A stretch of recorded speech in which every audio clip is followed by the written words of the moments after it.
Hi, I'm Clara, and I'm a story hunter. I see a story in everything, and I won't stop until I find it. But before we get into it, please like and subscribe to MSA. My parents thought they'd never have kids, but 10 years after their marriage, they had me. While Mom was over the moon, Dad always seemed annoyed when I tried getting his attention. Daddy, look! I found a ladybug in the park. Isn't she cute?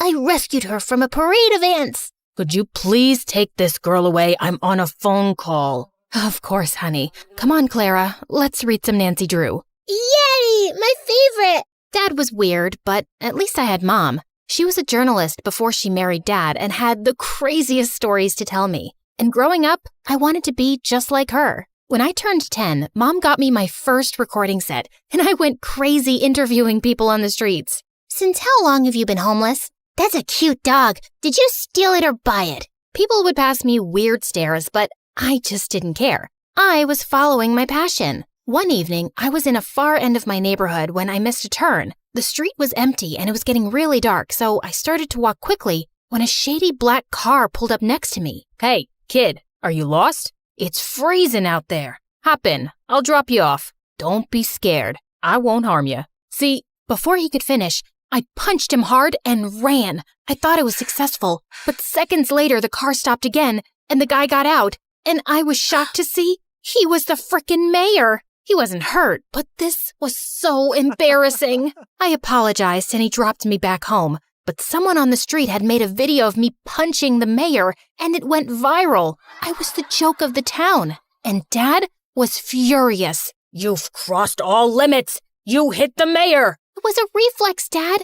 I was scared, and I've read so much about these kidnappers in a black car. All this investigation and these stupid stories are ruining you. What if he wants to take action and drag us to court? I'm a really private person. I don't want this. Jeez, relax, Dad. He won't. He knows it was just a mistake. Why are you getting so worked up? That's it. You're grounded. And no more story hunting. But why?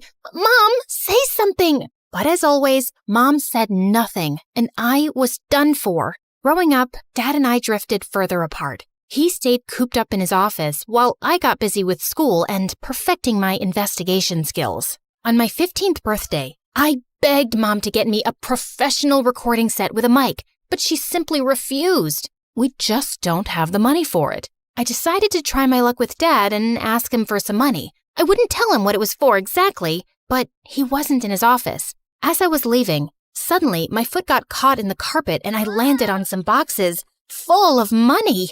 Oh my God, Clara, what are you doing in here? Mom, you said we don't have any money. What is all this? It belongs to your dad and it's not your concern. But it's a lot of money, Mom.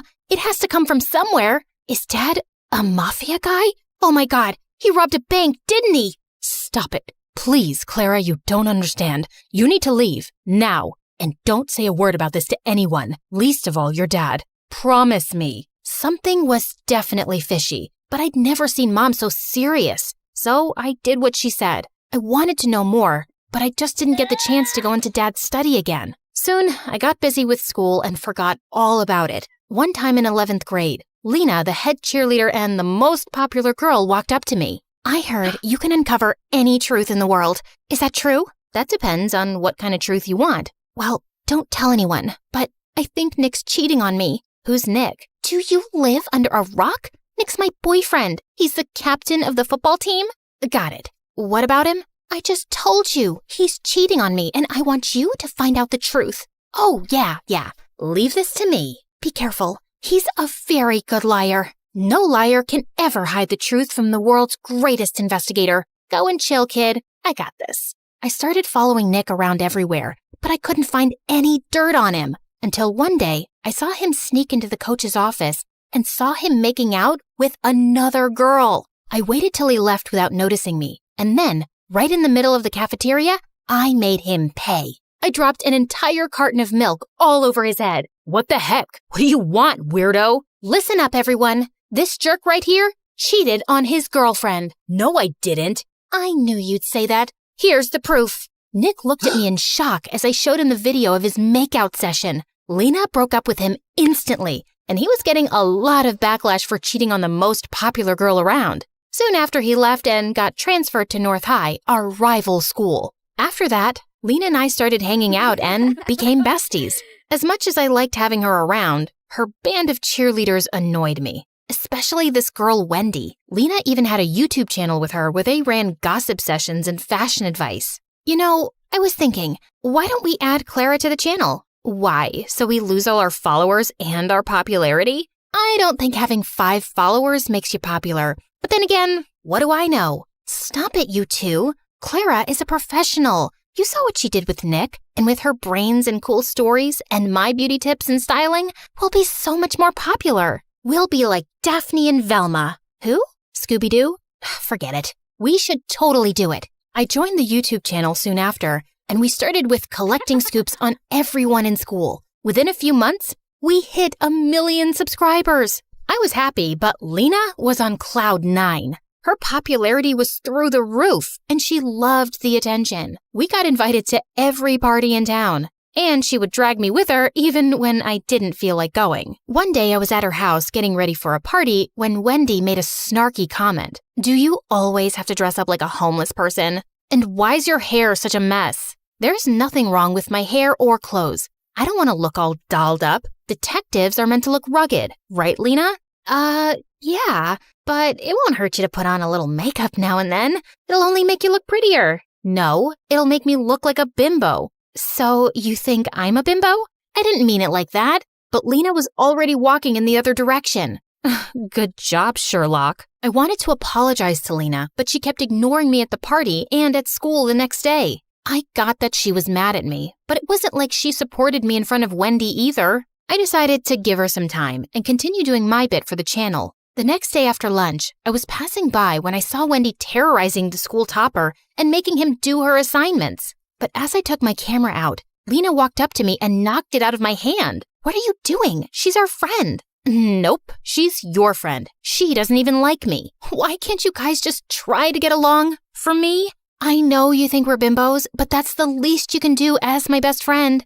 Oh, you're so dramatic. Okay, fine. I'll let this go. Just this once. And I don't think you're a bimbo. I'm sorry. Stop talking and meet me for boba tea later. Deal? Deal. And just like that, we were back to being besties. And I tried to tolerate Wendy better, even though she still got on my nerves. Soon after, the entire school was buzzing over the senior day prank wars with North High, and Lena was determined to crush the rival school, mainly because Nick was their new student body president. We need to ace this. They should never see us coming. How about we break into the school? You can't be serious, Wendy. You guys will get caught. Not with these masks, we won't. And why are you so negative? I'm being practical. It's the dumbest plan on earth. Back me up, Lena. Actually, I like it. No one will ever know. Now, are you in or out? Out. You know my dad. He would ground me for life if I got caught. You know what, Clara? I've been there for all your dumb investigations. I even got you in on the channel. And now, if you can't support me, then you're not a good friend. Hey, that's not fair. It's my channel too. I made it popular. Really? Wow. Tell me why she's here again. Oh my God, I can't deal with you guys right now. I'm going. Lena turned to leave. I didn't want her to be mad again, so I reluctantly tagged along. But just as we reached there, all the cheerleaders took out spray cans and started trashing lockers and vandalizing the walls. I tried to stop them when Lena banged into me and I went flying into a statue, crashing it to pieces. Those statues are like thousands of dollars. I told you this was a dumb idea. Oh my God, what are we supposed to do? We don't have time. Run! As I made my way home, my heart couldn't stop racing. I'd just made the most terrible mistake of my life, and I prayed no one would find out about it. But the next day at school, I felt numb when the principal called me into his office, with both Dad and Nick waiting for me there, along with a few other people from North High. Clara, where were you last night? I was... Vandalizing property, right? Are you really that dumb not to know that every school has security cameras? The school authorities checked last night's footage, and guess what they found? Nick flashed the phone in my face with footage of me crashing into the statue and breaking it. Everyone else had a mask on, but me. How could I be so stupid? But it was a mistake. Was it? And who are these other girls with you? Do you have a name? I wanted to punch Nick in the face, He knew I wouldn't rat Lena out, even though I was mad at her for putting me into this mess. Now, either you pay for the damages, or you get expelled for a month, or you give me the names of all the other girls involved, and I'll think about reducing your punishment. I can't. I'm sorry, Dad. Expel her. There's no way I'm paying that money. With that, Dad simply got up and left, leaving me in tears. How could he do this to me? I knew it was my fault, but he was my father. Wasn't he supposed to look after me or something? That evening at home, I had the worst argument with Dad, while Mom just stood in a corner like a stone. Were you at that school for some dumb story? You're such a nuisance. I can't believe you're my kid. I can't believe you're my dad either. What father gets his own child expelled over a few bucks? You never supported me, and you always acted like my existence bothers you. And it's not like you're so perfect yourself. What do you even do, Dad? How do you really make money? How dare you talk to me like that in my own house? I don't have to take this. Mom, are you just going to stand there and say nothing? The suspension will go down on my record. How can you be such a coward? What is she gonna say? Listen to me, kid. You better stop throwing tantrums and do as I say, or you'll be out of here. I wanted to scream in Dad's face, and I felt angrier at Mom for being quiet. That night, I felt the most alone I'd ever been. The worst part about this was I couldn't talk to Lena either, even though she'd tried calling me 1,000 times. That night, I slept with the worst headache of my life. And the next morning, I woke up to loud noises and Lena shaking me like a mad person. Wake up, dummy. Wake up. Fine, I'm up. What is that noise? Get dressed and come out. Your mom needs you. It's your dad. He's been arrested. Arrested? For what? Just come down. I rushed downstairs, and I was shocked to see our entire yard was surrounded by police cars and reporters shoving cameras in my face, asking a million questions all at once. How does it feel to be the daughter of a lying thief? Did you know about your father's crimes this entire time? Oh my God, what was happening? Just then, I spotted Mom talking to one of the reporters. Mom, what's happening? And why is Lena saying that Dad's been arrested? What Mom told me next shook my entire world. Your father is a criminal, Clara. He was laundering money from his company to fake accounts abroad. I just knew it. That's what all the money was for, right? Yes. I didn't say anything because I wanted to protect your dad. But what's the point of saving his sorry butt when he couldn't even stand up and protect his daughter? So I told the police everything. I even gave them evidence. I don't want to live like a coward. Mom, I'm so proud of you. And I'm sorry for calling you that. It's okay. I know it was a lot for you. Now, let's start afresh. Talking about a fresh start, can we be friends again? I miss you, and I'm sorry for dragging you into this mess. Looks like you did me a favor there. If not for you, I wouldn't have been expelled and Mom would have never taken the step forward. So, thank you. So that means we're cool? Well, will you treat me to boba tea later? And keep that Wendy away from me? You got it.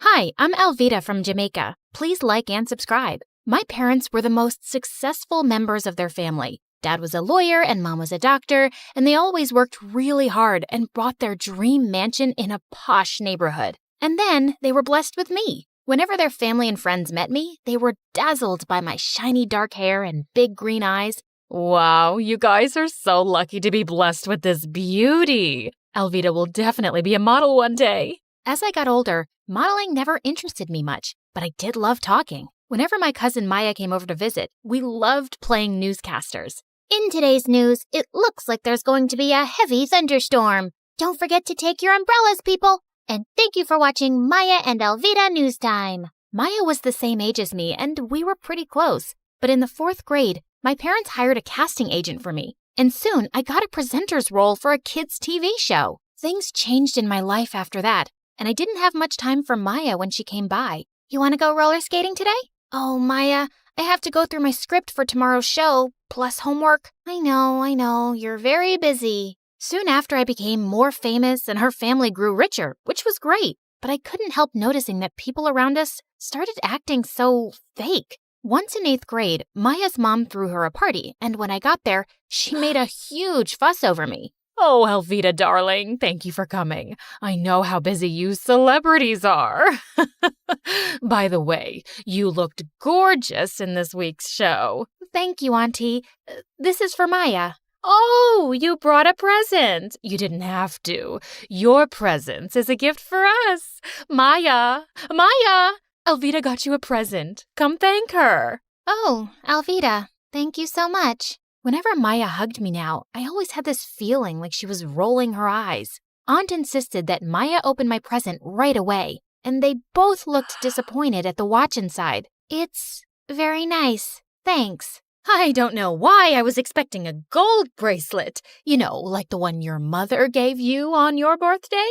But the watch is nice too. Could I have the receipt, darling, in case I need to exchange it? Why would you need to do that? Oh, just in case it doesn't fit Maya. We went to the same school and we were in the same class. Once in 9th grade, we had a fun fair in school and we bought raffle tickets, and I won a prize. It was a huge package with really fancy chocolates from Switzerland. How come you're always so lucky, Alvy? I don't know. It just happens. We'll share the chocolate at recess, okay? But at recess, the entire class crowded around me. Apparently, Maya had told everyone that I was sharing the chocolates with the whole class. And now I had no choice. Maya, why did you do that? Oh, come on. It's not like you don't have the money to buy dozens of these packages. Yeah, but this was my prize, and I get to choose who I share it with, no? But Maya tried every way to sponge off of me and make other kids do it too. Sometimes I wished we weren't related so I could just ignore her. I felt more comfortable when I was in the studio with people like me. I loved performing, and I loved Chris, my boyfriend. He took care of all the sound and background music for the show. Every day after shooting, we'd hang out together, and he always found a way to make my day with some thoughtful gift. He was the sweetest. Then one day in 11th grade, the show decided to add another presenter to join me on the show. It was a guy named Mason, and he was gorgeous. I had to show him how everything worked around here, which was a bit difficult because Chris kept popping up. So normally, when we face the camera, we stand like this. Hey, I brought you some coffee. Oh, I just had some a minute ago. Sorry, babe. It's okay. You know what? I can help you mark the floor so Mason knows where to stand. It's easier this way. Chris pushed us apart and started marking the floor with chalk. But Chris, this position will be very difficult for the cameraman. He's too far away from me. Don't worry about that. They'll manage. I'm Mason. And you are? Oh, I'm Chris. I work here too. I'm Alvita's boyfriend. We love each other a lot. Chris just turned into an insecure maniac after Mason joined us, even though Mason showed no signs of liking me. But we had to spend a lot of time rehearsing lines together, which seemed to really bother Chris. One time we were about to go on air when suddenly Chris walked onto the set wearing a ridiculous heart costume and playing the violin. He then bent down on one knee and proposed. Marry me, Alvita. Chris, I'm still a teenager. You can't be serious. Yes, I am. You just have to say yes now. We can get married later. No, can you please stop this? You're really embarrassing me. Chris stormed off and he didn't speak to me for 2 days. But soon after, I decided to talk to him. And when I went to his office, he was trying on a blonde wig. Chris, what are you doing? Just checking if blonde hair will suit me. Is it because Mason is blonde? No, not everything is about him. Chris, I love you because you're sweet and kind, and I won't stop loving you just because there's a new guy on the block. You have to trust me, okay? After our talk, Chris felt a little better, and he started relaxing. When I got home that day, Maya was there, looking like an ostrich egg about to pop. Oh, Alvita, I've been waiting for you. Why? Is something wrong?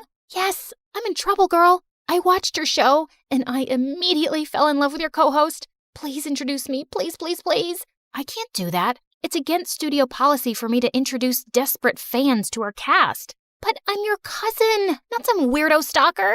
Come on, Alvita, please. Can't you do this little thing for me? Alvita wouldn't stop begging, so the next day after school, I took her to the studio. And she was so embarrassing. She was flirting with everyone, even the director. Everyone in school says I'm so beautiful and that I belong in front of a camera. What do you think? Maya, can I speak to you, please? Not now, Alvita. But I grabbed her arm and pulled her aside. Can you please behave? The people here are very busy and you're just making a fool out of yourself. Your director was about to give me a role in the show, but I guess you just want all the fame to yourself. She walked off and sat down on the director's chair, and during the live show, she screamed, "Cut!" Everyone in the room panicked, and bodyguards took Maya out. I managed to improvise so the audience wouldn't notice anything was wrong. After the show, Mason caught up with me. Your cousin played a real number on us today. Yeah, I'm so sorry about that. Don't be. You did really well to cover up. You're actually quite good. As we walked outside together, Maya suddenly came running towards us. Seriously? Your bosses are jerks, Elvita. I've been freezing outside. Hi, Mason. I'm Maya. I'm Elvita's cousin, but everyone says we look like twins. Maya couldn't stop talking, and just then Chris came out. What are you guys up to? Oh, Chris, Mason just asked me out on a date. Wait, I did? Really? That's amazing. Why don't we all get dinner now? We can make it a double date. I don't think that's a good idea. Why, babe? Come on, it'll be so much fun. I felt bad for Mason, who was too polite to turn down Maya.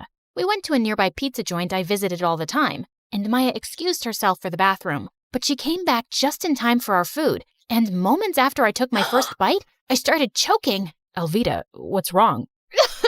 Something in the pizza. My face was blowing up like a balloon, and Chris quickly called the ambulance. There was red pepper in the pizza, and everyone in that pizza joint knew I was allergic to it. My parents threatened to sue the chefs, but they insisted that they hadn't used any pepper. Meanwhile, the doctor advised me to take 2 weeks off from work while my swelling went down. So Mason took care of the show on his own.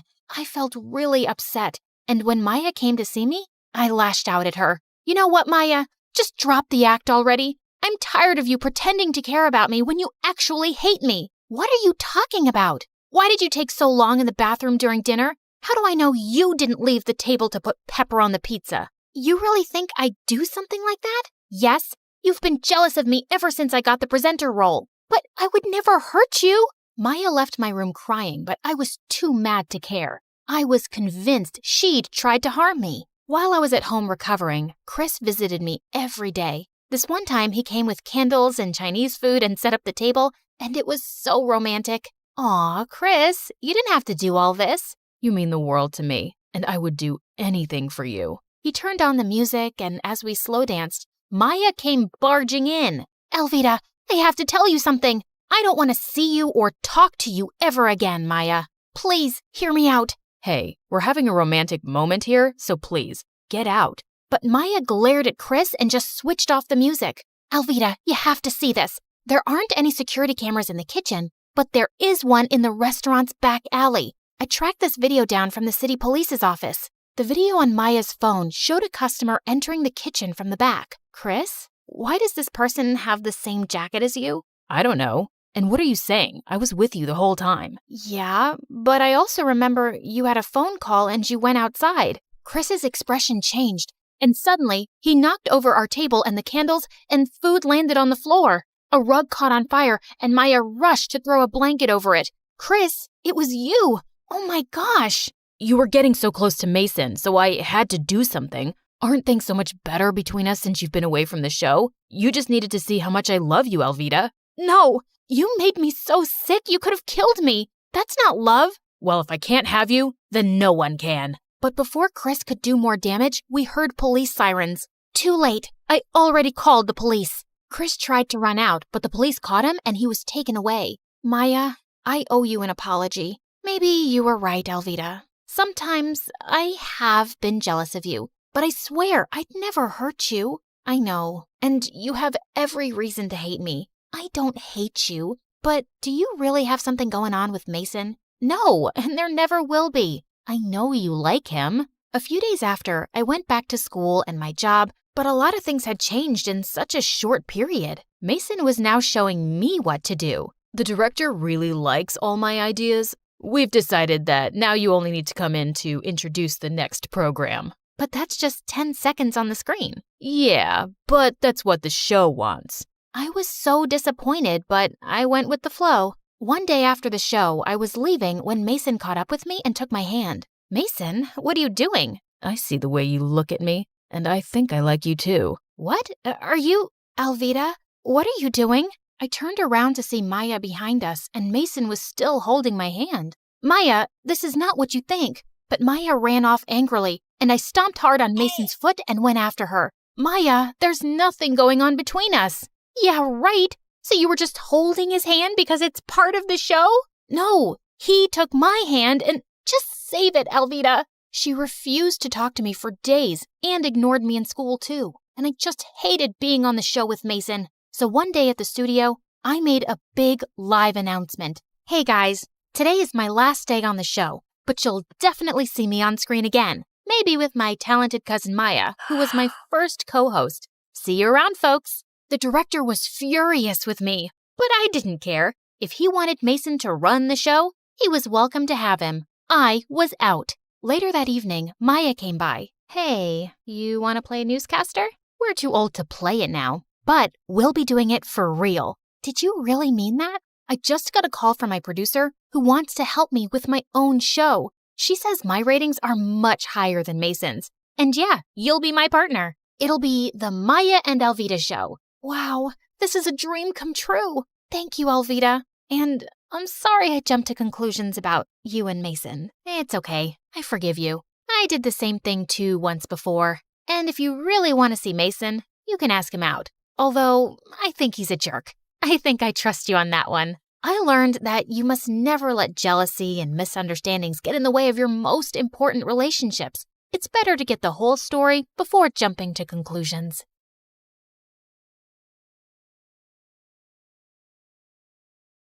Hi, I'm Carly. This is my crazy story. Before I continue, please like and subscribe. I was born to a single mom who worked very hard to raise me and my twin sister Blake. Blake was born with a rare condition that impacted her kidneys and she was always sick. Since mom was busy juggling things at home and work, it was my duty to look after Blake. You can't eat milk with your hands. Drink it. Blake, don't chew on your gross shoes. Even mom was extra paranoid about Blake, and she hardly paid attention to me. Like this one time when I was 6, mom had to leave for some urgent overnight office trip, and she dropped us off at the neighbor's place. These are Blake's medicines. You know she drinks chocolate milk before sleeping, and I've also packed her favorite pink night clothes. Wait, where's my stuff? The bag's too small to carry both your things, but hey, I packed your toothbrush. You'll be okay, right? I wanted to say no, but mom already looked tense, so I nodded and she left. Everything was going great, but right before bedtime, I went to get milk for Blake, and I heard a huge thud. I rushed to see Blake crying on the floor with a bleeding nose. Apparently, Blake was jumping on the bed with the neighbor's son, and he thought it would be fun to push her off of it. Thankfully, the injury wasn't big, but when mom found out, she went ballistic on me. Carly, I trusted you to look after her. And I did. I was just getting her milk, like you asked me to. And she's okay, Mom. Everyone falls sometimes. Your sister isn't like everyone else. After that day, Mom banned both me and Blake from participating in any extracurriculars at school or playing in the park afterwards like other kids. I was always stuck at home with Blake, so I never really got a chance to make new friends. And those at school joined clubs and got busier. I missed having a normal life, but Blake needed me more. Mom got more paranoid with time and took special care preparing food for Blake. I knew how tired she was, so I'd get by with frozen meals. And over time, I started taking comfort in junk food, eating candy bars from the hospital vending machines while I sat in waiting rooms for hours. By 13, I was much bigger than most girls my age. One time, our aunt was visiting us and she hadn't seen me and Blake in a while. Look, I bought you girls matching outfits. Go on, try it. I'll just wear it later.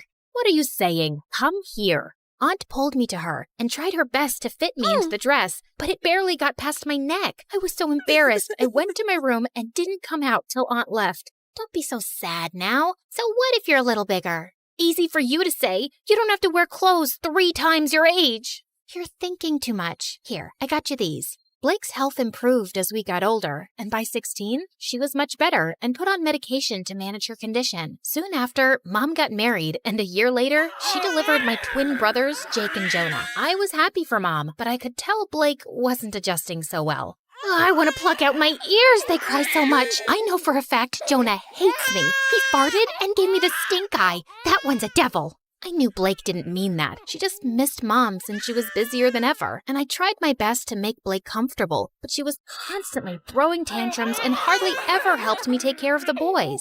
Oh, Jonah pooped his pants again. Quick, hand me a nappy. Right. What's that?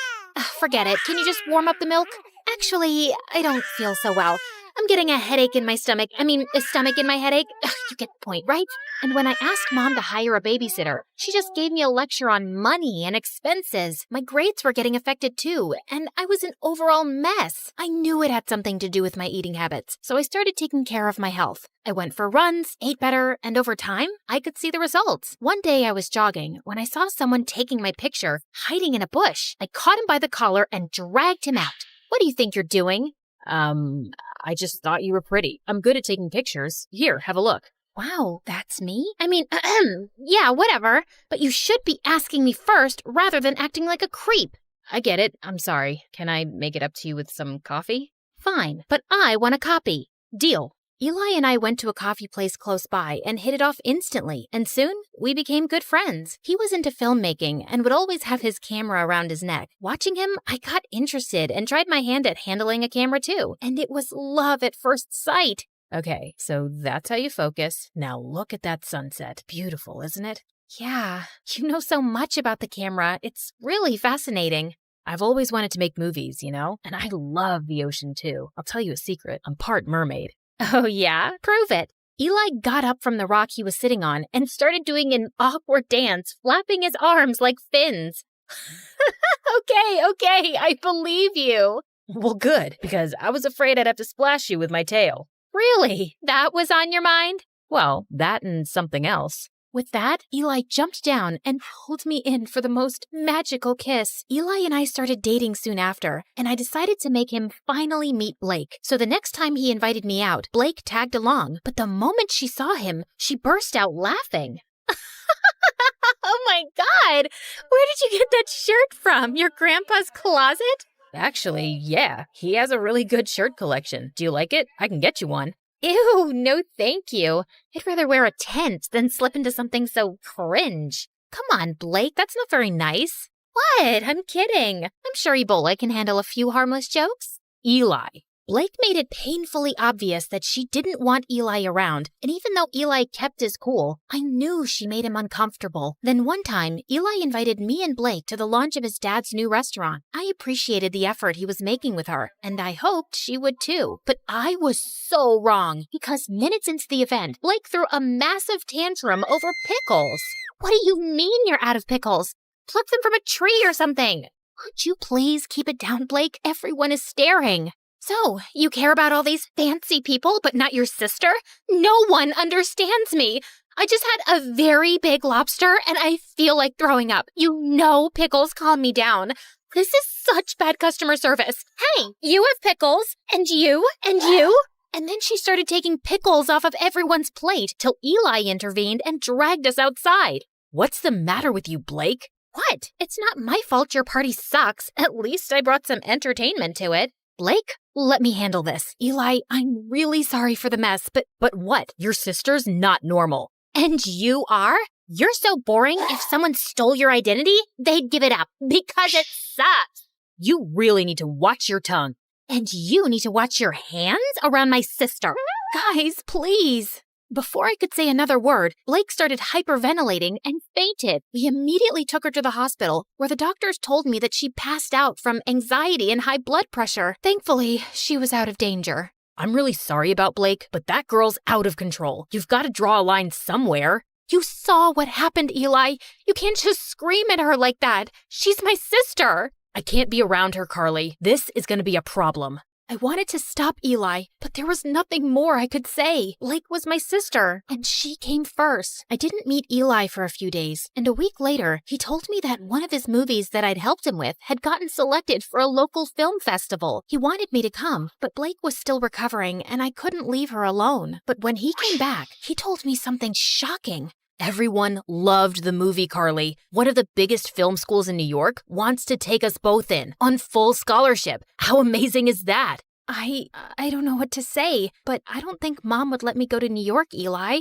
You're a great filmmaker, Carly, and you should give it a fair shot. And think about it. You could finally live your life on your terms. God knows you need it. I was numb for a second, and then I felt like someone gave me new wings. It did sound like an amazing opportunity. All I had to do was convince Mom, but when I told her, she looked at me like I'd asked her for her kidneys. Have you gone crazy? You can't move to New York. Your life is here with me and Blake. I applied to this marine biology course on behalf of both of you, and you guys got in on scholarship. This was always the plan, and it's the right one. But that's not what I want to do. I want to make movies. I'm really good at this. Everyone says that. Everyone or Eli?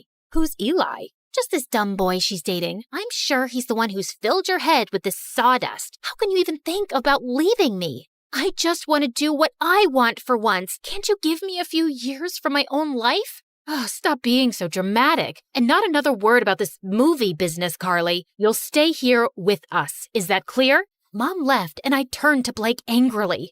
You couldn't take my side for once? What did I do? Oh, you mean telling Mom about Eli? I don't think she even noticed. I left the room angrily and didn't speak to Mom or Blake for the next few days. I thought I could confide in Eli, but suddenly he was acting really cold. Every time I tried to talk to him, he would turn the other way, till one day I finally cornered him after class. Am I imagining things, or are you ignoring me? Neither. I'm just busy. So, I told my mom I want to make movies, and she went bonkers, but look, Carly, you and your family have issues, and I don't want to get in the middle of it. Do whatever they say.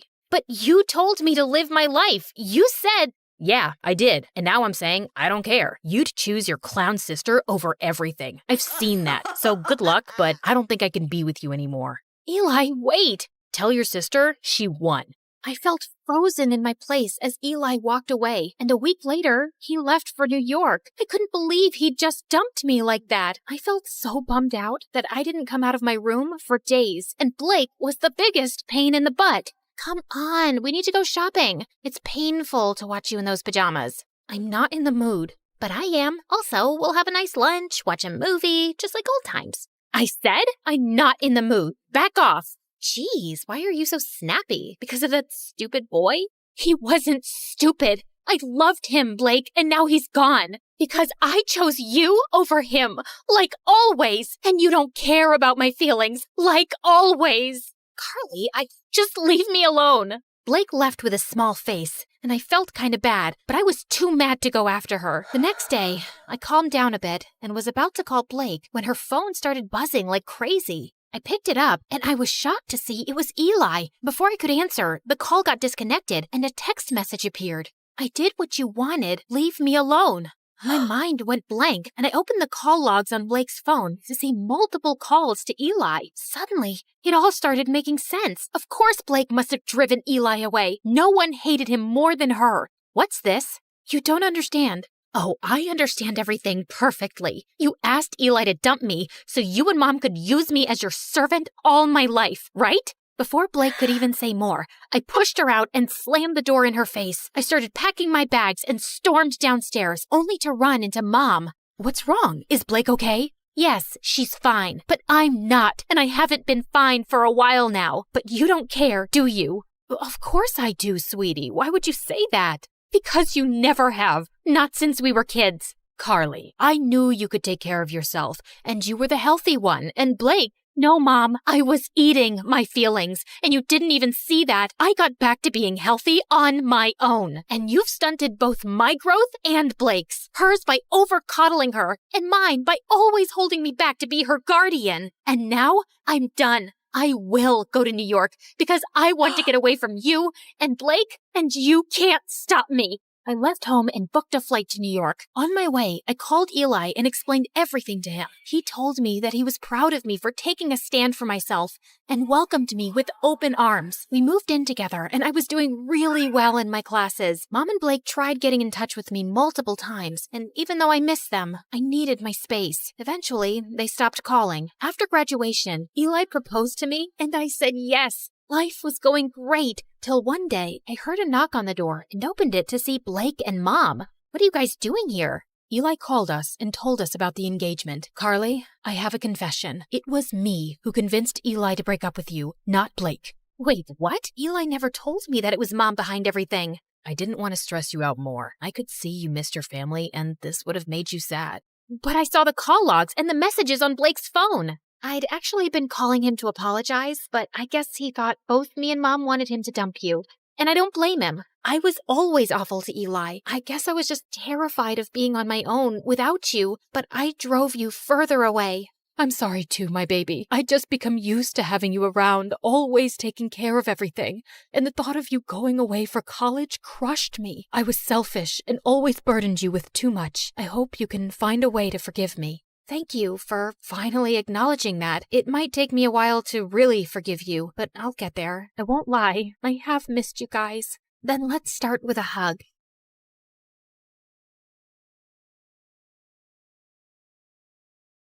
Okay, listen. Onion, honey, or pineapple. Any of those can tenderize meat. Pick whichever one's available. Okay, got it. Noted. I didn't come to this school for academics. I came for the food.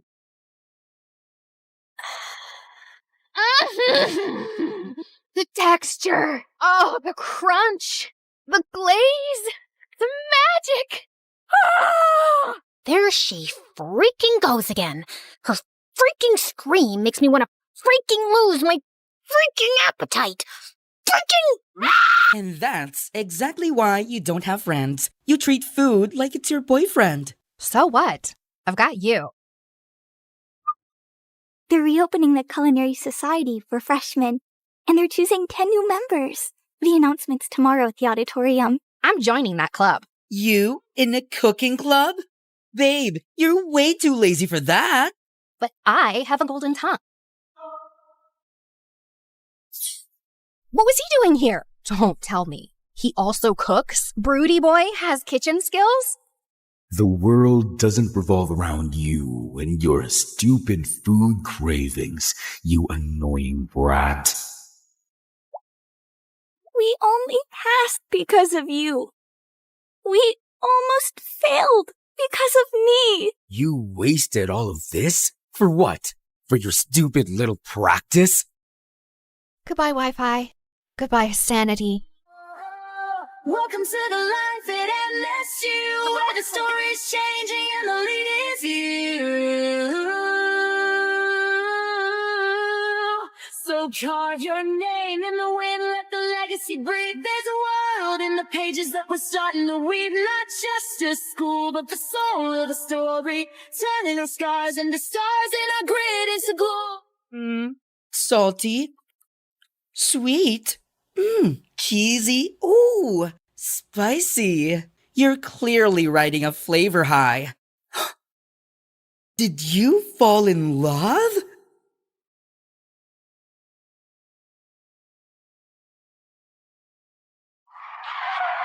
I zoomed past other cars, my foot hitting the accelerator at every turn, as my friend Vanessa screamed for her life. Just then, I saw this police car tailing us and pulled to the side. Just do as I say, okay? Like I have a choice. Shut it. Oh, hey, officer. Was I going too fast? May I see your license, please? Oh, sure, Officer Cutie. It's Curie. Oopsie, my bad. You know, I had this dream last night that I was stopped by a policeman, and we went to this cute place by the ocean and shared a cold latte, since it's so hot these days. I mean, talk about global warming. You think it's getting hot in here? I think it is. What do you think, Vanessa? I think you should shut up. I think so too. Now please step out of the car. Really? None of my flirting worked, huh? Then I guess I have no choice but to do this. And I stepped on the gas and sped the car away. Hi, everyone. I'm Sage, and I'm about to tell you how I messed up my life. But before we get into that, please like and subscribe to MSA. I lived with my single mother and my twin sister Zoe in a small apartment in downtown New York. We didn't know anything about Dad, except that he was a loser who turned his back on Mom and left her totally heartbroken. One day you're going to come back crawling and begging for forgiveness, and I will spit on your face and make you cry. Mark my words! That never happened. And Mom never found her true love again. That didn't stop her from trying, though. She worked as a receptionist at this fancy resort outside town, where she met tons of new people. Every month, she would date some new guy who would break her heart, and she'd become a sobbing mess. Like this one time when Zoe and I were 10, Mom started dating this Italian guy who left her because her pasta was too salty. It's garbage. At 13, there was a biker guy who thought it was a cool idea to teach Mom how to ride a bike. Needless to say, Mom fell, broke her arm, and couldn't work for weeks.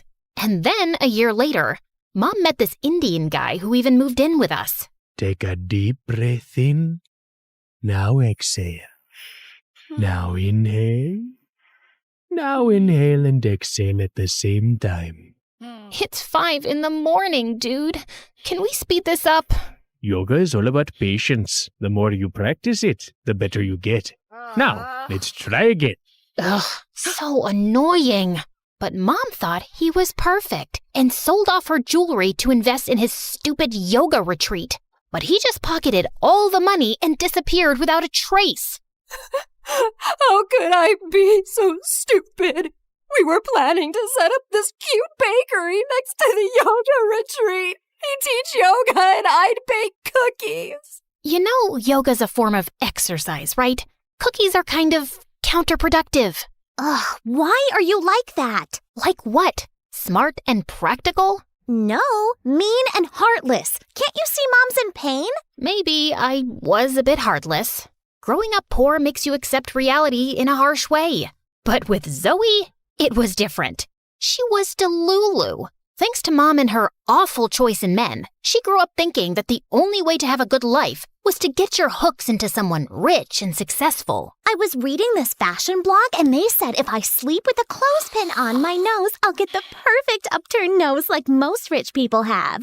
That's the stupidest thing I've heard.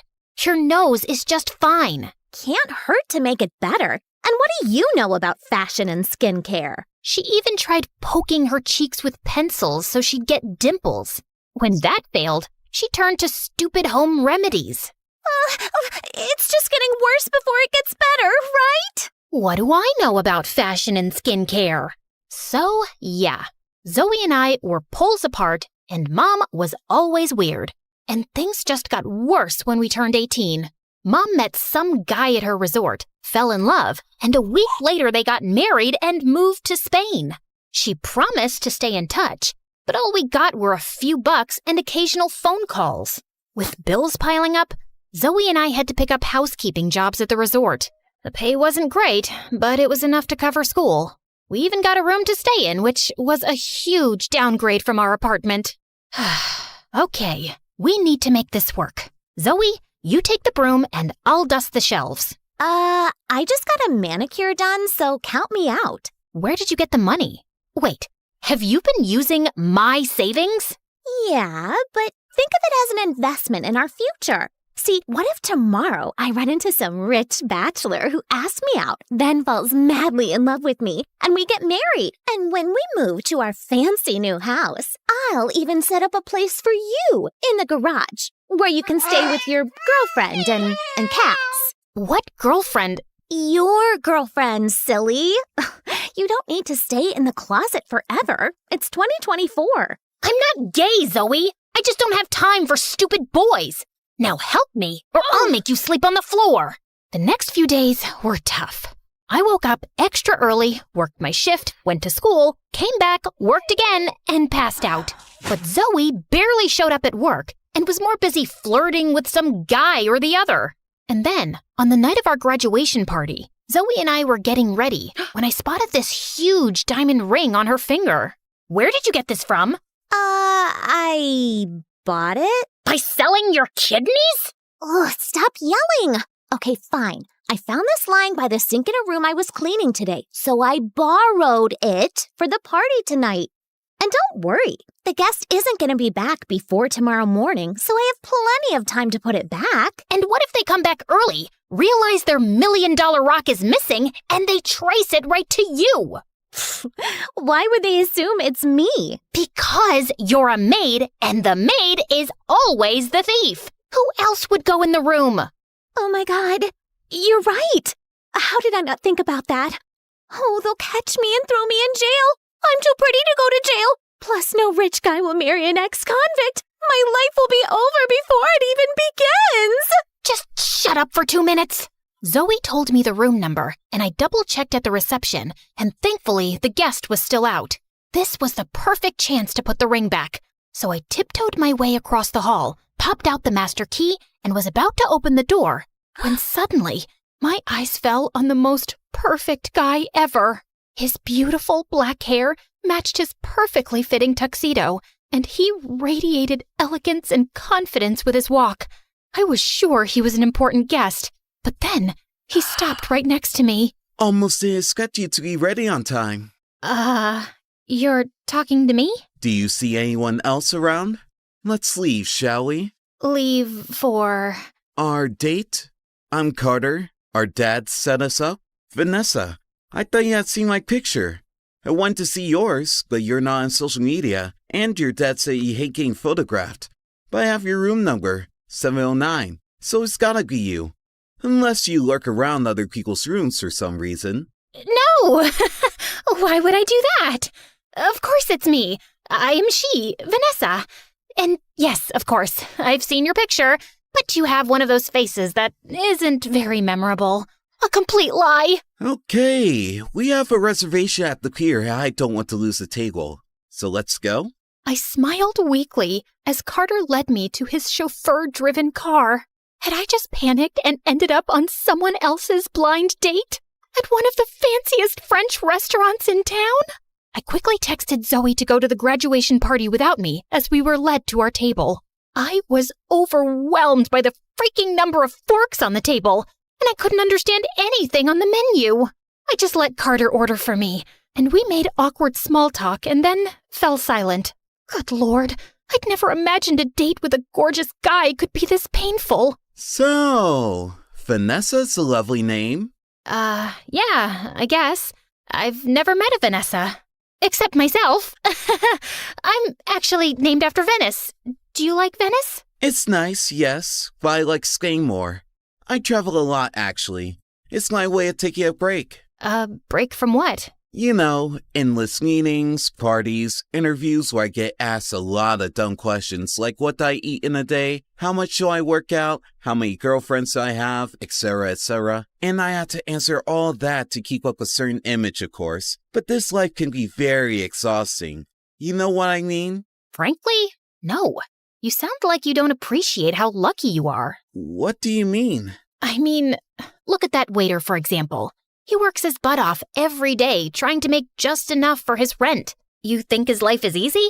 But he still smiles and serves you. Isn't that exhausting? Maybe, but that's what he gets paid for.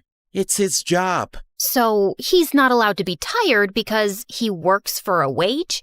But you, riding around in chauffeur-driven cars, living in fancy houses, dining in the best restaurants, you can be tired because you have to attend a few meetings and answer a few questions. Don't you think that's a bit hypocritical? I hadn't really thought about that. Then maybe you should. Anyway, I gotta go. But you haven't even touched your food. I'm not hungry anymore. And I just left without another word and hailed a cab back to the resort. When I got there, I realized that I still had the ring on me. So I decided to give my luck a second chance and tiptoed my way to Vanessa's room, carefully avoiding all the cameras. I swiped the key, gently turned the knob, and walked in, when suddenly someone jumped on me and pinned me to the ground. Who are you? And why did you just sneak into my room? And why are you wearing my ring? Speak up! I will, if you just get off me. Thankfully, Vanessa agreed to listen, and I spilled everything about the ring, Carter, and the blind date. I thought she'd call security immediately, but instead she burst out laughing. Do you have any idea how much I tried to get out of that date? Phew, you did me a huge favor. Does that mean you won't be pressing charges? That depends. You see, I moved to France with my grandma at 5 because my dad wanted to marry a kid-hating bimbo. But now she's left him, so he wants me to come back home. Problem is, I don't want to. I have my whole life in France, including my boyfriend, Jean-Pierre. And Dad hates him. He wants me to date Carter or he'll cut me off. And since Carter thinks you're Vanessa, you'll just have to date him in my place. Wow, you rich folks are complicated. And I can't do that because it's stupid and I'm pretty sure that guy hates me. Really? Then why did he send me a text asking to meet him again? Listen, just make this Carter guy go away. What if I say no? Then your sister will rot in jail and you will lose this job. But what about my work? I'll pay you. Does $500,000 sound good? Sounds great. Vanessa and I shook on it, and that night, I couldn't sleep a wink thinking about how this money could change everything for me and Zoe. But I was pretty nervous about fooling some rich, powerful guy. I wanted to share my doubts with Zoe, but I knew she was a tattletale, so I kept quiet. And the next morning, Vanessa woke me up at 6 and told me that Carter was on his way to take me to a derby match. Is there a reason why I'm dressed like Mary Poppins' cousin? I get that you want him to hate me, but this dress makes me hate me. The idea is to make you look undateable, and this dress is perfect for that. Now remember, make this the worst day of Carter's life. He should be calling my dad and telling him that I'm a monster. Now go make me proud. I left the hotel and greeted Carter at the gate, half expecting him to say something about my dress, but he just smiled and complimented me. Was he blind? Sorry, I think we kinda got off on the wrong foot last night. Can we do this in the car, please? The heat is making me dizzy. Sure. For the rest of the ride, Carter kept trying to talk to me, but I just pretended to be busy on my phone. Soon after, we reached the derby stands and were about to take our seats when I put my plan into motion. Carter, can you get me something to drink? I'm parched. But the race is about to start. You're right. I'll just go and get it myself. No, wait. I'll get it. Oh, thanks.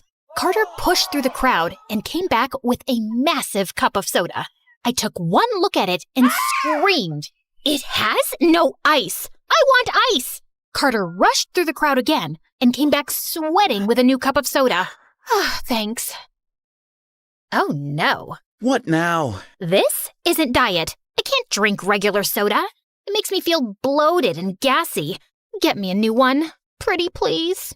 Carter shot me an irritated look before running back into the crowd, and by the time he got back, the race was over. I did feel a bit guilty, but then I thought about how he must have made his servants run around 1,000,000 times, so he probably deserved a little payback. What an exciting game.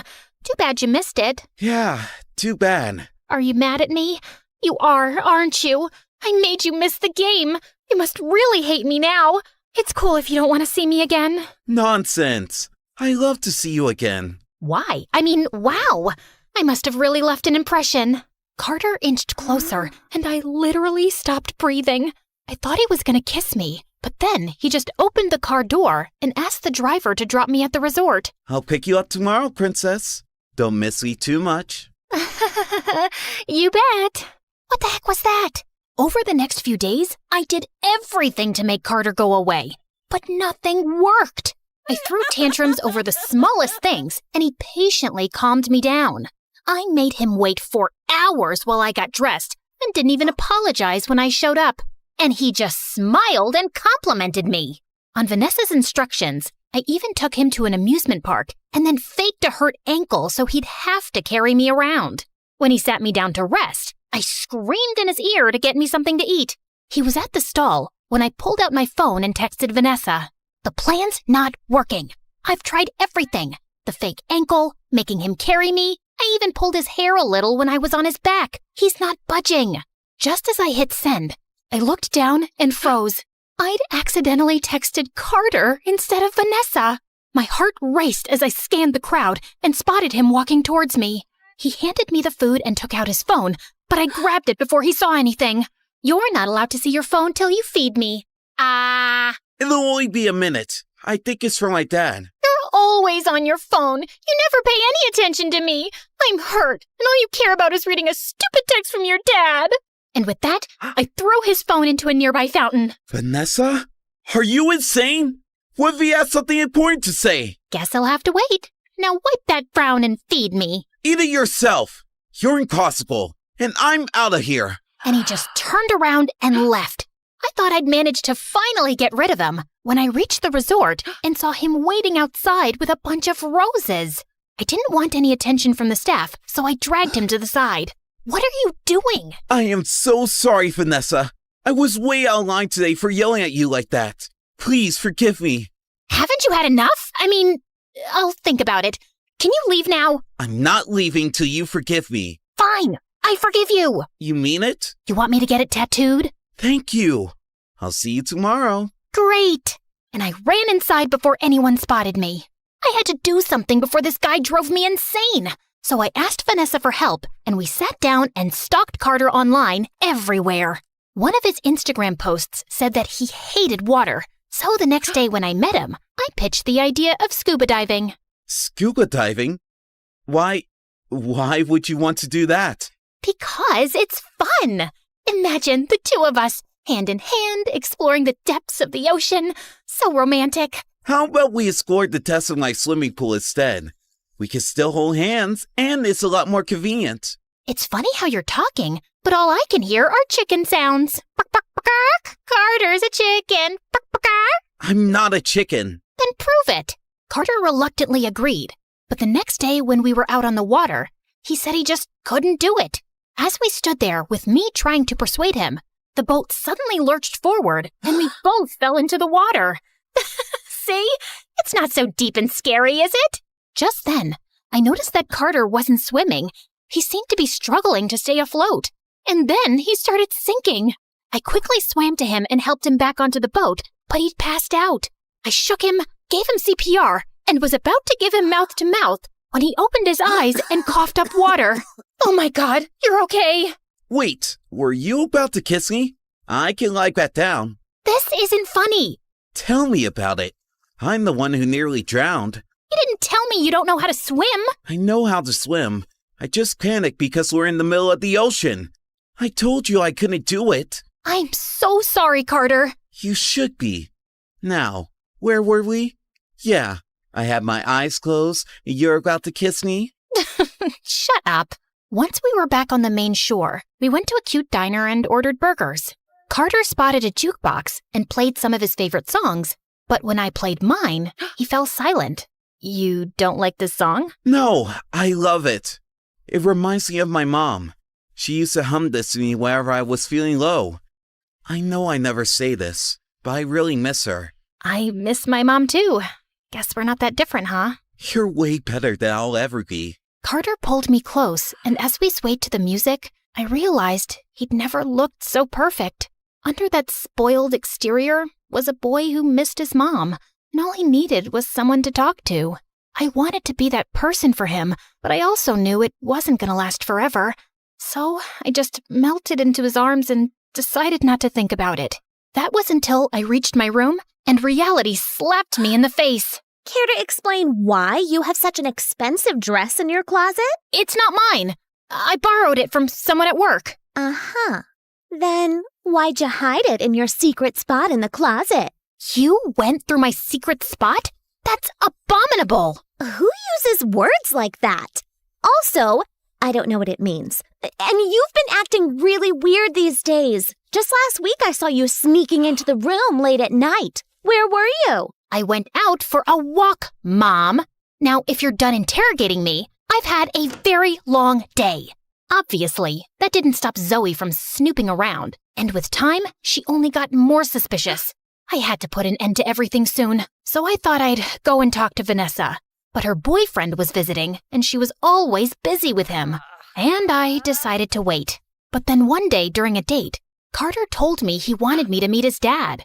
Why? I mean, don't you think we're moving too fast? We barely know each other. I don't know about you, but I think I know you pretty well. Really? Like what? Like I know you're pretty, you have the most gorgeous smile in the world, and that you play with your hair when you're nervous. And when you're thinking too hard, you make a weird face. Something like this? Stop it. Listen, please just come. It'll mean the world to me. Oh, and I have something for you.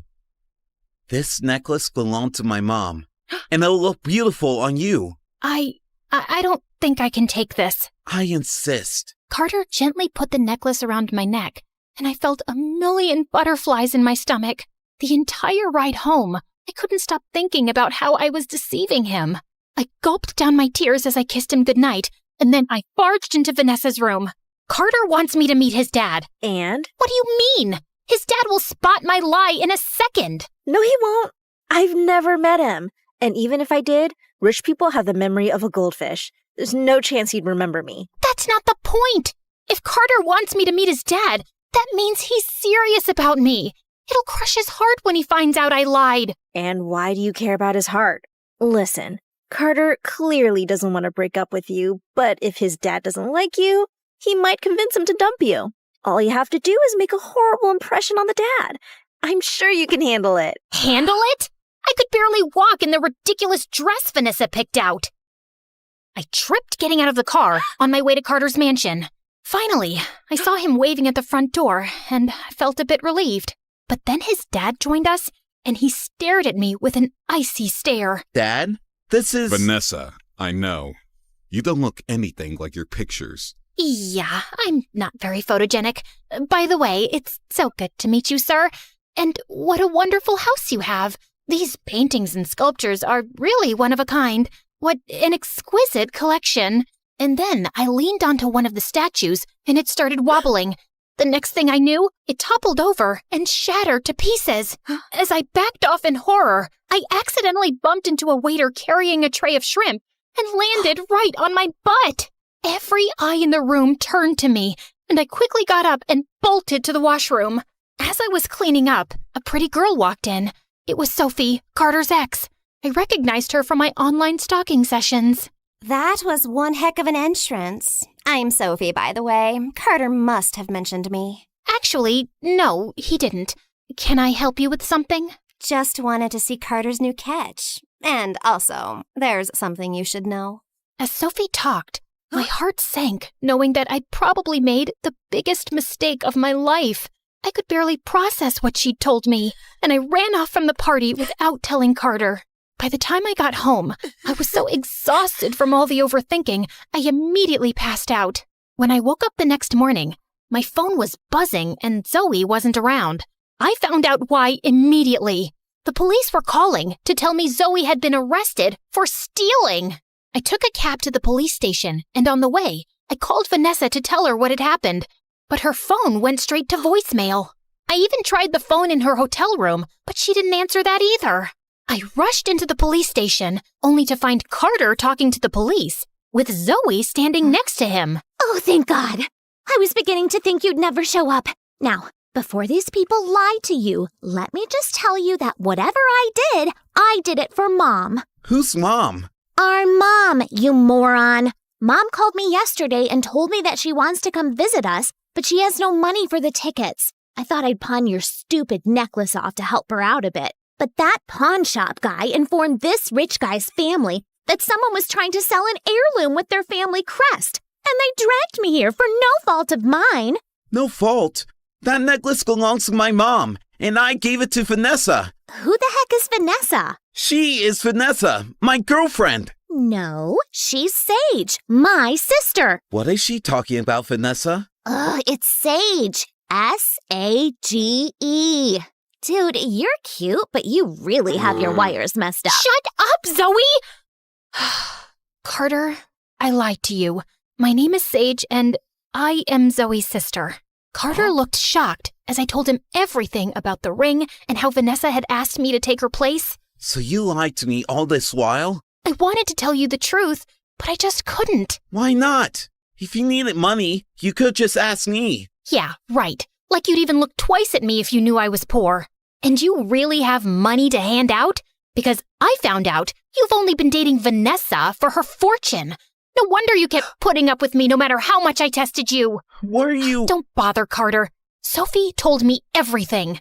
Carter's only after your money. He screwed up a big business deal, and now his dad's forcing him to marry an heiress to save their business. They need your dad to invest and bail them out.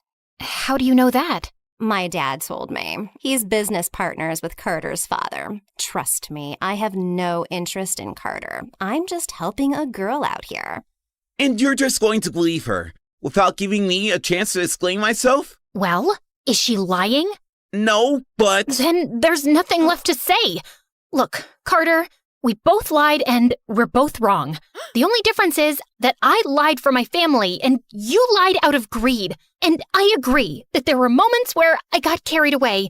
But now I'm back to reality. I'm pretty sure you don't care about me much. But if you do, even a little, please drop the charges against my sister. She's the only family I've got. I must have struck a chord with Carter because he took back his complaint and Zoe was released soon after. But the news of her arrest reached the resort manager, and we were both fired on the spot. Which was fine. I was done with that place anyway. Zoe and I moved to a small apartment and decided to start our life from scratch. We found jobs at cafes, and this time, Zoe stuck to her promise to work hard. She seemed to be actually sorry for all the trouble she'd caused me. And while it was difficult to not think about Carter, I had to push him out of my mind and move on with my life. Then, a week later, I was leaving for work when I found Vanessa standing at my door. What are you doing here? The night you were at Carter's place, my dad showed up and told me he didn't want me to see Carter anymore. He didn't give me a reason, except that he didn't trust Carter's dad and that he was okay with my relationship with Jean-Pierre and just wanted me to come home. That's a relief. Congratulations. Anything else? Here's your $500,000. I'm a woman of my word. I didn't exactly do the job, and I don't want money for tricking someone. It didn't bother you before. I guess you must have fallen in love with Carter. No, that's not it. Well, that's too bad, because Carter's in love with you. He called me to yell at me for making him fall in love with the wrong person and how he can't get over you. He doesn't love me. He was just after your fortune. That's why he put up with me for so long. Something tells me you haven't seen the news recently. Carter officially resigned from his dad's company. I think his dad forced him to be with me just for money, and he was under a lot of pressure, so he agreed, but it looks like he doesn't care that much about money now. Oh, he also announced he's taking care of the student loans of waiters working in 20 restaurants in this town. I don't know what that's about. I don't believe it. Vanessa showed me the news article, and I was shocked. Oh God, Carter really loves me? I have to tell him how I feel too. But he's moving to his mom's place in London in like 3 hours. Then we have to be quick. You have a car? Duh. You think I walked here? Of course I have a car. But it's a little slow. Seriously? I can crawl faster than this car. Told you he's slow. I don't care, because I'm mostly on my phone, and you know how rich people are? Always fashionably late. Just sit back and relax. Enjoy the drive. Enjoy my butt! I asked the driver to stop and step aside while I took the wheels and hit the accelerator. I zoomed past the cars, got tailed by the police, but somehow made it to the airport just in time. I jumped out of the car and dashed towards the gates, still hearing the police sirens behind me. Go! I'll take care of this. I rushed through the airport, screaming Carter's name. All I could think of was not being able to talk to him and tell him how much I liked him. And my heart sank when I checked the departure charts and saw that the London flight had already departed.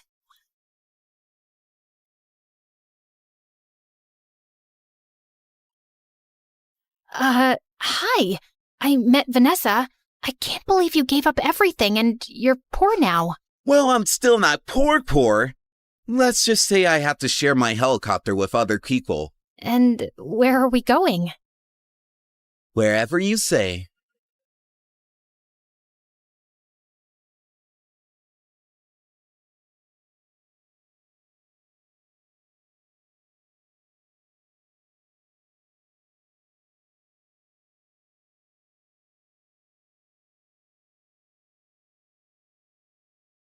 Just as I got up, I found myself facing Eric.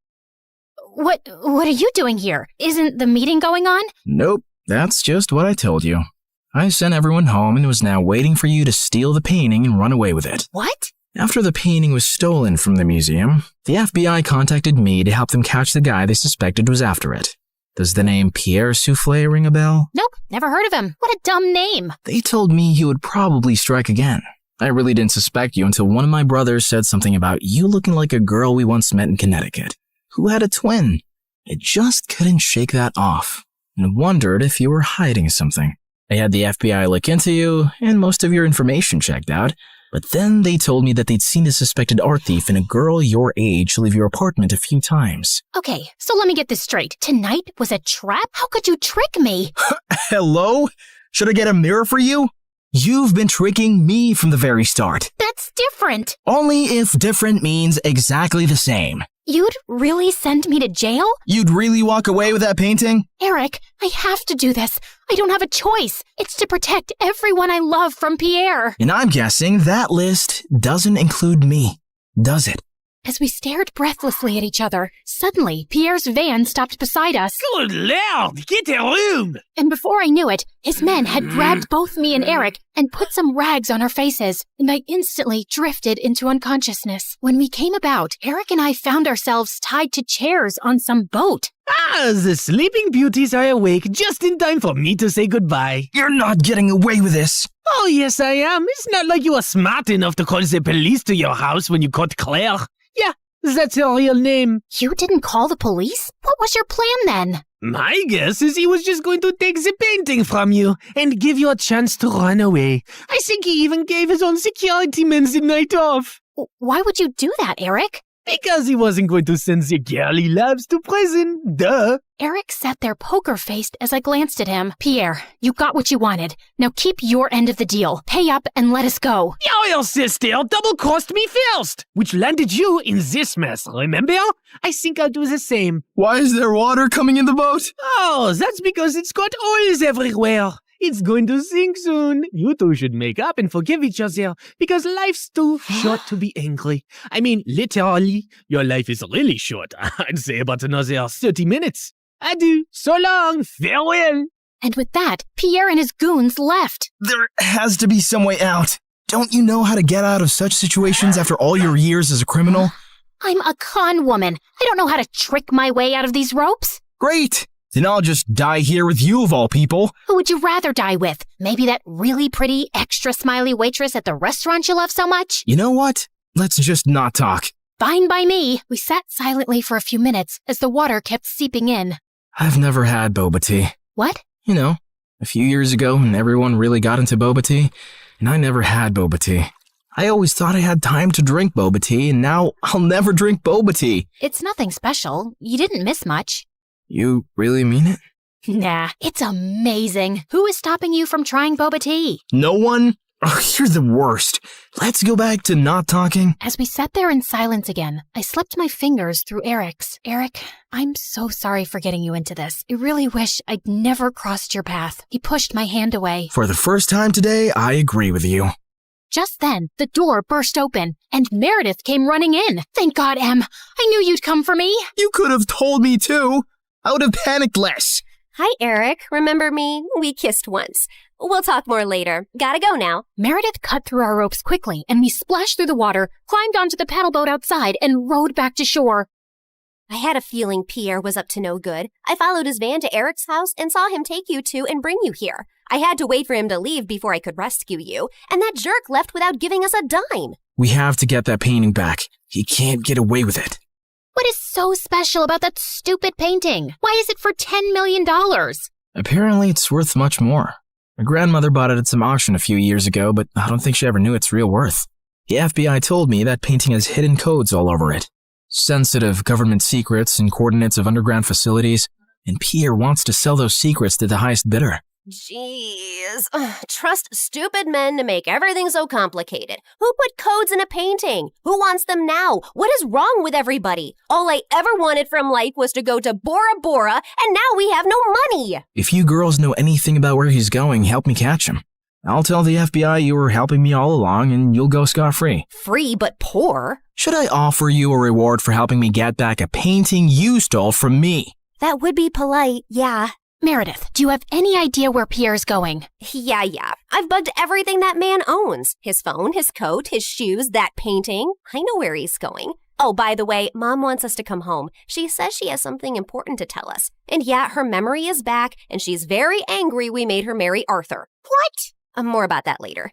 Eric immediately got in touch with his FBI contacts, who picked us up from our spot and followed Meredith's trackers on Pierre. He was headed for a train at the Grand Central Station, and seconds before he was about to get onto his ride, he was surrounded by officers. Don't manhandle me, you orangutans! My outfit costs more than your yearly salary! I lose the day I ever laid eyes on you two! I'll make sure I take you down with me! I'm taking all your coats, Pierre. They fit me perfectly, you tiny mafia boss. Get used to an orange jumpsuit, because you'll be wearing that for a long time. As the FBI officers took him away, I turned to Eric with a worried face. He'll give them information against us. You've helped recover a really important painting and capture a criminal the FBI has been trying to nail for ages.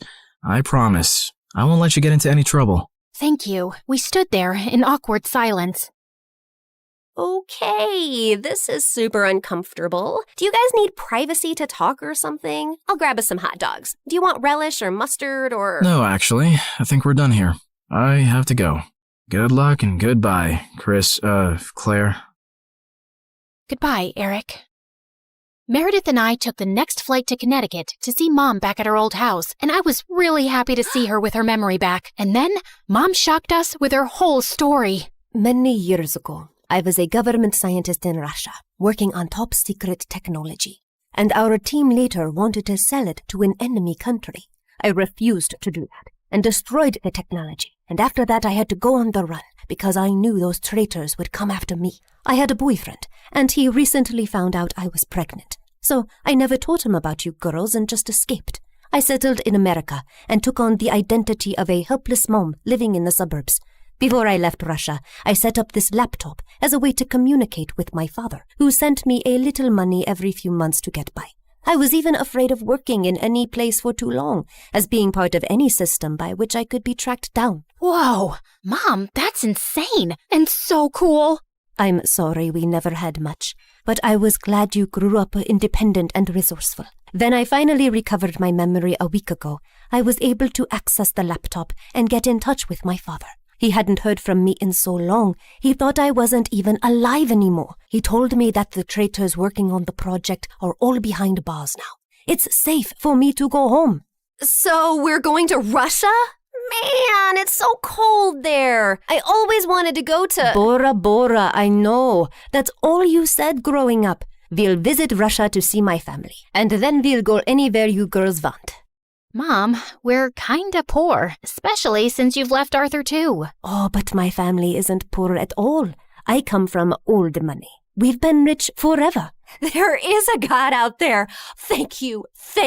Claire, we're finally going to Bora Bora.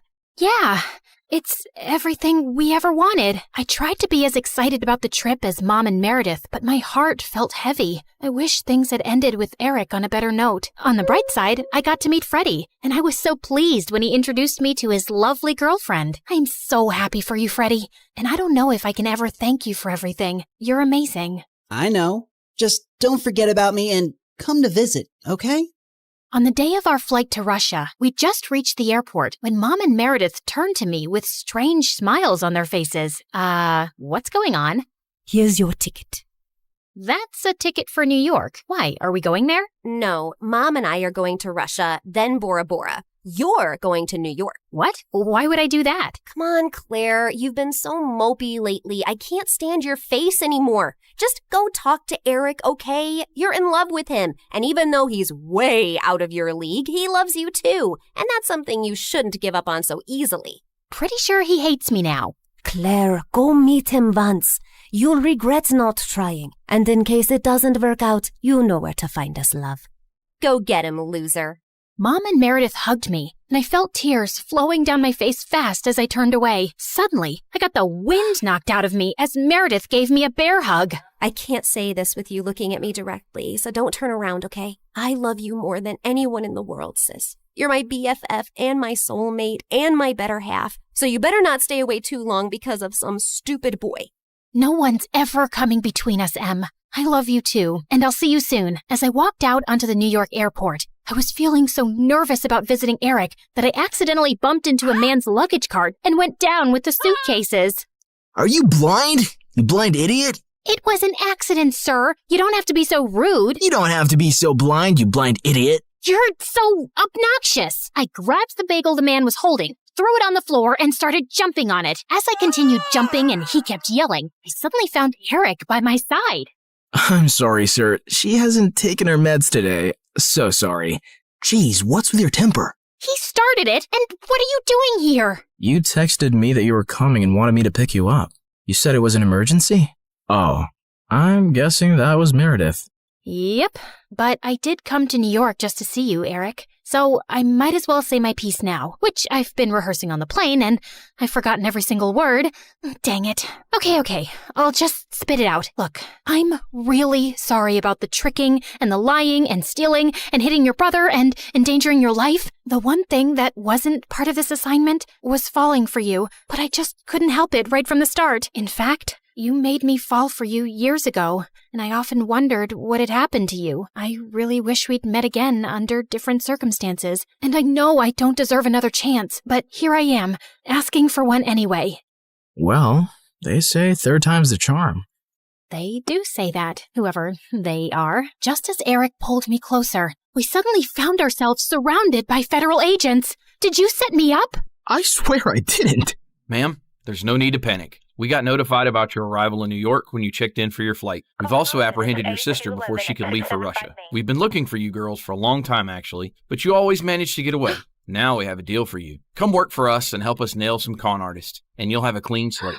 Are you offering me a job? Yes, and a really well-paying one. The only catch is that you two will have to serve 6 months jail time first. We have to do that as a formality. No, officer, there has to be another way. Eric, wait, it's okay. I think I need to do this actually. Maybe we got away for too long without any consequences. If this gives me a chance to start over fresh, I'm willing to do it. What about Meredith? Oh, she's gonna be pissed, but she'll do it for me. So, will you come see me in prison?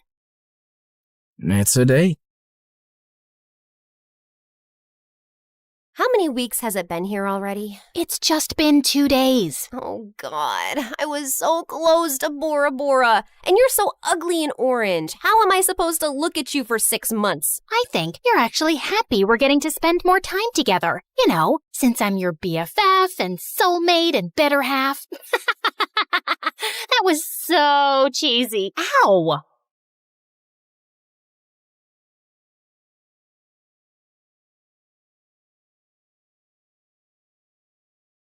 You've heard of a rags to riches story, but how about a riches to rags one? Like and subscribe to hear my reverse Cinderella story. Hi, MSA Nation. My name is Patricia, but since we're friends, you can call me Trisha, but not Patty. I hate Patty. Growing up, I was extremely rich, like next level rich, like Oprah meets Rihanna meets King Charles rich. It was all thanks to my mom, who the world knew as Cheryl. She was the most impressive person I knew. She and her best friend, whose name I won't mention for reasons that will soon become clear, were business tycoons who got a ton of investors and created a huge mega corporation right out of college. Ever heard of Amazon? Their business was kind of like that. Let's call it BFF Enterprises. It employed thousands of people all across the country, and Mom and her friend reaped the rewards of their extraordinary efforts. I aspired to have a BFF like Mom's. As a VIP daughter of a VIP, I was enrolled in etiquette classes immediately. By the time I was 5, I was practically Julie Andrews. You know, the queen from the Princess Diaries, only smaller. I was treated like a princess, with people attending my every need. When I showed an interest in art, I was gifted all of the finest art supplies, and was even able to practice by creating portraits of some of the coolest celebrities. I can neither confirm nor deny that those were the celebrities who I painted. Yeah, my life was pretty much perfect, until someone ruined everything. One day, there was a huge commotion next door at Mom's best friend's house. All of a sudden, the door swung open, and I was shocked to see Mom's bestie in handcuffs. It turned out she who must not be named, that's what I called her, had been stealing a ton of money from their company. Because of that, their business went under, and thousands of people lost their jobs. To make matters worse, an angry former employee was convinced that Mom must be to blame too. He put together a whole manifesto and brought Mom to court. Fortunately, Mom was declared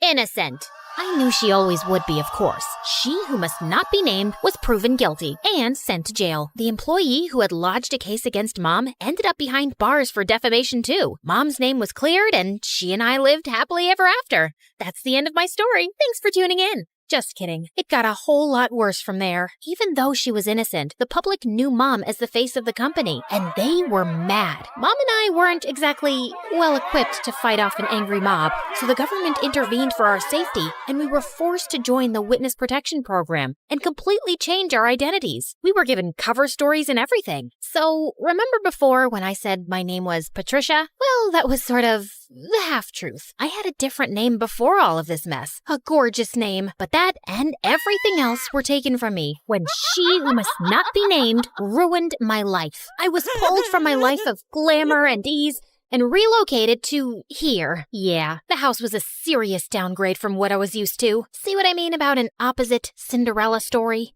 I know this is different from what we're used to. At least we still have each other. One day, we'll live in a big mansion again. I hoped she was right. In the meantime, Mom set up security cameras everywhere. She was afraid someone would somehow find out who we were and try to break in and steal whatever valuables we had left. That fall, I started up at my new school. I thought it would be a breeze. I'd never had any problems making friends before in my fancy school, back when I had money. But here, everyone was staring at me as I walked in. I felt like a total fish out of water. What, are you like from Gossip Girl or something? It got worse in the classroom. May I use the washroom?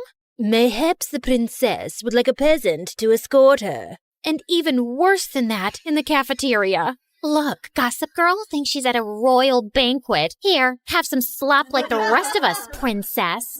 I was about ready to blow my cover and demand Mom let us move back to her old life when... Hey, leave her alone. Your mama sure would be mad if I told her that this is how you minded your manners. Wow, thank you for that. Don't mention it. Someone has to show you some proper small-town hospitality. I'm Sally. Patricia. Where are you from, Patricia? I grew up in the big city with a ton of money. My paternal grandparents invented trail mix, but my dad walked out on me and my mom and took all of our riches with him. Oh my goodness. I'm so sorry to hear that. We used to have more money too, but, well, it's complicated. It's hard, what with being one of 6 kids. Hey, if you'll let me, I would love to help you learn the ropes of a small-town life on a budget. Under Sally's wing, I started to really get the hang of my new life. She taught me all the tips and tricks to finding the best deals while thrift shopping. $5, final offer. The art of sandwich making. The more cold cuts, the better. Even how to use a lawnmower. She was a hoot. While all the other neighborhood kids were riding bikes, Sally would show up places driving her dad's lawnmower. And you don't need a license for this? Nope. Weirdly, though, I never actually saw Sally's dad, but more on that later. Sally encouraged my painting, even if it meant using unconventional canvases. She was the most thoughtful friend I ever had. In turn, I taught Sally all about how to host a proper high tea, and even how to ballroom dance. Sally was a total girly girl at heart, and I could tell she appreciated feeling like a princess for once. Over time, Sally and I became inseparable, and we especially loved taking her lawnmower out for joyrides. Hey, instead of zooming around town, why don't you put that machine to good use and mow my lawn? I'll throw you $20. $30, final offer. The haggling skills Sally taught me were really coming in handy, and that's how Sally and I started earning some extra cash. In the beginning, we had a handful of customers, mostly our friends' parents, who paid us to mow their lawns and rake their leaves. But then, Sally had a fabulous idea. Trisha, you're such an excellent artist. We should offer painting services too. You can even do customized designs. Oh my gosh, Sally, you're a genius. We showed up to the hardware store, excited to get all the materials we'd need to expand our business, but were shocked when we saw the prices. We were in over our heads. I went home, defeated, but then I thought of someone who just might have some good advice. Janessa, the apple certainly doesn't fall far from the tree. I'd be happy to jumpstart this business for you too. We'll finally have a new way to make money. But first, I want to see your business plan. With Mom's guidance and funding, S&T's Landscaping was born, and with her savvy advertising, our client base expanded quickly. Plus, I was having a blast customizing people's houses with my art. With Sally by my side, I was starting to finally feel at home in this small town. There was just one weird thing. Sally never invited me to her house. She always made excuses why we should meet at my place instead. Oh shoot, I totally forgot. My crazy Uncle Louie's at my house this week. He always brings all 17 of his pet chickens. We should probably just hang out at your house. I fell for it when she told me about Aunt Linda and her 6 boa constrictors, but 17 pet chickens? Yeah, right. One day, curiosity got the better of me. When Sally told me she was heading home after school, I pretended I was going to my place, but I followed her instead. What could she possibly be hiding? I followed Sally to the outskirts of town, the bad neighborhood. Whoa, Sally lives here? The trailer barely looked big enough to hold a twin bed. How could Sally and her 5 siblings and her parents even fit in there? Just then, I lost my balance and fell to the ground with a huge thud. Trisha? Sally, I can explain. I thought Sally was going to start screaming at me, but instead, she started crying. I'm sorry I never showed you my home. It's just, well, I was embarrassed of this ugly trailer. My dad used to have an excellent job, and we had a big house and a big yard, but Dad lost his job a few years ago and ended up in jail. Ugh! If it wasn't for BFF Enterprises, we would never be in this mess. He was just trying to stand up to their evil owners, and instead Cheryl hired her cronies to make it look like Dad was lying and put him away. It felt like my stomach had dropped out of my butt. Sally's dad was the angry former employee who'd made a case against Mom. Thank goodness Sally had no idea who Mom and I actually were, thanks to our aliases and dye jobs. But why was she blaming Mom when it was really her dad who put us in this mess? I knew I shouldn't say anything or risk Sally getting suspicious, so I ran home before I put my foot in my mouth. Trisha, wait! Was it something I said? I avoided Sally the rest of the week, which wasn't easy. I felt so conflicted. Sally was my best friend, but she hated my mom and blamed her for her dad being in jail. So, I decided to get Mom's advice. I need to talk to you. Sally's dad is your angry former employee who ended up in jail. Oh, come on now, Trisha. What a strange joke. Why was Mom calling me Trisha? At home, she always called me by my real name. Mom, this is serious. Sally has no idea who I really am, or that you're actually the co-founder of BFF Enterprises. Just then, Sally popped up from behind the couch, and suddenly, Mom's behavior made sense. Sally, it's not... I can't believe this. I thought we were best friends, and all along, your family is why my family is suffering? Sally, please, leave me alone. I don't want to talk to you ever again.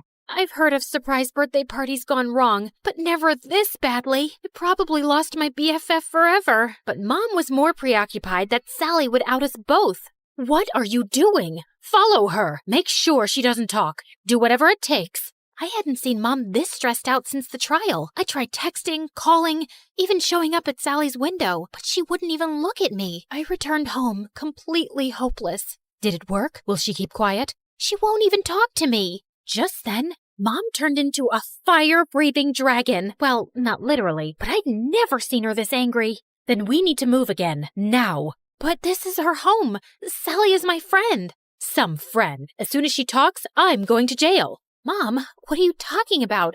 Why would you go to jail? The judge said you were innocent. Of course he did. I bribed him. My business partner and I were both stealing funds from the investors because we deserved more. But unlike me, she was dumb enough to get caught and unwilling to do whatever it took to stay out of jail. And Sally's dad figured it all out and tried to get me behind bars too. But I showed him I am not to be messed with. I couldn't believe it. I was so blinded by all of her generosity over the years. I'd never even once suspected that she could have done anything criminal. And I felt so awful for Sally and her family. They didn't deserve this. But then again, how could I choose between my mom and my best friend? What Mom said next, though, made everything totally clear. You got us into this mess. Now you have to get us out. Me? I'm just a kid. You're the one who was so greedy that you stole money and ruined your company and all of your employees' lives. You even let your own best friend take the fall. You cared so much about money, you forgot about what really matters, friendship. Trisha, come back here. My name isn't Trisha, Mom. It's Janissa. So, let me reintroduce myself. Hi, MSA Nation. My name is actually Janissa. Pretty, right? Okay, back to the action. I grabbed the security cameras on my way out and headed straight to the police station. It had our conversation and Mom's confession recorded. The police took my mom away, and because I had just turned 18 recently, they let me take care of myself. And that night, the story was all over the news. I knew I'd done the right thing, but I'd never felt lonelier. The next morning, I woke up to a knock at the door. Sally, you have to believe me. I didn't know about my mom. She told me everything for the first time yesterday. I can't believe you did that for me, Patricia. Well, I had to. It was the right thing. I mean, sure, I probably could have bounced from town to town with Mom for years, pretending to be someone I'm not, but I don't want to be like Mom, throwing my friends under the bus and not caring about hurting other people. I would choose friendship over luxury 1,000,000 times. And, by the way, my real name is Janissa.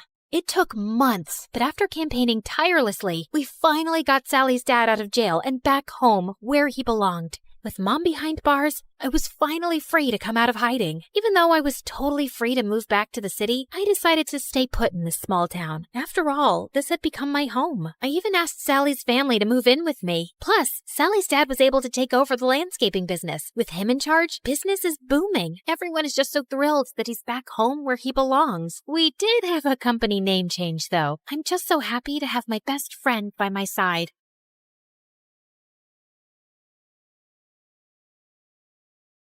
Little Natalie's tummy couldn't stop growling. She had been hungry the whole afternoon, but it was evening now and her mom wasn't home yet. Those rich people should stop making my mom work so much. I wish we'd never moved from France. Mom didn't have to work so hard there like she does here. As she walked outside, she heard loud music coming from the biggest mansion in the whole countryside from afar. Her tummy told her to go there, and she found out there was a large party happening in the garden. Natalie started drooling when she saw the huge feast. She tried to sneak in, but a group of women blocked her. Where do you think you're going, little girl? I'm hungry. Can I have some meat, please? And a glass of juice, too? Just look at her dirty clothes and hands. Disgusting. You're not welcome here, child. Be off with you. Natalie was so mad at their meanness. Just as she turned to leave, she noticed a young boy around her age hiding in the bushes, and he looked furious. He was staring at a maid who was being scolded by the lady of the mansion, Mrs. Harrison. How can you serve these fruits in a stupid basket? We have an expensive tray for this. Another mistake, and you're fired. Mr. Harrison was trying to calm his wife down when their daughter Harper, who was the same age as Natalie, was making things worse. I don't have the mood to eat those fruits anymore, Mom. That woman ruined my night. Natalie felt so bad for the humiliated maid. She joined the boy in the bushes. I hate these people. Me too. And that's my mom they're yelling at. They don't deserve all this delicious food. I have to teach them a lesson. Wait, are you going to do something bad? Mom said you shouldn't do bad things no matter what. But he just ignored her and dragged a bag of manure lying close by. Then he started climbing a tree that overlooked the garden. But moments later, the branch under him cracked, and he went tumbling down straight onto the food table, spreading cow poop everywhere. Everyone screamed, and Mrs. Harrison looked ready to explode. She yelled for security, and Natalie thought she had to do something to save her friend. And with that, she ran towards the nearest barn, rode on a young horse, and made it run around the garden, completely ruining the party. You little rascals! Natalie grabbed the boy's hand, and they fled the scene. I can't believe you just did that! You're so cool! Natalie's tummy suddenly let out another growl. He chuckled and took out an apple from his pocket. For you! Make it 2, 'cause I saved your butt. I'll get you another one soon, promise. What's your name? Natalie. And you? Caleb. Nice to meet you, Natalie. Can we be friends? Okay. And since then, Caleb and Natalie became best friends. Growing up, they shared their love for food and their hate for rich and mean people, especially for people like the Harrisons.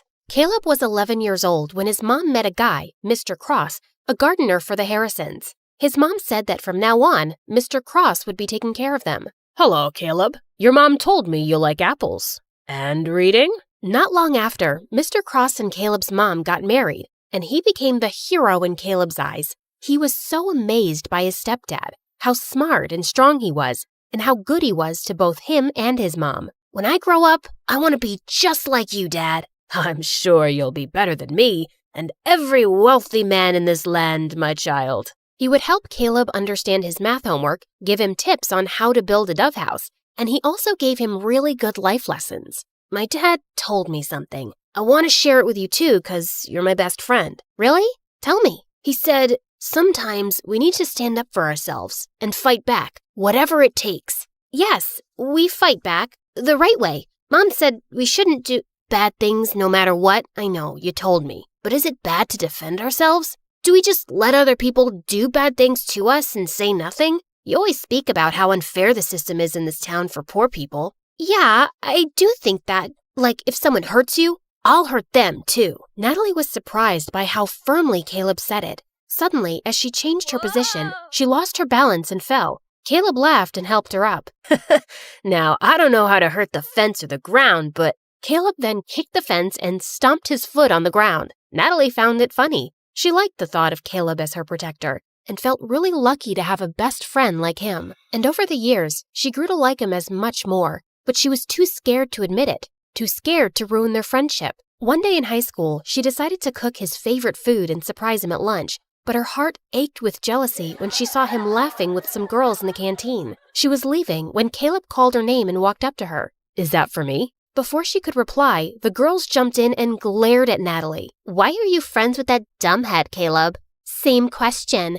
Handsome boys like you should hang out with pretty girls like us." Suddenly, Caleb wrapped his arm around Natalie's shoulder. "My girlfriend is not a dumbhead. She's the smartest, coolest, and most beautiful girl I've ever known. So please, stop talking rubbish about her." "Girlfriend?" As the humiliated girls left, Natalie turned to him. "Why did you tell them that nonsense? Those girls are going to hate me forever." "Are you mad?"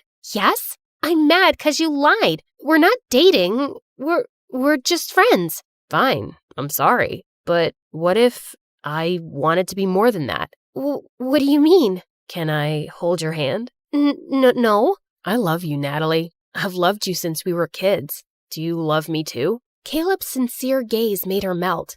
Yes, I think I feel the same way." Caleb started to lean in closer, and when their lips finally touched, she felt like she was on cloud 9. After that, the best friends became lovers, and Natalie was really happy with Caleb as his girlfriend. But over time, things started to get complicated. His mom fell really sick, and his stepdad's earnings weren't enough for her medicines. So Caleb was forced to take more part-time jobs around the farm. He hardly had any time to spend with Natalie anymore. Meanwhile, that night at the Harrisons, the family was having their usual dinner. Mr. Harrison was talking about the progress of their business, while Mrs. Harrison was being pushy towards their son to date someone. "I don't understand the rush. I'm so young, I'll have plenty of time later on." "You have plenty of time now." "I don't, Mom.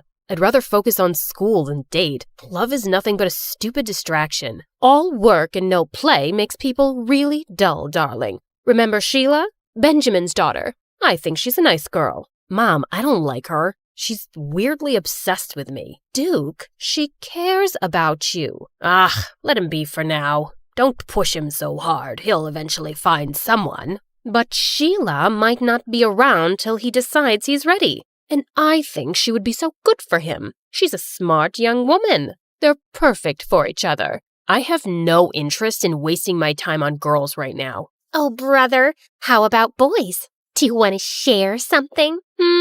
"Shut up, Harper." "Well, Sheila and her parents are visiting us soon, and you will spend time with her so you can get to know each other. Who knows? Maybe it will end in a wedding." Hearing that, Duke suddenly felt the urge to lie. "I'm sorry, Mom, but I already have a girlfriend." "What?" "I said I'm not dating Sheila because I already have a girlfriend." "Since when do you have a girlfriend?" "Since 6 months ago, but we kept it a secret. I don't want people in my business."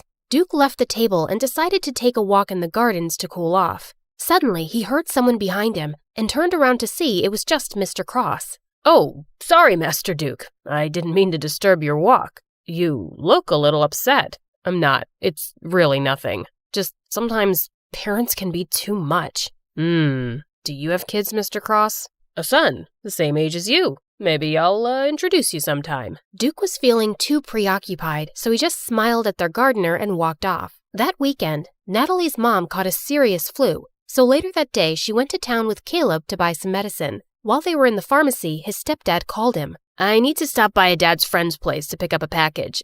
Wait for me in the town square. I'll be right back." Natalie bought the medicines and sat on a bench in the town square. Her favorite thing in that old place was the old horse statue in the center. They're such gorgeous and magical creatures. Just then, she noticed that its red eye patch was lying on the ground. She picked it up, and as she placed it back on, the statue suddenly wobbled. She tried to make it steady, but it just suddenly toppled to one side and broke into pieces. "Holy mighty, horsey!" Natalie stared at the sight in complete shock. The townspeople quickly gathered around, and they went berserk. "How could you be so reckless and ruin the pride of our town?" "Isn't it bad enough that we have to live with a foreigner who badmouths our town and its systems? And now you've ruined our cultural legacy." Some of them even started crying, and Natalie felt panic. She tried to contact Caleb, but her phone's battery was actually dead. "I swear, I didn't do anything.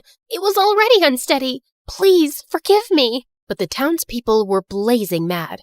Soon the police came, and as they were questioning her, everyone suddenly became silent as they made the way for someone. Natalie lifted her head and met someone's eyes. Duke, the oldest child of the Harrisons. What's going on here? This girl just caused serious damage to a public property, and we need her to come with us to the station. Duke just nodded at them, and soon Natalie found herself sitting in a police station. Please, officer, just let me go home first. My mom is sick, and she must be really worried. But the officer just ignored her. A few minutes later, Duke came out of the main office. You're free to go. I've taken care of everything. Huh?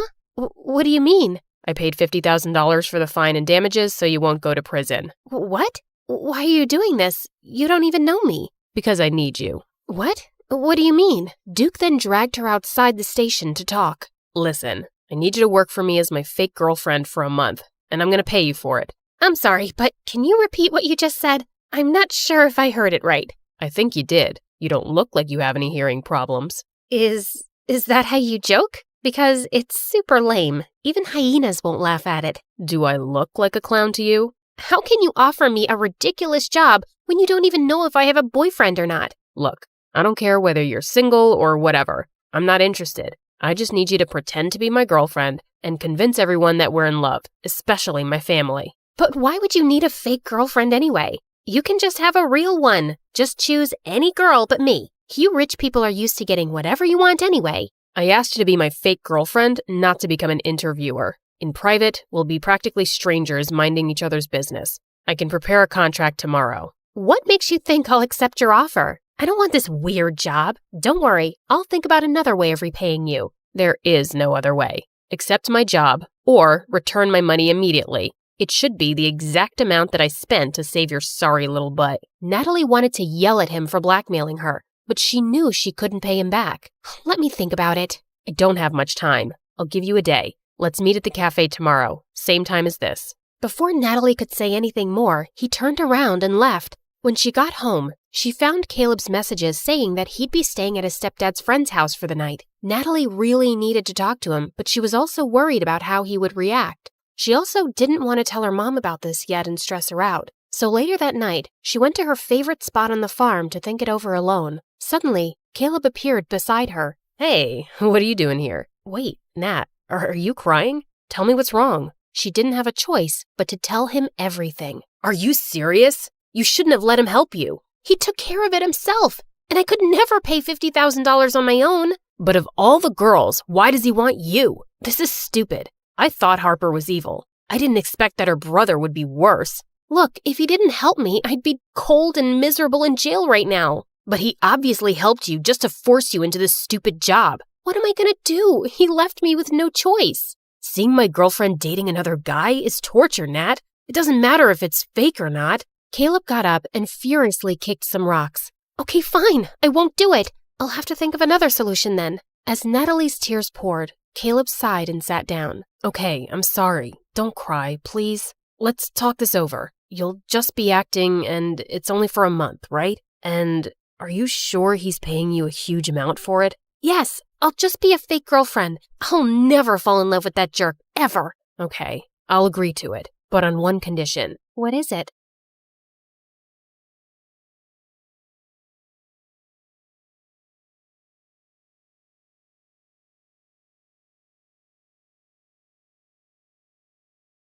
Hi, my name is Rose.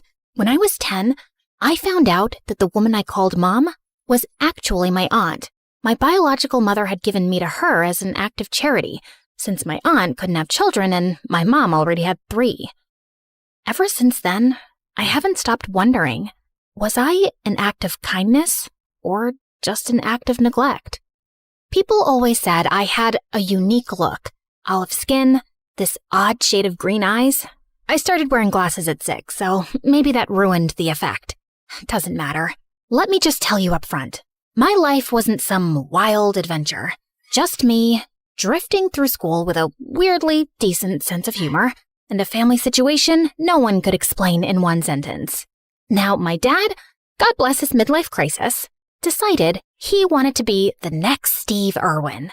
Not in a cute, let's volunteer at the zoo kind of way, but full-blown obsessed. Animal documentaries, snake facts at dinner, backyard traps to train my instincts. By the time I was 7, I could name more venomous reptiles than I could types of candy, which honestly explains a lot. So when Christmas rolled around, I didn't ask for Barbies or ponies or whatever other kids were crying about. I had one very specific, very non-negotiable wish. A snake. A real one. A snake? Absolutely not. But not just any snake. He's educational. So is watching a nature show. Why don't you print out a picture and hang it on your wall? His name is Venno. I already made a tank out of the rice cooker box. I'm not feeding it. I'm not touching it. And if it escapes, you're sleeping outside. I was that weird kid in school, obsessed with snakes, reptiles, and obscure animal facts. So no, I didn't have many friends. And honestly, I was fine with that. Apparently, not everyone else was.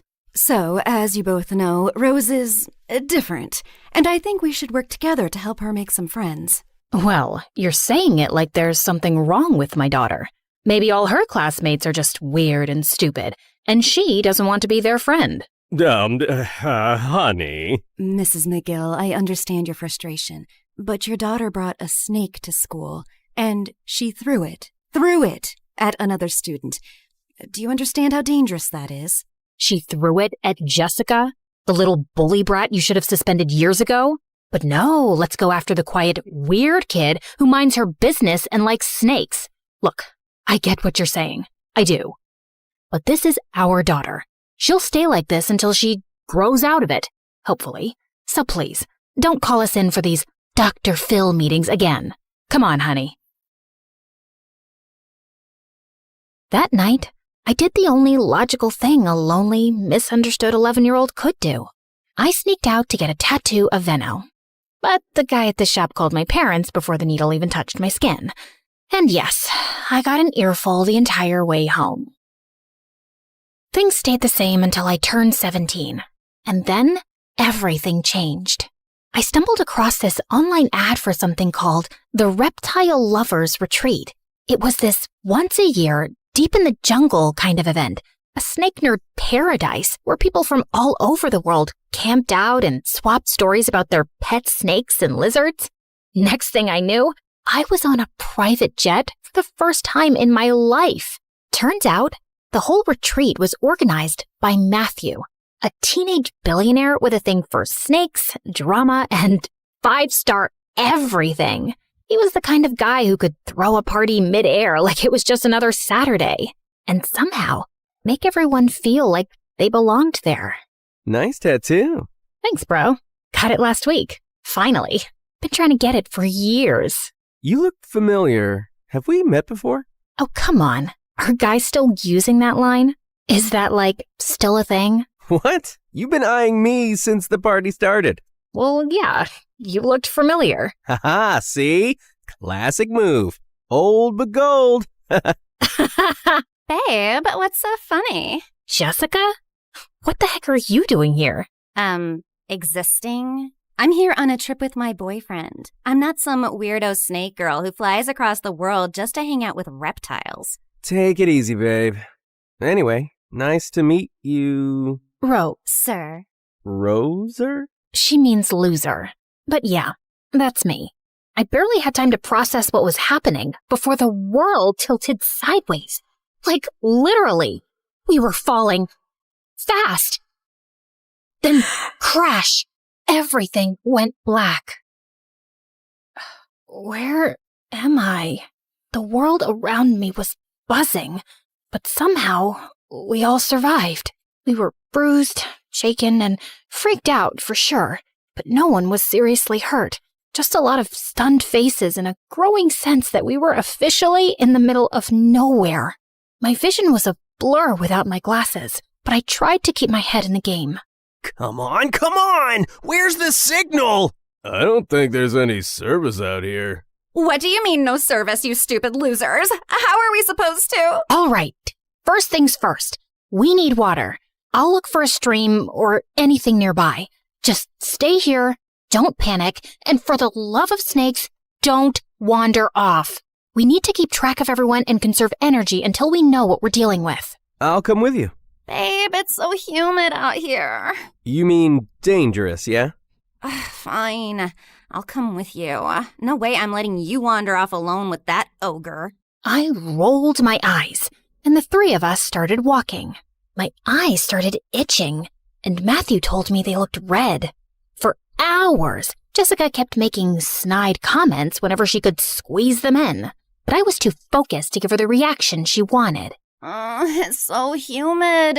I swear I just felt a bug crawl into my shoe. Welcome to the wilderness, babe. Why are you even on this trip, Matthew? You look like someone who's never even been outside a spa. Excuse you? I'm very outdoorsy. My family made me do survival camps every summer. You know, learn grit. Apparently being born rich means you have to earn your personality. Hey, Rose, remember in 5th grade when you brought that snake to school? You were running to the bathroom and it got out of your bag and you turned around to grab it, then peed your pants? I'm sure that didn't happen. Come on, Jess. Yes, it did. I remember because it was my 12th birthday that day. Wait, why were you 12 in 5th grade? Were you held back? I saw your passport. You're older than us. She wasn't held back. Some people just start school later than others. Why are you defending her? Because she's a helpless little weirdo who will jump at any chance to be my friend. And fine, yes, I was held back. There, I said it. What now? You gonna break up with me? No, babe, I was just... Save it. I'd rather walk alone and get eaten by a wolf than spend another second with you and that snake perv. Whoa! Just then, Jessica fell into a trap. A rope whipped around her ankle and yanked her up, leaving her dangling upside down midair. Help! Help! What are you two idiots doing? Oh, sorry, babe. Not you. Her! Say sorry to Rose first. Matthew, listen. The fact that there's a trap here suggests there might be hunters nearby. Maybe we finally found someone. Wait, I hear footsteps. I'll be with you, Rose, after Jessica apologizes. Come on, Jess. I heard the footsteps getting closer, fast, so I climbed up a fallen tree trunk, crawled along the branch hanging above Jessica, and started cutting the rope, barehanded, then with my teeth. Matthew, behind you! I looked up. A group of people stood there, dressed in what looked like traditional tribal gear. They were watching us. Their leader, a tall, stone-faced man, stepped forward. Everyone went silent. I awkwardly bit the rope one last time, and Jessica fell head first onto the ground with a thud. Ouch! And who are these people? Are they gonna save us or eat us for dinner? They didn't speak any English, and while Matthew tried to communicate with them, I noticed their leader staring at me. Then he took a step closer, and just like that, the whole group went still. Soboki Nina Ayame. He's looking at my snake tattoo.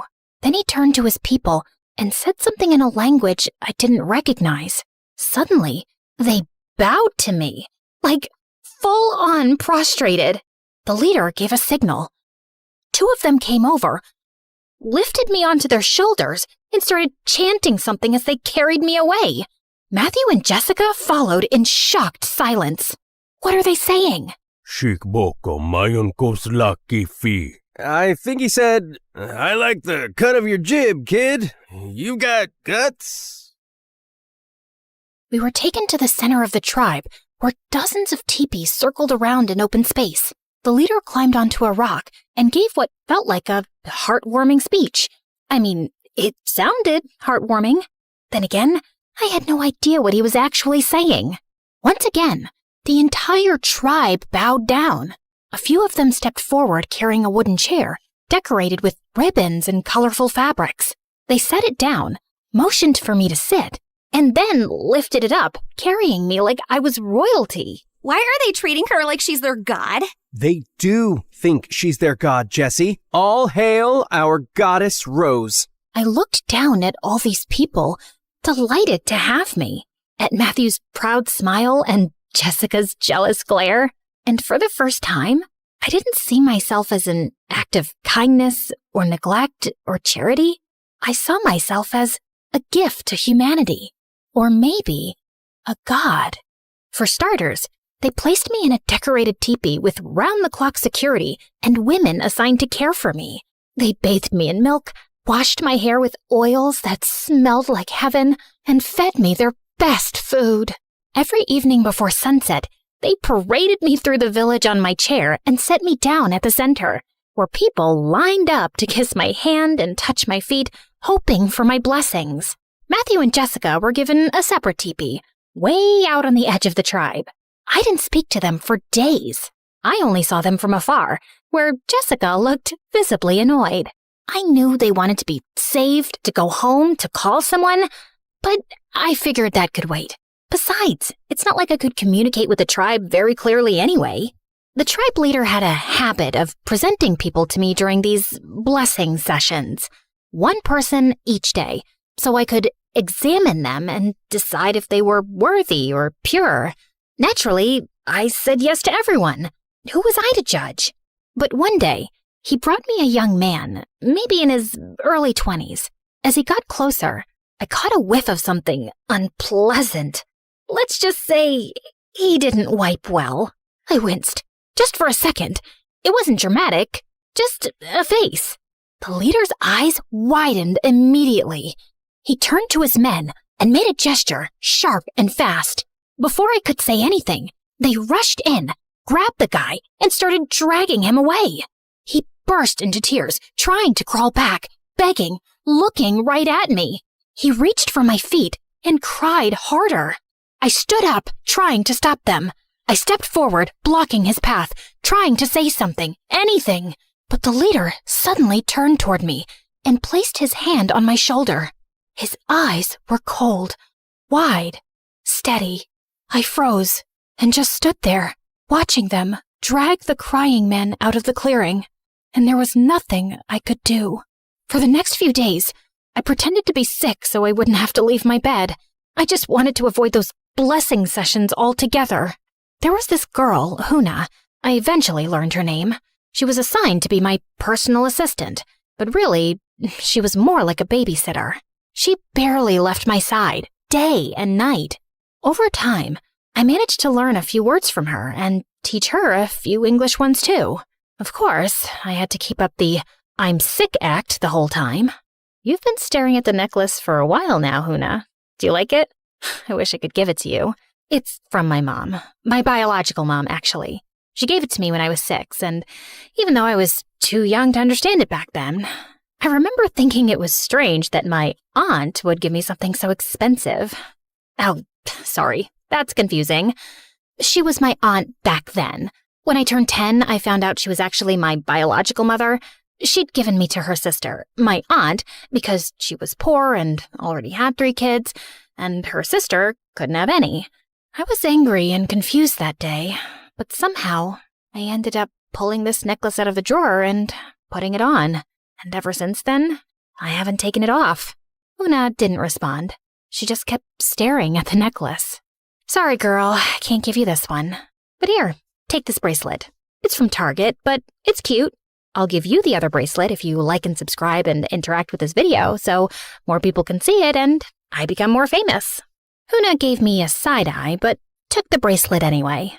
Just then, the leader barged in. He looked furious.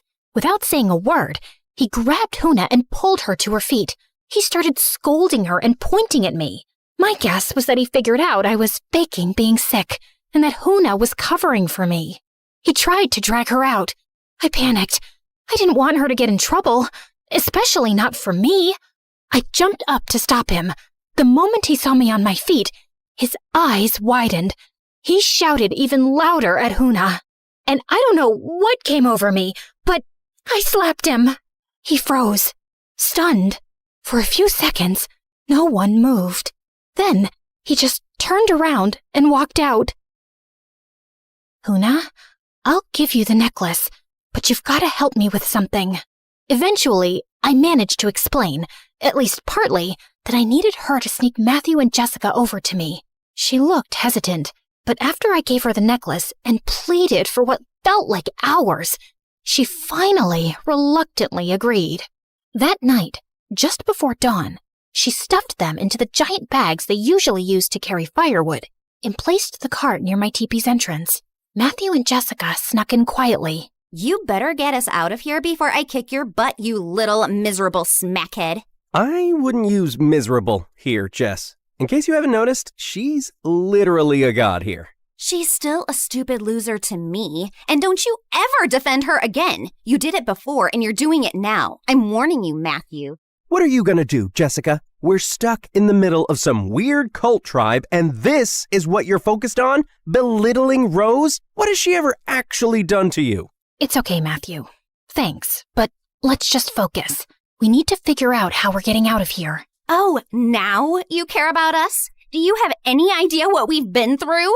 We wake up at dawn, get sent to the mountains to hunt, whatever that means, and then we're out in the fields all afternoon. All we get to eat is plain rice and dry corn, while you're here eating fish and meat and bathing in milk like some freaking goddess. You're letting this whole thing get to your head, maybe because deep down you know how worthless and dirty you are. Just a smug little snake-loving mutt. Jessica, enough! Cut it out, all right? Huna sensed something was wrong. She stepped in, trying to gesture for Jessica to calm down. Oh, what do you want now? Instead of standing there like some useless statue, why don't you go fetch us something decent to eat, huh? Food, stomach, hunger, food. You hear that? She shoved Huna toward the entrance. Matthew rushed to stop her. I'm tired. I want to go home. I miss my bed so bad. It's okay. Calm down. Rose will help us figure this out. She's an idiot. She never does anything right. She killed my brother. Yeah, she did. You didn't know that, huh? We were best friends, Rose, for 10 years. And then that night, you showed up crying, pouring rain, screaming about your mom, aunt, whatever. My brother, he came running down to check what was going on, and he tripped over you. Yeah, she was lying on the floor crying because she's that dramatic. He just had surgery, okay? He wasn't supposed to fall. Now he's in a coma. And every time I see you smiling and pretending like it didn't happen, I see him lying there. You didn't just ruin our friendship, you ruined everything. Jess, that's not fair. You can't blame her for that. I'm sure Rose is sorry. God knows how sorry I am. I think about it every single night. I've said I'm sorry more times than I can count. Yeah? Look how sorry you are. Getting pampered like royalty while we rot out there. You and your crocodile tears. I'll never forgive you. I'm sorry. I'm sorry. I was crying hard. That incident never left me. It came right after I found out about my mom and aunt. And then Jessica completely cut me off.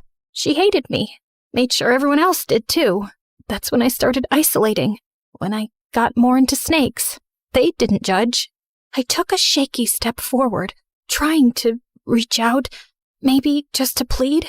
But Jessica looked at me with pure disgust. Then she spat on me. Don't you dare touch me, you pathetic little freak! She stormed off. Matthew tried to shout after her, but she was already gone. He followed a second later. I stood there, wiped her spit off my cheek, and blinked my last tear away. The next day, during the blessing ceremony, the leader brought forward a few villagers like usual, but I didn't even look at them. I shook my head. He stopped, looking confused. I scanned the crowd. Then slowly, I raised my hand and pointed at Jessica. The crowd turned to look at her. Jessica didn't move. Her eyes locked on mine, wide and panicked. Her face went pale. You wouldn't dare, Rose. The leader ordered his men to bring her forward. She didn't resist. She walked with them, calm, composed, almost proud. When she got closer, she looked straight into my eyes, cold, like she was daring me. What are you going to do, Rose? So now I'm just Rose, not a pathetic loser anymore? She didn't say a word, just stared. But her eyes were saying, do the right thing. I looked at the leader and gave the signal to take her away. No, please, stop! Rose, tell them to stop! He tried to run toward us, but a few of the men held him back as Jessica walked away silently, without a fight, never once looking back. That night, I sat in my teepee with the worst headache of my life. My eyes were burning.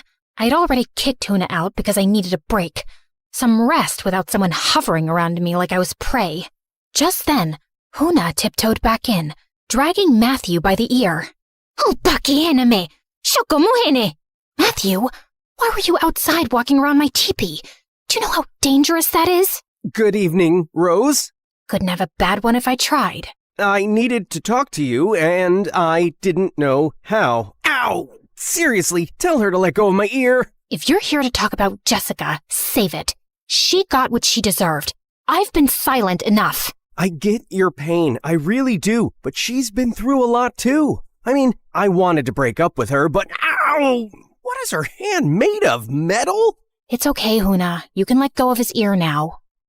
I was gonna break up with her before the trip, but her dad asked me to wait. He's a friend of my dad's. Said she wasn't doing well, that this trip might help. Her therapist thought nature would fix things, I guess. She's all he's got. I just wanted to get her back safe. All of us. Boo and who? Come on, Rose, show empathy. Her going through stuff doesn't mean everyone else has to suffer for it. Her therapist should have taught her not to be a jerk, not to go out and connect with the trees. Now, if you don't mind, it's time for my nap. Huna pushed him toward the exit. Wait, Huna, right? Here, I picked this flower for you. Thought it looked cool. I've never seen anything like it. Huna clutched her chest, visibly touched, then promptly threw the flower away. Shokuri! It's poisonous, you idiot. Now get out. Huna gave him one last glare and dragged him out. That night, we had one of the biggest ceremonies yet. A celebration marking the night of arrival. A sacred tradition passed through generations, where they believed a god would descend from the sky to guide them. Apparently, I was that god. At one point, I noticed a kid staring at me with hatred. It was the first time I'd seen that kind of look directed at me here. Huna caught the tension. From what I could gather, the man they dragged away during the last blessing was his father. I was so tired of people blaming me for things that were completely out of my control. I mean, I was sorry it happened, but it wasn't my fault. Not really. So I stuck my tongue out at the kid. He hid behind his mom. A few moments later, the men came to carry my chair for some ritual. They lifted me high into the center of the gathering. Some people cheered, others bowed, and as I sat above them all, I felt it. No matter what I did, they would keep worshiping me. Even that boy from earlier had been pushed forward by his mom to join the celebration. Funny how I was someone's discarded kid. Now I'm someone's god. I still don't know which one hurts more. The boy stared straight at me. Then he pointed behind him. I followed the direction he pointed, half expecting nothing. But then, completely unrelated, I saw a glow. The glow was faint at first, but it quickly grew into visible flames, rising higher and spreading fast through the dark. I raised my hand and pointed, and the music slowly faded as people turned to look. Then came the gasps, and the shouting followed soon after. Panic broke out, and someone rushed to carry me away to safety. The next morning, smoke still hung in the air. Half the village was reduced to skeletons of ash and cinder. And yet, no one cried. Instead, they moved with an eerie calm, lining up in silence, carrying the last of their grain, jewelry, hand-carved trinkets, all for me, for their goddess. Children clutched burned dolls. Old women limped barefoot across blackened earth, as if none of it mattered. As long as I was safe, they would have done anything I asked. Anything. And for a second, I didn't hate that. That scared me more than the fire. How can I be a goddess if I can't even help them? I'm just an idiot, like Jessica always says. I attract chaos everywhere I go. The leader had dragged me away the moment he saw the flames. While others burned, he made sure I was untouched. Untouched and adored. Now he stood beside me, perfectly clean, arms folded, like nothing had happened. Why isn't anyone upset? Just then, the leader spotted a woman near the back of the line, clutching something under her clothing. His face darkened. He barked something in his language and pointed at her. She froze, then slowly stepped forward, shaking. From beneath her clothing, she pulled out a small bundle of dried herbs and placed it at my feet. Her child clung to her side, coughing quietly. No, keep it. It's yours. You need it for your child. I tried to hand it back, but the leader yanked it from my hands and gave it to his men. He pointed at my hair, then nodded approvingly, muttering something about the herbs, as if they were meant for me, as if some miracle hair treatment was more important than a sick child. What is wrong with you? These people lost everything, and all you care about is them giving me things? What am I going to do with all this stuff? What kind of leader are you? Just then, I spotted Jessica in the crowd and ran to her. Are you okay? Why do you care? If you must know, I was assigned to clean the poop hole. Guess the fire saved me. Never thought fire could be a blessing, but here we are. We need to find a way off this island, Rose. I know, but we can't just leave them like this. We have to help them. Well, gee, isn't that wonderful? Help yourself first, Rose. Before I could respond, the leader started shouting orders, telling the villagers to rebuild. No rest, no mourning, just obedience. First we were asking how we'd survive the jungle. Now I'm wondering how we survive him. His men approached me again. I knew what that meant.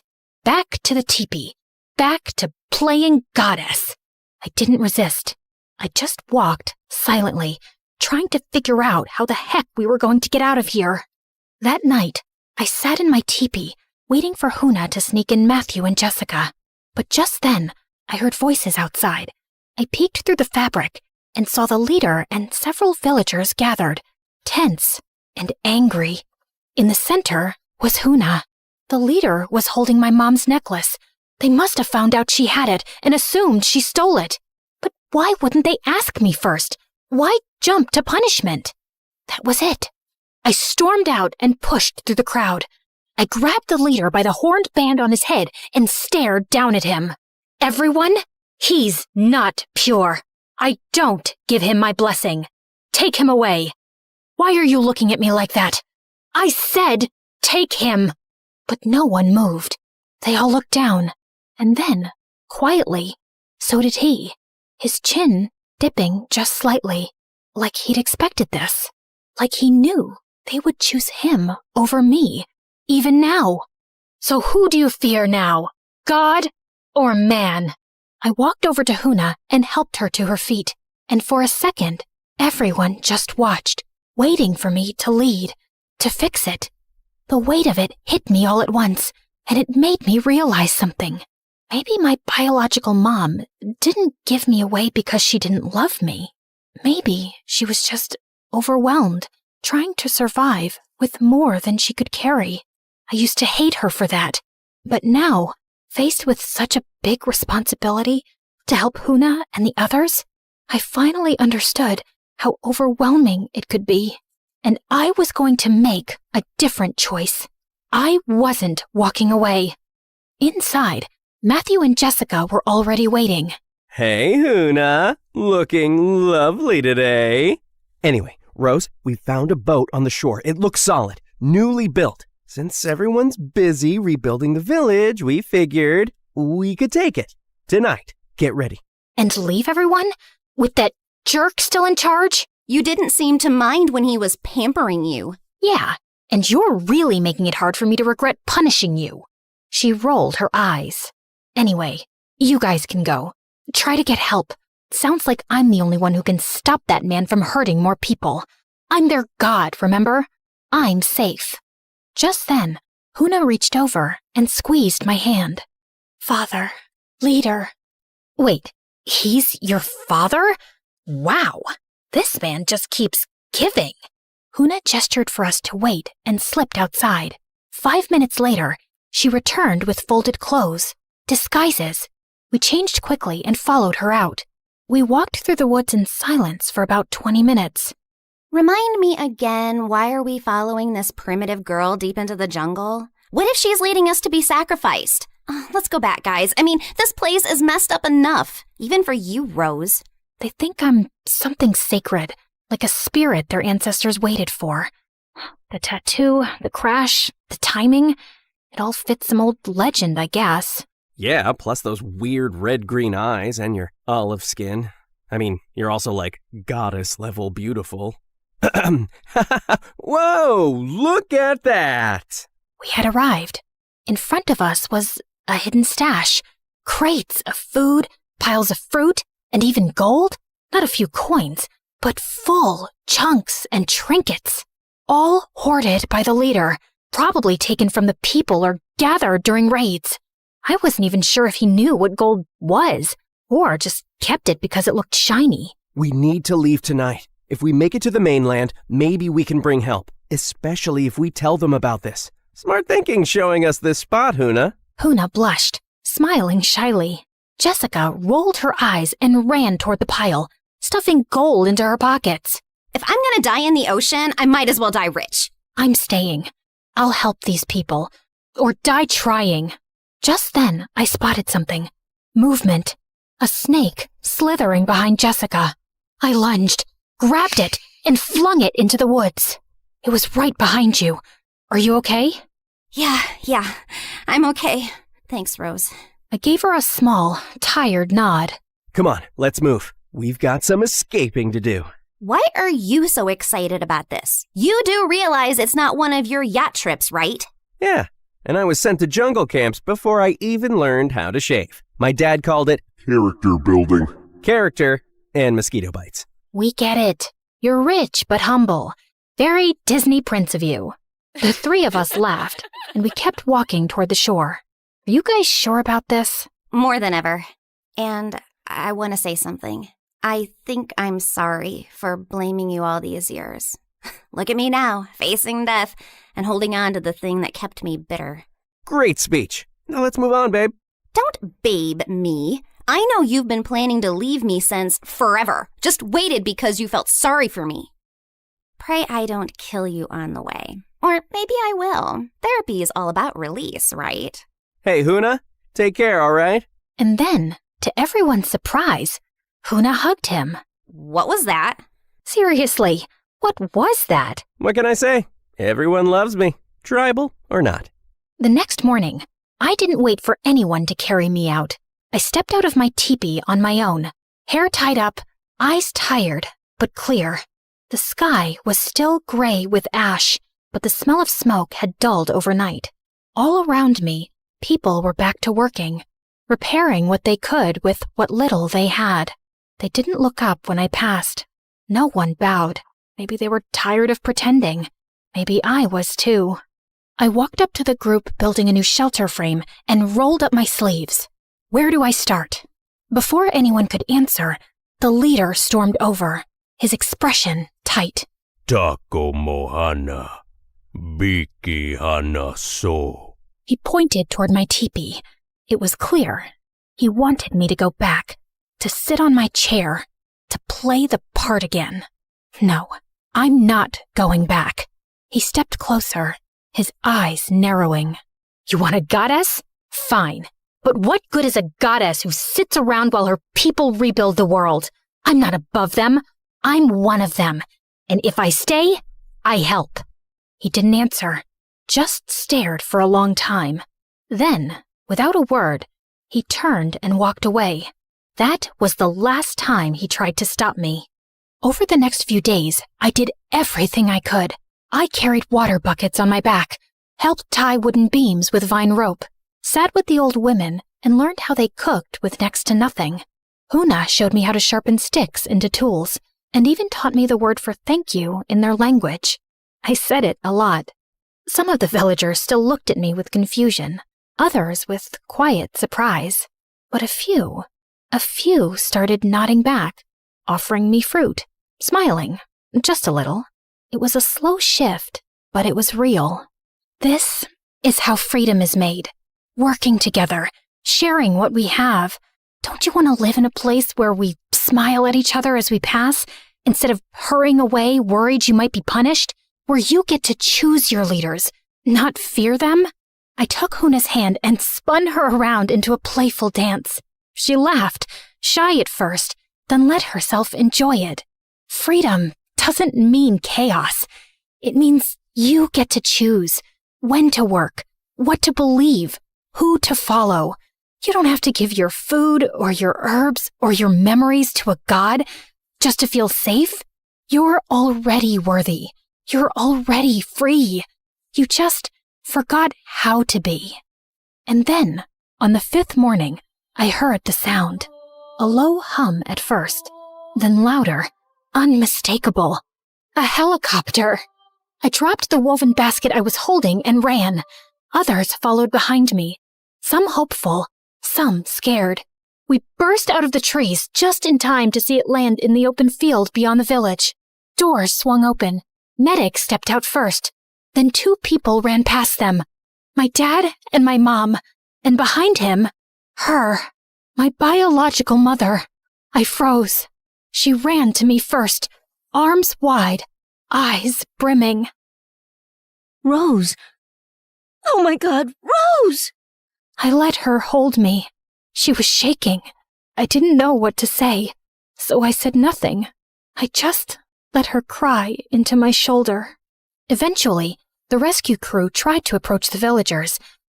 They offered help, food, clean water. Some of the villagers nodded politely, but backed away. Others disappeared into the trees. They didn't want saving, not from strangers. I didn't blame them. Before we left, the leader and Huna approached me one last time. I stepped forward and hugged her tightly, burying my face in her shoulder. Come with me. You don't have to stay here. You can go to school, dance when you feel like it, be away from him, be free. But she gently pulled away and gave me a small, sad smile before stepping back beside her father. I wanted to scream at her, tell her to run while she could, but I didn't, because deep down, I knew what it felt like to still need the person who failed you. I reached back into my bag and took out my mother's necklace. I pressed it into Huna's hand and closed her fingers around it. She blinked at me, stunned. It's yours now. The leader held something out, a single, rough chunk of gold. I stared at it for a long moment, then slipped it into my bag. I'd never say where it came from. Some things deserve to stay buried, but some people, even the broken ones, deserve the right to choose what freedom means to them. Man, I'd kill to live this life. Freedom at its finest.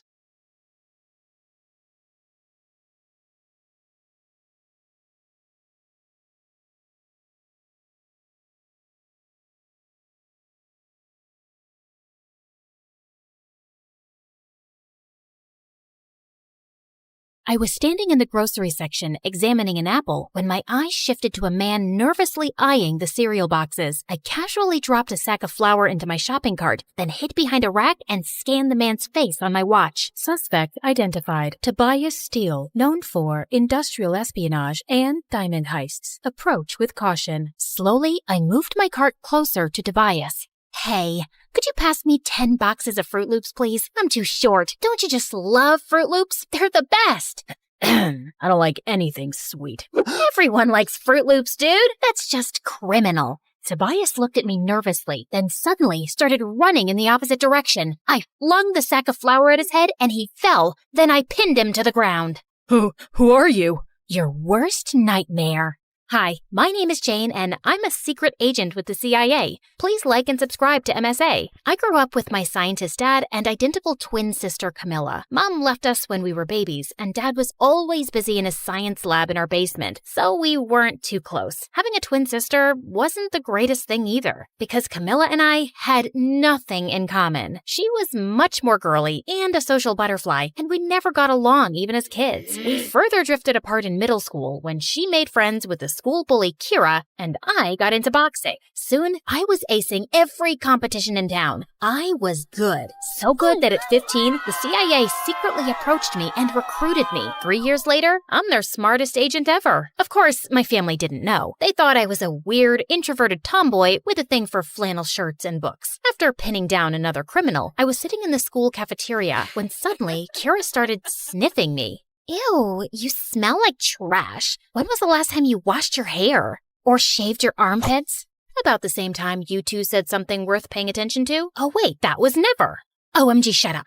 Ryan just walked in. Kira, quick, how am I looking? Fix my lip gloss, will you?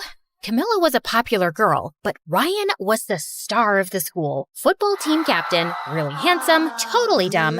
You know the list. Camilla started walking in Ryan's direction, smiling and waving at him, but he just smiled and looked away.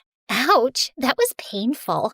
Anyway, just get my milkshake, Cammy, and stop wasting time on these dumb boys. You look desperate. Kira walked away, and Camilla was leaving too, but I stopped her. Why do you do everything she says? She's not the boss of you. And you are? Just keep your nose in your books and out of my business. Got it? Loud and clear. Just then, my phone started buzzing like crazy. My secret phone. And I knew it was time for another mission. This time, it was about someone named Belinda Holland, who was running a secret lab on her private island. My mission was to locate that lab, gather intel, and report back. And Belinda's son, Ryan, happened to be the same guy Camilla was head over heels for. For the next few days, I noted every little detail about Ryan. When he practiced football, what he had for breakfast, even the girls he flirted with, just to find that one golden opportunity to strike up a conversation with him, and then get closer. But every time I tried to make a move, something or someone would interrupt us. I was starting to think luck wasn't on my side when one night I caught Camilla sneaking out. Ow, ow, ow! My arm! You're freaking strong for a girl! Gee, thank you. Where are you going in the middle of the night? To a party, obviously. Ryan's mom has this cool resort on a private island, and he's taking me and Kira there tonight. It's kind of a big deal because no one's ever been on it before, and I really want to go. You know how much I like him. Private island. Bingo! It had to be the same island where the lab was located. I mean, how many islands can one person own? I know it's MSA, but let's be realistic, guys. I just had to get to this party. Fine, but are you sure you want to wear that? That dress looks a bit dated. You think? Wait, what do you know about fashion? I know what suits my sister, and this isn't working. Tell you what, you change and I will hold the door for you. Camilla looked at me suspiciously, but then left to change. Once she was inside the washroom, I quickly closed the door and locked it. Dad wasn't going to hear her anytime soon in his basement. I'm sorry. I'll explain everything later. I fixed my hair, did some makeup, and when I was done, I looked exactly like Camilla. Yeah, we were identical, but this was the first time I actually saw it. I took a cab to the dock and got there just in time. I was just getting my bag out when this guy tapped on my shoulder. Are you excited? I've never been to one of Ryan's exclusive parties before. Does this mean I'm famous now? I'm Patrick, by the way, Ryan's cousin. I'm Cam. Before I could introduce myself, the boy screamed and then jumped on me. It's a frog! Oh no, it senses my fear. Please save me. I've never even had a girlfriend or a kiss. Will you kiss me? Please. It's my last wish before I die. Or no, wait. Kiss the frog and maybe it'll turn into a prince or something. What? It doesn't work like that, and it's gone, so you can get down. You're awfully heavy. Patrick let me go, and soon after, we boarded the sailboat along with Kira and Ryan and headed for the island. As soon as we got there, I started scanning the place, but it just looked like a regular beach. And I noticed that we had no signals on our phones. I know you guys are wondering where we are, but trust me, this will be the best experience of your life. I just have a feeling. Before Ryan could finish, a huge coconut fell on his head and knocked him out. Is he dead? It's a coconut, Kira, not a meteor. He'll be fine. Only he wasn't. We waited for Ryan to wake up on his own. Since it was too dark and none of us knew the way to the resort except Ryan, we decided to camp on the beach. And the next morning, I woke up to Ryan screaming his lungs out. Oh my god, what am I doing here? Who are you? And why are you sunbathing next to me? Ha ha, very funny. Stop the games and let's go to this resort. I really need to pee. What? I don't know you, okay? Or do I? My head is hurting. God. Ryan, what year is it? 2015. That's when I realized that the coconut probably hit him too hard and Ryan was suffering from amnesia. I quickly woke up the rest and we decided to go back to the city to get Ryan checked. But when we turned around to leave, we saw the boat had drifted into the ocean because Patrick forgot to anchor it properly. You've got to be kidding me. I was still recovering from the whole frog thing. Are we gonna die here? Wait, did you guys kidnap me? I might not remember everything, but I know for a fact that I'm rich. Oh, I know what we can do to save our lives. My aunt taught me this ritual. Suddenly, Kira got down on her knees and started chanting something. Oh, my Lord, Kumbaya, please save us. Don't let us get eaten by dolphins. As a sacrifice, I'm giving up my vintage Chanel sunglasses. Please accept this. Hoo la la la, hoo la la la, hoo. Kira, can you please not act like an idiot for once and let me focus? What's gotten into you, Camilla? You're not usually this snarky, and I was just helping. It's not like I forgot to anchor the boat. I said I was still hung up on the frog. Can someone please tell me what's happening? Shut up, all of you! Focus. We have two choices. Either we stay here crying about a boat, or we walk till we find the resort. Everyone calmed down and decided to go with the second option, which was to find the resort. But the heat was killing us, and we couldn't spot anything for hours. To top it all, Kira was an absolute brat and kept asking me to piggyback her. When I refused, she threw a fit, and one of the boys had to step in. It wasn't until sunset that we came across a big building that looked really creepy. Thankfully, it wasn't so bad on the inside, and we slept like babies. But in the middle of the night, I woke up to a faint humming sound. I was sure it was coming from somewhere in the room and carefully scanned every corner trying to find the origin of the sound when I saw a tall figure standing at the end of the hall. Who's there? No answer. I can hurt you really, really bad. I know kickboxing and kung fu. Still no answer, and the sound kept growing louder as I got closer. It was too dark. I couldn't see the face and was sweating bricks when suddenly Patrick jumped out of the shadows wearing headphones. Ah, what are you doing? What are you doing? And why were you making that sound? I was just singing. It helps calm me down. You should try it. I relaxed a bit, and both Patrick and I sat down. As we got talking, I asked him more about Ryan and Belinda. He was Ryan's cousin, after all. I've never really met Ryan before. I was here on vacation, and when he heard I was in town, he invited me to this party. My mom hates his family because she thinks Ryan's mom is kinda snooty. Rich and pretty people are often snooty. Well, I guess that means you're not rich then. But you are pretty. I'm sorry, I didn't mean to say you looked poor. I meant, watch out! Just then, Patrick pulled me in as a lizard fell from the ceiling. We were so close, I could practically feel him breathing on my face. He wasn't so bad to look at, actually. Ew, no, Jane, snap out of it. That was a close call. It's a lizard. Also, you're kind of strangling me. Sorry. Patrick and I left for bed soon after, and the next morning, I woke up extra early to check the places for clues when I noticed that Ryan was missing. I searched for him everywhere in the house, but he was nowhere to be seen. So I rushed outside and walked around till I spotted Ryan standing under a coconut tree. What are you doing? I figured if I stand here long enough, a coconut might fall on my head again and I might get my memory back. I don't think that's how it works, Ryan. Let's go back. We started walking back when I noticed a weird-looking bird following us. I grabbed it to take a closer look when I saw a small camera under its tail. Holy cow, this was a surveillance bird. Just then, the bird started flapping its wings like crazy, making loud beeping sounds, and within seconds, a black van arrived and 2 guards came running in our direction. You're outnumbered, sweetheart. Surrender peacefully, and we might go easy on you. Please, I fought tougher men than you before breakfast. Let's dance. I launched into some of my best boxing moves, knocking one of the guards to the ground, but the other guard pulled me into a tight grip. I tried to fight my way, but he was too strong, and the next thing I knew, he pushed me into the back of a van with a really weird smell, and soon everything went dark. When I woke up, I was in a big room with my hands tied to a pole, and Ryan was sitting across from me playing video games. Oh hey, you're up, finally. Care for some candy? No, you idiot, untie me. Oh yeah, sorry. I've been a little in and out with my memory since Mom got me here this morning. There, all done. As Ryan untied me, I quickly got up to run, but just as I turned around, a woman walked in, and I immediately recognized her from the photos. Belinda Holland. She saw my hands untied and screamed at Ryan. What have you done, you moron? Guards, catch her! I bolted towards the door and managed to escape the room, but just as I turned the corner, I saw the guards running towards me, blocking the exit. Come on, Jane, you were trained for this. Knock 'em down. I took a defensive stance and was ready to attack when suddenly the window next to me shattered and Patrick jumped in. What are you doing here? Saving your butt, of course. Where's Kira? You didn't think I'd bring her on a rescue mission. Good call. Also, that glass could have hurt me, hero. Oh, yeah. Didn't think that through. Dude, look out! Guard incoming, 9 o'clock. But Patrick failed to react in time and the guard pinned him to the ground. But I kicked the guard in the face.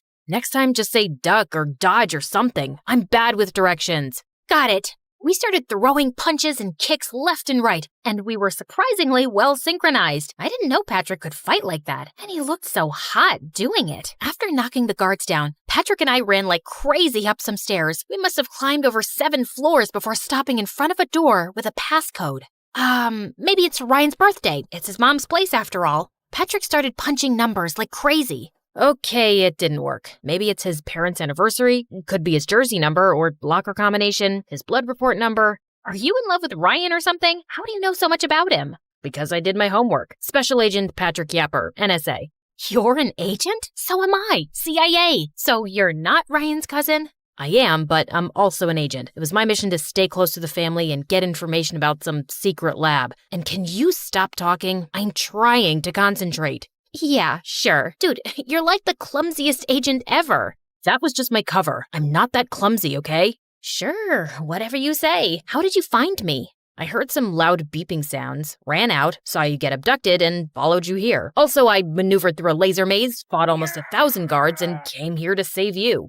That sounds like an exaggeration. But wait, you came here to save me and not for the mission? Why? What do you mean, why? Because God, I can hear footsteps. I have to break this door down. Brace yourself. Before I could react, Patrick took a deep breath and charged at the door, but it was made of metal and he stumbled backwards right into my arms. There now. All good, princess.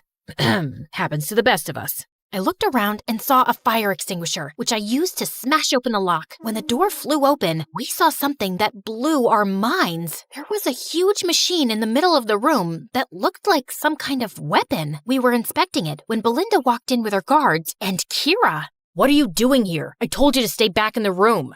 I couldn't stay back when the love of my life was taken away from me. Camilla, I love you. If we survive this, I'd love to take you out sometime.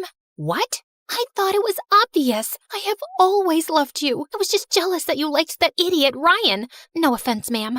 None taken. Let's get to the point. You will not be leaving till your dad comes here and gives me the key chemical I need to finish my master project. What chemical? And what's my dad got to do with any of this? Belinda went on to tell me how my dad was actually working for the government and he was the only person who could make the chemical she needed. That's why I asked Ryan to invite you here, so I could use you as bait and get your dad to help me. But unfortunately, my son's an idiot and lost his memory. Also, I didn't know you were an agent, so that kind of messed up my plan. A little tip, cooperate, and I might be lenient with you. I have a little tip for you too, ma'am. Don't watch the mouth, watch the hands. With that, I landed a solid blow right on Belinda's face, sending her stumbling backwards. In the meantime, Patrick picked up the weapon and hung it over the railing. One move, and I swear this thing will go over the edge. Patrick, your family, son. Family, my butt. You didn't even know I existed till I showed up at your door. Tell your guards to drop their weapons and release Kira. Now. Belinda reluctantly signaled her guards, and when they'd put their weapons down, I took the phone from one of the guards and alerted my team. Within minutes, reinforcements arrived via helicopters and arrested Belinda, seized the lab, and safeguarded the weapon. Ryan, too, was taken in for questioning. When everything was wrapped, Patrick, Kira, and I went back to the mainland, where I saw Dad and Camilla waiting for me. I rushed to them immediately. Why didn't you ever tell me you worked for the government, Dad? You never told me you were a spy either. That's just how things are. But Janie, I'm so proud of you. Thanks, Dad. Wait, you're not Camilla? No, I am. Before I could react, Camilla started hitting me like crazy. Who does that to their own sister? You locked me and you took my phone? You know I can't live without my phone. Ow! I'm sorry, but it was important. Ow! I swear to God, if you put yourself in danger again, I will kill you. Are you crying? Aw, I'm glad you're here. By the time I was done meeting with my family and briefing the team on what happened, I noticed that Patrick was gone. I couldn't even thank him properly. And worse, tell him that I might have a little crush on him. A few weeks passed after the operation, and I was informed that Belinda had finally confessed that she was working for an enemy organization. Ryan was sent to his dad in Germany, and I never heard from him again. Kira finally asked Camilla out, but unfortunately, Camilla didn't feel the same way about her, and they mutually decided to take a break from their friendship. Meanwhile, I tried to use all my sources to find out where Patrick was, but it was like he disappeared into thin air. Then one day, I was in a coffee shop when I heard a huge crash. Ow, my head. Patrick, what are you doing here? What happened to your clothes? I got lost, then took a little detour and fell into a puddle. Then 2 minutes later, I walked into a flower shop to get you some flowers, but ended up tripping over something there too. But I know you like to come here often, so I thought of giving it a shot and voila. How did you know I came here? Have you been stalking me? You make it sound like stalking's a bad thing. Stalking just means caring enough to find out things about people that they don't want to tell you themselves. Look, I like you, Jane, and I know I'm kind of clumsy and stupid, and I say all the wrong things, but I was hoping I could get to know you better. But Kira asked you out and... Hold on a second. Kira likes my sister, Camilla. I'm very much into boys, especially clumsy ones. Really? Yes, but you can't disappear like that again. Noted. Now, can I kiss you spy style? Patrick took me by the waist and leaned in to kiss me, but ended up losing his balance and we both crashed into a table. Why am I not surprised?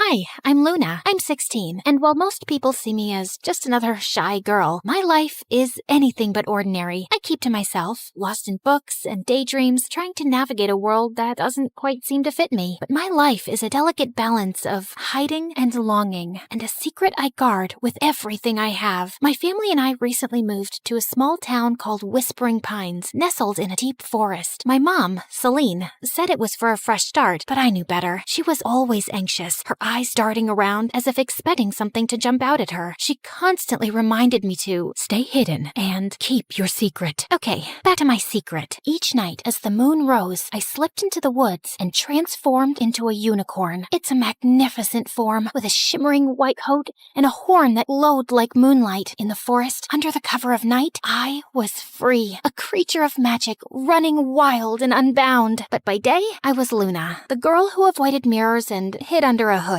I was isolated, not quite fitting in with any group at school. I didn't seek out friends or companionship because getting close to anyone could have put me in danger. So I remained on the fringes, living a double life that was both exhilarating and exhausting. Then there was Jasper. He's an artist with a sketchbook perpetually in hand, always drawing and observing. There was something different about him. His eyes seemed to see beyond the surface, and he had been curiously watching me ever since I arrived. His presence was a mix of intrigue and unease for me. One day, after school, cornered me by my locker. Hey, Luna, I've noticed you always wear that hood. Is there a reason? I shrugged, attempting to sound nonchalant. Just like it, keeps me warm. He raised an eyebrow, unconvinced. There's something more, isn't there? You're always hiding. I laughed nervously, trying to deflect.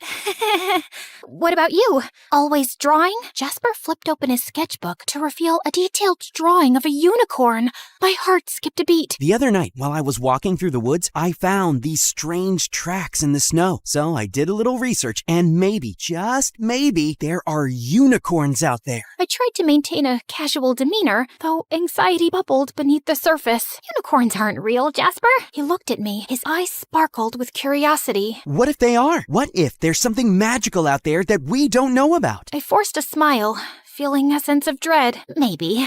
But I wouldn't worry about it. Despite my attempts to dissuade him, Jasper's curiosity didn't wane. He continued to question me, probing with a mix of genuine interest and persistence. His questions, though innocent, hit too close to the truth and made me uncomfortable. The next day, while I was walking to the local bookshop to get a new journal, I saw 3 men and 2 women exiting a large black SUV, all wearing the same black suit and tie. As I stayed hidden in the shadows, I got close enough to hear them speaking to Whispering Pines local sheriff, Marty Luca. They told him they belonged to a government agency of environmental researchers, but their high-tech gadgets and probing questions suggested otherwise. It was clear that they were searching for something, and I couldn't shake the feeling that it might be me. Later that night, I told my mom about the mysterious group of strangers that had arrived. Immediately, my mom's anxiety reached new heights. I watched as she ran to the closet and pulled down an old photo album from behind a row of hat boxes. She flipped through the pages until she stopped at an old newspaper clipping with a photo of the same people I saw earlier that day. Luna, we have to be extra careful now. The OSS is here, and they're not what they seem. I looked at her, confused. What do you mean? Who is the OSS? She gripped my shoulders, her voice trembling. Office of Supernatural Sightings. They're looking for magical creatures. If they find out what you are, they'll capture you and use you for their own purposes. You must stay hidden. But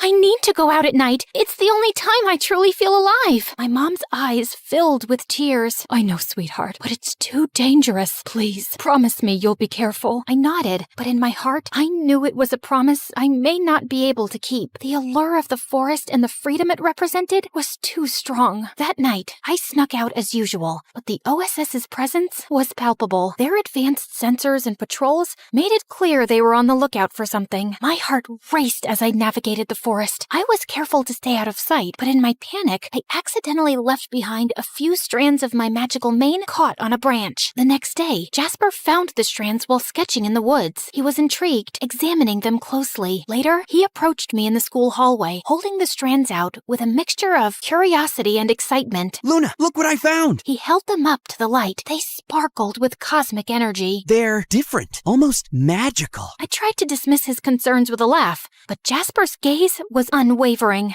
Magic? Are you sure? He nodded, his eyes serious. Then he looked deeply into my eyes, like he could see right through me. There's something about you, Luna, and you've been acting so strange lately. I felt a rush of anxiety. I don't know what you're talking about. Jasper's frustration was evident. Come on, Luna, I'm not trying to pry. I just want to understand. Is there something you're hiding? I hesitated, torn between fear and the desire to confide in someone who seemed to care. But the moment was interrupted as my mom approached and pulled me away from Jasper. What's wrong? The OSS is intensifying their search. They set up traps in the forest. They're using tracking technology, and they're questioning the townspeople. My mom's fear became even more apparent, urging us to leave town immediately. Luna, it's getting too dangerous. We need to leave before it's too late. I crossed my arms in defiance. I'm not leaving. I've been running all my life. I want to stay. Mom looked over my shoulder at Jasper. You can't risk everything over a boy. You don't understand how serious this is, Luna. I do understand. And Jasper is my friend. I trust him. My mom scoffed and walked away, clearly frustrated. I approached Jasper and took a deep breath, my heart pounding in my chest as I looked into his eyes. Jasper,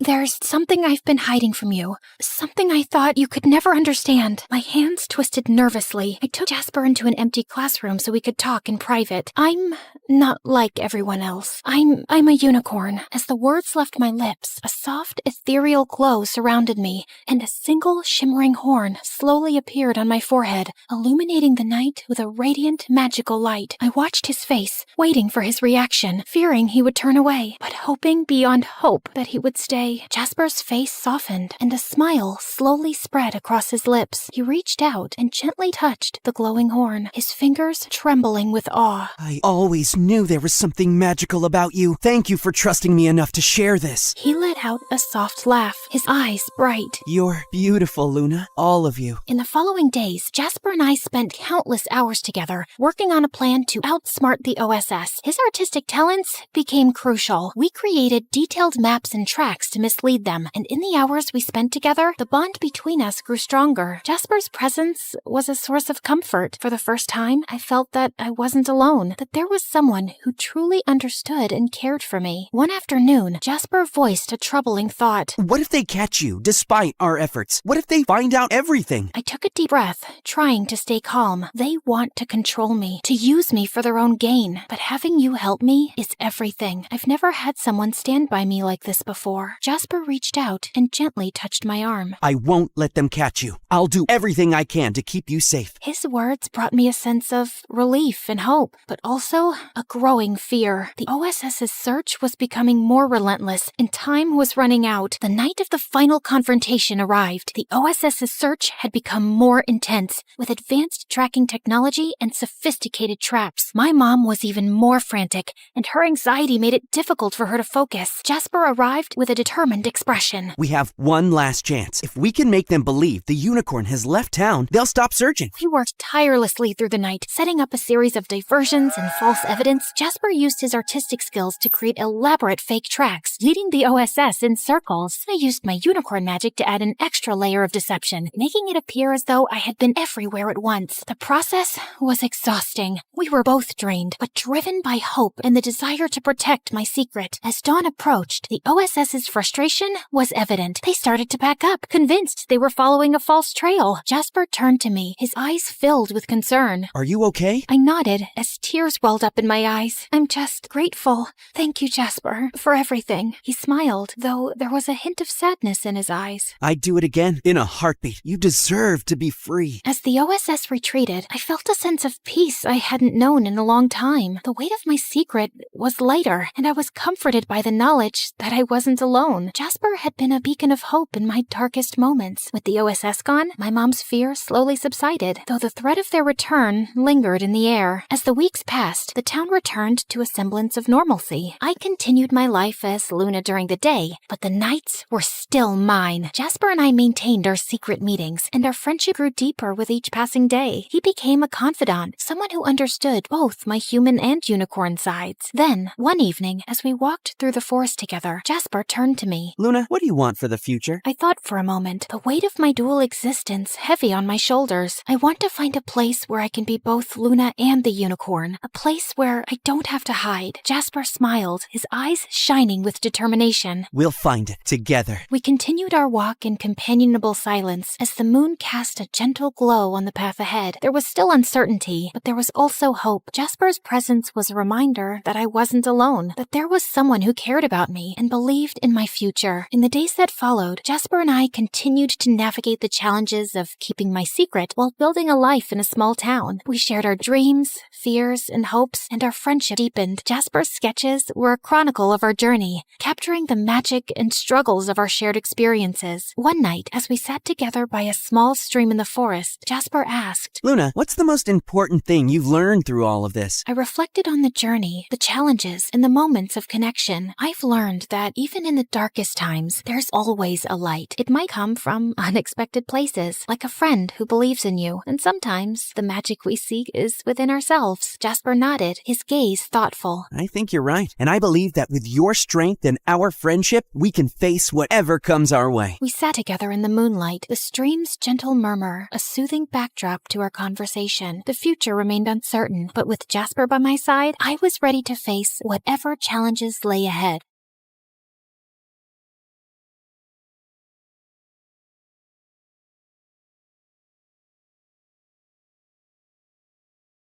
Hi, my name is Alice, and I'm from Rochester, New York. Please like and subscribe. You know how people say that when you meet the love of your life, time stands still and your heart skips a beat? Well, my dad had his own version of it. Love feels like a bunch of fireworks exploding inside your heart. That sounds dangerous. Oh, honey, it's the most beautiful feeling in the world. Dad always tells me about when he met Mom. He was playing on the subway, and when she stepped in, he felt fireworks go off inside of him. And that was it. My life changed forever. Our life changed forever. My mom was a big shot lawyer, and my dad worked as a music teacher at my own school. I inherited my dad's love for music, but wasn't into singing, so I used Mom's lawyer skills on them and convinced them to buy me a drum kit. My life was simply wonderful, but everything changed when I was 12. Mom got stuck on one big case and was working crazy hours, so there was no time for anything else, not even for me. For months, I kept bugging her to notice me, but the answer was always the same. Not now. I can't, Alice. Of course, this also led to fights between my parents. They used to argue in the kitchen at night when they thought I was asleep. Finally, one night, she just left. There were no explanations, no clues, no goodbye letter, nothing. It was a rough time, but my dad and I always stayed together. As time went by, we both started feeling a little bit better. Despite everything, I never stopped believing in true love, and I eagerly awaited the sensation my father had described so many times. When I turned 16, I witnessed the fireworks of love up close. I was at home cooking an egg when these bratty kids kept ringing our doorbell and running away. My blood was boiling, so I decided to teach them a lesson at the next bell. I flung open the door and spattered the egg right onto them. To my surprise, it was Luke, one of my dad's guitar students. He was one of the most popular, truly dreamy, funny, and kind guy in our school. Oh no. This egg. Lucky you. You just won a tuition discount from Dad. I quickly made this up, but he kept staring at me in complete awe. Then it happened. It struck him like lightning, just like my dad described. The whole fireworks and electricity package. Hi, Alice. I love you. But here's the twist. I didn't feel the same way. However, from that moment on, Luke embarked on a mission to win my heart, while I tried to refuse his advances without hurting him. Flowers for you, Beaut. Bees. It has bees. I baked brownies for you. Thanks, but I prefer vegetables. He invited me to the amusement park, but I pretended to be dizzy when he was going to kiss me on the Ferris wheel. And then he also asked my father for my hand. So, what do you think? Tell him that he has to provide 4 sheep, 5 cows, and 1 unicorn in exchange. Yet Luke never gave up. And finally, he went all in. He performed for me on my balcony, singing the very same song my dad used to woo my mom back in the day. And I swear I could see Dad helping him the whole time. Then he asked the big question. Do you want to be my girlfriend? Luke, I like you, but I'll take that. I It's a love story, baby. Just say yes. I know what you might be thinking. How could you not love Luke back? He sounds like the perfect guy. And you'd be right. He was everything I could have wished for, and more. He even quoted Taylor Swift for me. I decided I should give him a chance. Maybe the fireworks would appear slowly for me. Okay, let's do it. After a few months, things were going great. He was a great boyfriend, and I cared for him. One day, as we hiked up a hill, my foot clumsily met a cluster of rocks. I was about to fall when Luke grabbed my hand and held me. Are you all right? I nodded. The sunlight hit him just right, and he looked just beautiful. He leaned in, and he rewarded my safety with a kiss. It was a scene right out of a movie. Come on, guys. You see? I tried, but I just couldn't help feeling nothing. By the time we reached the top of the hill, I decided to end things. Luke deserved someone who could truly love him. After a brief pause, I managed to muster the strength to share my feelings. However, as I looked at him, tears were welling up in his eyes. Alice, there's something I have to tell you. Yes, Luke? I'm thrilled that we're together. I've been looking for the perfect partner for what feels like forever. Tears began to fall down his cheeks, and I hugged Luke tightly. How could I break his heart after that? I just couldn't. I needed a new plan, a way to end things without hurting him. Just then, I got an idea. I needed to find my boyfriend a new girlfriend. Yet, it was easier said than done. Finding the perfect girl for Luke was certainly a tough mission. I introduced him to Sarah in a bowling alley, but it turned out she was only interested in using Luke to make her ex-boyfriend jealous. On trivia night, Claire and Luke had a heated argument about the best pizza toppings. They didn't get along after that. Lastly, how can I forget about Julie? When I introduced her to Luke at a party, it was pretty clear that she was more interested in me than in him,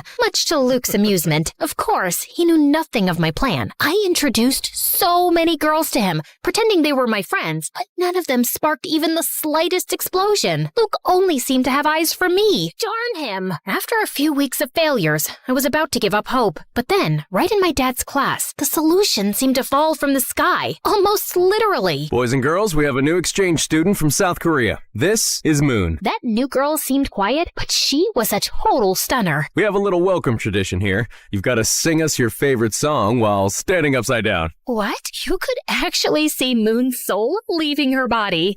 Kidding.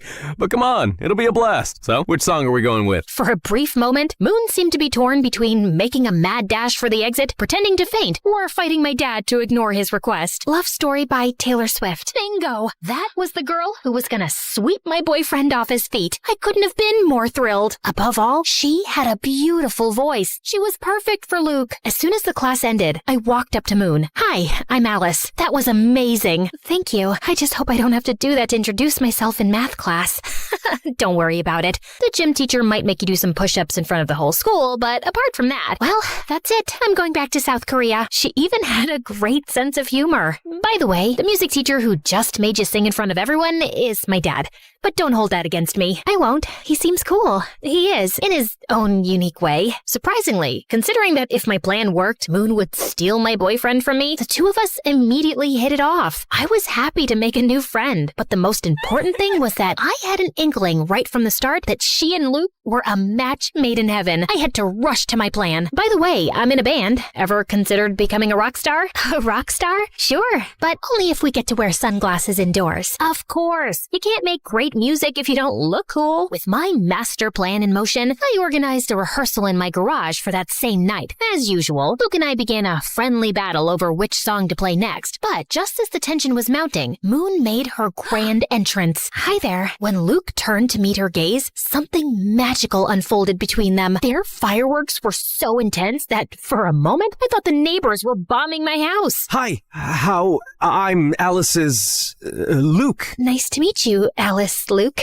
I'm Moon. That's a beautiful name. Moon turned red as a tomato. I mean, it's cute. I mean, it's not, horrible name. They were so awkward and cute that they looked like two penguins trying to dance. The first part of my plan was complete. Over the next few weeks, I did everything to bring my new friend and boyfriend even closer. I planned this adorable picnic for the three of us, but then I faked a stomach pain, so they both got time together. Alice, are you okay? Oh no, not again. What's wrong, Alice? It's my, pigmatitis. Okay, let's go see the doctor. Clearly, my plan failed. Next time, I took them to the movies to watch an old, sappy romantic film. Where's Alice? She told me she wasn't coming because she hates Sandra Bullock. She hates Sandy B? Is that even possible? Right? I said exactly the same thing. They watched the movie together. All the while, I was lurking secretly in the background. In a particularly romantic scene, their shoulders leaned against each other. They locked eyes, and their lips came closer. It seemed that it was the moment, but... Want some more popcorn? Yeah, sure. So close. By the way, I, of course, don't hate Sandra Bullock. Slowly, I was running out of ideas and excuses. I even signed us up for a romantic bread baking class, only to remember right beforehand that I was gluten intolerant. Silly me. Since when? It's very recent. I don't want to talk about it. We can make gluten-free bread. It's not the same. Go on without me.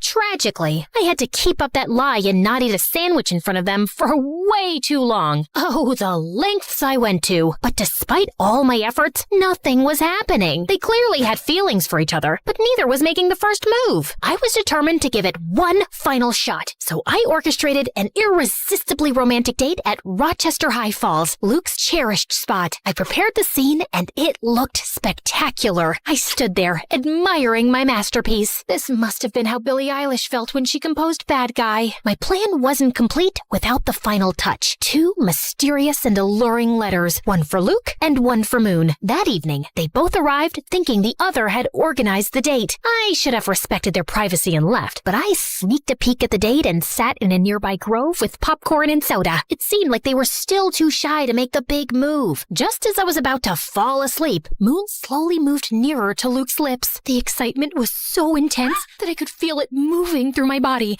particularly in my ankle. In my ankle? I looked at my leg and saw a raccoon clinging to my ankle. Freaked out, I totally lost it.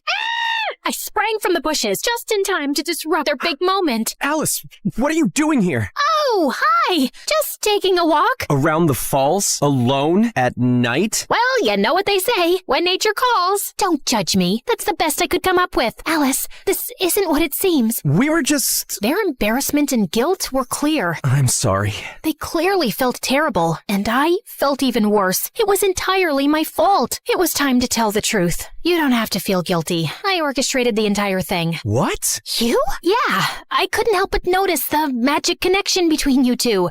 This is my strange way of giving you my wholehearted blessing. Well, at least I told them part of the truth. For a brief moment, Luke and Moon exchanged puzzled glances, and Luke turned to give me an earful. However, after what felt like an eternity, they both enveloped me in a hug simultaneously. Alice, I can't believe you'd do something like this. You could have just spoken to me. And I'm sorry. I tried to fight these feelings. No need to apologize. The heart wants what the heart wants. Are you sure you're okay with this? Absolutely. You two are meant for each other. I'll step aside and let you enjoy the rest of your date. I walked away swiftly, but before I got too far, I turned back to see them finally sharing their first kiss. Well, you could have at least waited for me to leave. Just kidding. Carry on. This may appear like the happily ever after ending, doesn't it? But believe me, there are still some more fireworks to discover. My grand plan had succeeded. Moon was perfect for Luke, and they were really happy. However, sometime later, I started to feel increasingly sad. While I was genuinely thrilled for them, a feeling of loneliness began to take over me. Eventually, I decided to share with my dad my deepest fear. Dad, what if I never experienced those fireworks? Alice, just like music, love has its own tempo. It won't come if you're expecting it. But trust me, sooner or later, your moment will come. But what if I end up with a broken heart, like you when Mom left us? That can happen. Love is not perfect, but believe me, it's still worth it. After that, I decided to give the whole love thing a rest. I just focused on school, my friends, and of course, music. For several months, everything went smoothly. Surprisingly, my dad was right about love. My moment was bound to come just when I least expected it. Boys and girls, we have a new exchange student, this time from Italy. This is Camillo. And that was it. Boom, boom, boom. Just like my dad had predicted, my moment to feel the fireworks had arrived, and it came on strong when Camilo strolled into the classroom. I couldn't take my eyes off of him. And to be fair, no one else in the class could either. He was so irresistible, incredibly handsome, cool, stylishly dressed, and smart. My dad tried to get him to sing a song to introduce himself, but Camilo instead recited a poem in Italian. I didn't understand anything. I was too captivated by him. Ah, right. It's a very lovely and romantic poem. Not really. It's about what hell is like. Marry me. I knew I had to beat out tons of other girls to win his heart, but if there was one thing I was truly confident about, it was my matchmaking skills. Game on. During lunch, I went up to him. He was sitting by himself, with all the girls gazing at him from afar, too mesmerized to strike up a conversation. But I wasn't like the other girls. Hi there. What's cooking, good looking? Not my best pickup line, I know. Hi, you. Alice. Oh, right, Alicia. Already? My name, or a variation of it, coming out of his mouth made me shiver. What are you reading? Robert Frost. Oh, he's the one who invented frosting? Because if so, I want to congratulate him. No, he was one of America's most renowned poets. I felt like my confidence had crumbled like a house of cards. I guess I'm more of a take-out menu reader.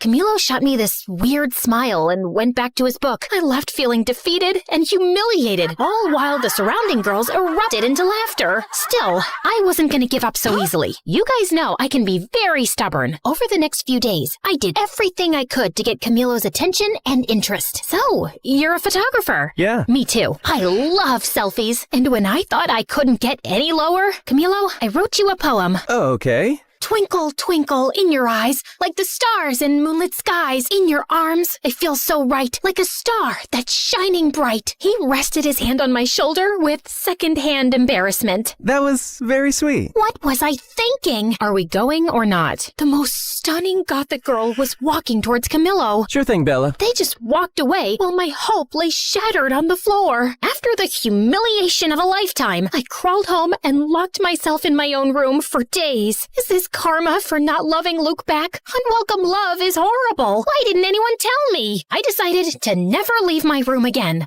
But Luke and Moon swooped in to save the day. Alice, what are you doing? We were worried about you. You haven't been to school for days. And I'm not going back. I'm officially a hermit now. Come on, Alice. You can't give up so easily. What else can I do? He's too cool and smart for me. And he clearly has a thing for goth girls. Well, maybe that can be arranged. Moon showed me the flyer for a costume party happening the next day at school. Maybe this wasn't quite over yet. The following day, I visited Moon's house for the first time for a unique makeover session. She was determined to transform me. And after an intense half hour of makeup and dressing, I emerged as a whole new person. Camilo will be head over heels for you. After a while, I headed downstairs to her kitchen to grab a glass of water. Moon's house was massive and a bit eerie, with dim lighting and an unsettling silence. As I turned the corner, I bumped into a tall, mysterious guy. I let out a scream of surprise. Who are you? I'm Alice, Moon's friend. I glared at him. He was wearing a suit, like a gangster from a lousy movie. I'm Quan, Moon's big brother. Oh, right. Why are you dressed like that? We're going to a costume party. A costume party? So childish. You're like just a year older than us. Besides, you look like you're dressed up too. Whatever, just watch where you're going, kid. Kid? Just then, Moon showed up, probably after hearing my screams. When I turned to face him, Quan had already disappeared down the dark hall. What? Why are you smiling? You know, your brother is a real piece of work. Aha. Moon acted weird. I think that runs in their family. Shortly after, we left for their party. Luke, dressed as a mad scientist, welcomed us. Alice, you look like you just stepped right out of a dark and mysterious fairy tale. Great job, baby. Thanks, baby. Alice, Camillo's there. Go do your thing, girl. Thank you, guys. I took a deep breath and walked towards Camillo, who was dancing with his friend. Of course, he was too cool to wear a costume. With a boost of confidence from my outfit, I saluted them. Hello, my fellow creatures of the night. Alice, what are you wearing? Tonight, I embrace the shadows. I'm a goth. Being a goth is not a costume, you phony. It's a lifestyle. I'm sorry, I didn't mean, of course you didn't. You are just a little suburban princess who gets whatever she wants, playing dress up, and the way Camillo looked at me, that hurt more than any malicious comment. Once again, I was humiliated. For the rest of the party, I hid in the halls of the school. How could I be so stupid? Should I respond? I looked up and saw Quan. What are you even doing here? I thought you were too fierce for a costume party. I am. I'm just here to pick up Moon. I just got her text. She already left with Luke. Oh, okay. Quan leaned his back against the lockers. Rough night? That's an understatement. So, do you want me to take you home, or would you rather stay here crying? What? These are not tears. Don't try to tell me you got something in your eye. Come on, let's go. I was shocked. He was rude, definitely, but not that bad. Quan held out his hand for me to stand up. As I was getting up, our eyes met. Time stood still. Electricity. And yeah, it happened again. Boom, boom, boom. What? Did you hit your head or something? No, it's just that, I don't know. Forget about it. I'm fine. If you say so. As Quan drove me home, I kept looking at him out of the corner of my eye the whole trip. I was spellbound. I tried to strike up a conversation with Quan, but he didn't pay much attention to me. So, tell me about yourself. Pass. Come on. What do you like? Silence. Clearly, Quan was not very interested in getting to know me. Soon after, he dropped me home. I couldn't believe it. After years of dreaming about those fireworks feelings, I finally got them. Twice in 1 week. Plot twist, both guys are just not that into me. This was obviously karma. It was Cupid's way of getting back at me. Destiny laughing in my face. Or maybe it was just my teenage hormones. I hate my life. But what I didn't know was that Moon hadn't left the party when Quan arrived. In fact, she was in the bathroom and saw and heard my entire conversation with her brother. Although Quan didn't notice my fireworks explosion, Moon did, and decided it was her turn to play Cupid. Moon started finding excuses and forcing situations for Quan and me to spend time together. She would invite me to her house, but when I arrived, she wasn't there. Is Moon home? For the 4th time this week, she's not. Despite how Quan acted like he didn't care, Moon was determined to make it happen. She even locked us in an escape room. I guess we're gonna have to solve this to get out. This could take a while. The key is under that armchair. Oh, right. Then, Moon planned a movie date with Quan and me, and then left us. Yeah, she used my own little scheme against me. We got into the wrong screening room and ended up watching a children's movie. This is so boring. Wait, are you crying? No, I'm not. You're crying. OMG, you are! Shut up. It's just a beautiful tale of friendship between a duck and a shark. After that, he started talking to me, and slowly, I understood that his whole bad boy facade was simply a shield Quan put up when he moved here to cope with this unknown and new place. He actually could be really kind and sweet. One day, Moon set up a sort of double date with me and Luke and dragged Quan quite literally into a bowling alley. The evening turned out to be an absolute blast. We enjoyed some good food, sent those bowling pins flying, and shared laughs like there was no tomorrow. Quan even dropped his tough guy persona and had an amazing time. I felt that slowly we two were growing closer. Great strike, Alice. Thanks. I learned from the best. I didn't know I was the best. Who says I was talking about you? The only problem was that Luke found out what Moon was doing and he wasn't too happy about it and cornered me. Alice, Quan's not right for you. He once told me, if you hurt my sister, I'll turn your hair pink. And he walks around in sunglasses indoors, too. And don't even get me started on his weird spoons collection. Did you see the massive plastic to fancy spoons display in his room? I'm just worried you'll end up hurt. But I wasn't very convinced. And then the next day, as we were preparing for our band rehearsal, Luke arrived with a surprise visitor. Camillo came to rehearsal, if you girls don't mind. If looks could kill, Luke would be dead now. Oh, that's why you said not to bring Quan. We'll talk later, baby. I tell you, man, we have the best drummer in town. So, he has decided to play matchmaker too. Go on then. During our practice, I was super nervous, way more than usual. But then Camilo did some really nice things that made me feel a lot better. I think I did pretty good in the end. That was great, Alice. I didn't know you were so talented. Thanks. That made me melt, literally, right there on the spot. For the next few weeks, I was caught in a love triangle with Quan and Camilo, and tangled in a dispute between friends. I felt bad, but chose to go with the flow, hoping to solve the puzzle of my heart. But things turned into some kind of competition between them, and in order to win, they went big. Luke orchestrated a fantastic carnival date for Camilo and me. Amidst the chaos, we laughed, won games, and feasted on cotton candy. I even won him a huge stuffed animal. Thanks. Elephants are my favorite animal. I'm more of a grizzly bear girl, but elephants are pretty cool. Then, Camilo and I rode on an intense roller coaster in an odd moment of calm. Before the car sped off again, Camilo pulled out his camera and took a picture of me. What are you doing? I want to capture this moment forever. That was one of the most magical and romantic nights of my life. For her part, Moon convinced Quan to take me to his favorite spot, a haven he had never taken anyone to before. It was a dark and murky place. Quan led the way, nodding to some guys. All eyes were on me, so I tried my hardest to copy his attitude. Needless to say, I failed. Quan, we are too young to be here. Relax. What is life without a little risk? Right, but maybe this is a little too dangerous. Okay, I admit it. I was scared. But you would be too if you saw those people there. It looked like the whole cast of Pirates of the Caribbean. Don't worry, Alice. I know the owner and most of the guys. They are cool. Quan took my hand, and not only did I feel safer, but I was also ecstatic. The rest of the night turned out to be surprisingly amazing. Everybody was fun and welcoming. Quan revealed his secret technique to cheat in poker, and an energetic punk band put on a spectacular show. Hours later, we watched the sunrise on the hood of his car at the highest point of the city. Hey, okay, I hear you all yelling, pick a lane, girl.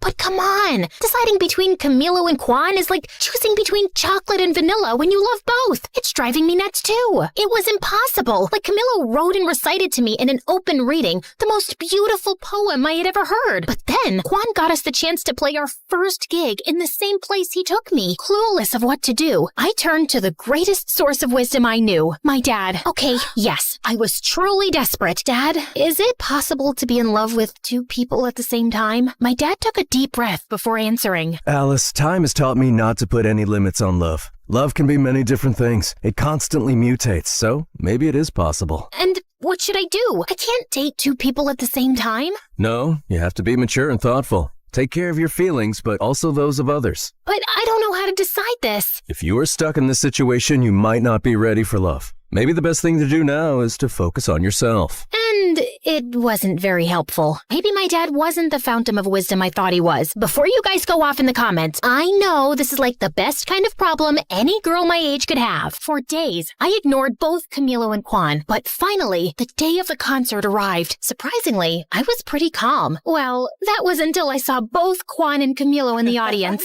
At that moment, all my fears surfaced and I completely panicked. I couldn't face it and locked myself in the dressing room's bathroom. Alice, what are you doing? We have to go on stage in 5 minutes. I can't do it. This is all too much pressure. After failing to convince me to go out, Moon and Luke took it out on each other. Why did you invite Camilo? This was Quan's moment. He got us the gig. And Camilo can't be here? He's really supportive of the band too. Why are you doing this? What do you have against my brother? He thinks he's a Yakuza or something like that. And my brother is a great guy. But he's not good enough for Alice. And Camilo is? He's so pretentious. I was listening to their fight behind the bathroom door. It was like I had traveled back in time and they were my parents. I had to put an end to all this chaos. I gathered my strength and opened the door. Stop! This ends now. You can't be fighting over my love life. That doesn't make any sense. But... No buts. We were just trying to help you, like you helped us. I know, but it just doesn't feel right. I was wrong. Love should be spontaneous and free, not something we try to control and mold to fit our convenience. It's my life and I can make my choices. You're right. We're sorry. I'm sorry, Moony Toony. I am too, Lukey Doovie. That's really sweet. But for now, enough with the cheesy stuff. We've got a show to give. The room was silent and expectant when we got on stage. The air was tense, but we were ready. Hello, we are Cupid and his broken arrows. Are you ready to rock? Let's do this! 1, 2, 3, 4. The show was incredible. To be up on stage playing our music was a life-changing moment. There, I felt everything. Electricity, adrenaline, nervousness, and fireworks. And I can proudly say that it was the first of many shows. As for the guys, I decided to follow the advice of my father, who, as always, was right. I wasn't ready for love, and I didn't want to risk hurting them. I took them aside individually and told them the truth. Luckily, they both understood, or at least I think they did. I decided that I should focus on my first love, music, and that would pay off big time. Cupid, Cupid, Cupid! Ladies and gentlemen, are you ready? Well, it's a good thing you are, because this is Cupid and his broken arrows! Oh, hi guys. Yeah, as you can see, a lot has happened since the last time we chatted. Where were we? Oh yes, after our first show at that shabby place, Luke, Moon, and I promised to do everything we could to get to the top of the music world. First, we decided to go on tour. We rented an old van and set off on the road to our dreams. Well, at first, it was looking more like a nightmare than a dream. Not exactly the Four Seasons. Tell me there's no cockroaches. I can't sleep here if there are cockroaches. Of course not, Moon. Maybe just some 8-legged roommates, but I'm sure they're very friendly. The top bed's mine! Those first few weeks were challenging and scary, but Luke, Moon, and I stuck closer than ever. Sometimes literally. Relax, guys. Nothing bad ever happens to teenagers in horror movies, right? Initially, our gigs were confined to really small and quiet venues. Good night. We are Cupid and his broken arrows. Yeah, there were literally more crickets than people, but slowly, people caught wind of our shows. Our songs started popping up everywhere, and we gathered a group of loyal fans. It wasn't an overnight thing, but somehow we became kind of famous. However, the sudden fame had its downsides. The biggest downside of them all was him. That's Trevor, our manager. He discovered us when we were playing in a tiny, sleazy venue in Los Angeles. Hello, kids. I'm gonna make you stars. Talking about terror? Oh, I mean Trevor? See? It's like his name was meant for a crooked manager role. I'm just spitting straight facts here, guys. Where do you dream of playing? Just name it.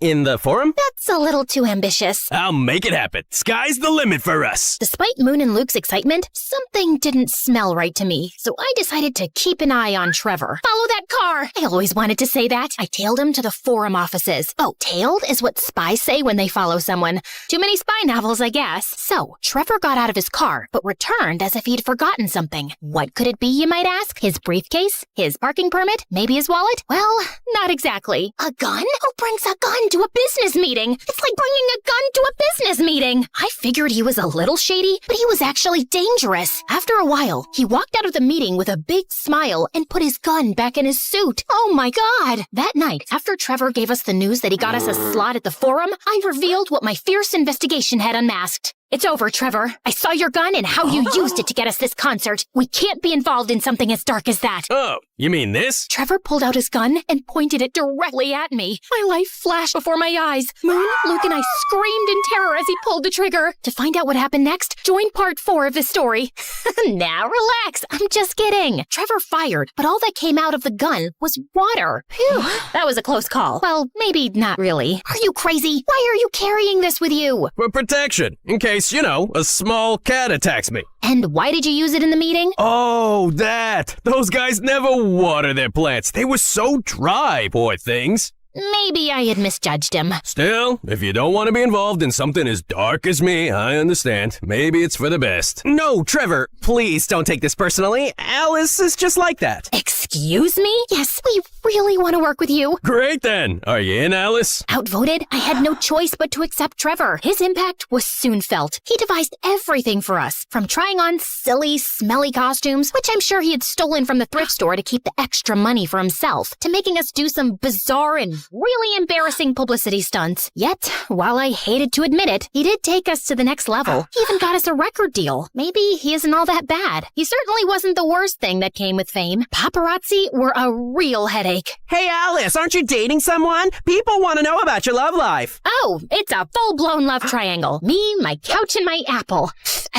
iPhone. Seriously? Can it get any cringier? Well, I know what you must be thinking. What about Quan and Camillo? You guys are so predictable. Okay, after I told him I was not ready for love, our paths simply parted. Camillo moved to the big city to try his luck as a poet, and Quan went back to South Korea. I had accepted that love wasn't my thing, and I was fine with that. Really, I was. But it seems that not everybody was. Alice, people are interested in you and your love life. We must give them something. And before I could say anything, Trevor launched his enormous Find Alice a Boyfriend operation. When he was choosing from the pictures, from his looks, you'd think he was attempting to assemble an atomic bomb. I wish you people would stop meddling in my love life. You're one to talk.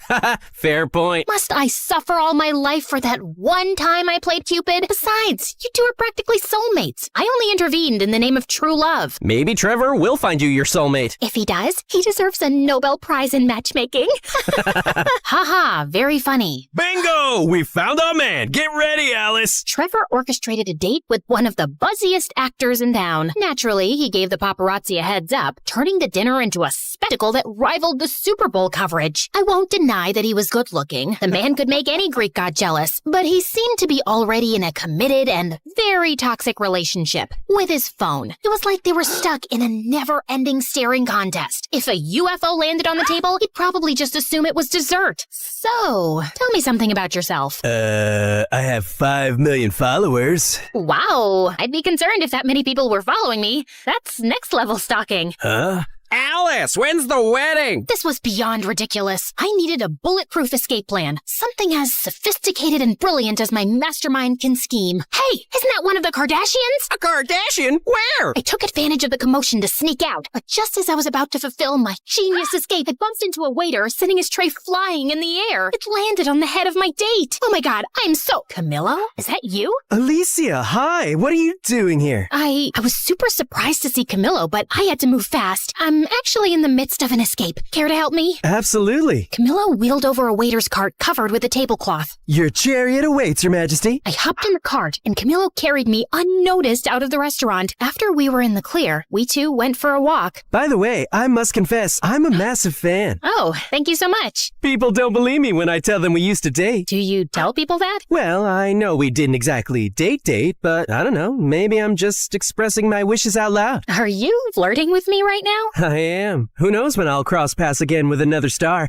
especially with one as strikingly beautiful as you. He was going all in. I tried to play it cool. That's smooth, but I'm not gonna fall for it that easily. I did. I'm not the same girl I was a couple of years ago. I was. Besides, I know you have a way with words. He did. You know what they say, nothing worthy is ever easy. Of course. My inner fireworks were about to start a pyrotechnic show that could rival New Year's Eve. I know, guys, I'm too weak. The rest of the night, we walked around the city just talking. It was pretty magical. The next day, Trevor woke me up. Alice, who the hell is this? Trevor pointed out a couple of pictures of Camillo and me walking through the city last night. Damn paparazzi. They got me again. Just an old friend. TV and social media are going nuts over these photos. Just read these headlines. Drummer ditches movie star for poet waiter. This is genius. I am a genius. I was about to remind him that it wasn't his idea when he went off on a long rant about how Camillo and I needed to start dating for the sake of the band. Well, I hated Trevor butting into my life like that. Dating Camillo didn't seem like a bad idea at all. For the sake of the band, of course. Over the next few weeks, Camillo and I became a thing, and Trevor's scheme worked like a charm. Strangely, every little thing we did became big news that the whole country should know. Look where we are now. Camillo's really turned things around for us. Yeah, but Camillo's writing is taking off too. It's a whole thing, though it felt strange to me. But we were too caught up in enjoying all the attention to bother about it.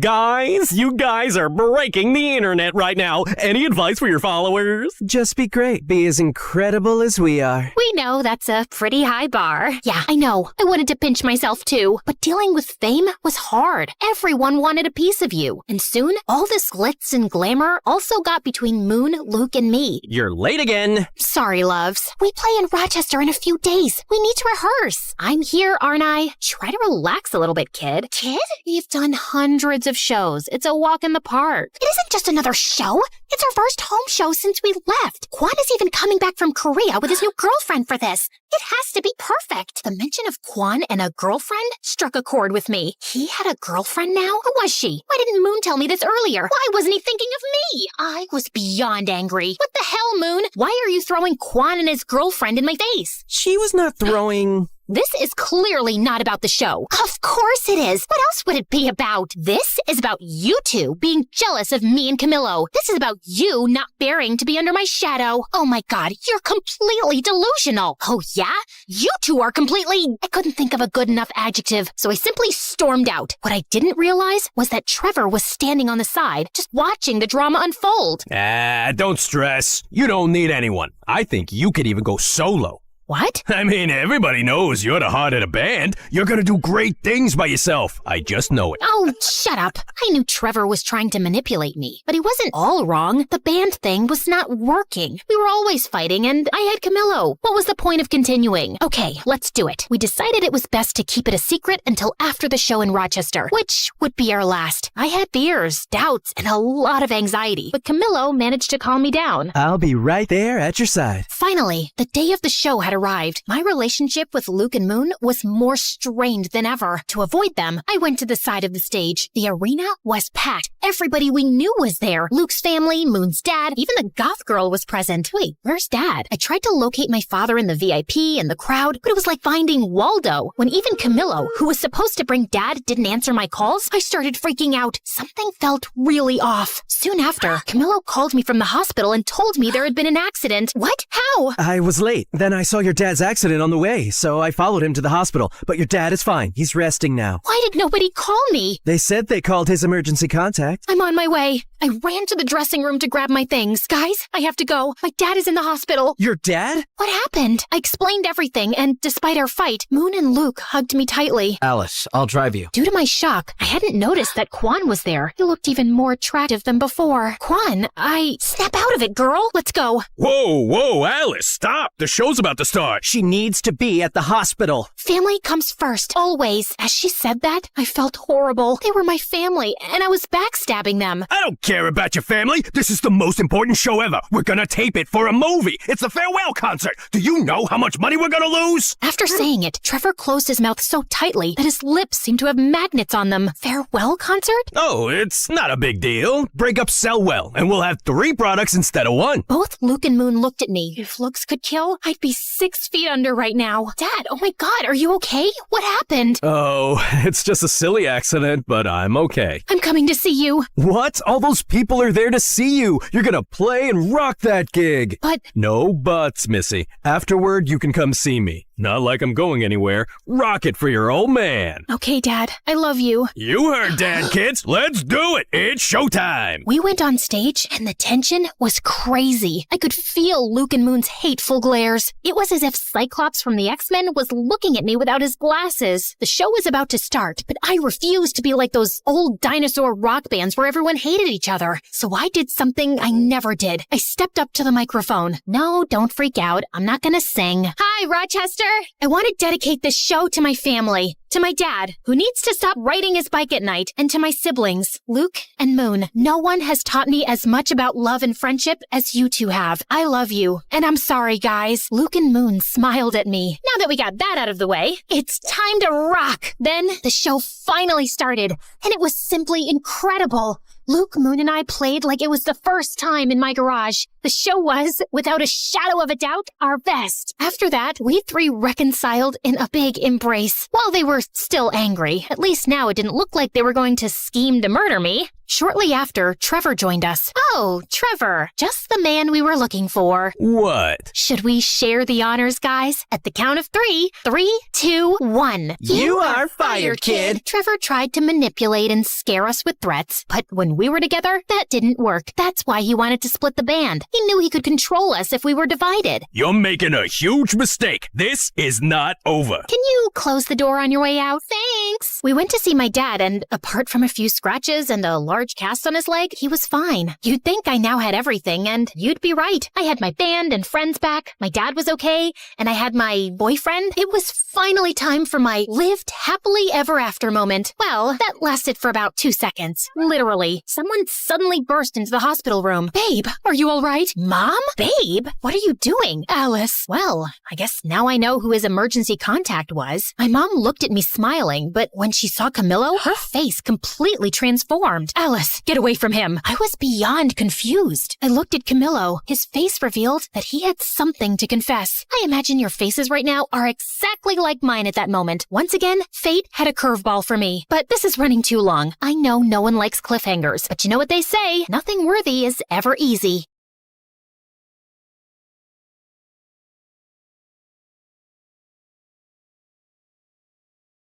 Your mom, she isn't okay. There will still be other hospital expenses, and you girls will have to figure out something soon.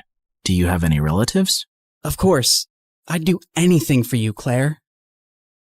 Can you tell me where the trial patient files are?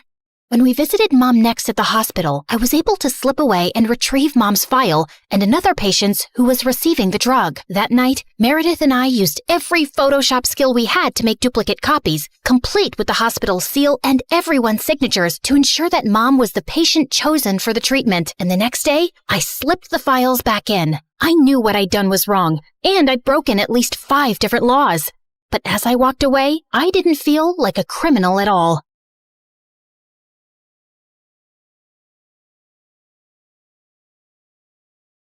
I was walking down the hospital corridor with Freddie when Meredith came running towards us. Where have you been? Mom's awake. She's finally awake. Oh my God, seriously? This better not be a joke, Meredith. I swear on my beautiful face, it's the truth. The doctors are just checking her vitals. Can you girls stop making so much noise? It's a hospital. Oh, shut it, nurse. We're in the coma ward. Who are we disturbing here? Don't you want these people to wake up? How dare you talk to me like that? This is preposterous. That's not even a real word. Remind me to buy you a dictionary. How did you become a nurse? Jeez. You ran down to Mom's room to find her fighting off the doctors. She jumped onto her bed like an animal and started screaming at them.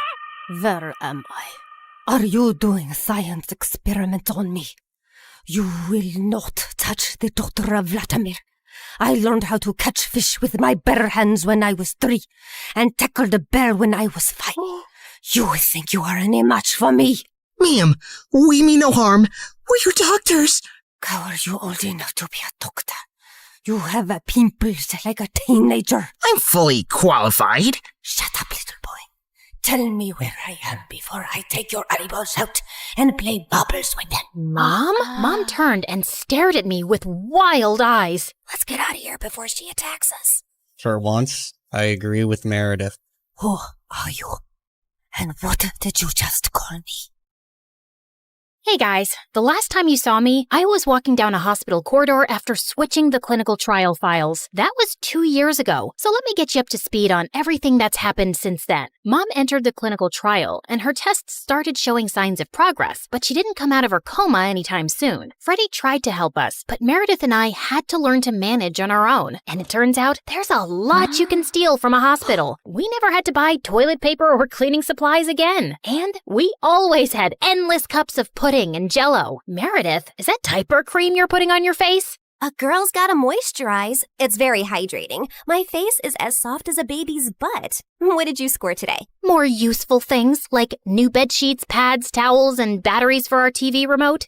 Time for our show and more Jell-O. Woohoo! But we still needed money, and after high school, we went back to our conning ways. I always pushed away the guilt and justified it to myself with things like, we needed the money, we had no other choice. But I have to admit, I also felt a thrill every time we outwitted someone and got away with it. It started out small, like hitting venues of concerts and games in different cities and selling fake tickets to desperate fans, hoping to get in at the last minute for twice the regular price. By the time they figured the tickets were bogus, we were gone. Or going to the American Idol audition venues and convincing hopeful contestants that we were part of the TV show crew, and we'd get them through to the next round if they paid us a little money. Then, we set up an Instagram matchmaking business account with tons of fake success stories. We were getting booked for our services by loads of women. We'd always meet at the client's house in disguise.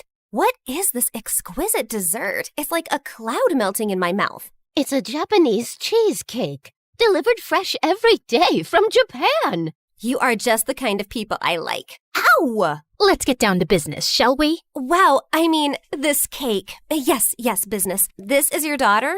Oof. We know she's a bit plain. And she's 6 feet tall with that face? Is her case hopeless?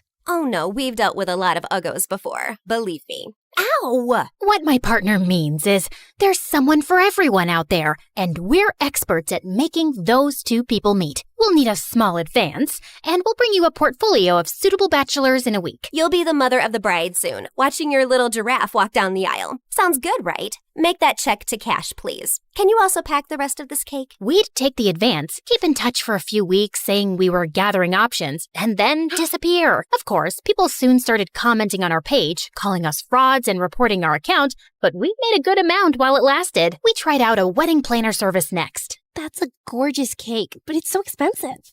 But it goes so perfectly with your pink and white theme. Also, we're planning to order 2,000 pink and white roses. And an ice sculpture for the reception area. How much will all this cost? You can't put a price tag on happiness. Daddy will have a heart attack. He's gonna have one anyway. I just saw him eating a block of cheese. Why should that stop you from having the wedding of your dreams? Really, you deserve the best on your big day. Okay, I'm sold. Let me write you a check. When that went bust, we became travel bloggers and influencers. With our huge number of fake followers, we managed to get into the best hotels for free as long as we wrote a review. When I'm rich, I will buy a hotel and live there. They have the best beds. Room service? Yes, we'll have 2 lobsters, 4 sushi platters, 2 beef burgers with fries, the prawn tempura, the fish tempura. Okay, anything with the word tempura. And why don't you bring up the entire dessert menu? Thanks. Of course, none of these businesses lasted too long, and we were always on our toes, traveling from place to place, changing disguises, trying not to get caught. The only person who had any idea of our activities was Freddie. But whenever we went back home, he was always happy to see us and never asked questions. 2 years had gone by like this, and Mom was finally awake, except she didn't remember being our mom. Now, we had no chance to ask her about the fake IDs and laptop we'd found, because all she seemed to remember was her childhood in frickin' Russia. We showed her pictures of us together, and the doctors explained that she'd lost most of her memory, and they were unsure if she'd regain it. Oh, my girls, I am so sorry I don't remember anything about you, but I feel a connection to you, as strong as the frost on my toes, walking barefoot in snow, and as sweet as the smell of my grandmother's honey cakes, and as deep as the violet skies of Siberia, and— Yeah, we get it, Mom. We love you too. As the 3 of us sat in a cafe later, I was still trying to process everything when I saw Meredith had a faraway look on her face. I know that face, Em. What are you planning? Oh, nothing. Just thinking how excited Arthur will be when he finds out Mom is awake. You're talking about our neighbor, Arthur? Yeah, he's been visiting Mom every week for 2 years. He's always been in love with her. He'll be happy, but she won't even remember him. That actually works in his favor. Mom always found him irritating. What are you saying exactly? What if we convinced Mom that she was deeply in love with Arthur before she went into a coma? I'm sure he won't have any problem playing along. Maybe we even say that they were engaged before she got sick. If we set them up, Mom will be taken care of for life. Arthur is rich with a capital $sign. Wow, Meredith, you're a frickin' genius. Jeez, why are you girls always scheming? Because our parents are not neurosurgeons. You can't use that excuse forever. Watch me. Like we expected, Arthur immediately agreed, and we got to work. We photoshopped tons of pictures of Mom and him, and soon he even turned up with a giant emerald ring. You chose this Russian emerald ring from an antique shop where I proposed to you. Oh, it is so beautiful.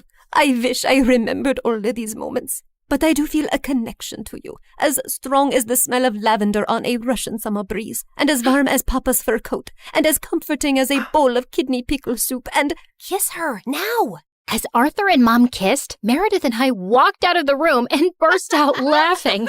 We laughed till we almost peed our pants. Oh God, my tummy hurts. Are we doing the right thing? Fooling Mom? She's no fool. She asked me how rich Arthur is yesterday. Now she feels very connected to him. And within a month, Mom was walking down the aisle in a grand wedding in Arthur's garden. Of course, Meredith and I had made all the arrangements and totally overcharged Arthur. I promise to cherish and to love you forever, and follow you to the ends of the earth. We will go to Russia and start our new life there in the lovely house you have bought me as a wedding gift. And yes, I will cherish and love you and whatever, etc., etc. Now you may exchange rings.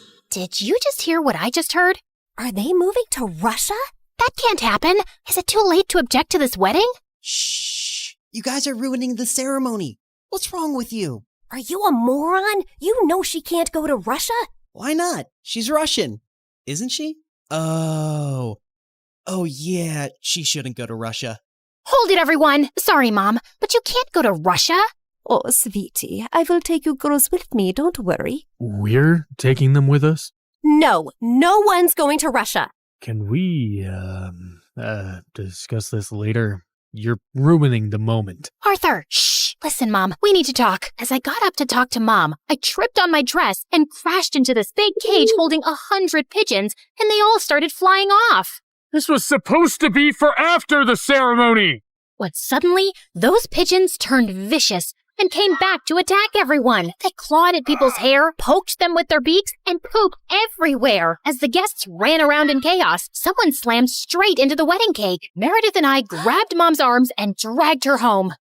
What is wrong with you two? There's something you need to know, Mom. Meredith and I ended up showing her all her fake passports, IDs, and the laptop, and she was stunned. My name is Alexei, and none of these IDs have that name. Mom, we don't know who you really are or why you left Russia. What if you were a spy or some sort of criminal? What if you're wanted in Russia? If you go back there, you might get arrested or worse. Apparently, many years ago, some bad people were looking for you, and we don't know why. You have to stay here and keep a low profile. But I want to find my parents and see my home. It's all I remember. You can't risk it. Not till you get your memory back. Or we get someone to tell us what's on that laptop and figure out who you are. We're sorry. We hugged Mom as she cried, then fixed her makeup and returned to the wedding. The pigeons had left, and the guests were leaving too. Stop, everyone. The wedding isn't over yet. And Arthur, Mom wants to move to Hawaii instead. From the top, people! Arthur was very confused, but they finally got married. Later, as everyone moved towards the dance floor, Freddie asked me to join him. So, now your mom is well and you have a rich stepfather. What are your plans? I like traveling around with Meredith. Maybe I'll do that for some time. There isn't any reason to stay here anyway. Ouch. Why don't you just hit me with an axe? Of course, there's you. I can always come visit. That's not good enough, Claire. Look, I have to say this now. I've been in love with you since forever, and let's not pretend you don't know that. Don't you think you can give us a chance? We're best friends, and I'd do anything for you. I know, Freddie, but I just can't. I love you, but not like you want me to. You can try dating me. Maybe you'll feel differently. I don't think I will. And I can give you a good life. You don't need to live like a freaking criminal anymore. Some people might call me an artist. Con artist, yeah. Still a criminal. Maybe I enjoy being one. It's kind of thrilling. I don't really believe that. You don't want to believe that. We're too different, Freddie. You're going to be a neurosurgeon like your parents, and she'll find a nice girlfriend and then marry her and live in a nice neighborhood, and you'll be content. I'm not sure that's the life I want. It sounds boring. I wish I'd said something else when I saw Freddie's hurt face, but there was no easy way to let him down. He kissed me gently on the cheek and walked away, and I felt a lump in my throat. Mom moved to Hawaii with Arthur, and Meredith and I went down a crazy path over the next few years. There wasn't a scam, fraud, or con we didn't attempt. We never stuck to the same thing for too long, in case the police picked up a pattern. But word got around in underground circles about 2 female con artists, and we actually started getting hired for our services. People were always less likely to suspect 2 pretty, innocent-looking girls than someone who looks like a thug. And working with these thugs, we learned how to forge signatures, create counterfeit money, make fake checks, and steal credit card information. I'd always been bad with computers, but Meredith even showed a great knack for hacking. We made good money, partied with rich people, traveled first class, and stayed in amazing hotels. But for me, the glitz and glamour gradually started to fade. I was getting tired living out of suitcases, always wearing disguises and looking over my shoulder. I had no real friends, and even if I met someone I thought I could like, I knew I couldn't be in a real relationship. I was almost thinking of talking to Meredith about quitting the con artist life, when one day she burst into our New York hotel room looking beyond excited. You won't believe the job we just got. It's gonna pay us $250,000. Who would pay that kind of money? And for what? Turns out, the kind of people who take you to their headquarters blindfolded. As Meredith and I walked into an underground room, a large chair swiveled around to reveal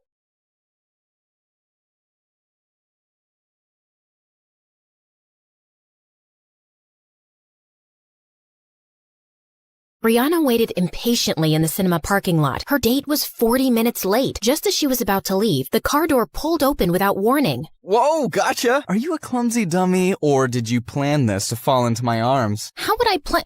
Never mind. We've probably missed half the movie, Elijah. I booked a hall just for us. The movie starts when I say it starts, babe. Once the lights went off, Brianna turned pale. The Ring? I told you, I hate horror movies. But you don't know what you're missing. You're gonna love it, sweet cheeks. Trust me. Brianna cringed as she watched with eyes half closed, and at one point, she screamed and jumped off her seat. That's it. I'm leaving. You call yourself an actress, but you can't appreciate this masterpiece? You're such a baby. And you're such a jerk. I don't know why I agreed to this. Want me to call you an ambulance, baby Brianna? Brianna dumped her popcorn on his head before storming out, and then she walked straight into somebody carrying sodas and fell on her butt. Brianna, are you okay? Jeez, can this night get any worse? Yeah, there are infinite possibilities. You could get struck by lightning, or get robbed, or be kidnapped, or get hit by a bus. Then there are serial killers. It wasn't really a question, dude. I'm sorry. I wasn't looking. I'll pay for the drinks. I can take care of this. Thanks. What's your name? Wow, you don't even know my name? Why would I? I know your name. Yeah, because I'm, famous. What's your excuse? I'm in your biology class. I joined your school 3 weeks ago. Brianna was embarrassed. The teacher did introduce some new scholarship kid, but I've hardly noticed him since. It's okay. I'm not offended. It's what I'd expect from someone like you. I'm Charlie. I'll see you around. He smiled and walked away, and Brianna felt kind of bothered. What did he mean, someone like me? Charlie knew Brianna wasn't kidding about being famous. He had seen some of her TV show on Stargirl. At school, she was surrounded by girls just like her, and guys who changed sports cars faster than clothes. Of course she hasn't noticed someone like me. The 3 most popular girls in school chilling at a pool party was a sight to behold. Their leader, Madison, was a rich socialite and model, and her childhood bestie Amber was an Instagram influencer who started the weirdest fashion trends. But the most popular right now was Brianna, who'd joined them in 8th grade and shot to fame with her teen TV series. People called them the Barbie Angels because they screamed perfection, but they weren't feeling great lately. Things are starting to get boring. It's not a challenge to get any of these guys around us, and it's even harder to lose them. I made out with a red-haired model last week, and later my boyfriend found a red hair on my sweater. I said I'd hugged a sad clown on my way home, and he actually believed me. I dumped his stupid butt. Seriously. I went on a horrible date with Elijah, and he texted me to say he was going to Korea, and we'd go out again once he returned. What made him think that would happen? Crazy, right? Ugh, even blind guys are drooling over me. I feel you, girl. Remember my blind stalker who tried to climb my bedroom window, but he fell down and was taken to the hospital? Ugh, so clumsy. Yeah, what a dummy. Girls, we need to spice things up. I want to find someone really different. Make him fall in love with me, mess around with him, and then dump him. Wouldn't that be fun for us? OMG, yes. I haven't felt this excited since the 11th Harry Potter book came out. Just then, something caught Brianna's eye, and she left. I wasn't even done talking. Amber, do you feel sometimes that she isn't as nice as before and her fame's gone to her head? Her head does look a bit smaller than usual. Anyway, who cares, Maddie? You've got me. I'm your favorite girl, right? You know you are, babe. Brianna had spotted the DJ at the party, and it was Charlie, looking much cuter. Wow, you're full of surprises, DJ Charlie. What? I said, you're full of surprises, DJ Charlie. Brianna, I heard you the first time. Then why did you say what? I just meant, what's the surprise? Oh, well, you're a scholarship student, so I thought you'd be a nerd. Didn't imagine you as a DJ. Guess you have a limited imagination then. My imagination's just fine, thanks. In case you didn't know, I co-wrote the series I acted in, the one that's really famous. That reality show with a bunch of rich girls doing rich things? Yeah, my coworker made me watch a few episodes. I'll have to get your autograph for her sometime. She's a huge fan. And with that, Charlie switched up the music louder. Every time I speak to him, why do I end up feeling insulted? So annoying. I have just the guy for Project Plaything, Maddie. See the DJ? His tacky t-shirt. But he's kinda cute. Why him? He's nothing like the guys we date. He's a scholarship student in my bio class, and he seems unimpressed by everyone at our school, including us. Well, that's new. I love a good challenge. The question is, will he buy it? The most popular girl in school suddenly notices him? He might think it's a prank. We'll just have to make it believable then. Plus, no guy is immune to my charms, Brie Brie. He'll be eating out of my hands in no time. time, like a baby shark. I don't think it'll be so easy, but I'm looking forward to it. The girls' first move was to get Madison on Charlie's radar and paint her as an angel. So 2 days later, Charlie found Madison walking into the cinema, who he instantly recognized as Brianna's friend, and she had a line of kids behind her. Hi, could I please have 30 tickets for the new Minion movie and whatever snacks the kids want? Are these kids from an orphanage? Yeah, I volunteer there, and I thought I'd treat them. It's not often that they get to go out, so I want them to have a really good time. Wow, she doesn't even have a PR team taking pictures. Charlie led the excited kids into the theater, and as he was leaving, Madison touched his arm. Wait, you were the DJ at a pool party recently, right? Right. I, also go to your school. How did I not know that? Oh, don't beat yourself up. I'm super easy to miss. I'm like a pigeon in a school of peacocks, but I prefer my own company anyway. It's the best. I'm sure it is. Well, thanks for your help today. Madison kissed him on the cheek, and Charlie smiled awkwardly before running off. Was the most popular girl in school just flirting with me? Nah, she probably flirts with everybody. Later, Maddie called the others to update them. Do you think he bought your act? Of course. I'm beginning to think I'm a better actress than you are, and this is going to be a lot easier than I thought. The next day, when Madison walked into the cafeteria, she spotted Charlie in a corner, and his eyes were already on her. She helped a kid with crutches get his lunch and tipped a janitor generously before making her way to Charlie's table. Hi, do you mind if I sit here? Of course not. Yes, please sit. I am sitting. Oh, righto. You want half my sandwich? My grandma made it. The filling is probably this week's leftovers mixed together, and the bread is a bit stale, but it's not bad. I think the gravy she put inside is making it, what's the word I'm looking for? Moist. Yeah, it's moist. Tempting, but I haven't had bread in years. Just then, Charlie noticed that half the cafeteria was staring at them. They're thinking what I'm thinking. What is a beautiful, rich model doing with me? This is clearly a prank. You know, I just remembered. The librarian asked me to feed her fish, and they'll die if I don't do it right now. Really? Well, I can come with you. No! I'd rather you didn't, okay? They like their privacy. The fish. They're private people. She stared at him, and he felt more flustered as he reached for his bag and ended up stepping hard on her toe. He turned to apologize and knocked his sandwich on her clothes. I am so sorry. So sorry. Gotta run. And later in the bathroom, as Maddie cleaned up, Brianna and Amber howled. Will you two stop laughing? He had to feed the librarian's fish? Girl, that is the lamest thing I have ever heard. He couldn't get away fast enough. Oh, that was so funny too. My grandma made me this gravy sandwich. Yeah, right. His grandma came back from the dead to make him a sandwich. Maybe his grandma is just alive? But both my grandmas are dead. Aren't everyone's grandmas dead? Oh my God, focus. He seemed smitten with me when I took those gross kids to the movies. Why is he running away from me now?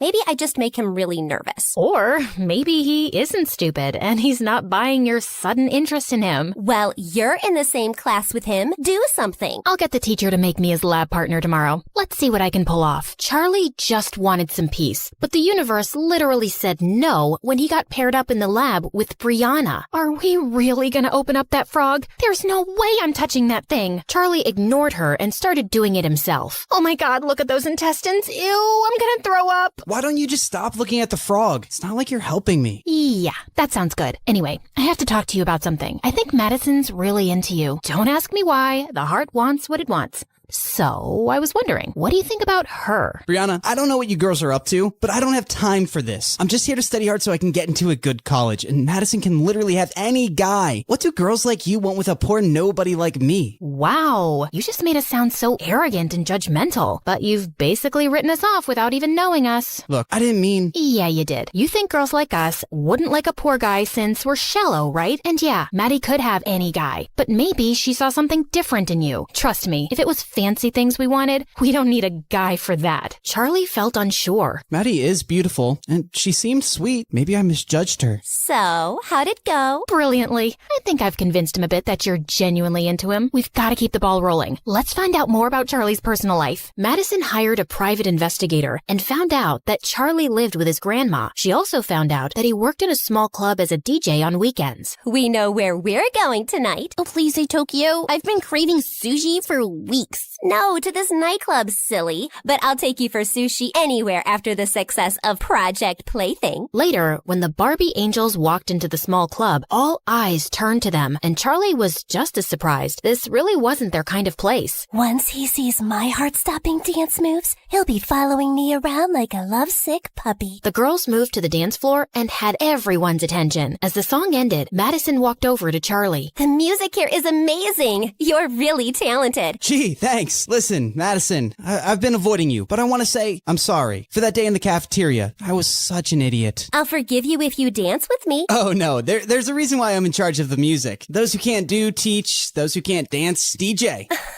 Come on. It can't be that bad. Just put a song on and join me. No, really. Just then, Maddie lost her balance a little and her drink fell all over the music dashboard. 2 seconds later, it stopped working. Oh my God, what did you do? It was an accident. The system's fried. The club owner's gonna fire me. You came in here just for your fun and games, but this is serious business for me, Madison. Thanks for nothing. Charlie instantly felt awful as he realized everybody was staring at them, and Madison stood frozen in her spot. Then she burst into tears and ran out. Amber and Brianna ran after Madison to her car, where she lost it. Who the heck does he think he is? You're not crying? Of course not. And it took all my willpower to not claw his eyes out. How dare he humiliate me like that?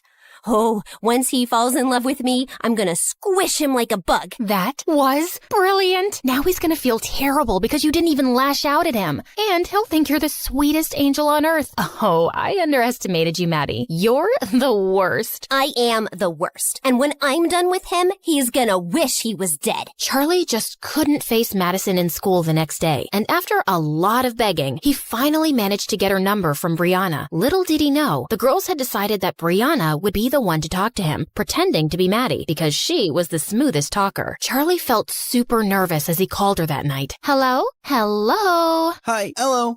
Hello. Hi. Madison? It's me.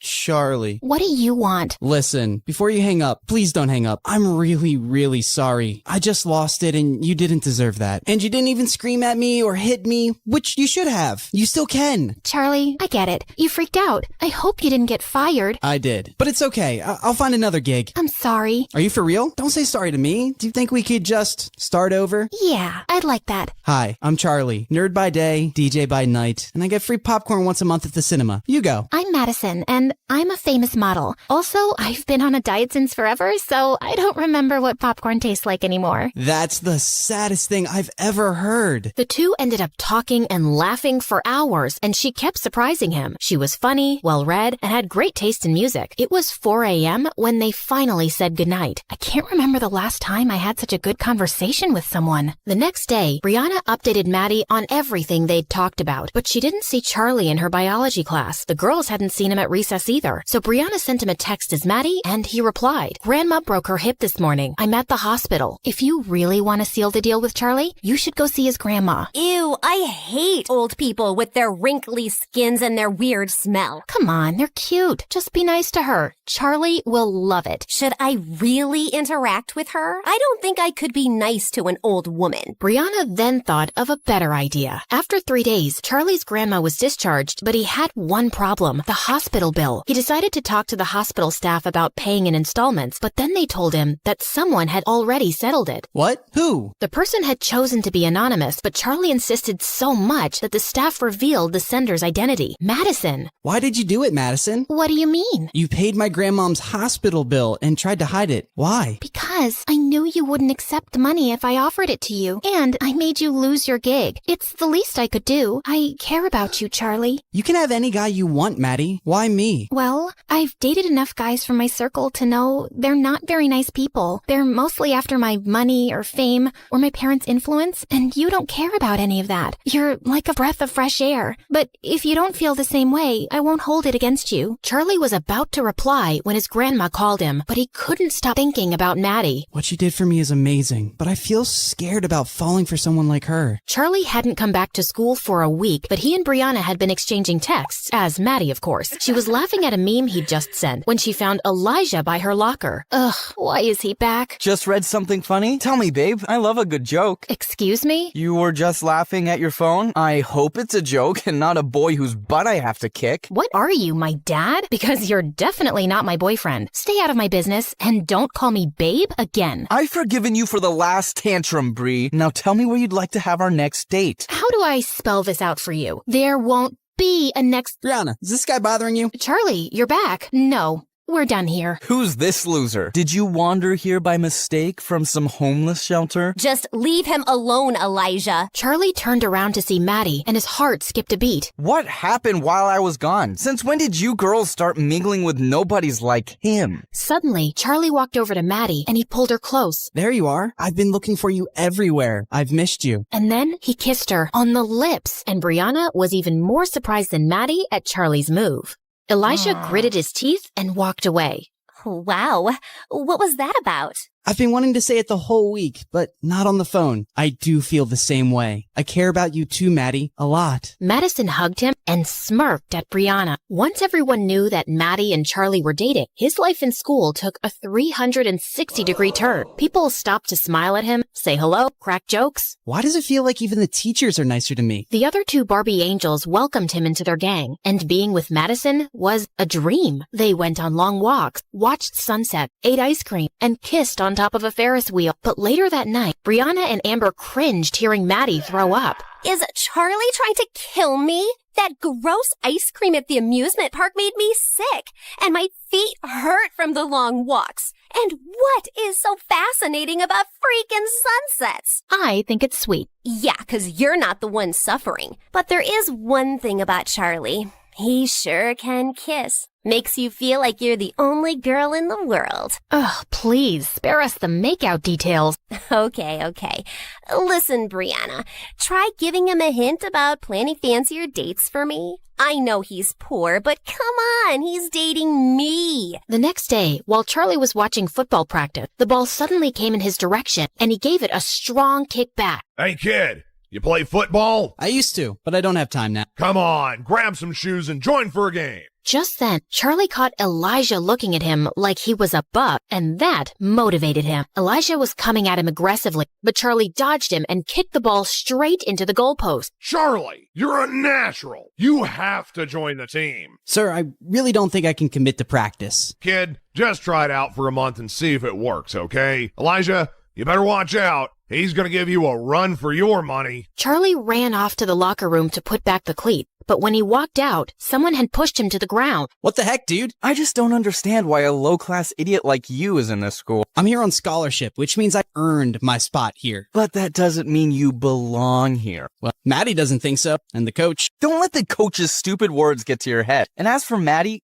gosh, you're a moron. Do you really think? Just then, someone pushed Elijah away hard. Dude, seriously, what is wrong with you? Why are you jumping to his defense? Because he's my friend. And what, are you threatened by a little competition on the field? Oh, please. This loser just had beginner's luck today. I'll crush him next time, and he won't have mommy out there to defend him. Elijah and his friends went out laughing as Charlie picked up his bag and fished out a broken snow globe. Great, this was for Maddie. She's so excited about her Vogue photo shoot coming out, and I wanted to give her something thoughtful. What was this supposed to be? It was a guy, but instead of arms, he had wings, like a fan, and it said, "I'm your #1 fan." Oh God, I'm glad it's broken. It's so lame. No, it's cute. Yeah, maybe you could do something a little extra. Rent a car, get some flowers, go out for a nice dinner. Girls like being pampered. Wow, yeah, that sounds nice. Thanks, Brianna. Also for saving my butt. Also for calling me your friend. You're welcome. This is the place you were raving about? And why don't you have a reservation? It's walk-ins only, but it's so worth the wait. After 30 minutes, when they finally got a table, the place was dirty and loud. Isn't the energy of this place something else? Yeah, it's something. Oh my God, I just felt something on my foot. Maybe it was my foot. But just then, a mouse jumped onto Maddie's lap. She screamed and started jumping around like a maniac. Then she tripped on her dress and went crashing straight into another table. Oh my God. Madison, I am so sorry. Why would you bring me to this horrible place? And did you see all those people who were making videos of me? This is gonna be all over the internet. I get why you're upset, but today's video is tomorrow's old news. No one remembers these things. Excuse me? Are you gonna explain to me how fame works? People don't forget anything. Once something's on the internet, it stays there forever. People can pull it out anytime they want. Ugh, this is officially the worst day of my life. With that, Madison stormed out of the car. Brianna couldn't stop laughing as she watched Madison's video posted online, but now she had to do some damage control. So she called him as Maddie. I've had some time to cool down, and I'm sorry for going off on you like that. And I'm sorry about the mouse and the video. You're right. I don't know what it's like to be famous. It's the best and the worst. It's great to have people look up to you, but sometimes they talk about you like you're not even a real person. And imagine having your failures or embarrassing moments splashed across the news as entertainment. It sounds brutal. I'm almost glad I'm a poor nobody. As they were talking, Charlie ended up telling Brianna all about his amazing grandma and how she'd made him apply to the school. I just want to get myself into a good university so I can make something of myself and spoil my grandma rotten. She deserves the whole world. Well, you're definitely the guy who'd get it for her, Charlie. Over the next few weeks, Charlie found himself bewitched and confused by Madison. He felt closer than ever over their late-night talk, but in person, she was totally unpredictable. One moment, she'd be all over him, and the next, she was snapping his head off. Charlie, do you think I'm fat? No. Why did you pause before answering? What? No, I didn't. Yes, you did. You said, no. You even looked at me before replying. I shouldn't have looked? Why would you look? Don't you just know? Maddie, you're being irrational. Now I'm crazy, am I? Well, I'm not fat. I'm PMSing, so I'm bloated. I hadn't noticed. Really? Ugh, you're so insensitive. You have no idea what it's like to go through this every month. Right now, I feel like killing someone. And I also really want that Thai red curry ice cream. I'll get it for you, babe. Whatever helps you feel better. You getting out of my face would make me feel better. And yes, the ice cream. Now. You got it. Amber and Maddie started laughing hard as soon as Charlie was gone. I really hope he gets a few tubs of that ice cream. Sounds delicious. I'm pretty sure there's no Thai red curry ice cream, but let's see what he does. Anyway, for Christmas, my parents and I are going to our ski resort as usual, and I'm inviting you girls with your parents. Should I invite Charlie? You have to, right? He's your boyfriend. Yeah. And at least 3 of my exes will be there. And I'd rather not show up single. But I'm gonna have to give Charlie a makeover before I take him. On his first day at the resort, Charlie slipped out of his room at 5 a.m. and found Brianna waiting in the kitchen. Oh, you're here. I almost thought you wouldn't come. I almost thought that too. I don't know why I agreed to the early morning skiing lesson. 'Cause you're a good person and you like me? I'm just saving Maddie some embarrassment. Because you'll definitely make a fool of yourself without my help. Couldn't agree more. They headed out to one of the smaller slopes, and she explained skiing techniques to him. I think you're ready. Well, as ready as you'll ever be. If I die, please break the news gently to Grandma. You play football against Elijah. You'll survive this too. Now don't be a wuss. Time to go! Brianna whizzed down the slope, and the cold wind in her face made her feel alive. She turned around to look at Charlie, who looked like a baby goat learning to walk. Charlie, just loosen up. Come on, I'm racing you down to the end. Charlie took deep breath and relaxed. He was gaining momentum and actually starting to enjoy it. Brianna was flying ahead effortlessly, but he was catching up. But then suddenly, he was going too fast. He tried to slow down, but he just couldn't. And moments later, he felt himself crashing straight into Brianna and they went tumbling into the snow. Oh my God, Brianna, are you alive? Is your neck broken? Please don't die. Say something. Oh,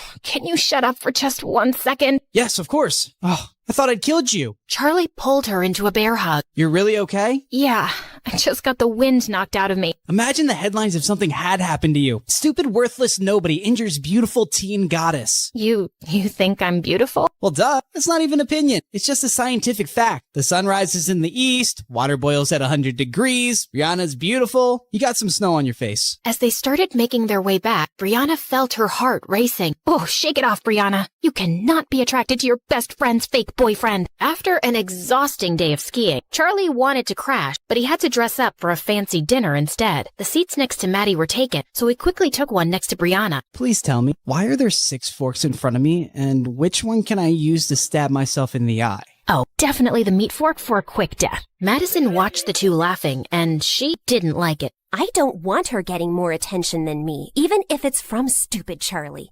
Hey, Charlie, could you sit next to Amber, please? Her parents couldn't come, and she, broke up with her boyfriend. She could use some cheering up. Charlie nodded reluctantly and took the seat next to Amber. So, Amber, you want to talk about your breakup? Okay, sure. Why not? It happened 3 years ago, and his name was Leo. And that's what you're sad about today? That's a bit offensive. I'm not sad. Do I look sad to you? Charlie was relieved as they were served their first fish course, but Amber was staring down at her plate in tears. I'm so sorry. Please forgive me. What are you talking about? You will be missed, Nemo. Right, Charlie? Tell him he'll be missed. Yeah, you will be missed, Nemo. Just then, Brianna's mom, who was sitting opposite him, spoke. So, Charlie, where were you studying before? Well, I was in public school in another town. I got a scholarship here, so I moved with my grandma, who raised me. And what does your grandma do? She's an amazing healer. She cures people with herbal medicines and different techniques. So she's not a real doctor? No, not in the typical sense. And this healer thing, it makes her enough money? Mom, stop! It's okay. Yeah, she earns enough. And I work at the cinema. And I also DJ on the weekends. We manage to take care of each other. There was an uncomfortable silence, and Charlie felt his face turning hot. Then, Maddie's mom spoke with her country accent. That's sweet, honey. You seem like a brat kid, and I'm sure you'll go places one day. It's funny how life turns around. I mean, look at me. I was raising little Maddie as a single teenage mom in a trailer park with nothing. And then, boom, one day I won the frickin' lottery, and we were rich. Soon after, I met my husband, and life's amazing now. Let's raise a toast. Our blessings. Brianna looked over at Madison, who looked like she was gonna crush her glass. She always felt ashamed of her past and that she wasn't born rich like everyone else. Just then, Amber said she wasn't feeling well, and as she was leaving, she tripped over the carpet and fell down. Amber, are you okay? Did you hit your head?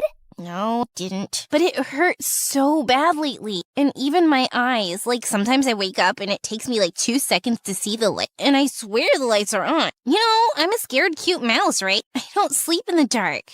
Okay, I'm gonna take her to her room to rest. When Madison returned later to the main hall, she suddenly overheard Brianna's mom and another woman talking. That woman sure loves to tell her trailer park story. She's been rich for years now, but she still sounds so trashy. Money can't buy class. And now look at Madison's choice of boyfriend. I mean, he's sweet, but no amount of designer clothes can hide where you really come from. Madison's ear burned as she stormed off and ran straight into Charlie in the hallway. Hey, I was looking for you. How's Amber? Why did you say all that nonsense at dinner? What? Oh, I'm on scholarship, and I work at the cinema, and my granny does voodoo. It's not voodoo. And why would I hide all that? It doesn't embarrass me. And even your mom was poor, and she's not ashamed of it. Well, she should be. I don't know why she keeps telling that story so proudly. No one respects her for it, and I don't want to be reminded of the cheap start of my life. She said all that stuff because of you. I've been trying to please you all day, Maddie, but I'm really tired now. I hate skiing, these clothes are pretentious, and I don't like talking about my grandma like that. Charlie stormed off to his room, packed his thing, and called a cab. Charlie didn't speak to Maddie for a few days, but he gave in after all her apologies. I'm really sorry, okay? I just wanted my stepdad to like you, and he's a bit difficult. But I shouldn't have asked you to act differently. I like you, just as you are. Well, if you really want to make it up, you'll have to spend more time with my family now. Of course. I volunteer at the community center for old people and take grandma there every Saturday. You should come. Can't wait. Madison had begged Brianna and Amber to accompany her. Eek. Oh, this place smells like disease and something rotten. Shut up, Maddie, and just act normal. After they'd all met, Charlie asked Maddie to help him set up a game of musical chairs while Brianna joined his grandma. I'm so glad to meet you, girl. Charlie was certain he wouldn't make any friends at his new school. You've raised a pretty nice guy. Oh, trust me, I didn't do much. That kid was born with a heart of gold. Once when he was 8, He came home saying he'd lost his bicycle somewhere, and I was so mad. Well, a week later, I found him 3 streets down, teaching a little girl how to ride the bicycle. He told me that she'd lost her brother recently, and the cycle made her happy. She needed it more than he did. That's what he said. Hey, he's always been special. Later that night, Brianna's heart felt heavy when she got Charlie's text. Thanks for today, Maddie. It meant the world to me, and I love you. I love you too, Charlie. The next day, when Brianna showed Maddie the text, she was ecstatic. Finally, the 3 golden words. It's time for phase 3 of Project Plaything. Dump his sorry butt. Yay! Then sushi in Tokyo. But Maddie, he really cares about you, and dumping him out of the blue feels cruel. Can't we think of an easier way to let him down? But this was always the plan. Are we supposed to care about his feelings now? Well, yeah, we've gotten to know him, and I just think he would take this really hard. You know what? You're right. He is a bit oversensitive. Maybe I can be really difficult the next few weeks, and then he'll just get sick of me and be happy to break up. That sounds better. Thanks. After Brianna walked away, Madison turned to Amber. Who does she suddenly think she is, Mother Teresa? I'm tired of Charlie, and I want to pay him back for the times he was rude to me. I have the perfect plan to dump that loser. But don't say anything to Brianna, okay? Oh, I love it when we have secrets. Just the 2 of us. 3 days later, it was Madison's birthday, and she was having a big party in a dance club with Charlie as DJ. Then suddenly, she climbed onto a table with a mic. May I have everyone's attention, please? I have something to say to our resident DJ. Everyone fell silent, and Brianna suddenly had a horrible feeling. As you all know, I've turned 17 today, and I just want to start this year fresh. So Charlie, I'll start with you, 'cause I just can't fake things anymore. You were just a game to me, okay? To us. I got bored, so my girls and I decided to make you fall in love with me as a challenge. Actually, Brianna was the one who brought you to my attention. It's been fun messing around with you, but it's just made me realize that dating below my league isn't for me. I don't relate to you and your third world problems, dude. But thanks for a few fun weeks, and I'm sure you'll find a nice average girl soon. Ciao. Charlie just stared at her, frozen in his place. Joke, right? This doesn't make any sense. He suddenly looked over at Brianna, who looked pale. His head started spinning. Need to get out of here. He threw his headphones aside and started running, but then he tripped and crashed to the floor. Suddenly, Brianna was by his side, helping him up, but he pushed her away. Madison and Amber were laughing like hyenas, and then someone put on a song, and they all started dancing again. Brianna marched over Madison and pulled her aside. How could you do this, Maddie? You said you'd let him down easy. No, Bree. I said I'd crush him like a bug once he fell for me. And you thought I was brilliant then. What changed? What changed is that we found out he's a really nice guy. He didn't deserve that. Not my problem. I wasn't gonna keep dating him just because you suddenly decided to become a humanitarian. Now, please don't create a scene at my party. Tears stung Brianna's eyes. She remembered Charlie's heartbroken face, and she left immediately. Brianna didn't know how she was going to face Charlie in school the next day, but he didn't show up. He wouldn't reply to any text or call, and he didn't come the entire week. Yes! I checked, and my private plane is free this weekend. We're going to Tokyo, ladies. What? Why? Well, Project Plaything is successfully over, and I promised I'd take her for sushi. Remember? Right. Well, consider me out of this plan. Brianna walked off, and a smirk spread across Madison's face. You thinking what I'm thinking, Amber? If you're thinking about what being by a butterfly feels like, then yeah. No, I mean about Brianna. Why do you think she isn't in any mood to celebrate with us? Maybe she's racist and doesn't like sushi. Or maybe she's in love with that trashy Charlie. Ew. Who likes trash? Looks like our Bree does. Imagine crushing on someone with that social status. You know, maybe you're right. When we were at the resort, I saw those 2 sneaking out at 5 a.m. I had a headache and I went down to lift some gummy bears. They always make me feel better. Maybe Charlie loves her too. Of course he doesn't. He fell for me, not her. She's pathetic for wanting him. That evening, Brianna went to the cinema, and she was relieved to find Charlie counter. She walked in, her heart pounding. Hey, Charlie. He looked up at her coldly. Can we talk? Do you moment? He walked out from behind the counter and went outside, and Brianna followed. How dare you show up at my workplace and force me to talk to you? I just need a chance to explain and apologize. Please. I know how you must feel. How could you possibly know that when you're heartless? How evil are you, and how empty are your lives that you decided to hurt someone just for fun? Charlie, you're right. It was cruel. Not only did the girl that I thought I loved completely humiliated me, I also find out that the person who acted like my friend is a snake. Don't say that, please.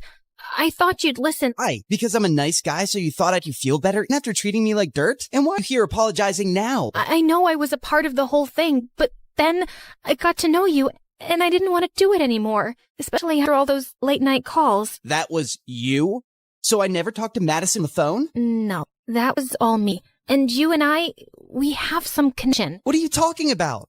I don't even know you. Just leave me alone. I can't take this anymore. Charlie down against the wall with his head buried in his arms. Just then, his colleague came running out. He's been having a very hard time. Please, don't make it worse. Just go. Rihanna turned and ran away, her heart about to burst. On Monday, Rihanna was sitting on the bleachers during football practice when she saw Charlie walk onto the field. Oh, thank God, he's back. Hey, kid, where have you been all week? I had a family emergency, and I'm quitting the team, sir. No, Charlie! You're so talented! I'm sorry, but I have a scholarship to maintain, and it's all I can film right now. Thank you for giving me an opportunity, though. I was expecting to run off like a scatty little cat soon enough.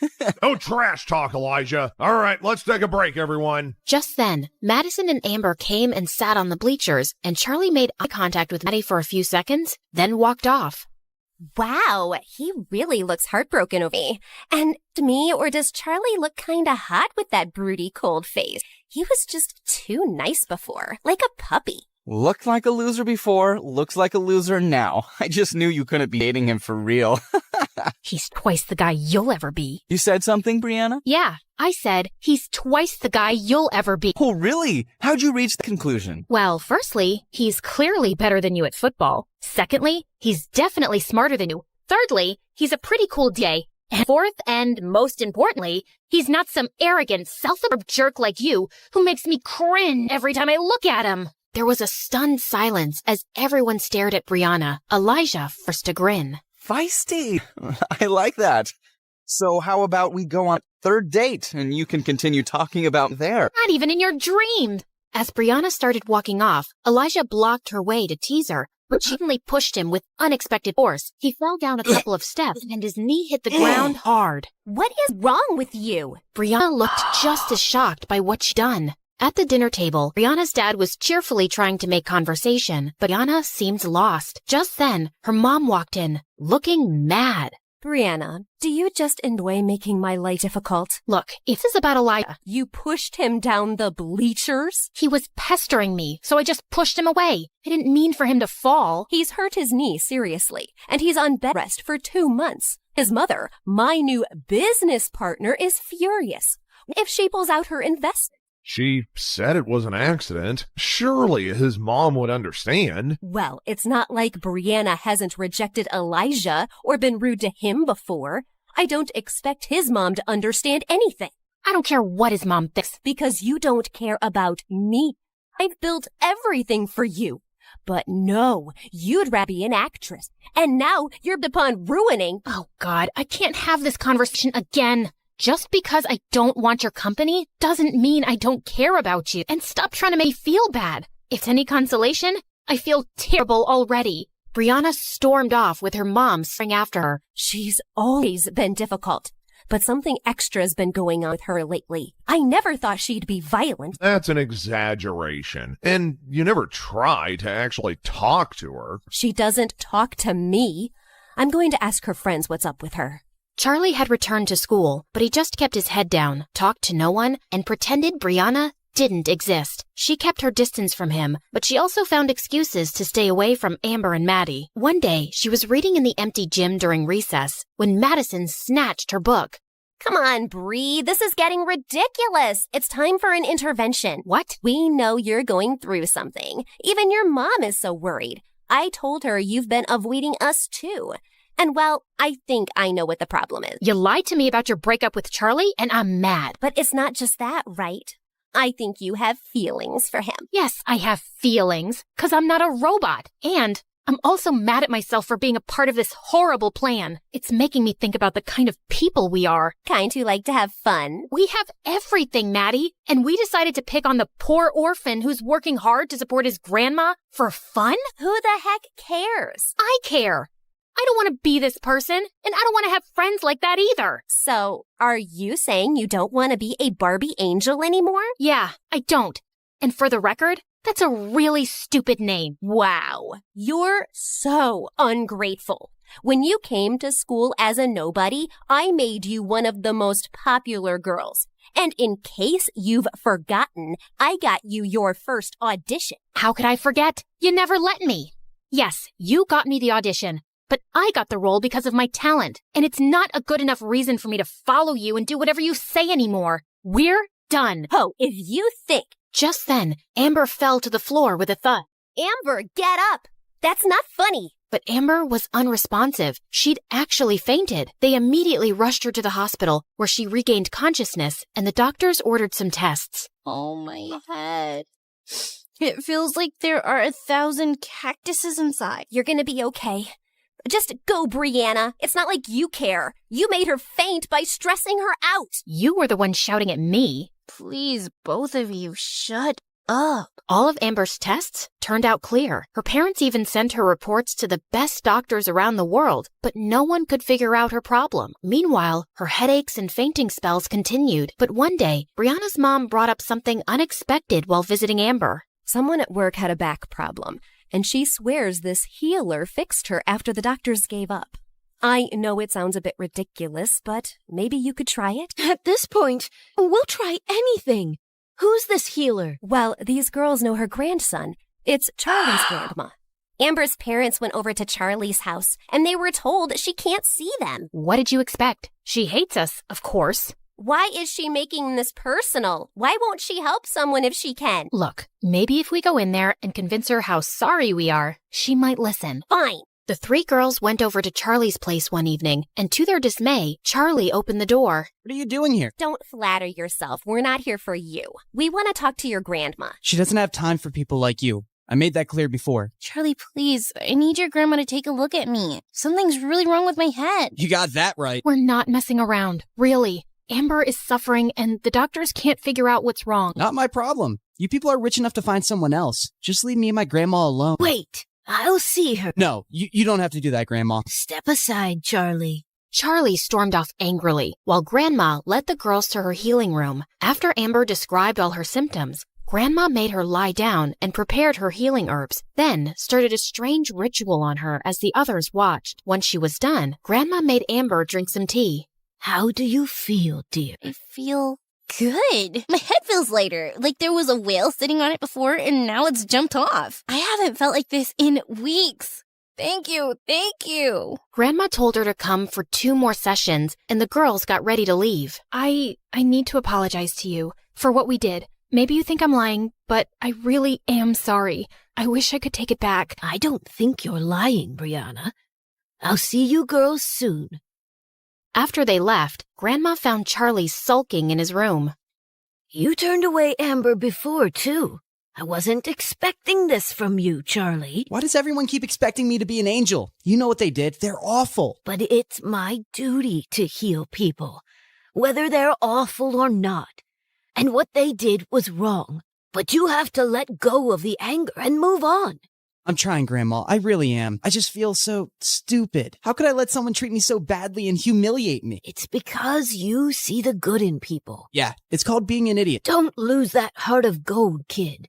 You'll find the right person one day who will really love you for it.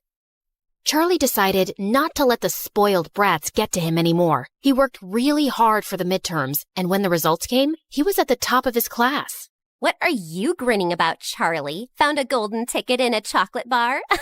Wow, I'm surprised you actually read a book. And I'm just happy about my grades, which have improved since we stopped hanging out together. Maybe your dumbass was rubbing off on me before. You can't talk to me like that. Just because your grandma helped Amber doesn't mean you're anything special. You're still a nobody. I'd rather not talk to you at all, Madison. And thanks for making it so easy to move on from you. I can't even remember what I liked in the first place. You go, Charlie. As Charlie walked away, Brianna impulsively called out, "Hey, Charlie, wait." What is it? I just wanted to say thank you to your grandma for helping Amber. I'm sure you already thanked her. Yeah, but I was hoping, Charlie, is there no way we could be friends again? We used to get along so well. But that wasn't real, right?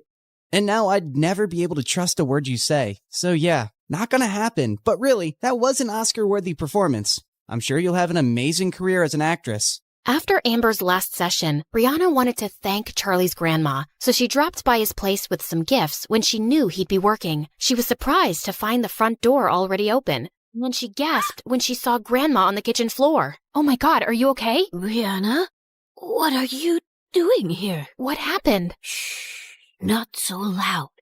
You have to leave. What? Someone broke into the house, and he's upstairs right now. Please, I don't want to put you in danger. I'm not leaving you. Brianna heard the thief coming down the stairs and quickly locked the kitchen door and called 911. He kept kicking the door, but minutes later, when he heard the police siren, he ran out and escaped. From your description, he seems like a crazy homeless guy who's been bothering other people too. We'll get him. Did he hurt you, ma'am? No, I just fell when he pushed me aside, but I'm fine. We should still get a checkup. I should call Charlie. Sweetie, he's out of town for a day. Please don't tell him right now. Well, you can't be here alone for the night. I'll be just fine. But Brianna was so persistent that Grandma had to give in. Brianna took her home and made her comfortable in one of the guest rooms. You should have asked me before inviting your guest. Maybe I would have liked to say no. Mom, she cured Amber. Letting her stay for one night is a pretty small thing to do. Charlie hurried over to Brianna's house as soon as he was back. Hey, is Grandma okay? She wasn't hurt, right? She's completely fine, but she's asleep right now.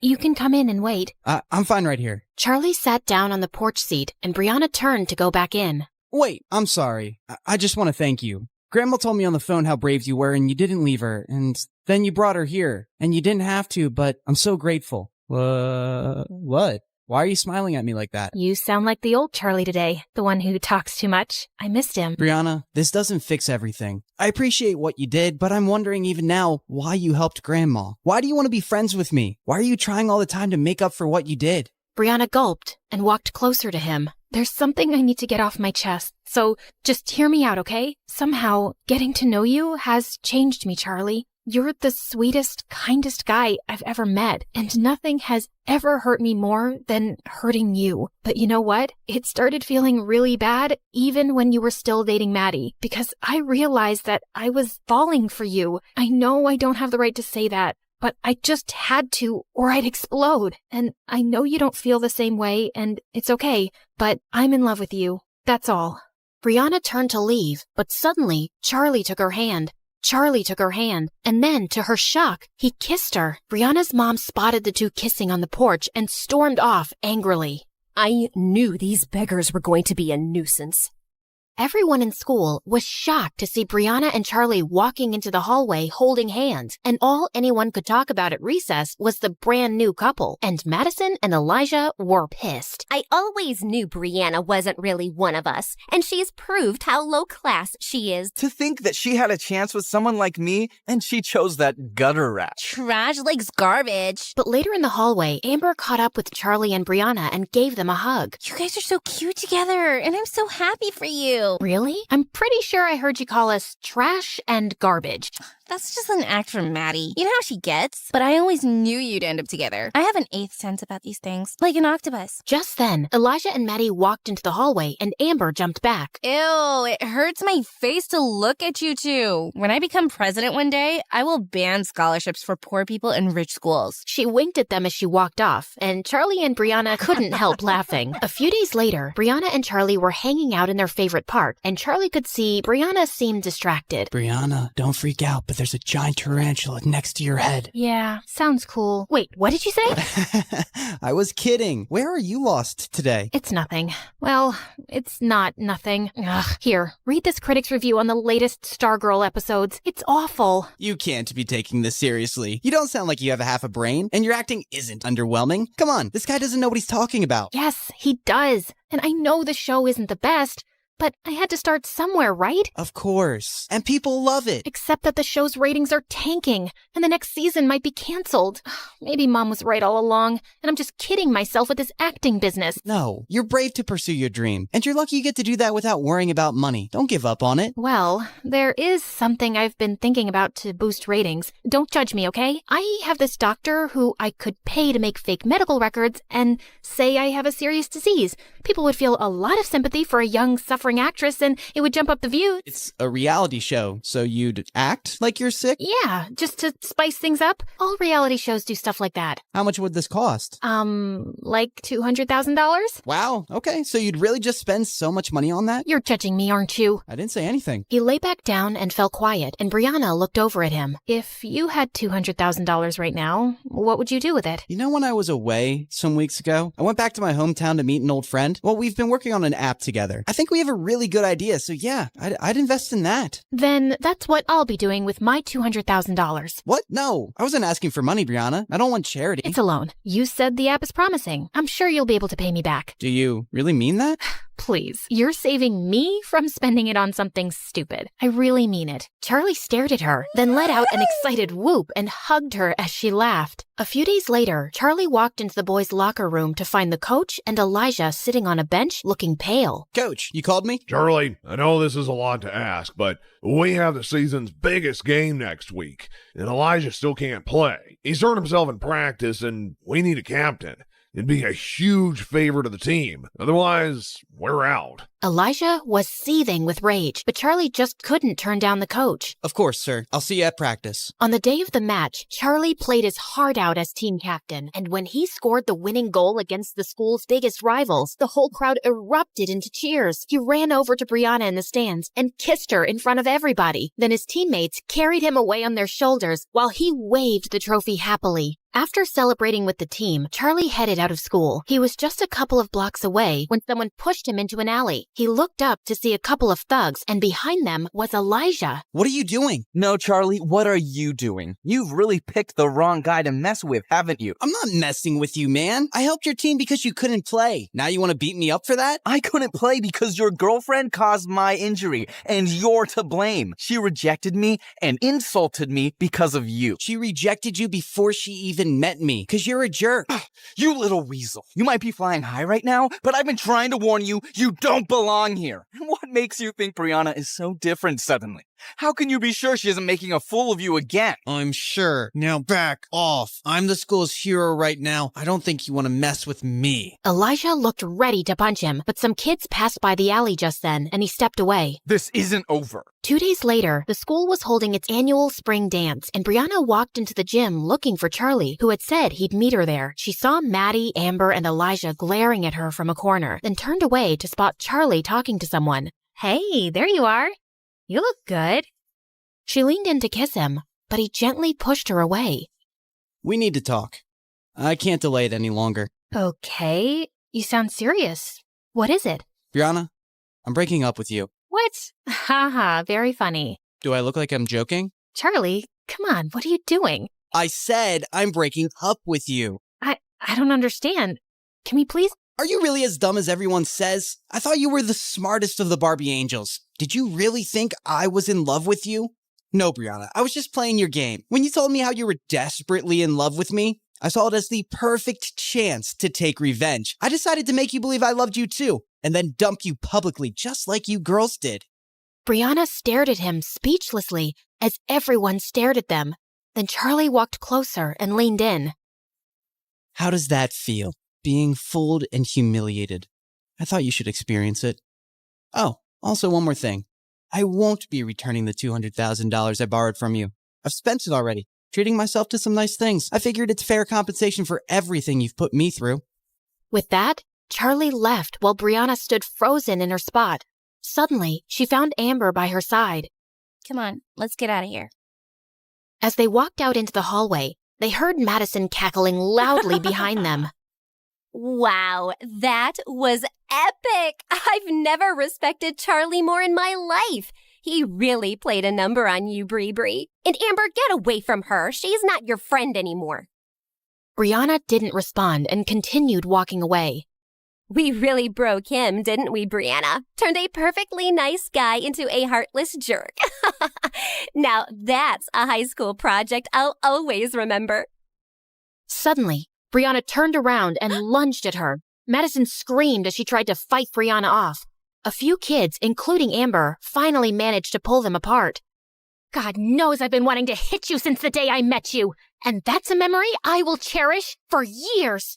Brianna turned away and ran out, breaking out into sobs. Brianna refused to go to school and just stayed in bed for days, feeling completely miserable. One morning, a maid brought her a letter. It was from Charlie. She anxiously ripped it open, and the check she'd given him for $200,000 fell out. He didn't even use it. He was just teasing me. I really don't get this jerk. He's completely messed me up. She buried her head in her arms and started to cry, but then she stopped and picked up the check. I don't care what Charlie thinks of me. I'm going to use this to save my show. She jumped out of bed, stuffed the check in her bag, and put on her coat. A few days later, Charlie and Grandma were watching the local news on TV when suddenly Brianna's face appeared on the screen with the headline saying, "Young TV star diagnosed with Crohn's disease." Charlie stared in shock, then his face darkened. Poor girl. That's terrible news. Charlie, I don't know what happened between you two, but I think we should go see her. She's lying. What do you mean? She's not sick, Grandma. This is all an act to get ratings and views for her show. What? No, she wouldn't do that.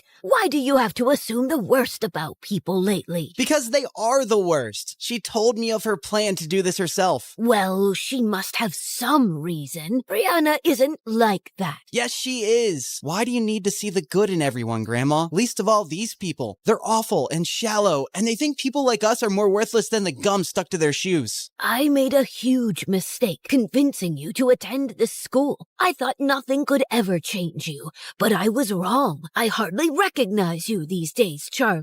Grandma walked out before Charlie could say another word. A few days later, Brianna was told someone had come to see her downstairs. She made sure she looked pale and walked weakly into the lounge to find Elijah sitting next to her mom. What are you doing here? Mom, I told you I feel too sick to have visitors. Brianna, please sit down. This is important. Brianna, we both know you haven't been very nice to me, but I've always cared about you. It just crushed me the way that poor scumbag humiliated you. What do you want, Elijah? Oh, I don't want anything, but I brought you something that will really teach Charlie the lesson he deserves. That day at the spring dance, one of the kids standing close to you made a video. Elijah handed her his phone, and Brianna stared at it in shock to see Charlie caught on camera saying, "How does that feel? Being fooled and humiliated. I thought you should experience it. Oh, also one more thing. I won't be returning the $200,000 I borrowed from you. I've spent it already, treating myself to some nice things. I figured it's fair compensation for everything you've put me through." Brianna, when were you going to tell me about this? If Elijah hadn't shown me this video, I would never have checked your account and known that $200,000 have been withdrawn. How dare he threaten to not return your money? Oh God, how can I tell Mom that Charlie returned the money? If she asked me where I spent it, I can't tell her I used it to bribe the doctor. Brianna, answer me. Has he been making any other threats? No, Mom, he hasn't. Please, I'm just too sick to deal with all this. He'll give it back. Oh, you bet he will. When I sue him, I'll have my lawyer send him a notice today. No! I don't want to do that. Honey, I'm not asking you to be a part of this. You just need to rest. I'll take care of everything. There is no way I'm going to let some good-for-nothing beggar rob us blind. He's treated you very poorly, Brianna. Don't worry, we'll make him pay. Brianna got up and left the room, feeling panicked. When Mom accuses Charlie, he'll rat me out. What if the news gets out and everyone discovers that I faked my illness? My reputation will be ruined for good. Oh God, what have I done? The next night, Charlie found a courier at his door, handing him over a legal notice to appear in court the next morning. It was served by Brianna's mother, accusing him of stealing $200,000. He crumpled the paper and threw it aside, holding his head in his hands. Moments later, he got up and looked at himself in the mirror.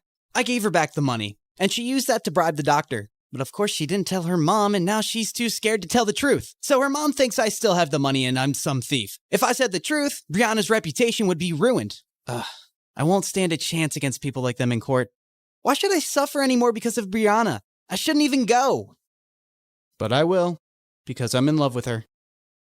The next morning in court, Brianna nervously stole glances at Charlie as she sat next to her mom and Elijah. Charlie just sat there blankly, not turning to her once. Would the plaintiff's lawyer please read out the charges made against the defendant? The defendant, Mr. Charlie, is accused of the theft of $200,000 from Miss Brianna. We have submitted video evidence where he admits himself that he has no intention to return money given to him as a loan. The defendant is also accused of bullying and harassing Miss Brianna, causing severe emotional and psychological damage. We have submitted documents of Miss Brianna's recent illness triggered by extreme distress.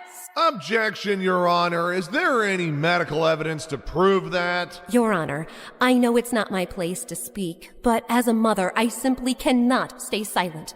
My only child has fallen extremely sick after being harassed by him. Her school, her work, her health, everything has been affected by his actions. Her doctors will vouch for it. And people like Charlie are predators who prey on the feelings of rich young women to get money out of them. He must be made to pay for it. Brianna's mom burst into tears as she took her place, while Brianna stared at her in shock. She's a better actress than I am. Would the defendant like to say something in response to that? Charlie rose from his seat, slowly. No, Your Honor. Did you intend to return the $200,000? No, Your Honor. And do you believe your actions have caused Miss Brianna psychological and emotional damage? Yes, Your Honor. Young man, do you understand that the charges against you are very serious? If you are unable to return the loaned money as well as damages, you could land for 2 years in prison. Charlie looked up and hung his head. I understand, Your Honor. Very well. Since you have pleaded guilty on all counts, the court gives you a day to arrange $500,000 or face prison. No, this is enough. Brianna, what are you doing? What I should have done before. Your Honor, I want to immediately withdraw this case. There is no case against Charlie. He returned the money,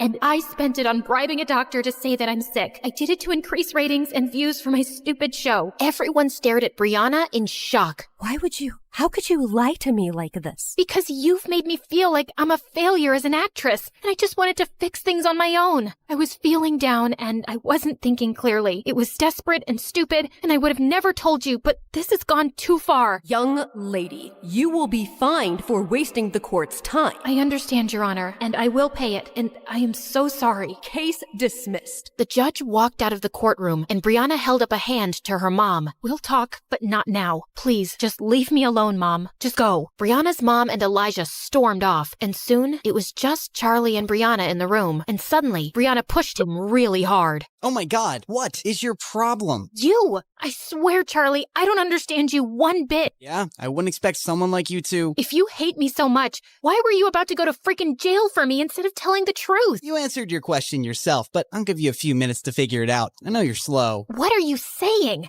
You don't hate me? Charlie just looked at her, and she started to cry. If you don't hate me, Charlie, then why did you break my heart? Because I became a monster, Brianna. I just couldn't get over how you girls used me for entertainment. I was just so consumed by anger and revenge. But after I broke up with you, I realized that hurting someone you love is the worst feeling in the world. I just couldn't expose your secrets and make you look bad, and I'm really sorry for how I've treated you. So am I. I hate the things we've done to each other. Listen, do you think there's any chance that we can start over? No drama, no games, no lies. Because I really love you, Brianna. I know you're way out of my league. I always knew that. And you could find someone else 10 times richer and handsomer, like you deserve to be with some movie star. But I swear I'll try to be cooler and I won't ever hurt you again. And if you let me out... How do I get you to stop talking? I'll even work on that. It's a nervous tic. I'll go to a therapist and... I have a better idea. And with that, Brianna leaned in and kissed him.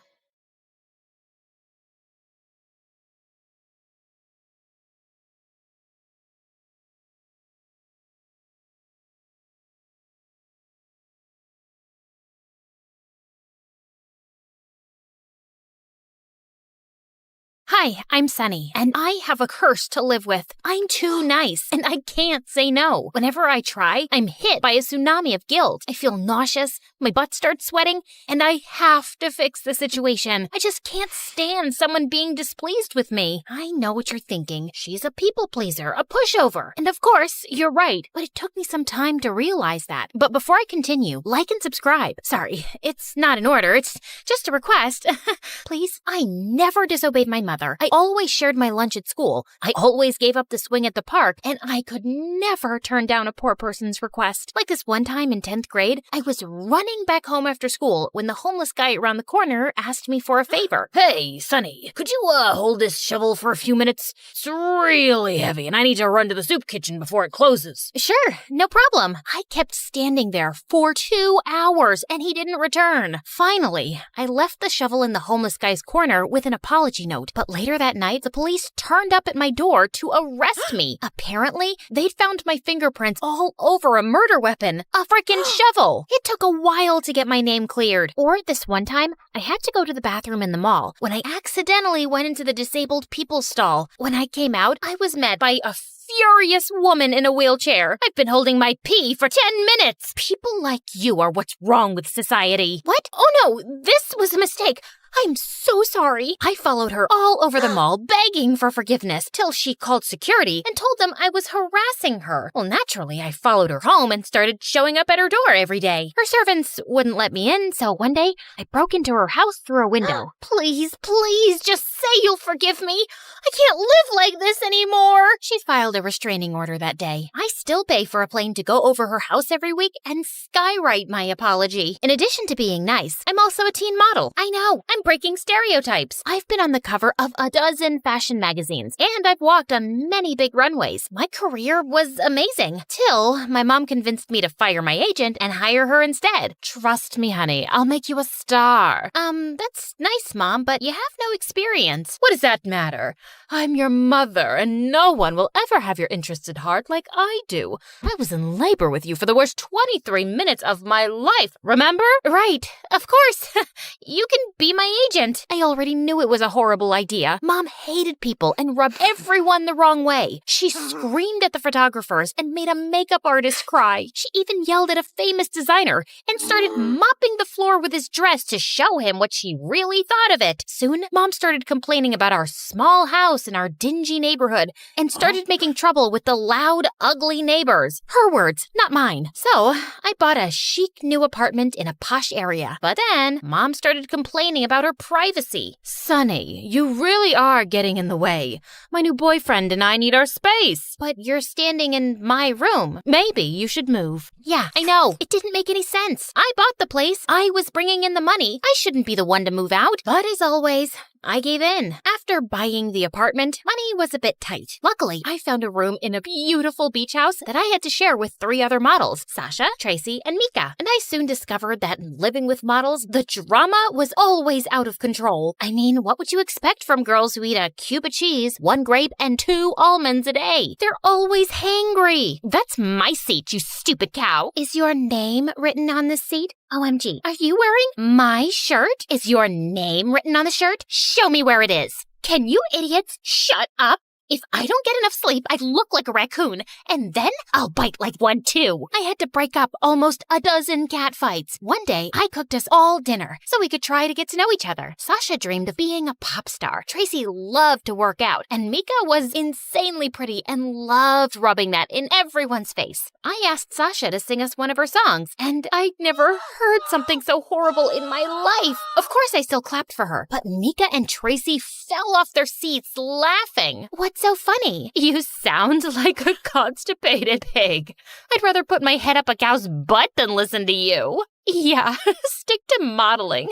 As long as you can. I mean, you're already showing signs of aging. Sasha got so mad that she threw her plate of pasta at Tracy. Tracy ducked and the food landed on Mika's dress, and they started shouting and pulling at each other's hair. I tried to break up the fight, but I slipped on some sauce and fell. Then someone tossed a hair extension onto the stove, and the kitchen caught fire. When the landlord found out, he was furious and banned us from the kitchen. I put up an ad online for a chef, and a ridiculously good-looking candidate named Lance showed up the next day.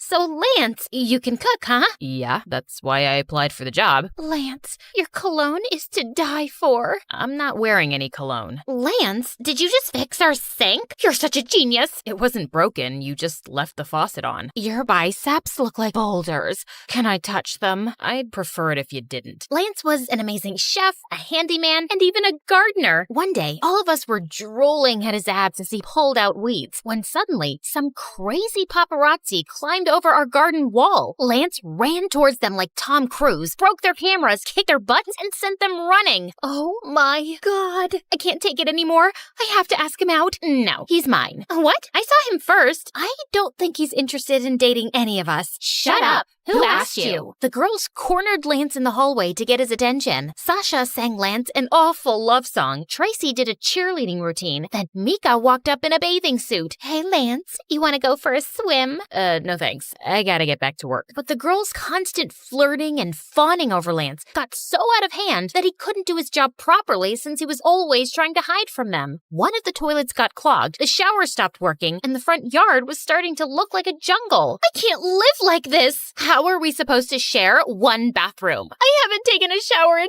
2 days. I proposed a solution. Okay then, from here on out, Lance is off limits. No one is dating Lance. They reluctantly agreed, and we made a pact. We all left Lance alone, and soon the house started getting back to normal. A couple of months later, I threw a party and invited a bunch of rich models. Sasha, Tracy, and Mika seemed to forget about their crush on Lance in about 2 minutes. Just then, the doorbell rang and Mom walked in. Hey, honey, did you miss me? Clearly not, or you would have sent me a proper invite. Mom, actually, yes, you're right. I'm sorry, but I'm glad you're here now. Just for 10 minutes. I don't want to overstay where I'm not wanted. I just need to borrow a couple of dresses from you and about, $20,000. But I let you borrow $10,000 last week. Don't be cheap, honey. It's unattractive. Don't you want Mommy to buy something nice for her birthday? Your birthday isn't for another 11 months. But Mom was being pushy, and I knew she'd make a scene. So I gave her my credit card and told her to return it in 2 weeks. Just then, I noticed Lance shaking his head at me, and then he walked away. After the party, the house was a mess, so I asked the girls to help me clean up. Sorry, I have plans with my new boyfriend. I'm allergic to dirt. I twisted my ankle. I'm gonna rest. Okay, no problem. Sleep tight. I was up well into the night still cleaning when Lance joined me and started to help. Why are you still here? You don't need to do this. I stayed back in case you girls needed me. I don't mind. As we were cleaning, I kept catching him looking at me strangely. Okay, I can't take it any longer. Why are you staring at me like I have 2 heads? You're not like the others. You're a misfit. Well, that's rude. No, it's a good thing. You're beautiful, but not self-absorbed. You're smart, and you seem like a really kind person. You think I'm beautiful? That's all you got from what I said? Lance gave me that strange look and went back to work. You're doing that thing with your face again. Did I do something to make you mad? Are you disappointed? Why do you care what I think? I don't know why. I just do. It's how I'm built. Want some advice? Just stop caring what others think and stop letting people push you around and use you. You deserve better. Excuse me? I am not so naive that... Really? Then how come you're the only one who's cleaning up after the party? And has your mom ever returned the money she keeps borrowing? That's none of your business. Okay. That was kinda rude. I'm sorry. Why are you always sorry? Also, would you like to go out with me sometime? What? After you just insulted me? No. I mean, I'm sorry to crush your feelings, and it feels nice to be asked out by someone like you, but no, sorry. I spent the rest of the night replaying my conversation with Lance, feeling angry. But as I cooled off, I couldn't help thinking that maybe he was right. I did a lot for Mom and the girls, and I couldn't remember the last time they did anything nice for me. The next day, I was watching my favorite MSA videos on the TV when the girls walked in, and Tracy just snatched the remote from me and changed the channel. I want to watch a movie. Sonny, please sit on the other sofa. No, Sonny, don't sit anywhere. You've got to drive me to the nail salon. Sonny, all my clothes are wrinkled. Iron them when you're back. Lance was right. I was a pushover, and I didn't like it. No! What do you mean, no? I won't take you to the beauty salon. I won't iron your clothes, and I was watching TV. All you do is use me, and you don't respect me, and that's not cool. Oh, also, I'm gonna go out with Lance, and you all have boyfriends, so I don't care if you're mad. I am breaking the pact. They were shocked, and so was I. I'd never yelled at anyone in my life, and it felt good. Later that day, the girls apologized for treating me badly and promised not to take advantage of me anymore. They even gave me their blessing to date Lance, and of course, I forgave them. Lance and I started dating soon, and we had such a good time together. He helped me stand up for myself more often and gain confidence. I even booked some modeling gigs without involving Mom, and I was doing great. One evening, Mom invited me to dinner at a fancy restaurant, and I decided to introduce Lance to her there. Break up with him, honey. That boy's a waste of time. I'm sitting right here. Mom, Lance is a nice guy, and and he makes me happy. He's a loser. By the way, Lance, are you going to finish that cheesecake? Before I forget, Sonny, I need to borrow your credit card again to book a flight to Hawaii. So just give it to me after you've paid for this meal, okay? I felt a wave of rage sweep through me. No! What's that sound you just made? I've never heard it from your mouth before. Hear it now, loud and clear. No, no, no, no, and sayonara. Oh, one last thing. You're fired. I snapped my credit card in half, grabbed Lance's hand, and stormed out of there. I'm sorry about my mom. She shouldn't have treated you that way. Don't worry about it. I'm so proud of you for standing up to her. Lance was such a supportive boyfriend, but Mom got more conniving by the minute. She started sending me dozens of texts begging me for money, and it got harder to ignore her each day. One night, Lance caught me sneaking out of the house. Where are you going? For a jog. At midnight? Fine, I admit it. I can't help myself. It's a curse. I know my mom's using me, but I can't sleep at night since I refused her money. There's no hope for me. I'm doomed. Leave now and save yourself. I started crying like a baby, and Lance pulled me into a hug. Maybe you should try giving money to a good cause, Sonny, to people who really need your help. I thought that was a great idea. The next day, Lance introduced me to his cousin Nancy, who owned a nonprofit to feed hungry kids. I was so excited to help that I wrote Nancy a big fat check. Sonny, that's a lot of money. Maybe you should think about this. No, I insist. A couple of weeks later, I donated double the amount, and the month after, I tripled it. It felt amazing. But one morning, Lance didn't show up to work and didn't answer any of my calls either. When 2 days passed by, I started getting really worried and filed a missing person report. I even called up Nancy, but her phone was off too. And then I found pictures of Lance and Nancy on social media living their best life on some beach. Lance wasn't even his real name. Their whole charity was a big scam. And duh, Nancy wasn't his cousin. I was so devastated I couldn't get out of bed, take a shower, or comb my hair for days. What is up with you, girl? You smell like a gym sock soaked in spoiled milk. Is there something living in your hair? I burst into tears and told them everything. I knew Lance was trouble with his perfect eyes and hair. He was way too good to be true. Of course he was evil. We'll make him pay. First, we went to the police, who put out a warrant for the pair's arrest, but they were smart and couldn't easily be found. Next, the girls and I went online and told our followers about Nancy and Lance's scam and asked for help to find them. Within minutes, we got a dozen leads. Nancy and Lance were arrested at an airport trying to leave the country. Sasha threw a party at the house to celebrate, but for some reason, I still wasn't happy. I took a walk to get some air, and I saw these kids waiting in line outside a soup kitchen. Suddenly, it turned on a light bulb in my head. Before I knew it was a fraud, it had made me really happy thinking my money was going to needy kids. I could start my own charity. Being nice didn't have to be my weakness. It could be my superpower. And now, 5 years later, I'm running soup kitchens all over the country. My model friends volunteer sometimes too. How about I perform for these kids after they've all eaten? No. You two are just jealous. You like my music, right, Sonny? Sasha, I love you, but I really, really, really hate your music. Sorry, I'm not that nice anymore.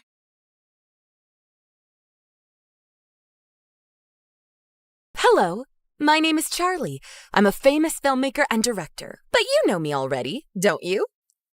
Oh, well, it hasn't always been like this anyway. So sit down, grab some popcorn, and let me tell you my story. But before we start, please hit the like button and subscribe. This is me, Charlie. And this is my best friend, Rose. Me and Rose grew up together since we were only babies.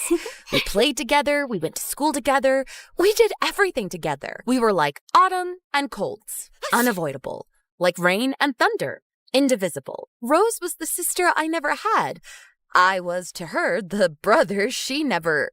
well, you got the point. She was blonde while I was black. She was shy while I was sunny. She had a big brain while I had a big butt. We fit perfectly together. Most of all, we had one dream in common. One day, we would become filmmakers and make movies about witches. Yes, that was our dream at the time, our common goal in life. And we were all ready to get it realized. But what a tragic fate awaited us. Well, I'm being a bit overly dramatic here, but please, let me explain. It was our last year in high school and a few weeks before Halloween. I was reaching my classroom like every morning when Rose came running toward me. Charlie! Charlie! Rose, what? Charlie! Rose! Charlie! Rose! Charlie! Barely breathing, Rose managed to announce to me that the school had opened a cinematographic contest where the winners would be enrolled in the best movie school in the country. We started screaming. At that point, me and Rose already had tins of scripts ready. We simply chose one and brought it in the next morning to our art professor to have it approved. But instead, there stood Mona, high like a giraffe, dressed like a rock star, and loud like a tempest. Who is Mona, you ask? She's the daughter of a famous celebrity couple, a movie producer dad, and a 5-star actress mom. She had the best connections, the best grades, and the best face. A cloud of desperation came upon us when we saw her just talking to the teacher, explaining her project for her script. We felt lost. When our turn came, I spoke for both of us because Rose was too shy to speak, and the sight of Mona shook her too much. Hey, Charlie. Nice job there. What? Mona was approaching me, willing to talk. Had I stumbled, hit my head, and fallen into a dream without noticing? Sorry, I couldn't help but listen to your script while you were explaining. It seems like some hot stuff there. Did you come up with it all by yourself? Well, me and Rose, yes. It seems you have a promising future in the business, baby. Would you mind joining me tonight at my party? There will be producers, movie stars, and many important people. I couldn't believe it was happening.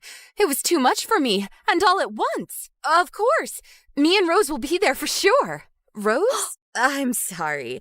I don't want someone who is barely able to speak in public to be associated with me. You are invited. See you later, baby. She left like the tornado she was, leaving both me and Rose speechless. I tried to console my best friend, convincing her this was a once-in-a-lifetime opportunity that could help us both. Rose nodded her head, but her look told me something else. I pretended not to see it and went straight to the party. This was an occasion I just simply couldn't afford to lose. Mona's house was not exactly a house. It was a castle, a gigantic manor with a park, 4 towers, and 2 pools.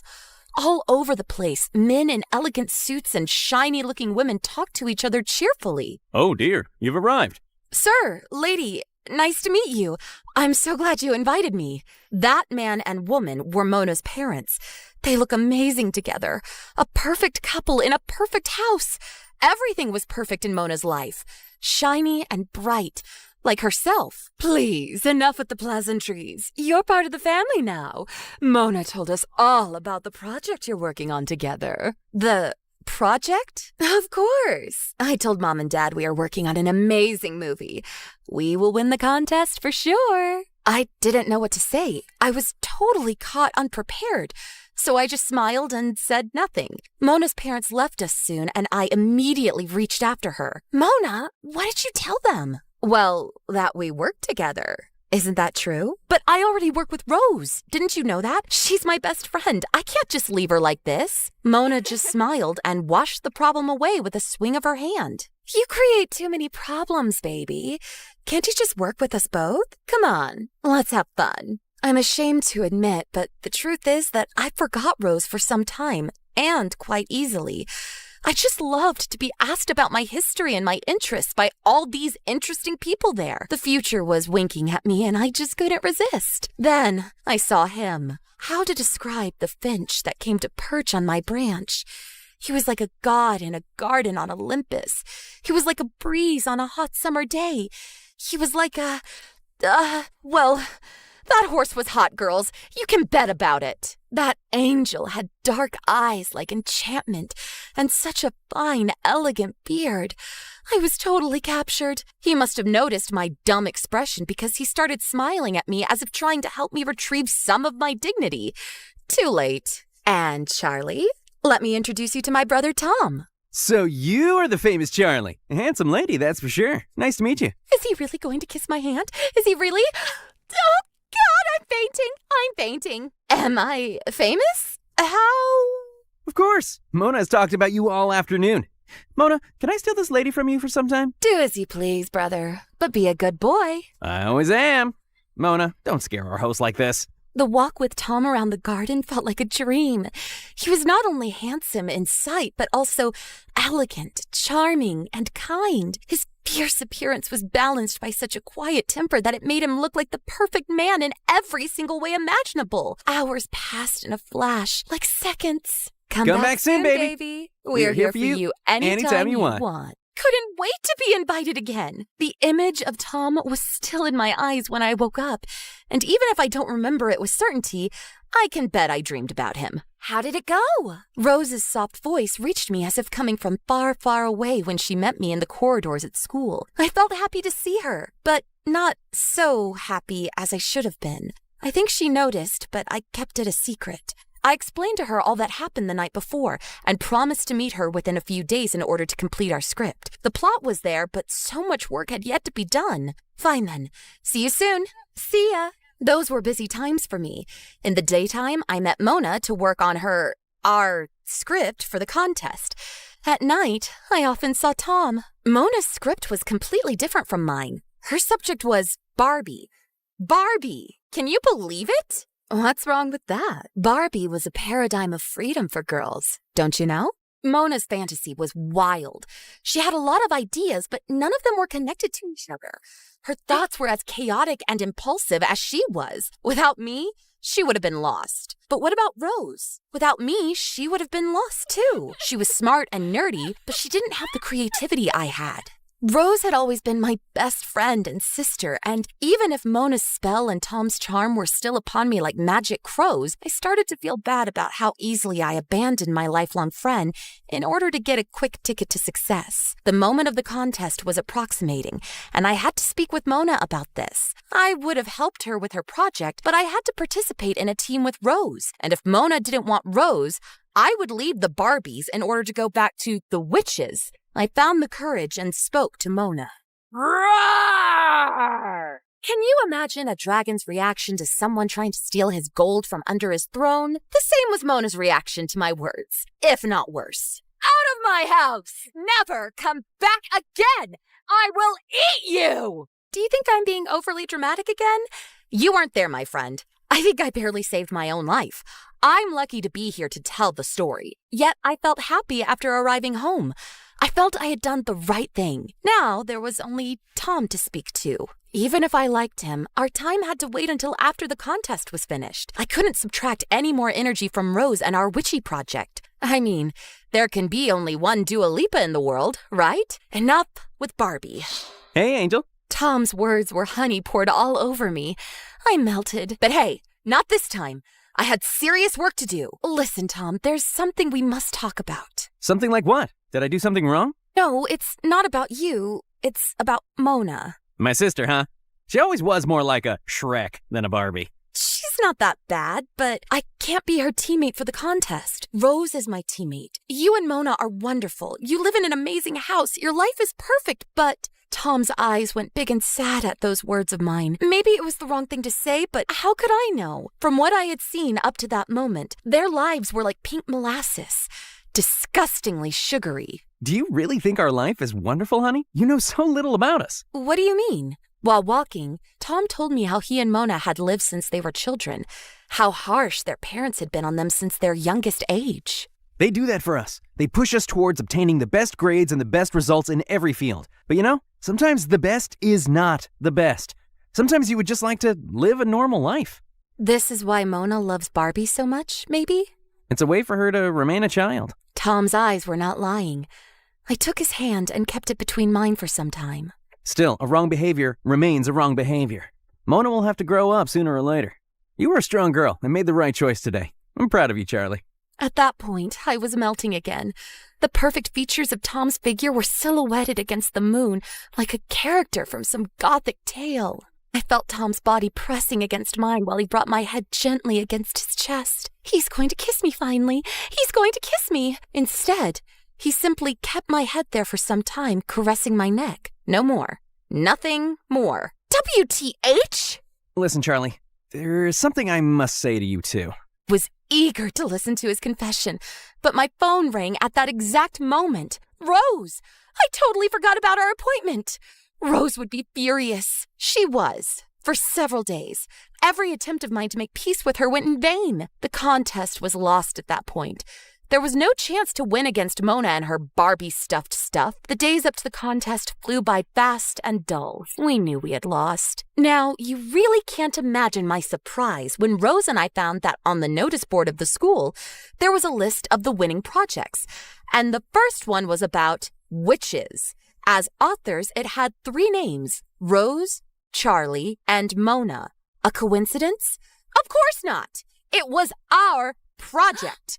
We won, but we didn't submit it, of course. So who did? The question puzzled us for some time until we received a phone call from a strangely masked voice. Oh dear. She tried hard to excuse herself for her behavior in the most recent times. Her voice didn't disclose her origin, but it wasn't too much of a guess. Mona. We found out with certainty later, when the 3 of us, plus Tom, met together at the back of the school to talk about the matter. Mona looked like a baby. She cried all the time and told us she felt guilty for how she treated Rose after Tom had talked to her. To get her excused, instead of her script, Mona submitted a copy of ours, proposing it as if it had been worked upon by the 3 of us. Of course, it won. It was written by me, after all. But this wasn't the only news of the day. Tom, don't you have something you want to say? Yes, well, Charlie, I have a confession to make. Oh, yes, finally! The bomb was going to explode. The moment I expected for days and days finally arrived. After such a tragic story, I was going to have my sweet piece of cake after all. Yes, Tom, tell me, please. I have a crush on Rose. Oh, Tom, yes, a crush on... Wait, what? I really didn't know how to say it, but now I can't keep it a secret anymore. I like you, Rose. Would you like to go out on a date with me sometime? I couldn't believe it. Rose went red like a tomato, and I was shocked. Mona was laughing hard, and her joy expanded contagiously. So this was the secret? I should have felt offended, but the occasion was so joyful that I felt too happy for Rose to be concerned about myself. All's well that ends well. Mona and I went on in life, becoming best friends, and we went to college together. You know, sometimes things take such an unpredictable turn that the only thing to do is sit back, relax, and watch the events unfold as if they were a movie. And isn't life a long, tear-jerking, and magical movie itself? Oh, God, I can't believe what an incredible artist I am. Really.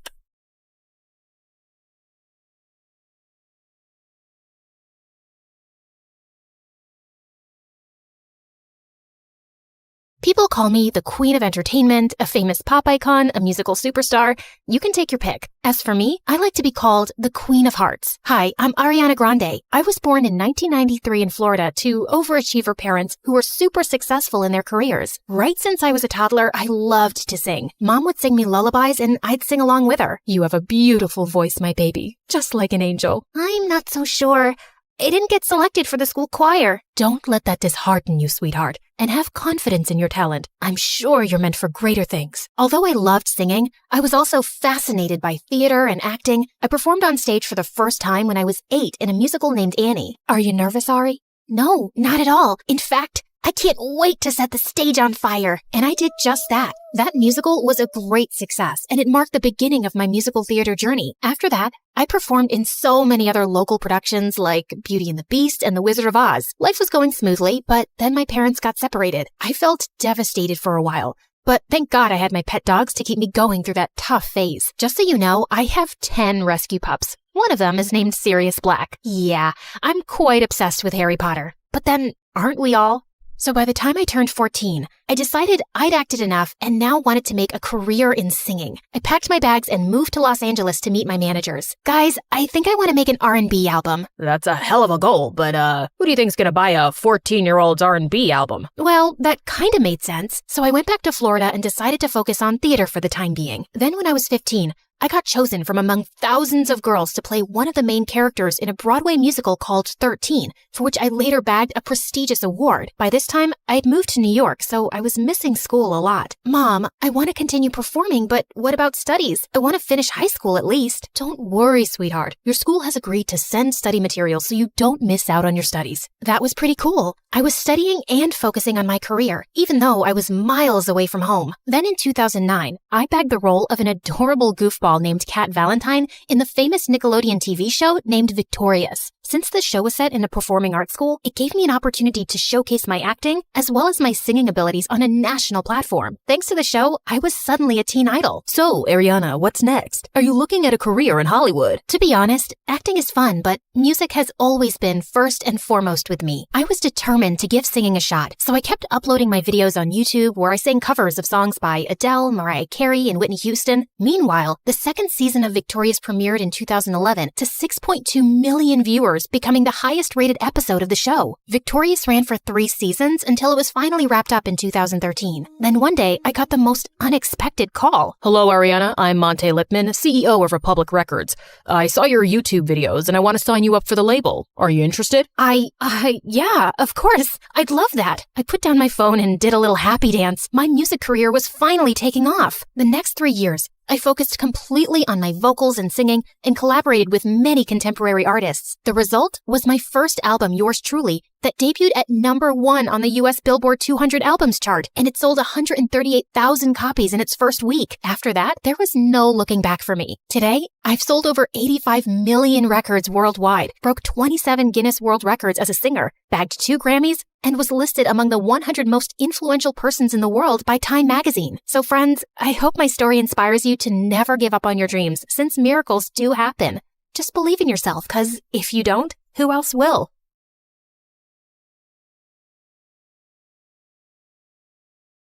And I opened the door to find the most gorgeous boy ever standing outside. Hello, I'm Eric. We got some of your mail. I came to return it. I just stared at him, dumbstruck, feeling acutely aware of how terrible I looked. Just then, Meredith pushed me out of the way. Hey, thanks. You're such a lifesaver. Haven't seen you around before. I just moved into the house across the street. The big white one with the quadruplets? Yeah, they're my brothers. What? No, they can't be related to you. They're very unattractive. Meredith, can't you ever sugarcoat anything? I am sugarcoating. Did I call them ugly ogres? I am so sorry. It's okay. People have this reaction often. I'll see you girls around. He flashed his beautiful smile at us and then left. Wow, Eric stole his brother's luck, the schoolboy's luck, the neighborhood boy's luck, and his mother's and his father's luck, and the whole town's. I agree. He's beautiful. I hope he's smart and funny and kind too. I'm sure he is. I never believed in love at first sight till I met Eric. Okay, maybe love is an exaggeration, but I was crushing on him hard. Freddie, how does this purple dress look on me? Claire, what the? You can't just come in without knocking? What if I wasn't wearing a towel? Well, you are. So unclench your butt. Now, what do you think about the dress? Hey, Freddie, I want your opinion on this red dress. Oh, hi, Claire. I didn't know you were here. Have some respect for my privacy. What are you talking about? Actually, I don't care. Now tell me, I look hot, right? Of course I look hot. I could wear a potato sack and I'd look hot. I can do hot in my sleep. What's the dress for? The party at Eric's place? What, did you think you're the only one who got invited? The red's a bit much for a casual housewarming party, no? Yeah, you're right. It's more of a second date dress. Thanks, I'll look for something else. And your dress looks lovely. I am not your sister, and you can't treat me like this. I am a man. Okay, thanks for the newsflash. Come on, Claire, let's go before Freddie has a heart attack. The party was coming up soon, but I knew there would be many guests, and I wouldn't really get a chance to talk to Eric then. So I decided to drop by to borrow some sugar one evening. But my heart sank when I spotted Meredith and Eric in the kitchen, and they were kissing. I couldn't believe that witch. It was so obvious I was crushing on Eric, wasn't it? Can you give me some mashed potatoes, Claire? I lifted a spoonful and threw it straight at her face. Claire! What the heck? Oh, I'm sorry. You didn't want them on your face? You should have been clearer then. You got a problem with me? What a genius. Since you're so smart, I'm sure you already knew I liked Eric, but you went after him anyway. Yeah, I saw you two kissing. Oh my God, what? You like Eric? I had no idea. You should have been clearer too. Cut it out, okay? You knew. Did not. Okay, so now that you know, will you stop seeing him? No, duh. Are you really into him? Not really. I barely know him, but he's cute and rich and he likes me. You did see that he was kissing me back, right? I flung another dollop of mashed potato straight in her eye and stormed off. Fine, that jerk could have Eric. I wasn't even gonna go to the party now. But on the night of the party, when I heard music floating from across the street, I couldn't help myself. Eric had just known Meredith for 2 days. This battle wasn't over yet. I knew I looked smoking hot as I marched up to Eric and Meredith in her stupid red dress. She looked furious to see me before she turned sickly sweet. Oh, hi. I thought you were unwell and not coming, honey. How are you doing now, honey? I'm good, honey. How are you, honey? I'm great, honey. Do you like my honey, honey? What honey? Honey? The honey, honey. I see no honey. Honey? What's happening here? Don't worry about it. Let's go get some honey, honey. We don't have any honey, Meredith. Honey! You ruined it. You should have ended the sentence with honey. Don't mind her, Eric. You already know she's rude. And she has a vile temper. She once tried stealing money from an old lady and kicked her hard when she resisted. Oh, so that's how it's gonna be, huh? Eric, did you know that Claire is so dumb? I told her when we were kids that if she ate bluebells, her eyes would turn blue like mine. She ate a bunch and then pooped her pants in school. Didn't Meredith tell you she used to fart in the neighbor's jacuzzi just because they said they liked me more than her? It went on for a month. Oh, how about the time you dropped Mom's toothbrush in the toilet and just put it right back? Imagine someone being so awful to their own mother. Meredith has a boyfriend who works in a mental institution, and he steals the patient's clothes from there for her. Imagine doing that to sick people. Claire keeps acting like she doesn't know her best friend is in love with her, and she keeps using him for his money. What? Are you talking about Fred? I've never used him, and he's not in love with me. Oh, please. A blind person can see Freddie's been in love with you since day one. Shut up! You shut up!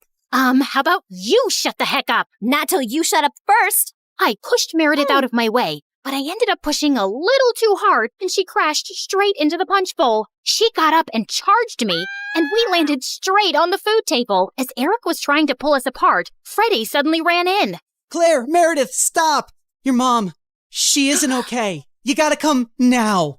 We ran outside to see Mom unconscious and being wheeled into an ambulance. Since Freddie's dad was a neurosurgeon, he took Mom's case and ran tests for weeks to discover that she had some inflammation in her brain for unknown reasons, which had sent her into a coma. Freddie's dad decided to enter her name in a clinical trial for rare brain diseases since she met all the criteria.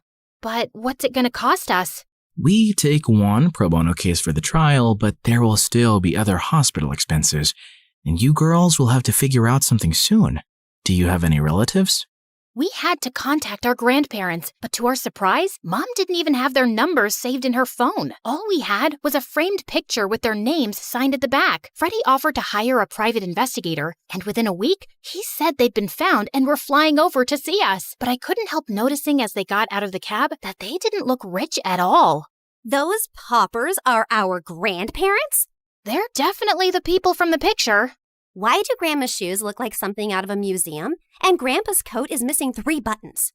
The old lady hobbled towards us and hugged us tight. Oh, girls, it's so good to see you. We had no idea we had granddaughters till yesterday. You look nothing like our son, though. Your son? No, we're your daughter's kids.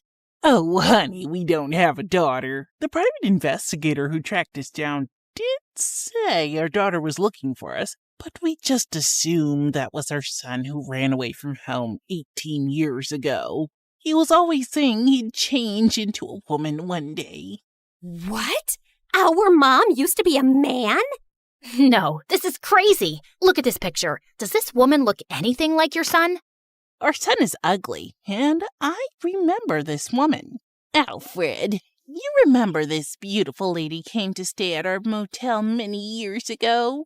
She disappeared suddenly one night, and the next day some mafia men turned up looking for her. Ah, yes. Those men kept turning up for weeks. They seemed like bad news. I'm happy to hear the lady is okay. So, you're not her parents? Then why does she have this picture of you guys?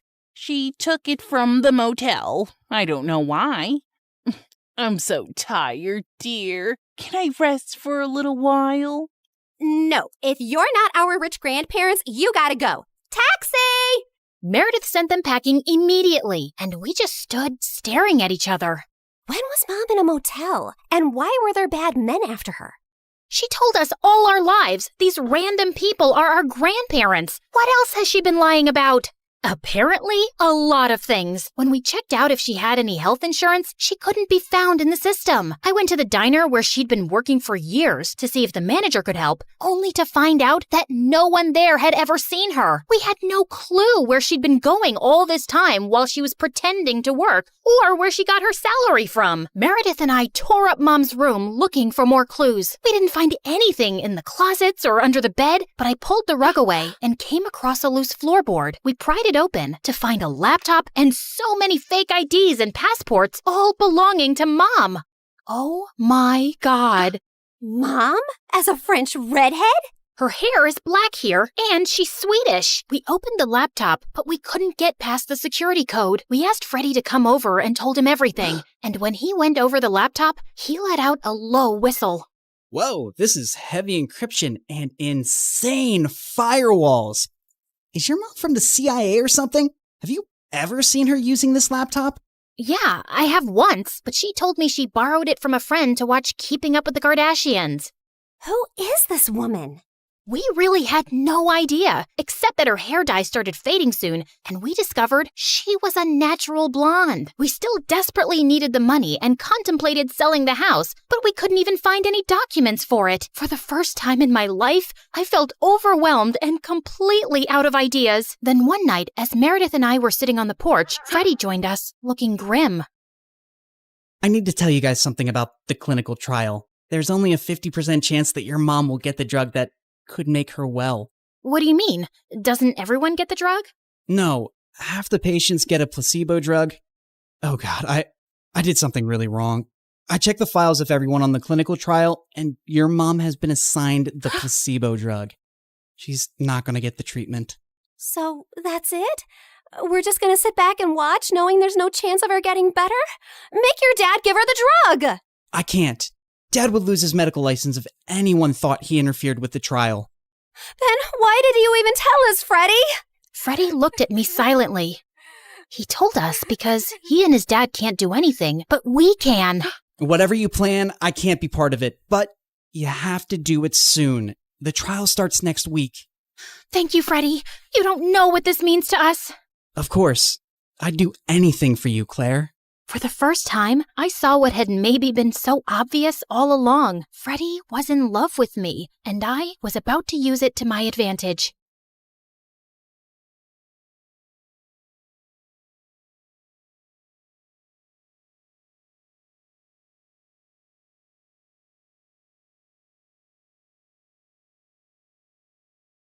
I can see the clouds of danger swirling around her. She has a curse, and to protect her, you must follow these rules. She must never open a closed door, and always eat in the eastern room of the house. She must wear mismatched shoes, and never address a stranger first. But fear not, I also predict happiness for her. On her 16th birthday, the first boy she sees will be her one true love.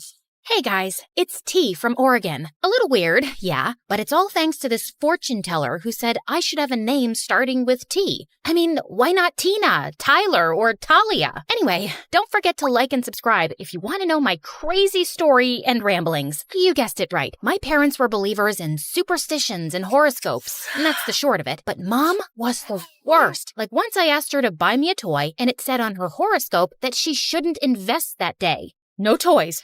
It's a sign. I didn't understand it at the time, but when I was 5 years old and I was at my aunt's house playing with her cat, I opened the back door, and suddenly an enormous box full of dishes and glasses came crashing down in front of me. It slightly hurt the cat, and an icy chill ran down my spine. My mom was totally right. She knows best. My parents immediately took me to the fortune teller for more advice, but they couldn't find her anywhere. She was gone. So they removed all the doors in our house and told me to stay inside. But Mom, what fun am I gonna have inside? Oh, honey, I'll play with you. My parents did their best to make me happy. We would play The Floor is Lava and build blanket forts, play hide and seek, and play makeup games. But growing up, when I tried to ask anything about the prophecy, Mom reminded me about my safety. A part of me also believed it, especially when I dreamed about my one true love and all the trips we would take together. I had a map full of pins with my ideal destinations, and I knew all the capitals of the world by heart. He will open all the doors for me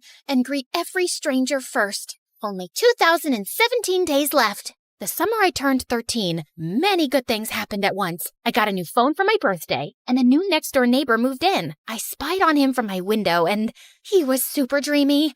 Long legs, sparkly eyes, and that smile. Calm down.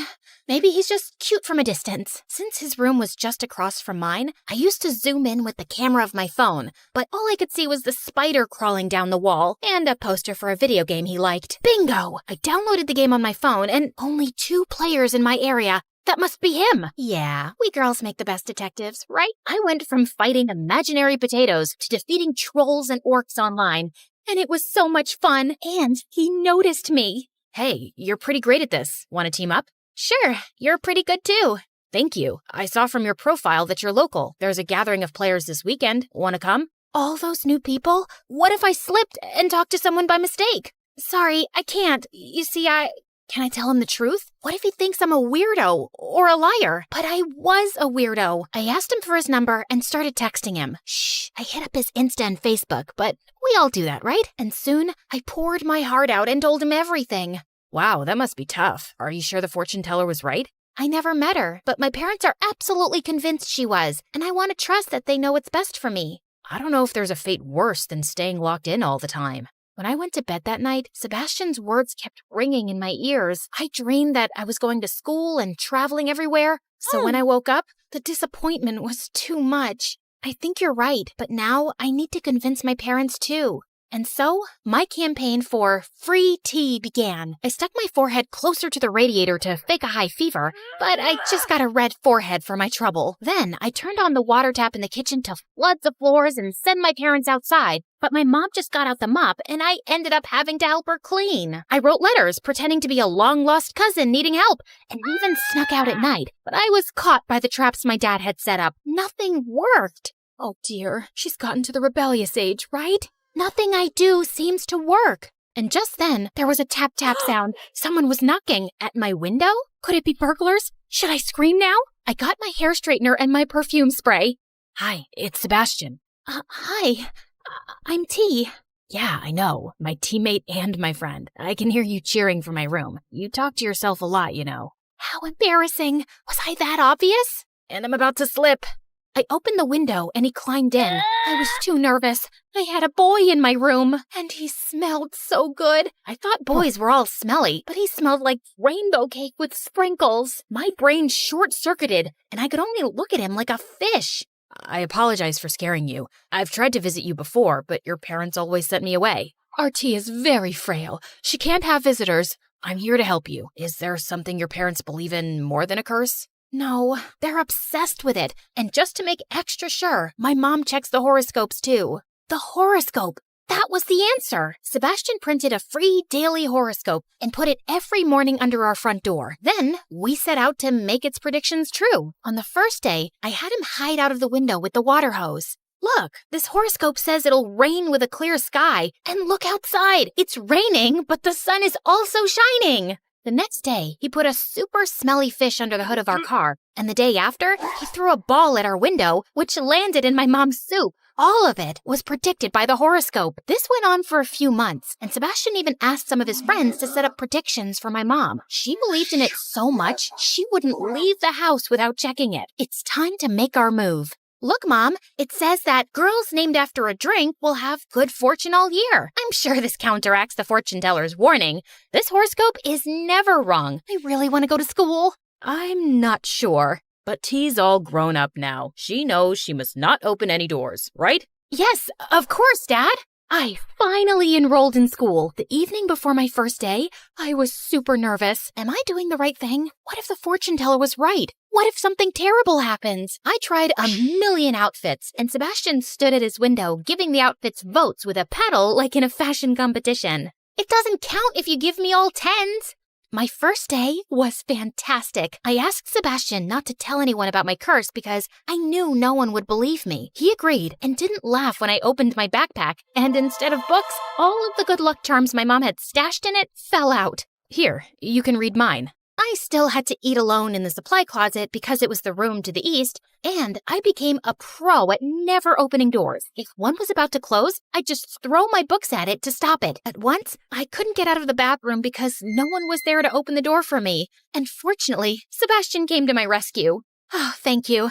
I was about to climb into the cubicle. You can't really believe this rule about the door, T. There's no such thing as a curse. What if there is? I'm not so sure I can risk it. Or, I don't want to put anyone else at risk. As my 16th birthday approached, I eagerly anticipated meeting my one true love. But I like Sebastian. He's kind and funny, and he wants to travel too. I just needed to make sure I gave fate a little help. Again. So the morning of my birthday, I stared at Sebastian's window, waiting for him to appear, but the blinds never came up. Maybe they're broken. I waited outside his house for him to step out. Come on, T. You'll be late for school. I hoped that he just got out super early and I had missed him, but when I got to school, the first person I saw was the janitor. No, the fortune teller said boy, and he's a man. I still have a chance, so I kept my eyes closed and started inching toward my class. Hey, watch out. OMG, it's Francis. He was the hottest guy in school. He was tall, had the best hair, and was in a band. All the girls in school wanted to date him, but he'd never gone out with anyone. Aren't you the girl who always eats alone in the supply room? Yeah, I know it's weird, but... No, I dig it. Make your own rules, you know? What's your name? T. Wow, that's a cool name. Unique. See you around. He smiled at me, and suddenly, everything was really warm. Oh no, maybe I'm sick. Wait, no, that's what happens when you blush. Does it mean he is my one true love? What about Sebastian? I called Sebastian. Why aren't you at school? I got food poisoning, and I'm sick at home. Sorry, I didn't get to wish you a happy birthday in person. I was super disappointed, but the fortune teller was very clear. The first boy I saw on my 16th birthday was Francis, not Sebastian. It's not like he ever confessed. Maybe he doesn't even like me. Suddenly, Francis was everywhere. Wow, you decorated this supply closet like a restaurant. I'm participating in a door opening competition. Let me help you. Oh, this is your house? Wow, what a coincidence. I was cursed, but I wasn't stupid. Are you following me? I guess I kinda am. Sorry, but you're different, and I like that. Would you like to go out with me?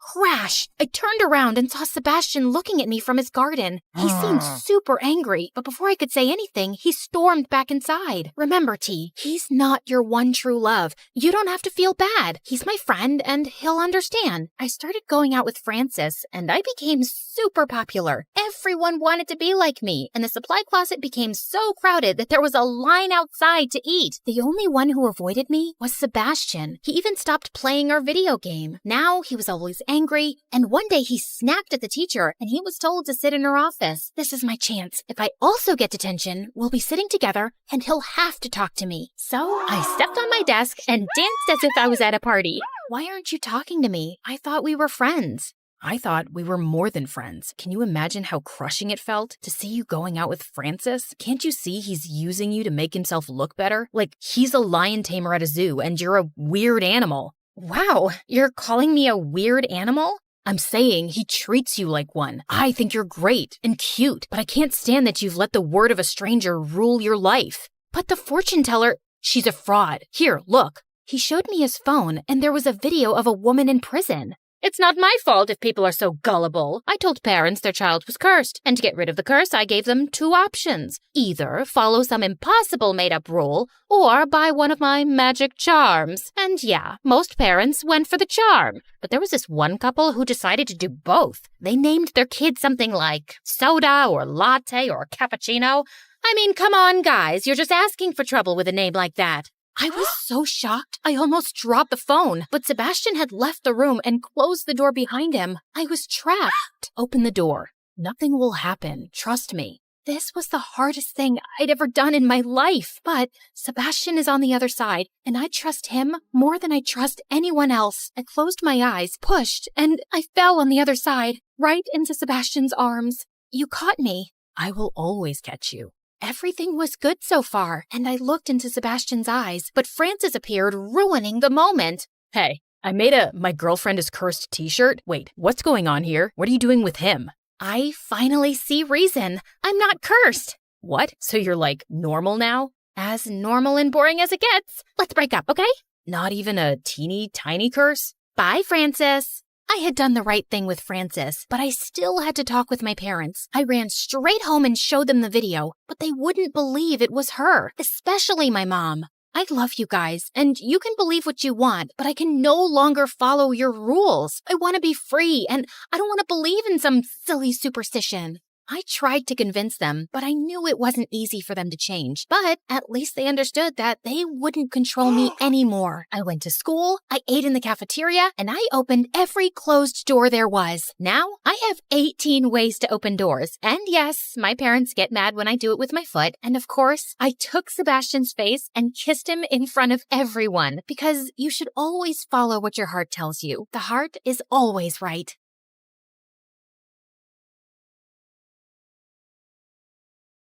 As I sat in my sports car preparing for the race of a lifetime, my manager Ruth shot me a nervous look. If your dad finds out, we're dead meat. They're probably giving away some charity award somewhere. Besides, they already control everything. This is my way of living my life. Now sit still. As I drifted and turned the car around, Ruth was screaming, "Slow down, Your Royal Highness!" Oh, come on. The fun has just begun. I pumped up the gas, and my brand new Ferrari was whooshing past the rest of the cars, putting me ahead in the race. Told you I'd win. Just then, a big van came out of nowhere and started clicking my pictures. Time to run. Hi, I'm Penelope, a real-life princess from Belgium. Please like and subscribe. I grew up with really controlling parents. They planned my daily schedule and made me go to boring meetings and dinners so I'd be ready for my duties one day. I wasn't even allowed to go to school or parties with people my age. My life was miserable. After what had happened at the race that day, everyone in the kingdom called me the crazy princess. The media is having a ball. This is so harmful to our reputation. Your reputation? I aced that race, and they're saying I came in second. If anyone's reputation is hurt, it's mine. Enough. You are next in line to the throne, Penny. Mend your ways or I'll get you married. I'm 17. You can't get me married. I must be at least 18 according to the rules. I am the king and I set the laws. Dad received a call and left before I had a chance to argue any further. Surely he wasn't serious, right? The next morning, I was swimming in my private pool when Ruth walked in with William, Prince of Denmark, and my childhood best friend. I got out and hugged him tight. Wow, you've become prettier over the years. I wish I could say the same for you. We laughed and decided to catch up over dinner. But when I got to the table, I saw him talking to my parents, and they looked serious. What's going on? Penny, darling, we were just discussing the venue for the marriage. Oh, wow. Who's getting married? Us. William looked at me, grinning, and I felt my mind numb. Suddenly, I found myself dragging William outside. What the heck was that? I want to get married to you. I've always liked you, and your parents don't seem to have a problem. But I do. I don't want to get married to you or anybody. I'm 17, for the love of God. Is that why you're here?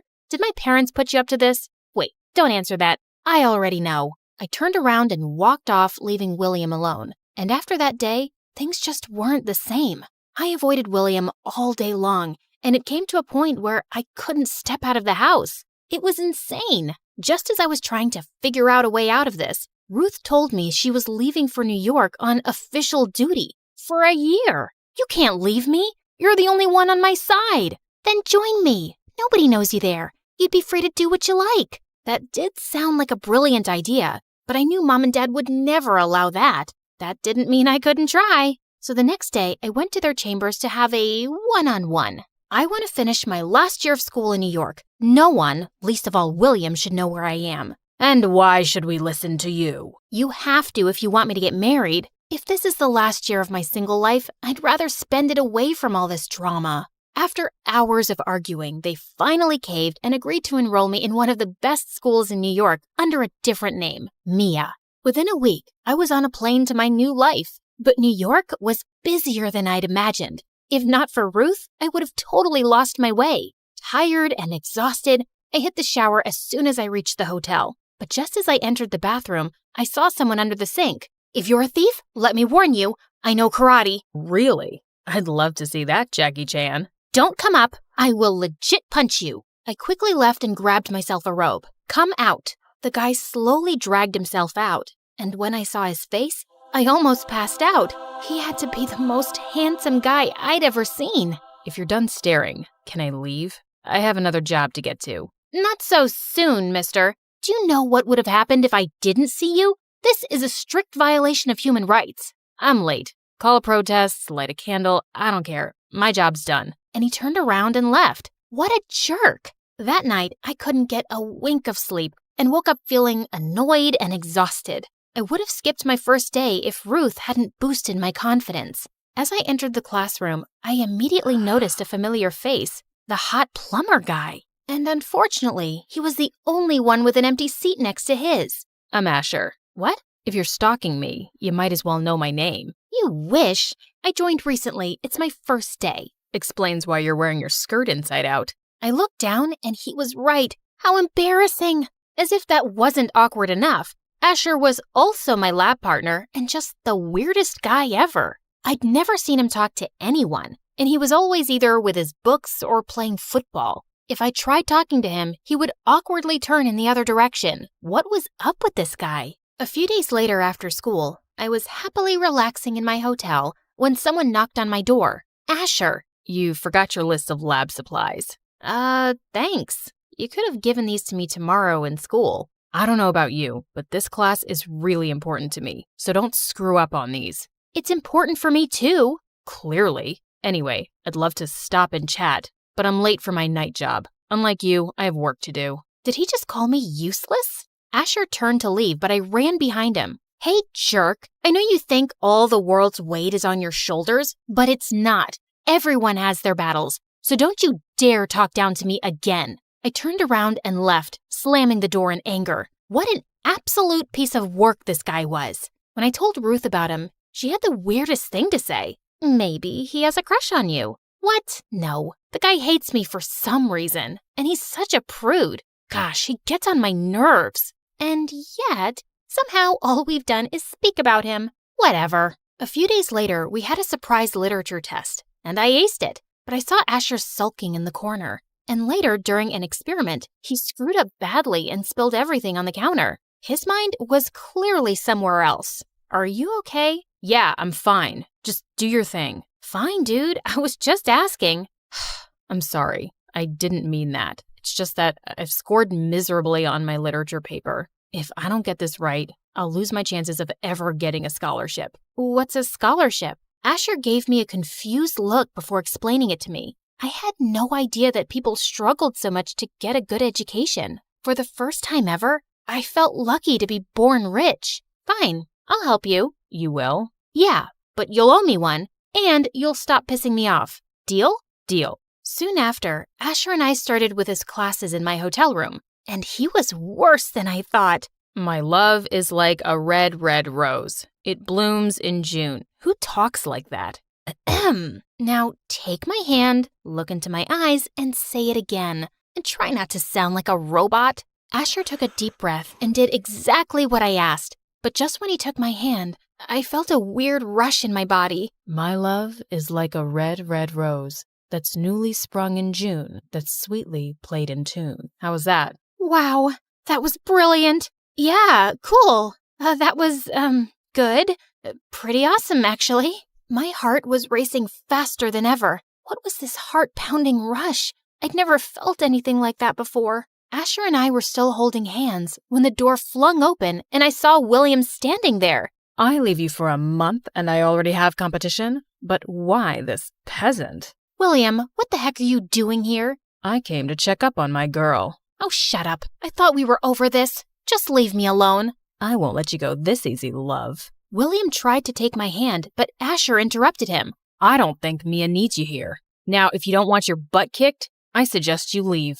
Her name's Penelope. If you like a girl, at least get her name right. I'm leaving now, but this isn't over. After William left, Asher turned to me, confused. What was he talking about? Asher looked at me confused as I told him the whole story. Whoa, that's insane. You're an actual princess? Yeah, I'm sorry. I just wanted to live like a normal person for once. Suddenly, I felt my hand on his, and my stomach erupted with butterflies. I hope you won't throw me in the dungeons for being a jerk to you before. I just might, if you annoy me again. After that day, Asher and I got a lot closer. He promised not to tell anyone about me, and I promised to help him with acing his literature tests. Once we got talking, I learned that we had a lot in common. My parents are too busy in their own world. I was always ambitious, and they had no money, so I figured out a way to make it on my own. Now, I love being independent. I wish I could make my life the way I wanted.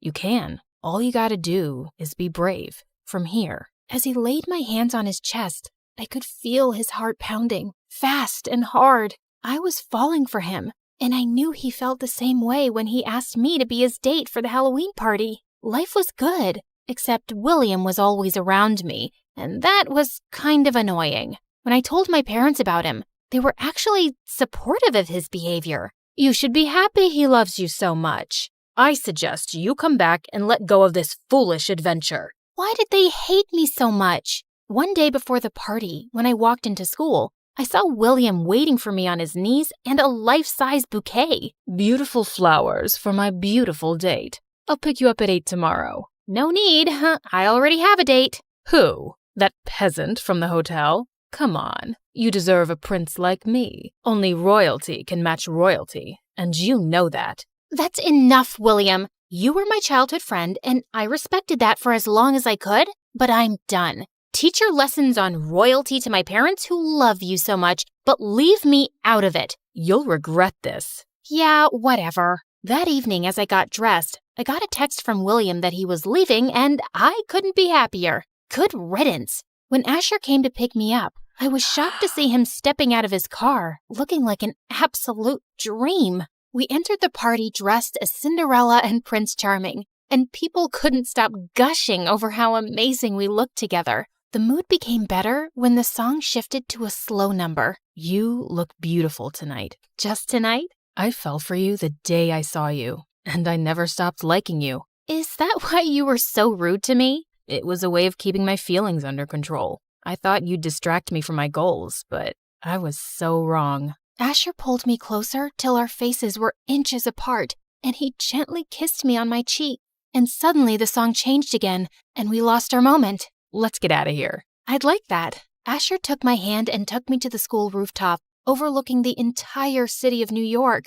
It was beautiful. Penny, I know you're a princess, and I would never be able to match your status. But will you date me and make me the happiest person on earth? It was a dream come true to meet a guy like Asher, and I was the happiest I'd been in a long time. But just as I was about to say yes, the door of the roof crashed open, and suddenly I had people taking my pictures left, right, and center. Is he your new boyfriend, Penelope? Will you leave the crown to get married to him? Show us the ring! I wanted to leave, but there was no way out. Just then, I caught a hold of one of the guys with the camera. Who sent you? Tell me now or I'll destroy your career. The guy got scared and told me he got an anonymous tip from someone named Asher. No way!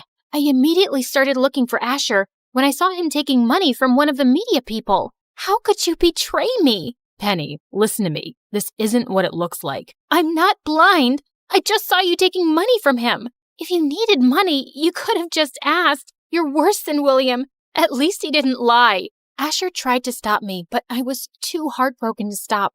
Soon after, I called Ruth and asked her to get me on a private plane back to Belgium. I wanted her to come along, but her work in the States wasn't over yet. As soon as I landed, the driver took me to the hospital and not the palace. What's happening? Where are we going? You'll find out soon enough, Your Royal Highness. My heart was beating nervously as the security led me to a private room and saw Dad with 1,000 machines beeping over his head. Dad! Oh my God, what happened? Penny, you're a sight for sore eyes. I turned to Mom, and she told me that Dad had been unwell for quite some time. When he learned that I was dating someone out of royalty, he just couldn't take it. I'm sorry, Dad. I let you down, but I've learned my lesson. I'll do everything you say. I just want you to take over the crown and get married to William. He's perfect for you, honey. Even though I didn't agree with Dad, I nodded with a heavy heart. The news of my marriage and coronation spread like wildfire. Mom planned a major event inviting all the royal families of the world. As I stepped into my wedding gown, I could feel my heart sinking. Asher was the love of my life, but I had to make the sacrifice in the name of my family. I was walking down the aisle when Ruth came running into the church. Stop! Stop the wedding! Ruth, what are you doing? I have to do this. For Dad, Stop being dramatic. He doesn't love you. He's only after your money. Ruth told everyone how after I'd left, she went back to the hotel to get the rest of my stuff and ran into William. But he told me he'd left. That's exactly what I was wondering too. So I followed him to a club and saw him making out with random girls. She went on to tell how William's parents were practically broke and they wanted to marry their son off to recover money. That's not true. She's lying. He was the one who tipped off the media about you. For money. I looked at William, who had turned pale as paper. Spill the truth. Now. Fine. I did it. And I'm not sorry. How could you choose that peasant over me? I'm royalty. I slapped his face hard. I swear to God, if you say royalty one more time, I will have your sorry butt arrested. Now, if you have an ounce of shame, take your parents and get out. When I reached the palace that night, Mom and Dad were more than apologetic, and it was decided I'll take the throne with or without the husband. But before that, there was one more thing I had to do. Ruth, I already know. Here's your ticket. Go get him. I hugged her and left immediately for New York and booked the same hotel. When I reached the room, I loosened the sink and asked specifically for Asher. Excuse me? Anyone home? I'm in here. Hand me the screwdriver, please. Ma'am, could you come out, please? Sure, let me just... Oh! Penny, what are you doing? Get out of there. Are you hurt? Probably not as much as I hurt you. I'm sorry for not trusting you. Ruth told me how William manipulated the situation. I was just paying them to get rid of them. I know that now. So, you think you can forgive me? Or, I'd rather order you since I'm the queen and all, so... Asher pulled me in for a kiss, and it was everything I'd hoped for.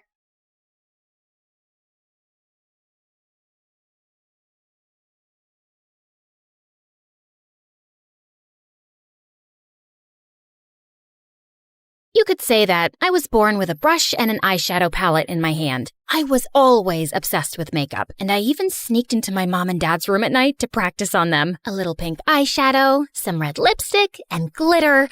Perfect. Hi guys, I'm Regina from Seattle, Washington. Before I continue, please hit like and subscribe. I had a happy family. My dad was in the army and was as big as a bear and as strong as a lion. When I was little, I used to daydream about all the exciting missions he went on. Daddy is defeating tigers today. He's building a hospital for children in Africa. Despite how proud I was of my dad, I couldn't help but miss him. Luckily, my mom was amazing too. She worked at a cosmetic store, so she was like my personal shopping assistant and taught me everything about fashion and makeup. But everything changed when I turned 7. Mom fell madly in love with an accountant, and Dad let her go. Will Mom ever come back? I don't like to see her only through video calls. My baby girl, I know you're sad. But see, your mom is happy and will be happy too. I'll get a desk job and I'll take care of you from now on. But even though Dad was so sweet, he was an army man and he didn't know any better. So he would wake me up at 5 every morning with a trumpet to go for a run. He could only cook beans and sausage. And when it came to my hair, the brush is stuck. Ouch! Let's watch a tutorial, okay? Before I end up completely bald. After a good dose of online tutorials and MSA videos later, Dad finally evolved into a normal parent. Here's your packed lunch and your PE bag. Ready for school? Thank you, Daddy. You're the best. Except when it came to boys. When I was in middle school, one of my classmates gave me a chocolate heart for Valentine's Day, and I showed it to him. Dad, look! A boy asked me out. My dad snatched the chocolate and ate it in one enormous bite. No boyfriend until you turn 21. You'll have time once you're grown up, but right now, you need to focus on your studies. Okay, Dad. And the day after, the boy who had given me the gift transferred to another school. What if Dad scared him off? I felt furious about Dad and told Mom everything when she video called me. But suddenly, she hung up, and I realized it was because of her new husband, who didn't really like her talking to me, and gradually, she ended up only calling on birthdays and Christmas. I learned to live with it and got busy watching makeup tutorials and trying makeovers. But then, in my junior year, I met Simon, and he was so perfect, it was no wonder I forgot everything else, even my passion. I'm sure Dad'll change his mind when he sees him. Hey, Dad, I'm bringing a friend for lunch today, okay? Sure, bring her over. It's a boy. I expected Dad to explode, but he said nothing. Ooh, did he change his mind? But I was wrong. So wrong. When we got back from school, Dad opened the door without a smile and stared at Simon before turning back towards the kitchen. Your dad's kinda scary. Him? No, he's sweet, fluffy. I dragged Simon into the kitchen. See? He made fried chicken. He likes you. Sit down, sit down. But after he'd filled our plates, Dad grabbed a piece of chicken tight and, looking Simon in the eyes, he snapped it in half. Simon literally squeaked and shot to his feet. I suddenly remembered I have to water my fish. I mean, iron my plant. Bye. After that, Simon dumped me, and everyone started whispering that my dad was a crazy, dangerous dude. I thought all the guys would stay away from me now, but I was stunned when they all asked me out to prove they were daring and not scared. Ha! See, Dad? Your strategy backfired. It felt like being on The Bachelorette, with everyone trying to win my heart. Too short, too tall. Lame joke. Smells bad. Ew. Yeah, you'll do. But like a dragon guarding a princess, my dad made them all run away. That was until the next year when James transferred to our school. As soon as he walked in, I knew he was the one. Tall, with abs like a washboard, and hair that looked straight out of a conditioner commercial. He was the captain of all the school teams, top of the class, and richer than Elon Musk. Well, a little poorer than Elon Musk. Oh boy, is it even legal to be this hot? I was pretty, but for someone in James's league, I had to up my game. The next day, I woke up at 3 a.m., and after literally hours of careful styling, I was ready. That day at lunch break, I gathered my courage and went straight to sit beside James. Hi, I'm Regina. And I'm amazed. Haven't I seen you on TikTok? You look like a celebrity. Then he kissed my hands like a gentleman. Play it cool. Breathe.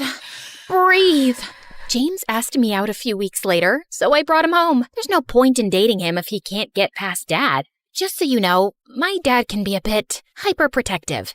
Don't worry, he can't resist me. Dad pulled the same tough guy routine, but James was unflappable. When Dad told James to carry super heavy stuff, James did it whistling. Then they got into an eye-staring contest, and James didn't back down.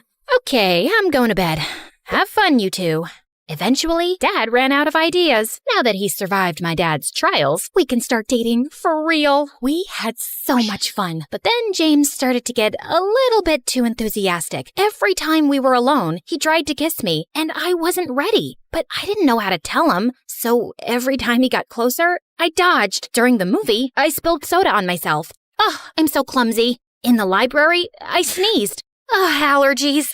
Walking home, oh look, a penny. Ouch. Oh no, are you okay? No, I'm not okay. What is wrong with you? He'll understand. Tell him. Can we take things a bit slower? What? I like you, but maybe we should get to know each other better. You know what? I only dated you because everyone said your dad was too scary, but he's not all that. You're breaking up with me? It's more like we never even dated since you don't want to kiss me. What a loser. As James left, I felt my heart break in two. That night, I was too ashamed to tell my dad what had happened with James, and I didn't want him to tell me, I told you so. But at dinner, I couldn't hold it in anymore, and I started crying into my soup. Dad got up and hugged me until I stopped. You were right, Dad. I'm sorry I didn't listen. Baby girl, I don't care about being right. I just don't want to see you hurt. Remember, you don't need anyone. You're a smart girl, and I know you can succeed. But don't forget yourself. Didn't you love makeup? You haven't given me a makeover in years.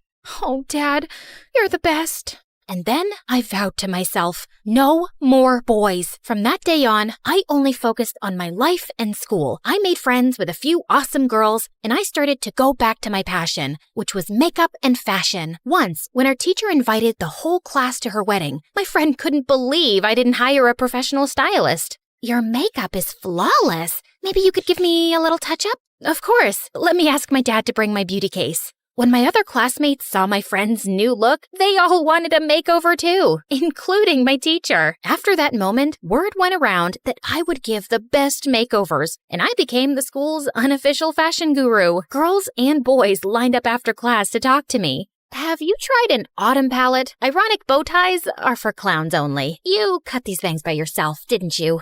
I liked how makeup positively affected my friend's self-esteem, and I spent all my pocket money on it. I wielded my brush like a Japanese samurai's sword. But then one day, a girl came to me with a problem I couldn't solve. I want to go blonde, but the bleach ruins my hair. Is there an alternative? After Googling for a day, I realized that the only way to go blonde was to damage the hair. But what if I can find an alternative solution? Imagine how many people I could help. And so I went down the rabbit hole of research. And when I thought I had found a solution, I got permission from my teacher to use the chemistry lab, even though chemistry was the only class I had failed. Okay, hair sample, check. Dye sample, check. Now, if I put this here, and then a drip of that there, OMG, it's on fire! My hair sample is on fire!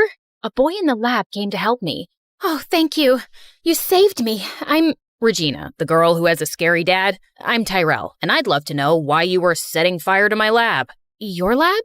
Let's say I'm the resident chemistry nerd. I looked at him. Pimples, thick glasses, bad haircut, and oh my god, are those khaki pants? Gosh, this guy really needs a makeover. But I wasn't in the business of giving unrequested advice, so I told Terrell about my research instead. He gave me suggestions, and I realized that my love for all things beautiful was totally rooted in chemistry. Who knew science could be so glamorous? But no matter how much I wanted to learn, I kept messing up with chemicals. How did you do that? Instead of getting mad, he helped me fix it. In exchange for all his help, I offered to tutor him in English. Spanish was his first language, so he needed it. And I invited him to my house to do homework. Don't worry, Dad, he's just a friend. He's still a boy. Door open at all times. Yeah. Like I could fall for a guy like Terrell. He's not my type. I needed to test all my beauty products, and since Terrell was always around, I convinced him to be my guinea pig. One facial cleanser and haircut at a time, Tyrell turned into a hottie. You can't help yourself from turning frogs into princes, eh? But he's so cute now. No, don't think like that. You said no more boys. The more I tried to stop developing a crush on Tyrell, the more I realized how cool he was. Until he walked into the lab with a gorgeous girl at his side. Oh no, he has a girlfriend? Why does this feel so horrible? Hi?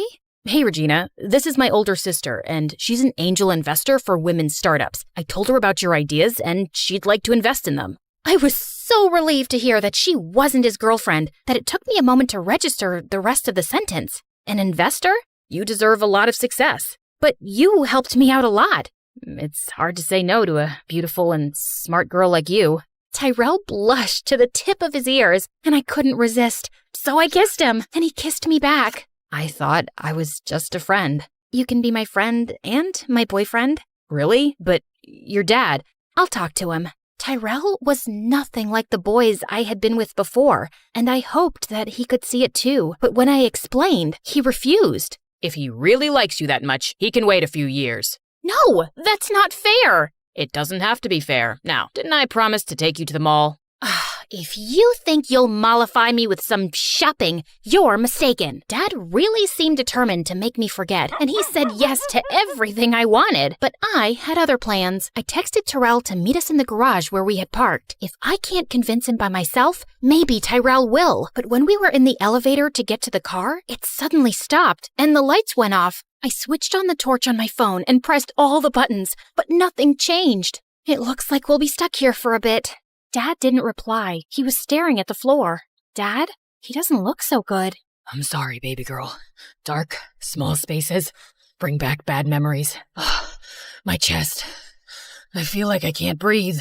I looked at my dad, stunned. I always thought he was invincible, but the truth was, he was just human. I pressed the emergency button, but nothing happened. Dad started breathing very fast. He's having a panic attack, and there's no signal in here. Sit down, put your head between your knees, and think about nice things. I miss your mom most of the time. I sat beside my dad and wrapped my arms around him. I miss her too, but we are happy together, and you've been an amazing dad. I'm so proud of you. And I am of you too. I kept talking to my dad until he was a little bit calmer, and then the doors to the elevator opened. It was Tyrell and the firemen, and they were getting us out. My hero! I'm glad you're okay. I got worried when you weren't answering the phone. I realized the elevator was stuck, and I called the emergency service. That was very clever of you. I think your daughter is amazing. I came here to convince you to let me date her, but I know how much she cares about you. And if it's really important, I'll wait for her for a few years. But just maybe, please don't let me wait forever. Dad looked at me, and I could see something changing in his eyes. You've shown me that strength is not always in the muscles. Some old memories brought me to my knees, but you kept your cool and helped me through it. So yeah, I think you're strong enough to take care of yourself. And I like this guy. Oh, thank you, Dad. But if you hurt her, I'll crush you. Like a can. That is very clear, sir. Luckily for me, Dad didn't have to crush anyone because Tyrell was the perfect boyfriend who grew up into a perfect man. With his help, I developed a makeup line that became a global sensation, and Tyrell became my head of research. Knowing I was in good hands, Dad retired early and started traveling the world, challenging himself to explore the darkest caves. And in one of those caves, he met a spry, adventurous widow, whom he married the next year. See, Dad, true love always finds a way.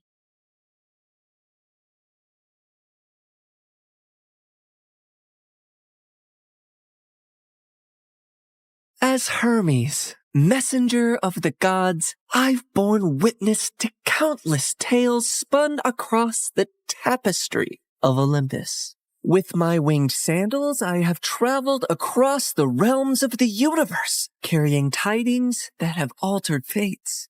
Among these tales, one that stands out in my mind is the story of Persephone and how a twist in her fate affects every mortal until eternity.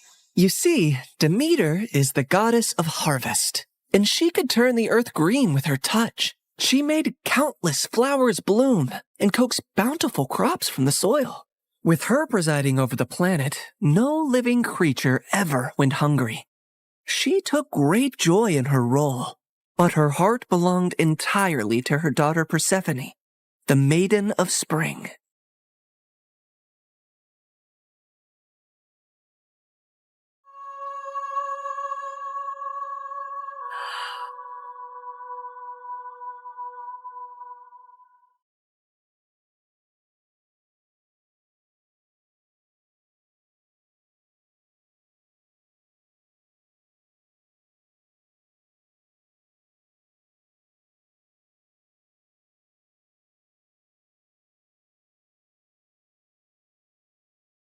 I've never seen anything like you. Are there more of you nearby? Little princess, I know of a field where the flowers bloom as far as the eye can see. I can take you there if you want. Oh, really? Oh, that would be a sight to behold. Then come with me, sweet child.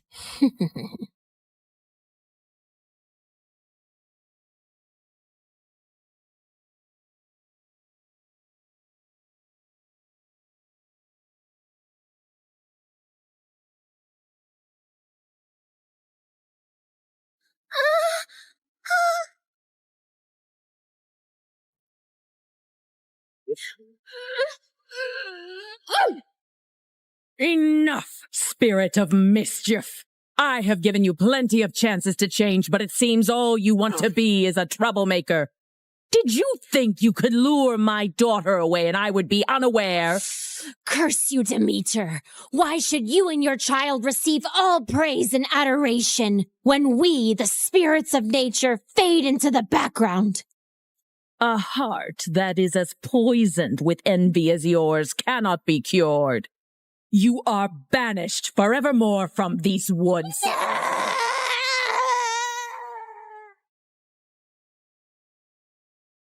Did you forget that you are not allowed to venture into the forest alone? I'm so sorry, Mother.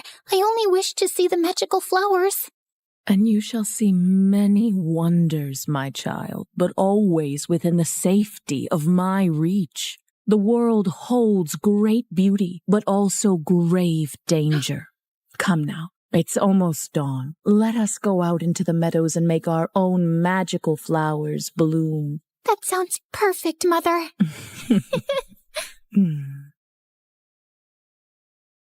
Demeter always wanted to keep Persephone close to her. But as her daughter grew older, she turned into a beautiful young goddess who attracted the attention of many young suitors. Anytime a god smitten by Persephone's beauty sought her hand in marriage, Demeter sternly turned them away. I cannot marry her off, Hecate. She is too delicate for the harsh world outside. Huh? These gods who come after her, they only see her beauty, not her gentle soul. They cannot care for her as I do. Demeter, you must be mindful of what Persephone wants too, or she might grow to resent her cage. A cage? Is that what you would call it? She has everything here that she could possibly desire. She's a powerful goddess, and under my guidance she can wield life from barren soil. Any god she marries will only dim her light. No, she will be here with me forever. Innocent and loved. I do not desire to leave your side, Mother. I will stay here, forever. But fate had different plans for Persephone. On a rare trip to Earth's surface, the Lord of the Underworld, Hades, was wandering through a grove of trees when his gaze fell upon a scene that held him transfixed.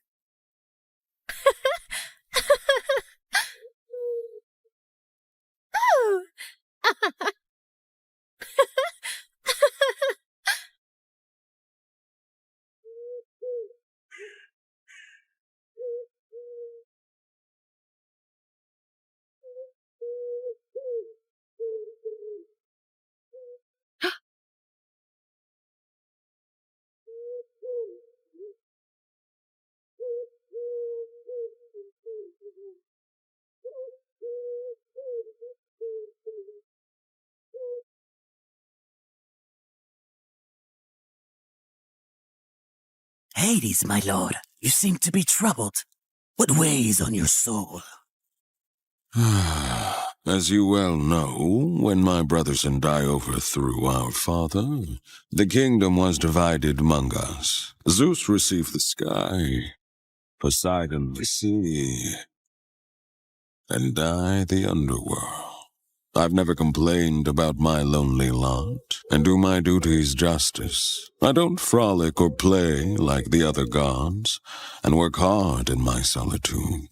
But mortals and gods alike see me as the embodiment of darkness, and their tales paint me as a monster to be shunned. My realm is necessary, but it is hated by all, as am I. But do they not see that I also have a heart, that I am made of the same cosmos as they, even yearn for the light sometimes? What has brought this on, my lord? Persephone, she is the light where there is none. She is life where all is death. Ever since I laid eyes on her, I can think of nothing else. But would she ever see past the darkness that cloaks me? Could she ever gaze upon me and see not a lord of despair, but a soul longing for companionship and warmth?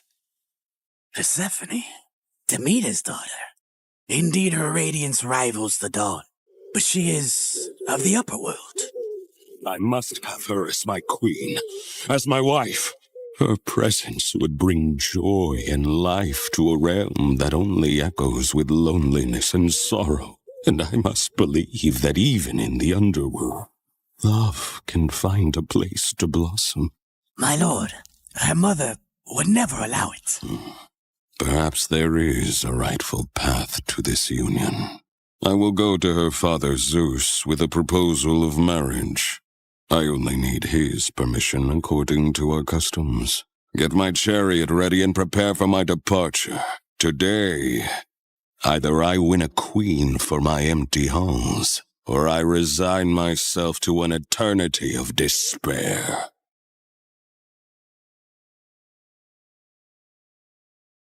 The next day, when Persephone had wandered far from her companions in a field and was kneeling down to admire Narcissus, suddenly the earth beneath her shook.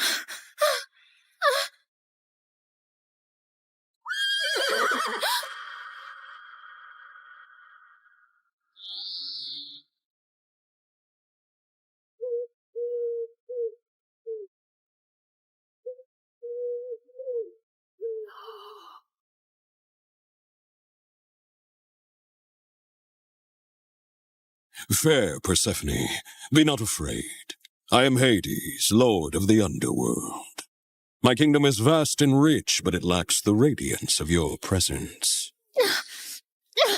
Unhand me! Come with me and rule by my side in the shadows where eternity lies. Let me go.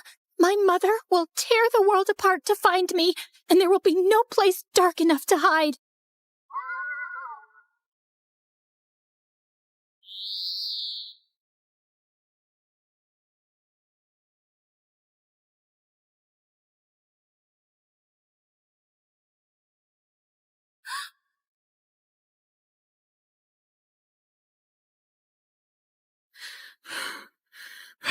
Where is Persephone? Something has happened to her. I can feel it. Leave everything and search for her now. Demeter's grief upon discovering her daughter's disappearance was immense, and as she roamed the earth searching for Persephone, she had neglected her duties. And so, the crops and trees began to suffer. My daughter! My heart! In her desperation, she sought the counsel of her old friend, Hecate. Hecate, you who see into the shadows, help me find my daughter.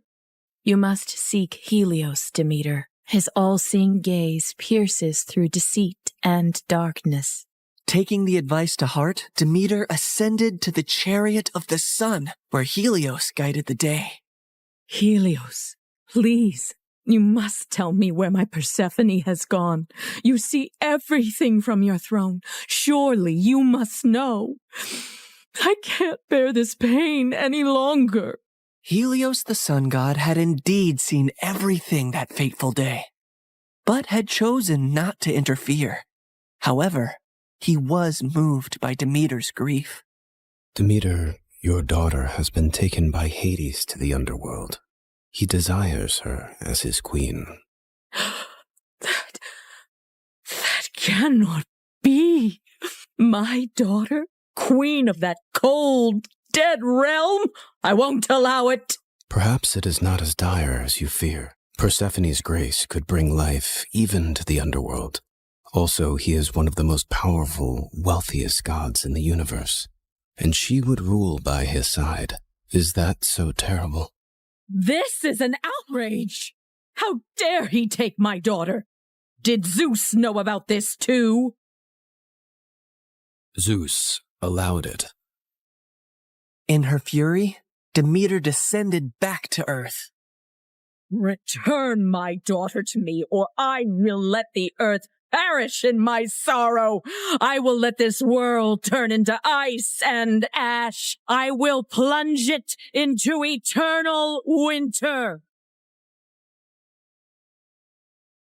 Meanwhile, in the underworld, Persephone wept in despair and lashed out at Hades any time he tried to speak to her. To rule the underworld by your side? I want nothing to do with you. You've stolen me away from the sun, from my mother. I understand your anger, Persephone. I only hope, with time, you will see me and my world differently. Until then, I will respect your wishes. As enraged and heartbroken as Persephone was, she eventually got tired of her despair and ventured out of her chambers to observe Hades and her new home.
I built this for you, to remind you of the surface and to give you a place of peace. I've never seen something like this. It's so beautiful. As are you, my queen.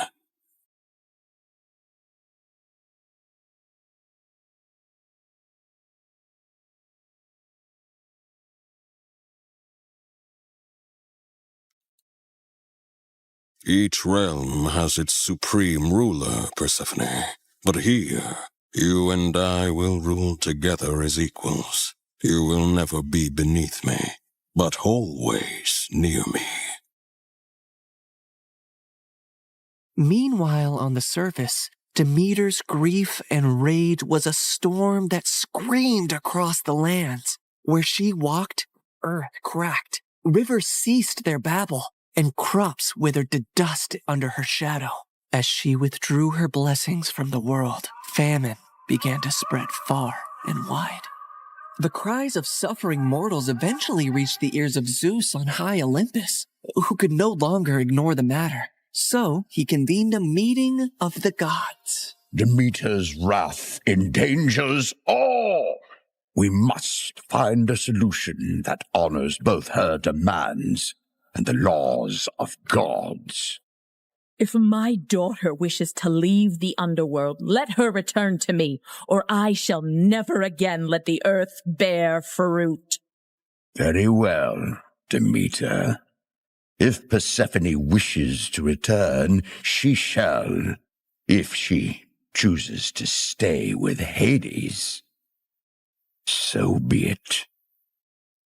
With a heavy heart, Demeter agreed, and Zeus commanded me, Hermes, to negotiate Persephone's return. So I descended into the gloom of the underworld, where Hades sat upon his throne with Persephone by his side.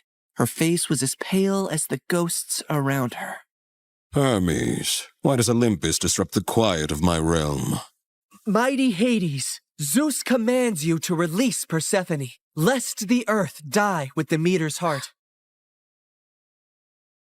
I cannot ignore the decree of Zeus or the pleading eyes of the one I love.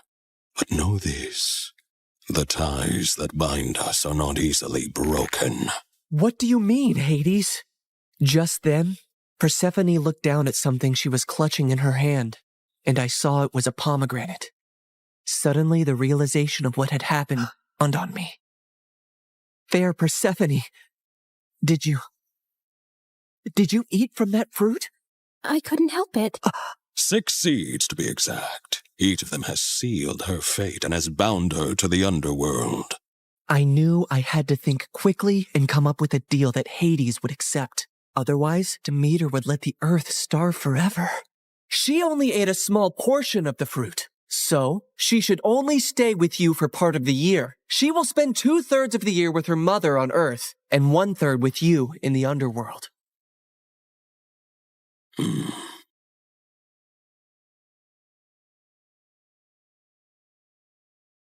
Go now to your mother, but feel compassion kindly in your heart towards me, and do not feel sorrow upon your return.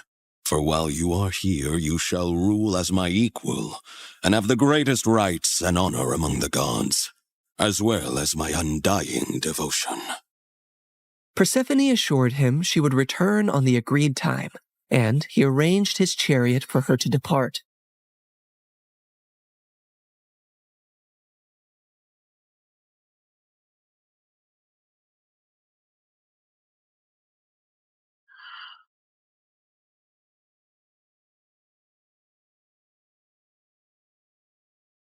Demeter's joy knew no bounds when she was reunited with her daughter, but she was furious at the deal that had been struck. How could you possibly eat the fruit of the dead? It is common knowledge that eating anything in the underworld binds one to that realm. Why would you do that, Persephone? It was a moment of great weakness. I wish I could reverse it. I am so sorry, Mother. Demeter had no choice but to accept the deal. And once her wrath subsided, the earth turned green and bountiful again. But when it was time for Persephone to return to the underworld, Demeter began to mourn once more, and winter would arrive, thus setting the cycle of the seasons. My daughter, my soul, your return brings life to this world. Mother, in the darkness, I've learned the secrets of the deep earth, and in your light, I bring forth life. Together, we bind the world in a cycle of death and rebirth. And so, in this tale of compromise, the dance of the seasons has found its rhythm. An enduring love story was also set into motion, for even eons later, Hades and Persephone are often mentioned as Greek mythology's most happily married couple. I can give you all the wealth of the earth, Persephone, but I cannot give you the sun and the breeze. I know you long for them when you are here. You have given me more than I ever expected to experience in my life, Hades. You have given me respect, power, and a love that is genuine and rare. With you, I feel the most like myself. With you, I feel free. So you do not regret your decision to eat the pomegranate seeds? Never, my love.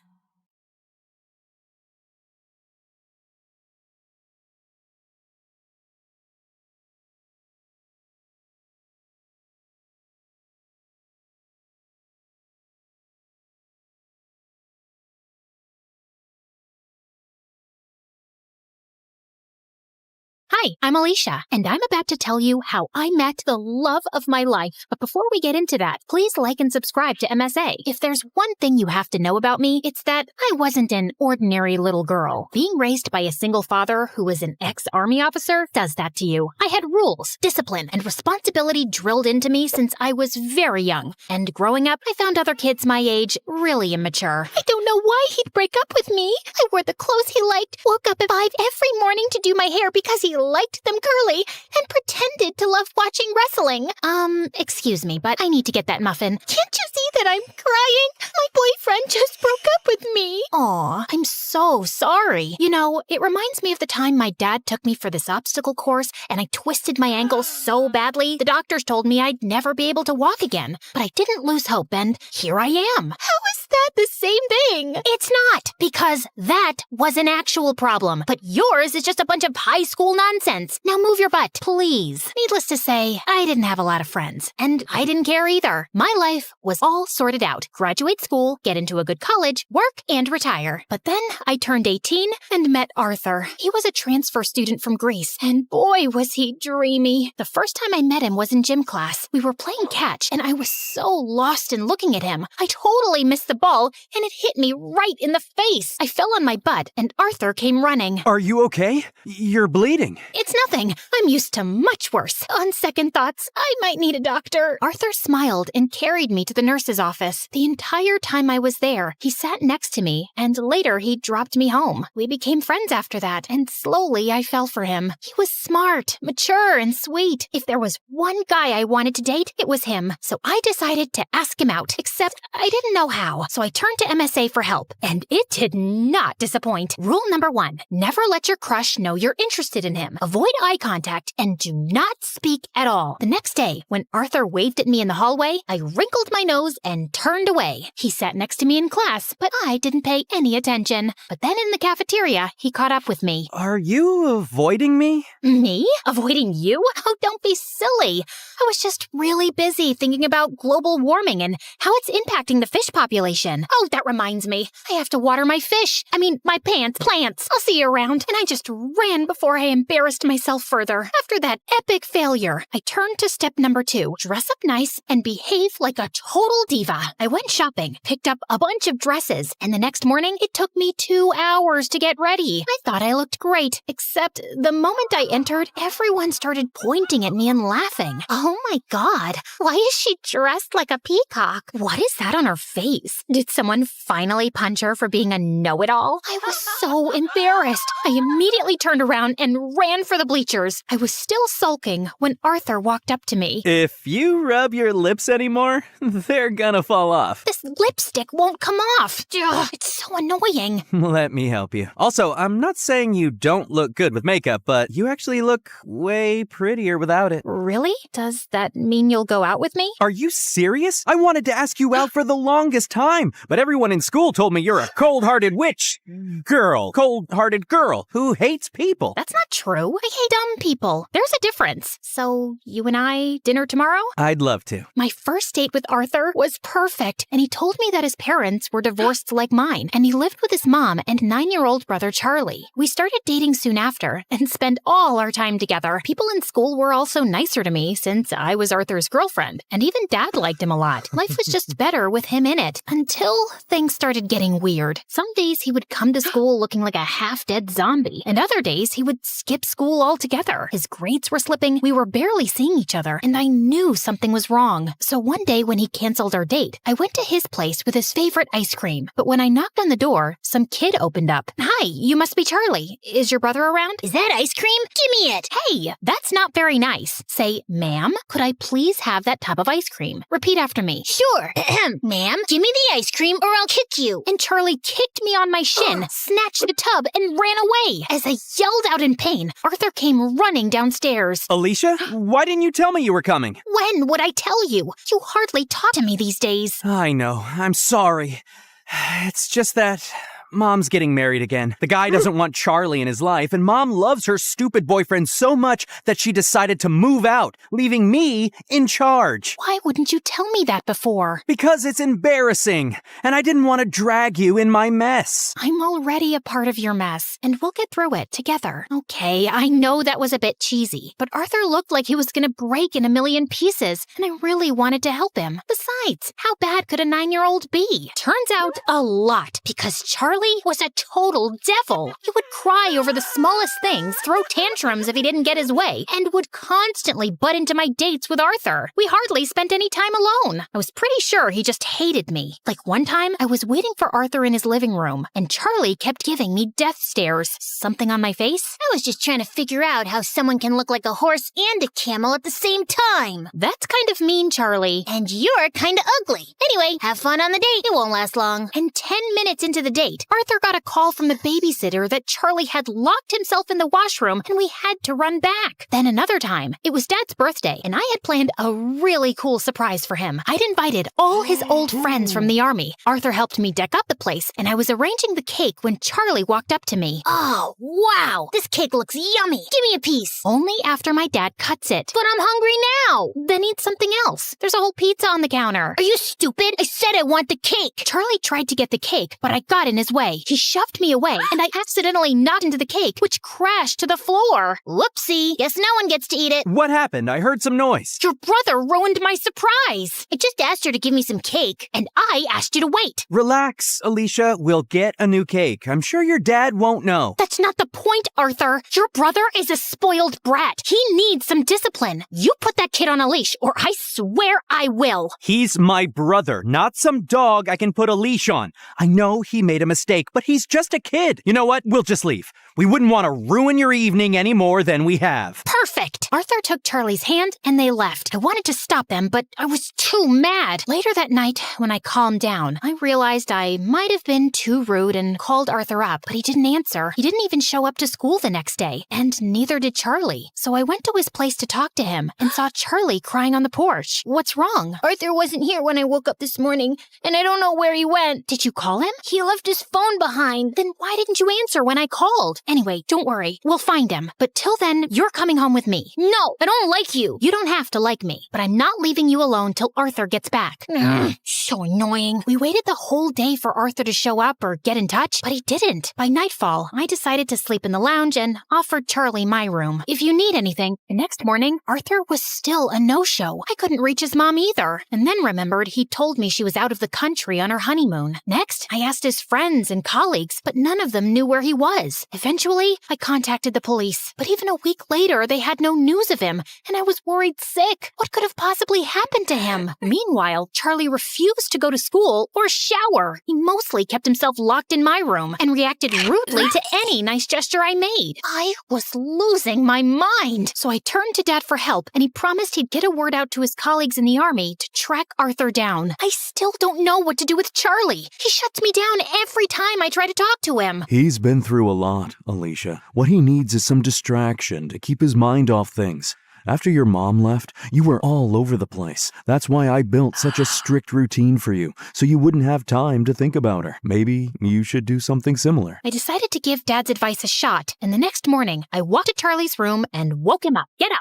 We're going out. Is Arthur back? No. Then let me sleep and go away. Nope. You're getting up right now. Charlie resisted, but I dragged him out of bed, and somehow we made it to the bus stop. He kept cursing me the whole way, but I didn't care. And minutes later, we were at our destination, the paintball arena. I'm not going in there. Why? Too chicken to lose? As if you're on. Charlie and I had a great time at the paintball game, and it was the first time I actually heard him laugh. Afterwards, we went to a trampoline park and jumped our hearts out. By the end, he was so tired he could barely walk, so I called a cab and took him to my favorite burger joint, but he just stood at the entrance and stared. What, you don't like burgers? No, it's just that this was my favorite place to come with my mom. Every weekend, we'd come here and play our favorite songs on the jukebox machine. And now, she doesn't even call me, and Arthur's left me too. Arthur will be back in no time, I promise you. He loves you a lot, Charlie, and no matter what, we'll always be here for you. You too? Yes, me too. Charlie cried and hugged me tight. For the first time, I saw him as a heartbroken kid who just wanted his family back. Since then, Charlie warmed up to me. We'd have breakfast together,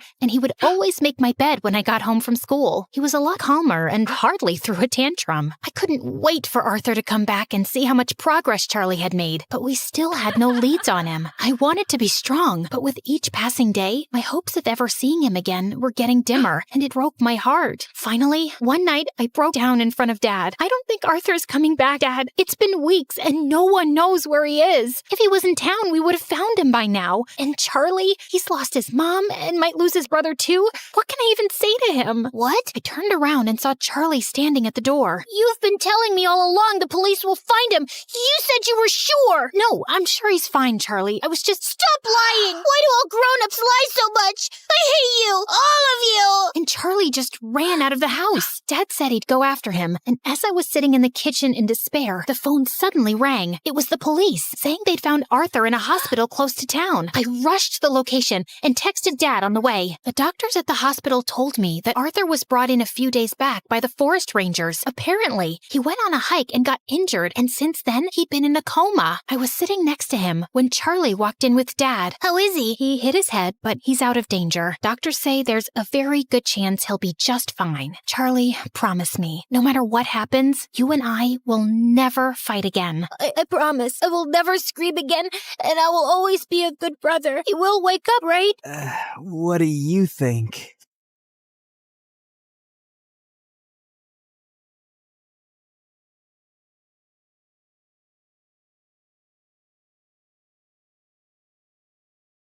Hi everyone, my name is Summer. Please like and subscribe to MSA. I come from a poor family where my single mom used to work in fields for rich people. And since I was the eldest daughter, I always tried to help her out. Except I was kinda slow and really clumsy. Honey, can you go pick up those baskets for me? Sure thing, Mom. Oh, ouch! I'd destroy more things than I'd fix. You're sick, Mom. You should rest. I'll feed the cattle for you today. Oh no, wait, Summer. No, shh. You can thank me later. But as soon as I went near the animals, I stepped on a cow's tail and sent them all running around in panic. Just then, my BFF Jackson showed up, laughing like crazy. I guess that adds to another of your achievements this week, Summer. Shut up and help me. Jackson's family had lived next to us for years, and we'd grown up really close. And since he was a freaking genius, he'd help me study while I just tried to sleep my way out of it. At school, all the girls drooled over him and came to me to put in a good word for them. Can you give these chocolates to Jackson and ask him to come to our party? Nah, I got a test. You can eat them all. Really? The girls would hate me for being his favorite. And likewise, I adored him too. He was really hardworking and had part-time jobs to support his mom, who was sick most of the time. One day, I went over to check on his mom, and he was surprised when he came home. Summer, what are you doing here? I knew you'd be working late shifts, so I thought I'd help out. I am so lucky to have you in my life. I love you. Suddenly, my eyes went all wide. What, you don't like me? Oh, no! I mean, yes, I like you a lot. But I thought you were too perfect and wouldn't like someone like me. You're the most beautiful person, both inside and out. Summer, I don't just like you, dummy. I love you. After that, Jackson and I started dating, and it was really fun. But over time, things started to get tough. Jackson's mom got sicker, and he became super stressed and started working more part-time jobs. He'd be so busy that I'd barely get to see him. So one day, I decided to stop by at the ranch where he worked. But when I got there, I saw Jackson's clothes were all muddy, and a bunch of kids our age were messing with him. How dare you touch me, you filthy rat? I didn't touch you on purpose. I was just trying to save you from falling. But suddenly, the girl slapped Jackson hard across his face, and I just couldn't watch him being humiliated like that. You jerks! Leave him alone! I jumped over the fence to save him, but I ended up landing in a puddle. Ugh! The other kids started laughing, and Jackson pulled me away quickly. But the next day, Jackson came to my place with the most extraordinary request. Summer, if I asked you, would you date the guy I work for? What? You want me to be someone else's girlfriend? No, I just want you to pretend. Why would you ask me to do that? And do you mean one of those jerks who was bullying you? Just hear me out. He asked me if I could get him a fake girlfriend in exchange for a lot of money. Summer, you know I'd never even think of such a thing if I didn't really need it. Mom needs that surgery soon. So, you'll put me up for sale? No, don't say it like that. It's just like any job. It doesn't mean anything more. Please, help me. I knew his need was genuine, but this was insane, and I refused. The next few days, Jackson kept texting me to apologize, but I didn't want to talk to him. Until one day I came home, and Mom told me that Jackson's mom had been admitted to the hospital. I went there as fast as I could, and it broke my heart to see how defeated Jackson looked. And I decided to go along with the fake dating plan. I was going to get him that money, and maybe even teach those jerk kids a lesson. When I told him I'd do it, Jackson was shocked. Are you sure, Summer? Yeah, I'm sure. I can't thank you enough. You're the best. The next day, I went to see that guy Aiden at his ranch. Interesting. Aren't you Jackson's girlfriend who tried to save him that day? That was brave of you, although you looked pretty stupid. Also, you don't find it weird that he has no problem with you dating another guy? What? No, Jackson and I are just friends. Wow, you're one amazing friend. So you're single then? Yeah, but don't get any ideas. I'm only here to be your fake girlfriend. And as far as you're concerned, I'm like gay. I see you and I feel nothing. In fact, I look at you and I want to puke. Yuck. Oh, really? How are you going to be a convincing fake girlfriend for me then? 'Cause I'm a top-class actress and I've played major roles in school plays. I played Juliet once, and in the end, I laid so still, some people actually thought I'd died. Pretending to be your girlfriend will be a piece of cake. Why do you need one, though? Is it hard to find someone to actually like you? None of your business, girl. And I might regret this deeply, but you're hired. He told me he was going to enroll me into his school, and we had to make everyone believe that we were super in love.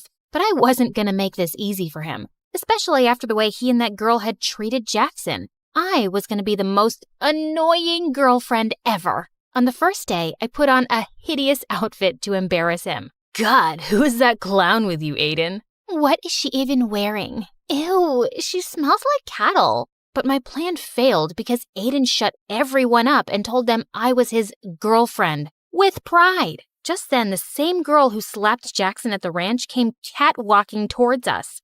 You must be crazy, brother. I mean, just look at her. Our maids dress better. Turns out that witch was Aiden's stepsister, Meg. It is what it is, and you gotta deal with it, Meg. But later that day, as we were heading home, Aiden warned me. Look, take my credit card and get yourself some decent clothes. This is very important to me, so don't joke around. People have to believe you're my girlfriend, so you need to look and act the part. I nodded and smiled sweetly, but I wasn't going to stop so easily. The next day during lunch, all eyes were on us, so I filled my tray to the top with food. Seriously? What's wrong with you? A girl's gotta eat, man. I have a healthy appetite. I kissed him on the cheek and danced back to our table. I ate like a pig and let out the loudest burp. It was so funny to see Aiden act like this didn't bother him. But just then, a skinny guy with glasses walked up to our table and asked Aiden's friend for some money he owed him for doing his assignment.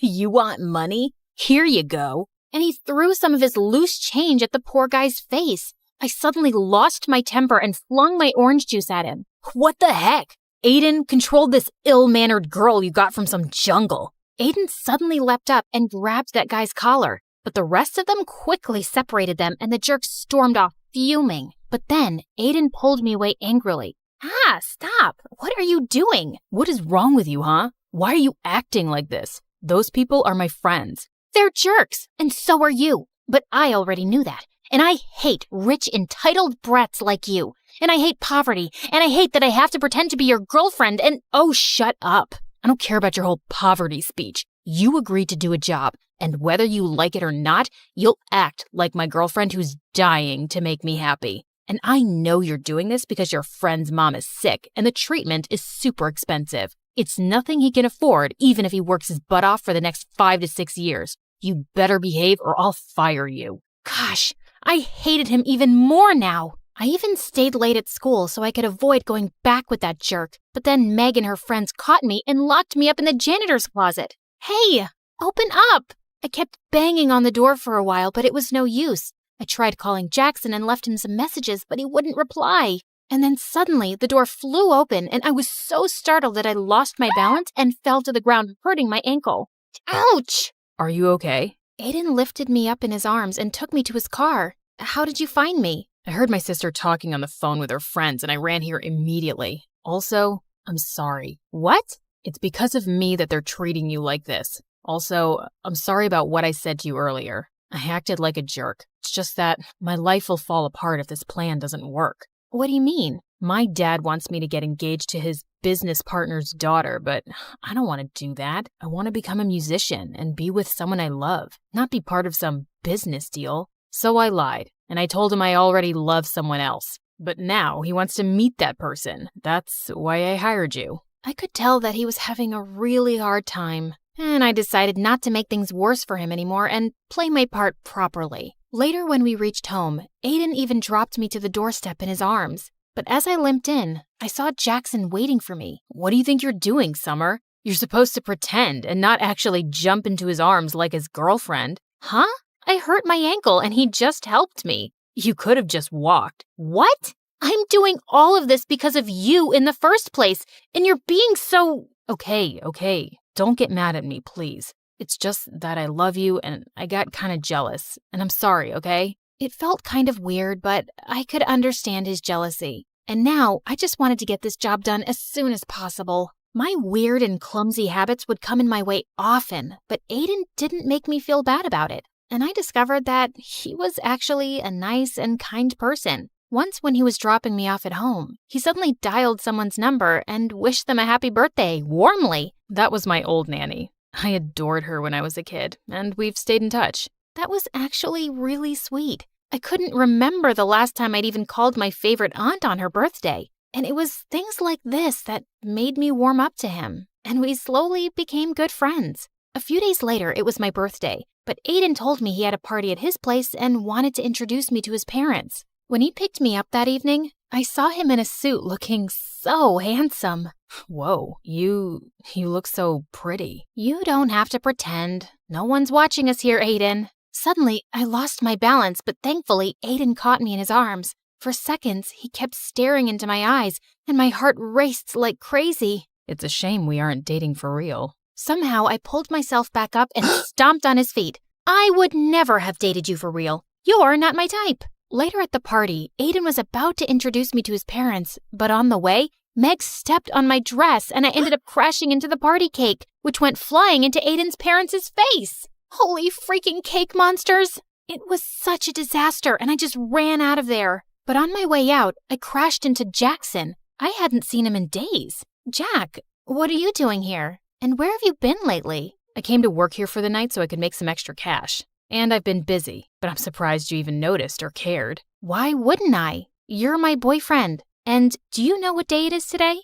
Yeah, Saturday. Now if you'll excuse me, I got work to do. And you should go and be with Aiden. Saying that, he just left without even wishing me a happy birthday. I was sitting outside by myself when Aiden joined me. Are you okay? I'm sorry about what happened back there. No, don't be. It wasn't your fault. So, what now? Are your parents going to be mad at you? Did I ruin things for you? Hey, take it easy. Why are you always so worried about everyone but yourself? Here, let me get that. He had some napkins and wiped some cake off my shoes. As he was doing that, I couldn't help staring at him. Suddenly, he looked up and started leaning closer to kiss me. My heart was pounding wildly, but I pulled myself back just in time and ran out of there. What just happened? The entire night, I kept thinking about Aiden. I was definitely catching feelings for him, and I felt guilty. I decided I couldn't go on with this deal, and I had to talk to Jackson about it. But then early the next morning, I received a message from Aiden calling me at his place.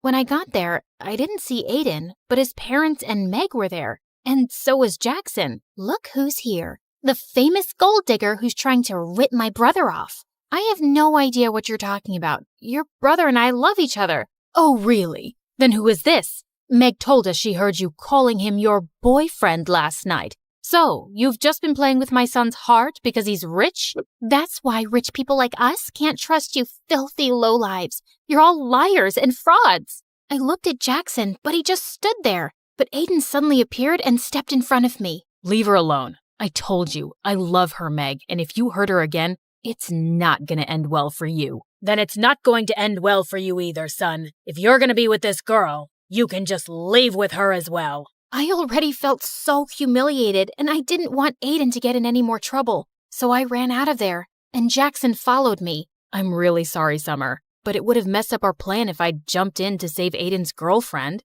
Jackson, I think the plan is already over. Aiden's family won't accept me as his girlfriend now. But Summer, you still asked Aiden to pay for you, right? This can't have been all a waste. I failed at the job, and I don't want to ask him for the money. I was going to talk to you about ending the deal anyway. Why? 'Cause Aiden kissed you last night? What? I actually left before he could kiss me. But you thought we kissed? And you still didn't want to break the deal? Do you even care about me? Of course I care about you, Summer. You think it's been easy for me to see my girlfriend with him? But you know how desperately we need the money. Not me. You. It's you who's lost his mind over the money. It's like I don't even know who you are anymore, Jackson. Just leave me alone. We're done. Because you fell in love with Mr. Fancy Rich Pants, right? Because I'm not good enough for you anymore, right? Jackson, just stop. No, I won't. In fact, let's see if you still love me or not. He tried to kiss me, and just as I was about to slap him, Aiden pulled him back and punched him hard. You piece of garbage. Step away right now if you ever want to see a penny of that money. Jackson stood there looking furious for a minute, then walked away. I couldn't believe him. So, Jackson is your boyfriend. So what? It shouldn't matter to you anyway. It matters to me, Summer. You deserve so much better than this jerk who didn't even hesitate to sell off his girlfriend. I knew he was right, but I was too embarrassed to accept that in front of him. The next few days, Aiden kept calling me and I didn't answer. Jackson didn't even bother, and I'd sure he'd gotten his money. And then soon after, I left for college, cutting contacts with everyone. But only a few months later, I was walking down my college campus when I heard a familiar voice. You look great, Summer. Aiden, what are you doing here? I came to look for you. But why? Because I want to be with you. I was always under so much pressure from my family, but after you left, I left home too. Somehow, you've made me stronger. I chased my dreams and started my own music band, but there was still something missing. You. What? I fell in love with you really quickly, Summer. But whenever I'd say anything, you'd think I was pretending. And after you left, I realized I was such a fool not to tell you earlier. So tell me you don't hate me, at least. I don't, but you'll have to take it slow, 'cause this time, I want it to be real too. I promise.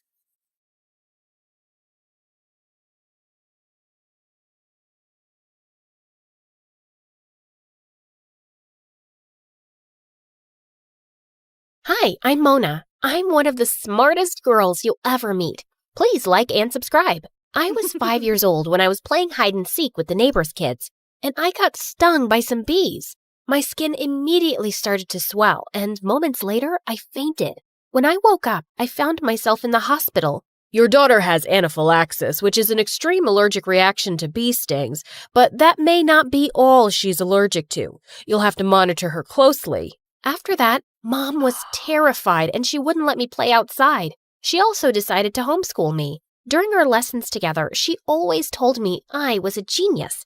I still felt sad about not going to a real school, till she told me the big secret. School's gonna take away your genius and make you dumb like the other kids, because that's what the government wants.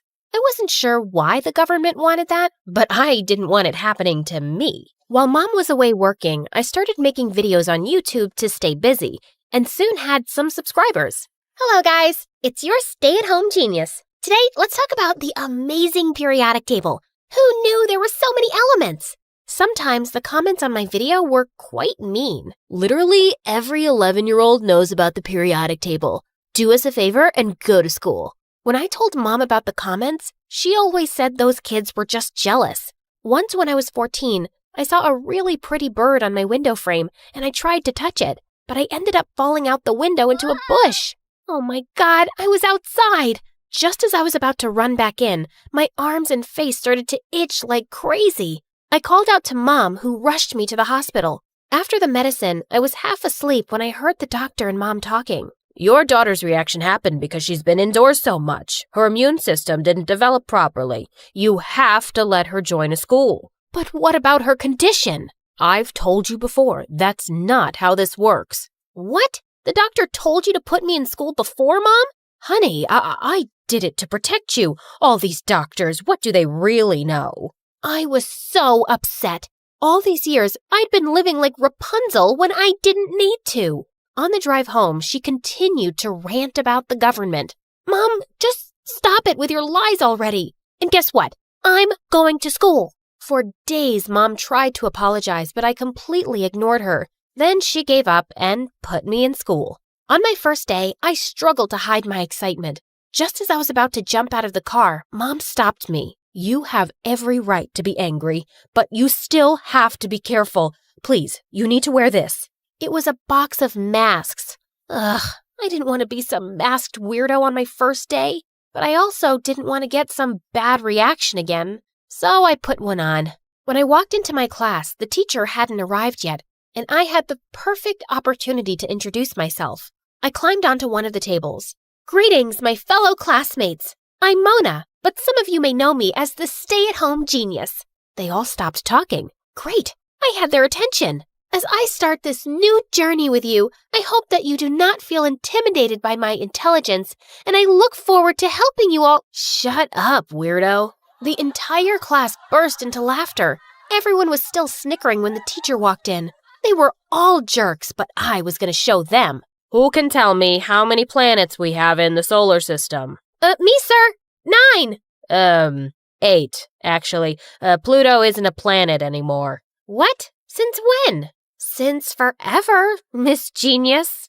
And I soon discovered the strangest thing. I seemed like I was behind in every subject. I was dumb. At the end of the day, one of the teachers called me aside. We've observed that sometimes homeschooled students struggle to keep up. You may need to be placed in another class more suitable for your abilities. But this is the class I should be in. Yes, but you have to take a performance test at the end of the semester so we can be confident you can cope. She handed me some study materials and I headed home. I couldn't get over the fact that my whole life had been a lie. I'm not really a genius, am I? Oh, baby, you'll always be my little genius. You've ruined my life, Mom. I stormed off to my room and cried myself to sleep. The next day at school, I was heading towards the library when I felt something hit me with force, and I fell down. I saw a boy named Ken from my class on a skateboard. Are you crazy? Who uses a skateboard in the hallway? Oh, look, it's the genius. If you hadn't stayed home your whole life, you'd know that all the cool people skate in the hallways. I just ignored him, but from that day on, Ken started joining me at lunch without an invitation. He was a mess who spent half his time in detention, but he was kind of funny, and I didn't mind not eating alone. The next few days, I spent every spare moment in the library preparing for the test, but I just felt lost. One day, I got so frustrated over some math equations that I started to cry. I was going to be sent to a class with kids half my age. Suddenly, I felt a hand on my shoulder and I jumped. Sorry, I didn't mean to scare you. Is everything okay? Seeing this handsome stranger being nice to me made me cry all over again. I can't seem to figure any of these out. I'm so stupid. Hey, don't worry. I'll help you. His name was Brad, and he was a senior. He became my guardian angel as he helped me study every day, and I just couldn't help having a crush on him. But Brad had some strange rules. We could only talk or meet after school, and at other times, he'd act like I didn't even exist. One day, we ended up studying till quite late, and the school was empty as we were leaving. Suddenly, he took my hand, and my heart skipped a beat. But then, I pulled away. Why do you act like you don't know me in school, Brad? Are you ashamed of being seen with me? It's not like that, Mona. My friends, they're not the nicest people. They don't even know you right now, but if I introduced you to them, I'm afraid they'd be rather mean to you. They usually are to anyone who's a bit different. You mean odd? Weird? Different. And I like that about you. Suddenly, he pulled me close and said he wanted to see the face behind the mask. Wow, you're even prettier than I imagined. He kissed me softly on the lips, and it was wonderful. One afternoon, I was sitting alone and watching Brad with his friends when Ken joined me. If you stare hard enough, you'll probably dig a hole in his back. I don't know what you're talking about. If you insist. You want to hang out later? Nah, I'll pass. Maybe some other time. I had decided just then that I was tired of only watching Brad. I had to show him that I was cool enough to hang out at his table. The next morning, I woke up super early to do my makeup. And when Mom dropped me off at school, I took off my mask. Mom had lied about a lot of things, so who said I really needed the mask? And I could feel all eyes on me as I walked in. Even Brad kept staring at me during recess, and he was so lost that he accidentally spilled juice on himself. Could this day get any better? Well, well. Who do we have here? Mona, 2.0. Interesting. She's pretty. That day, Ken and I didn't eat alone. Other people joined our table, and everyone seemed keen to talk to me. And the best part was, my allergies weren't acting up. Just then, a girl offered me some chips. And a moment later, my worst nightmare came true. I could feel my throat closing up. I felt the entire school watching me as I fell to the ground. I could hear panicked voices all around me, but just then someone jabbed me with my EpiPen. Ken had taken it from my bag and saved me. He helped me up and I immediately felt better, till I noticed Brad. He hadn't even moved from his spot. What the heck? I felt really disappointed, so I returned to school with my mask the next day. I couldn't make Brad care about me, and hiding behind the mask just felt more comfortable now. But later that day, Brad bailed on me for our lesson at the library, and I felt really mad. I stormed into the gym where he was playing basketball, and I didn't care that people were watching. You just sat there and watched me struggle to breathe yesterday and did nothing. Do I even know you? Stop pretending, Brad. You've been my friend for months. More than that. You even kissed me the other day. What? Me kiss you? In your dreams, loser. Why would I kiss you when I have the prettiest girlfriend ever? Girlfriend? It finally made sense. He was always hiding because he didn't want to be seen by his girlfriend. I was so upset and slapped him real hard. You are a terrible person. But the next day, everyone was calling me a crazy liar. I was really beginning to hate high school, and I just wanted to go back to my old homeschooled life. I thought Mom would be delighted to hear, but to my surprise, she refused. Listen, Mona, when I was younger, I lost my best friend to a condition like yours, which made me so scared when you got it. I thought hiding you away was going to protect you, but I was wrong. Running from your problems never solves them. You're so selfish, Mom. You just make me do whatever you want, when you want. Sometimes I think I hate you. I took the picture of us on the fireplace and flung it at the wall. Mom yelled at me after that, but I just stormed off to my room. And I refused to go to school the next day. But later, as I was watching MSA videos in bed, someone tapped on my window. It was Ken. Get off your butt, princess. I'm here to quiz you. What do you mean? You're not going to hide out here. You're going to take that test. And you're going to stay in my class. Because I find it really hard to make friends. You got that? Ken really was an amazing friend. And I thought about what Mom said too. Why should I quit school? I was going to show everyone I deserved to be there. At school, I didn't really care about the stares and whispers anymore, but I still couldn't stop feeling stupid about Brad. Why did he do that to me? One day I walked into the science lab and found him there, and I just couldn't stop myself from confronting him. And he laughed. Look, I was just bored. None of the girls pay attention to me because I've been with the same girlfriend forever. But you didn't know, and I thought I'd have some fun with that. We still can, you know. I wouldn't mind kissing you again. Just then his girlfriend entered and gave him a tight slap. Soon the entire school knew his girlfriend had dumped his butt for being a jerk.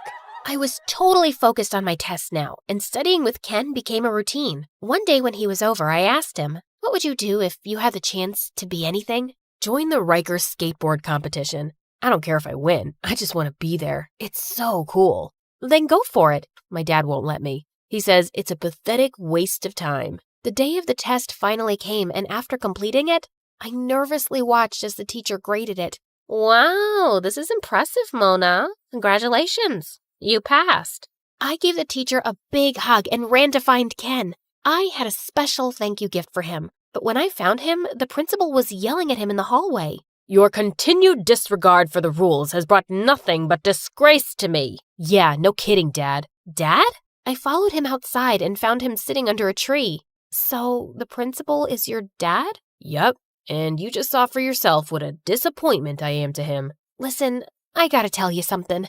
Don't be mad, but I applied to the Rikers competition on your behalf. I sent them that crazy stunt video you have on Facebook, and they want you to participate. You've been watching out for me since I got here, Ken. Let me help you talk to your dad.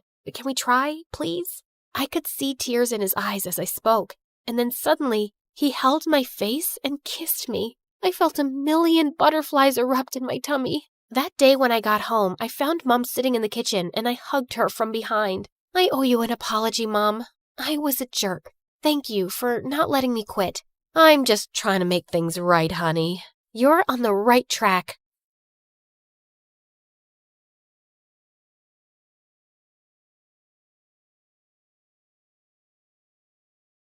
Hi, I'm Zoe, and I grew up in a small town in Iowa where nothing interesting ever happened. Till one day, someone moved in next door and my life turned upside down. Before I continue, please like and subscribe. Dad was a farmer, and as a kid, I always saw him struggling for money. So when I joined high school, I started working part-time to earn extra cash. That's also how I got my first guitar. At the end of the day, I would sit back playing songs from my favorite band, the Starboys. I want to hold you in my arms and never let you go. You're the sunshine that I want, that makes my life flow. These guys were like California's BTS, only more popular, especially their songwriter and lead singer, Nico. He was so mysterious though. He didn't even have a social media account and hardly came to interviews. But my favorite was Dylan, the other singer in the band. I had his posters everywhere in my room, and I prayed every night I could meet him just once. I must have prayed extra hard because a week after my 19th birthday, a huge truck pulled up at the house across the street and 4 familiar boys jumped out of it. Now that's what nature and isolation smells like. The only thing I can smell is cow dung. You couldn't find a better place to lay low, Nico? The heat here is making my butt sweat. We need some time away to concentrate on our music, and this place is perfect. Now get in before someone spots us. All 4 boys hurried inside, while I just stood there, dumbfounded. What the freaking fruitcake? The Starboys were gonna be my neighbors? I could scream my lungs out. The next morning, I got up extra early to bake some cookies and hurried next door to welcome the new neighbors. Okay, stay cool. It's just Dylan. Dylan, the love of your life. And no, Dylan. Just Dylan. I tried to stay calm, but then Dylan opened up and I jumped on him. Oh my god, it's you. It's really you. Are you for real? Can I touch you? Who are you? Oops, sorry. We haven't met. I mean, I've met you in my dreams lots of times, but you obviously don't know me. Before I could finish, someone pulled me inside and pinned me to the wall. Nico! Who sent you? Which newspapers? Spill or I'll call the police on you for trespassing. Zoe, neighbor, cookies, baked, love Dylan, huge fan. I can't breathe. So you're not the paparazzi? No. Now, can you move away? Your cologne is too strong. It's giving me a headache. You might not be the paparazzi, but you can still go around telling people we're here. We can't risk it, Dylan. Let's pack our bags and go. No, please. I won't tell a soul. Just let me hang out with you guys. I'm your #1 fan. I can do anything. Cook, clean, play guitar. You name it. I'll be your Snow White, but not as white. I can even entertain you with my very professional magic tricks. Now watch this carefully. I'm gonna pull this tablecloth and everything will stay just as it is. You have to be quiet. Let me concentrate. Abracadabra! I pulled the tablecloth, feeling confident. But I guess I pulled it too hard and everything came crashing down. It doesn't always work. But, yeah, not a magician. Snow White, remember? That's enough. Look, we don't need anyone. Just shut up and leave. I wanted to argue more, but Nico looked really mad, so I ran off. Over the next few days, I tried everything, from posing as the pizza delivery guy to prank calls, but nothing seemed to get past Nico. Then one evening, I was pretending to jog outside their backyard, trying to get a glimpse of Dylan, when I heard someone arguing. You really have no business telling me what to do when you're not half as talented as I am. We're here because of my talent, Dylan. I'm the one who writes all the songs. If people knew how fake you are, you wouldn't be standing here. What? I wanted to hear more when suddenly I heard someone unlatch the door. I turned around too fast, got a head rush, and landed flat on my face. I tried to sneak away, but Nico caught up with me. How long have you been standing here? I wasn't standing. I was just getting a feel of this grass. It's so nice and dewy at this time of night. Snow White likes nature and... Stop lying. I know you heard something. Oh, you mean how Dylan's fake? Yeah, okay. I heard everything. So he's not the singer everyone thinks he is? Does he use auto-tune? OMG, that's big. Dylan, yeah. That's it. You caught us. He's totally fake. But listen, Zoe, no one can know. It'll destroy the band. Do you want that? No, I don't. Okay, fine. I can stay quiet, but you'll have to buy my silence. Help me date Dylan. Even if he's fake and all, he's still cute and I want him. That's impossible. You're not his type at all. Cool, then maybe the press is his type. I'm sure he'd love to have a little date with them. Wait. Okay, I'll think of something. But you have to promise to me to keep your big mouth shut. Shake on it. And just like that, I was in. Nico welcomed me into his home as the new housekeeper, and everyone, including Dylan, was so confused. But Nico explained how I was really good at cooking and cleaning, so everyone got on board. In the house, I kept a close watch on Dylan. I noted the time he ate, slept, pooped, everything. I tried to get close to him, but Nico ruined the moment every time. Hey, Dylan, want me to help you with that? I'm really good at applying sunscreen. You are? Great. Too bad Dylan has to leave. We have to discuss the new song. Chop chop. Dylan! Oh, you're working out. Let me help you with those crunches. Go 1, 2, 3. Give me one more. Yes! That's very inspiring. But I'm starving. Make me an apple pie and some pumpkin spice latte because I'm craving Starbucks. Do it right now or you're fired.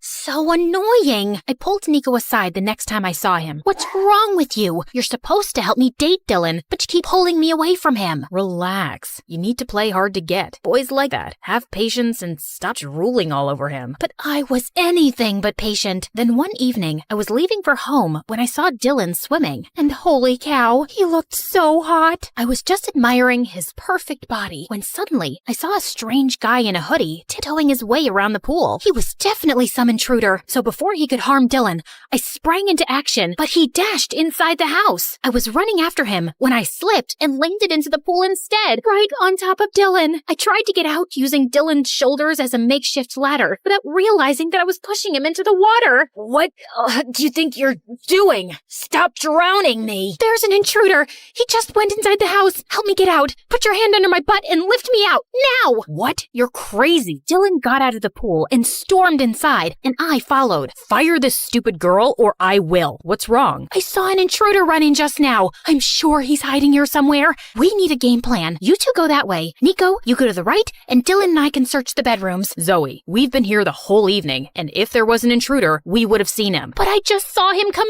in. You're hallucinating, weirdo. You've ruined a perfect evening, so thank you and go away. As Dylan left angrily, Nico turned to me with a towel. I swear I saw someone go in, Nico. Or, I don't know, maybe I was imagining things. I mean, sometimes I see little pixies flying here and there at night. And we all know pixies aren't real, right? Oh God, I messed up everything. Dylan hates me. The Snow White plot isn't working. He doesn't hate you. He's always been a little short-tempered. How am I supposed to win him over when he doesn't even look at me? And you're not helping at all like you promised. I told you to be patient, but I guess that was clearly a mistake. Hold on, give me your phone. Ew. Zoe, what is this? Oh, I always keep a banana with me. What if the world runs out of food? What if I'm stuck in a hurricane with no food? Girls gotta be strong, and bananas are a great source of potassium. You want some? No thank you. Just go online and see some of the girls Dylan's dated in the past. The more you look like them, the more he'll notice you. I spent the night studying each girl carefully, and the next morning I dressed exactly like them. But Nico took one look at me and burst out laughing.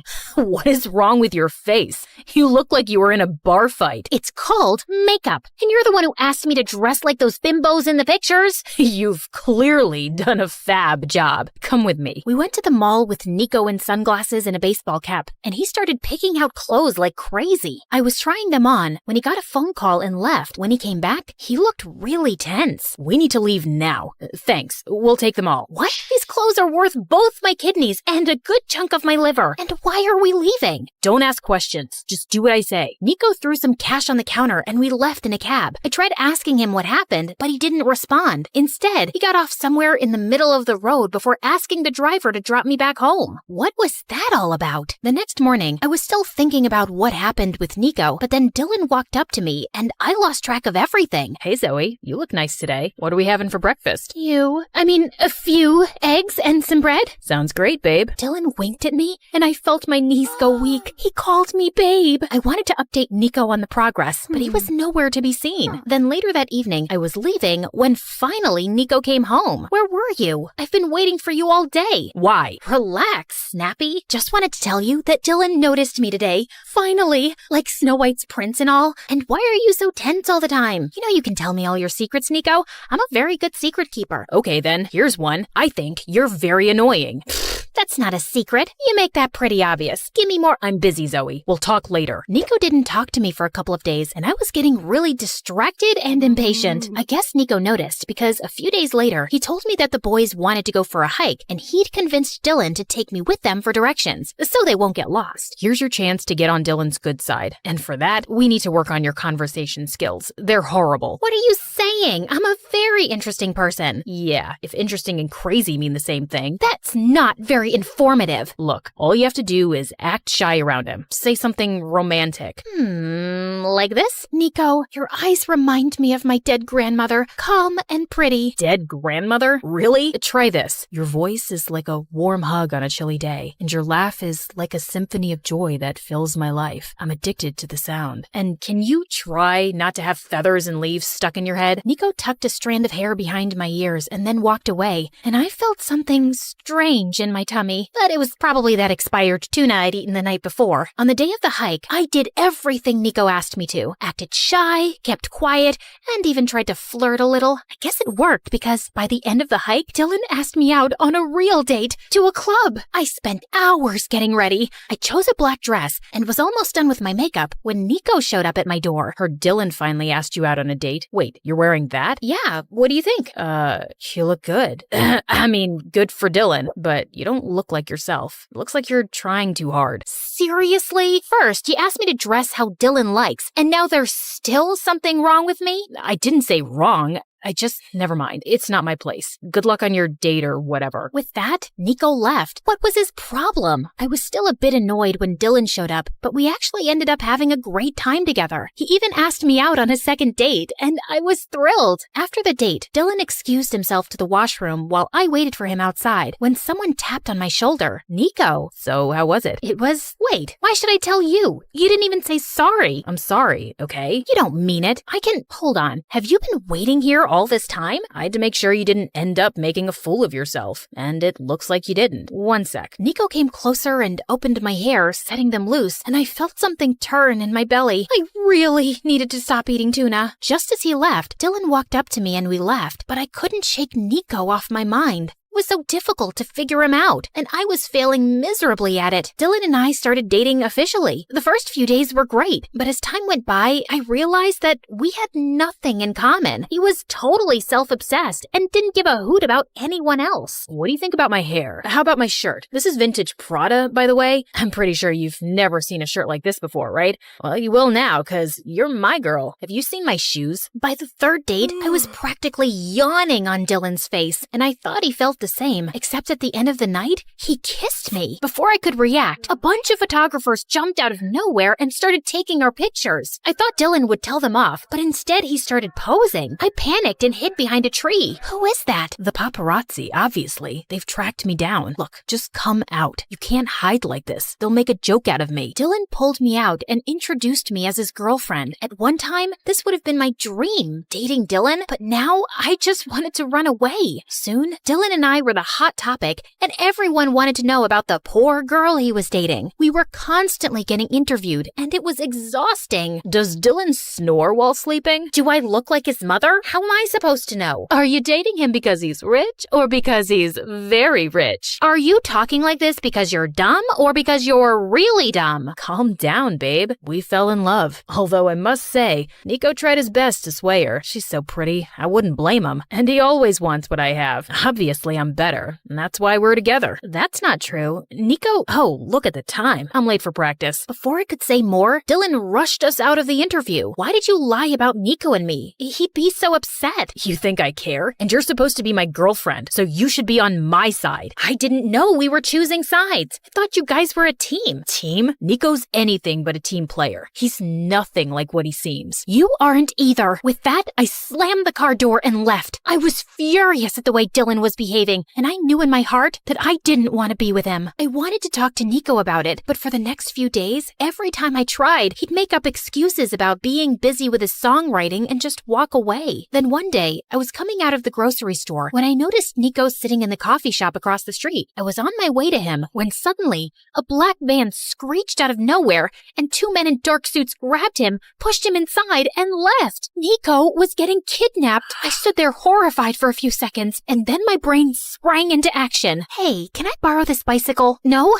Never mind. I'm taking it anyway. Stop crying. It's important. Okay, so it was a really small bicycle, but it did the job. I pedaled with all my might and didn't stop till I finally saw the van. Get out now and release Nico, or I'll kick your butt to whatever prison you came from. Step away from the car, you freak. You've damaged it. And I'll do a lot more than that if you don't let Nico go, you kidnapper. Mommy, who's this crazy lady? Wait, this wasn't the right van? Dang it. I apologized and ran home immediately to inform the rest of the boys that Nico had been kidnapped. But as soon as I got there, everyone was gone. Like all their stuff was gone too. I tried calling Dylan, but he didn't answer, and neither did anyone else from the band. Had something happened to all of them? I decided to wait another hour before informing the police. But I guess I dozed off because when I woke up, it was morning already. I rushed downstairs to Dad watching the TV, and what I saw next was the most shocking news of my life. The news report said that Nico had faked his voice and had hired someone else to sing in his place. In fact, he never sang at all. He was just a songwriter. That was not true. Dylan was the one with the fake voice. I needed answers, and since no one was giving them to me, I decided to take things in my own hands. I knew it from the news that the Star Boys were holed up in a hotel in California, so that's where I was going. Hey, Dad,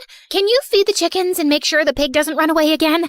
I need to be somewhere. It's important. Okay, thanks, bye. I reached the hotel, but the place was bustling with media. Somehow, I made my way to the reception. Luckily, the staff recognized me as Dylan's girlfriend from all the useless interviews I gave with him and led me to their room. What are you doing here? First, I'm here to dump your sorry butt. And second, how dare you frame Nico and spread false news about him? It's you who's fake. You hired someone to sing in your place. You're the liar here. Calm down, you walking carnival. The only liar here is your beloved Nico, and you're about to find out why. I turned around to see Nico on TV with the same intruder guy I'd spotted in the boy's house. The news you've all been hearing is true. Everyone knows my dad's a big music producer who gave us our first break, and I wanted to take the top spot as the lead singer for myself. But I can't sing a note, so I hired this guy to do it for me. I'm ashamed of lying to my audience and my fans for so long, and I have no excuse except saying that I was young, naive, and stupid. I ask you all to forgive me, and also, I'm quitting the band. He's quitting the band? He can't. He writes all our songs. Aw, you're scared you'll have to actually prove you're better than Nico now? Dylan glared at me angrily, but I ignored him and left. But I was still reeling with shock at the truth. All of social media exploded with Nico's news. People were calling him a liar and a cheat. Even his dad was facing backlash. It was a huge mess. I was still shaken as I left for home that evening. When I got there, I saw Nico waiting on the porch for me. Nico, what are you doing here? And how are you? What do you think? I messed up big time. At least you're okay. First, I thought you were kidnapped. Then I thought Dylan had framed you. Then I found out you're a big fat liar. It's been a lot to process, man. About that day at the coffee shop, those guys you saw, they were my dad's bodyguards. I messaged Dad that I wanted to come clean, and he came down here immediately to talk me out of it. And that's all. I wasn't getting kidnapped. But yeah, you're right. I am a big fat liar. But Nico, why did you lie? Because I was stupid and spoiled and wanted popularity. And then I got addicted to it. But over time, it can become a huge burden living a lie. You feel like you've lost yourself. And then I met you, and you're the most original person I've ever seen. You inspired me to be more myself. And I should have never asked you to change for Dylan. Yeah, I'm an inspirational person. People tell me that all the time. In fact, when I was a kid... I'm still talking? Sorry, go on. Wait, I'm feeling a little itchy. Can you please scratch my back for me while you talk? What? Fine. Basically, what I'm trying to say is that I like you, Zoe. I did almost from the start, but you always had your heart set on Dylan, so I stayed quiet. And now I think it's too late. What's late? Oh, you mean your confession? You know why I keep a half-eaten banana in my pocket, Nico? It's because I'm always prepared for the worst. And also because I'm always hungry. Anyway, the point is, I like you too, Nico. And I wish you would have told me the truth. But it's not always easy, and I get that. I think you were really brave to do it publicly. I mean, your career's tanked, but it was an admirable thing to do. So, you're saying you forgive me? Well, depends on how good of a kisser you are. Let's find out, shall we?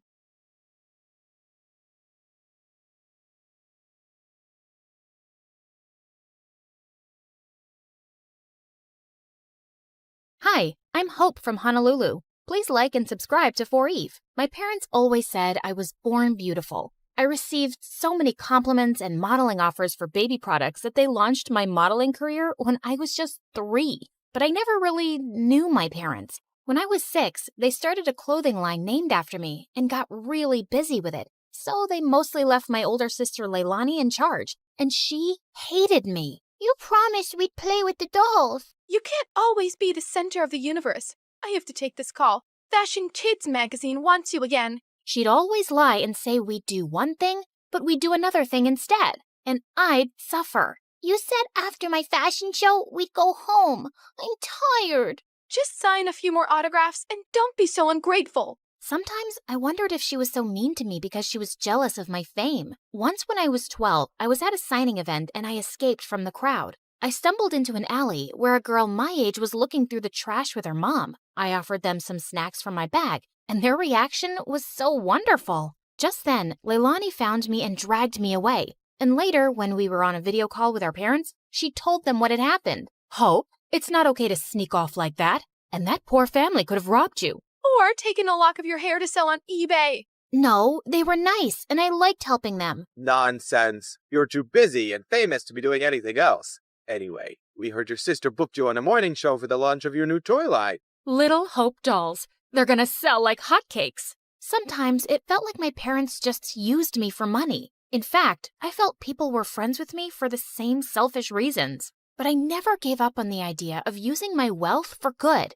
When I turned 14, I held my first fundraising event for homeless people, and it was a big success. But my second fundraiser turned into a complete nightmare because the day after it, my face was all over the news with the words teen thief. Hope, they're saying you kept all the funds for your business. What? Why would they think I took all that money? The news is saying they got an anonymous tip. This can't be good for your career. It's all over social media. They're calling it the biggest scandal of the year. You need to stop all this charity nonsense. We need to work on saving your reputation so you won't lose out on any modeling contracts.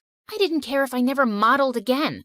I didn't understand how anyone could think I'd steal charity money. I was too embarrassed to even leave the mansion. Soon after, I was about to join a new high school, and I went to Leilani with an odd request. Help me make a disguise for high school. You're my makeup artist. If anyone can do it, it's you. Look, it's hard for me to trust people. They'll probably use me for my money and fame or spread more lies. I'd rather just go as a regular kid so I can be active in the school's charity clubs. You don't think you could just go as yourself? Doubtful. I always become the center of attention without meaning to. And because of that scandal, the charity clubs might not trust me. I just want to fade into the background and do the things I care about. Please. To my shock, she agreed to the makeover. She gave me cute short hair as part of my disguise. I decided to keep my disguise a secret from my parents. They were not happy about my short hair, but my agent had advised me to take a break from modeling and stay out of the public eye anyway till the scandal died down. At home, I was Hope, the supermodel on a break.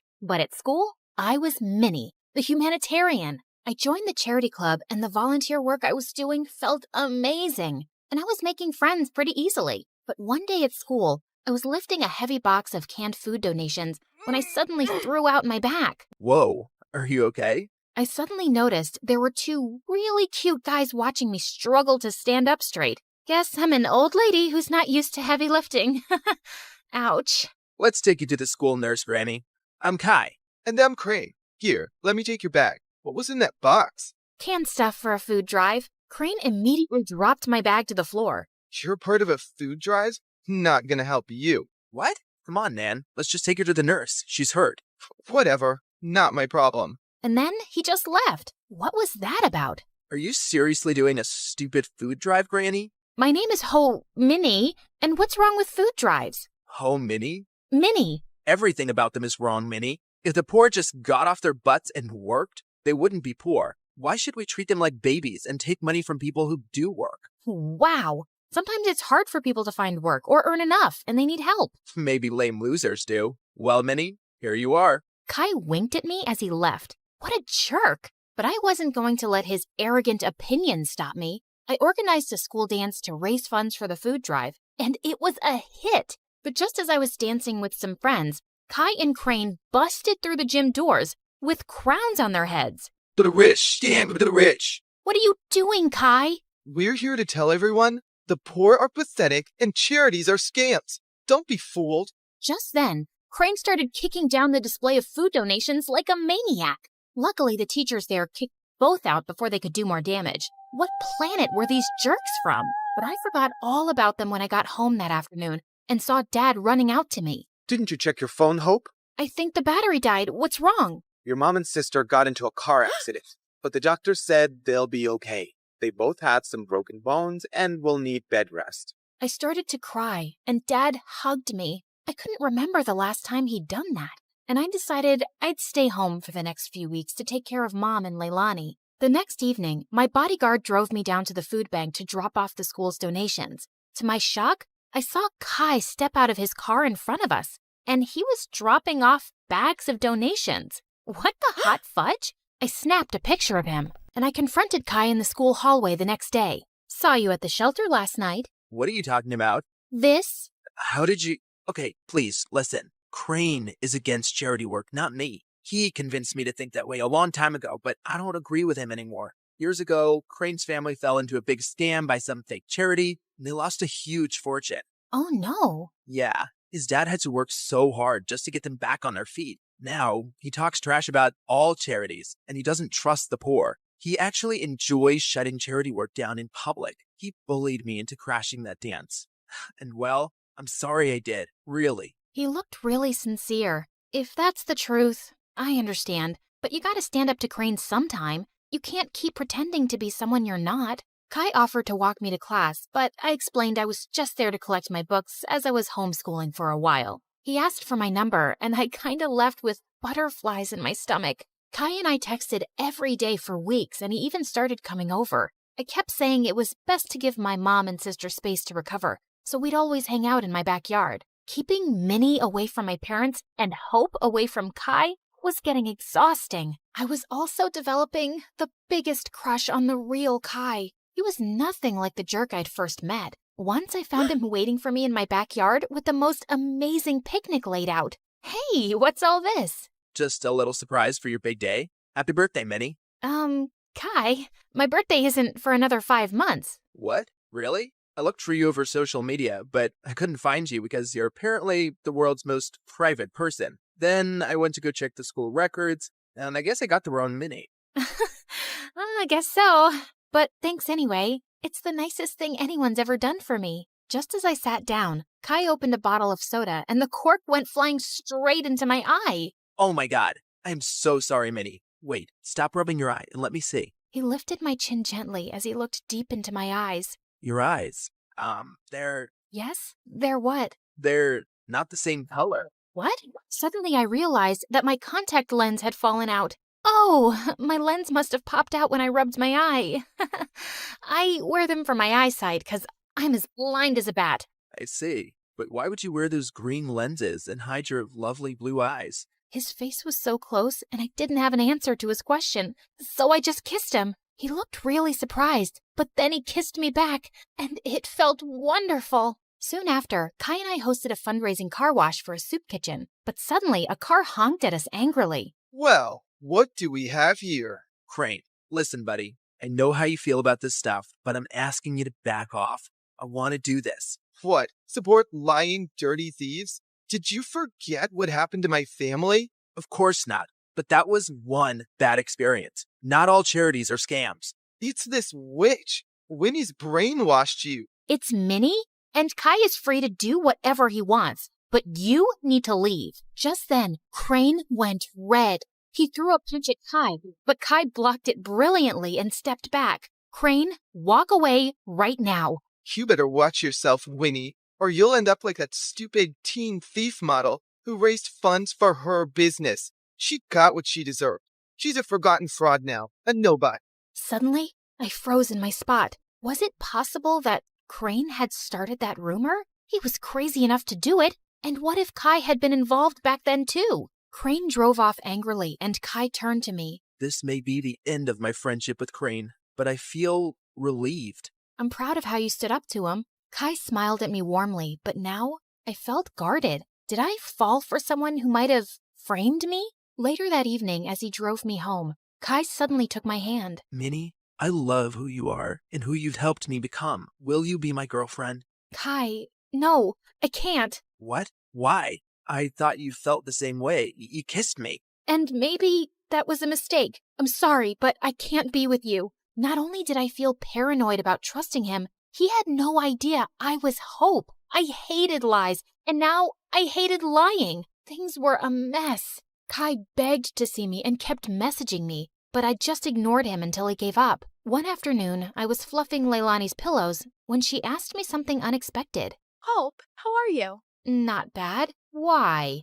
Nothing. I just noticed that you looked a bit sad these days. I kinda lost someone I cared about. Wait, Leilani, why are you crying? Oh, Hope, I just need to tell you something. I can't keep it in any longer, especially after you've taken such good care of me. And to my shock, she confessed how she was the one who had started the rumor that I'd stolen the charity funds. I know it was really wrong, and I'm sorry, but I just got so resentful. I was left in charge of you, and you always came first. And you were always in the limelight, while I never even got thanks for anything I did. I got carried away. Leilani, how could you? I really regret it. That's why I agreed to your makeover request, because I didn't want to stand in your way again. I know how good-hearted you really are. Do you know what you've done?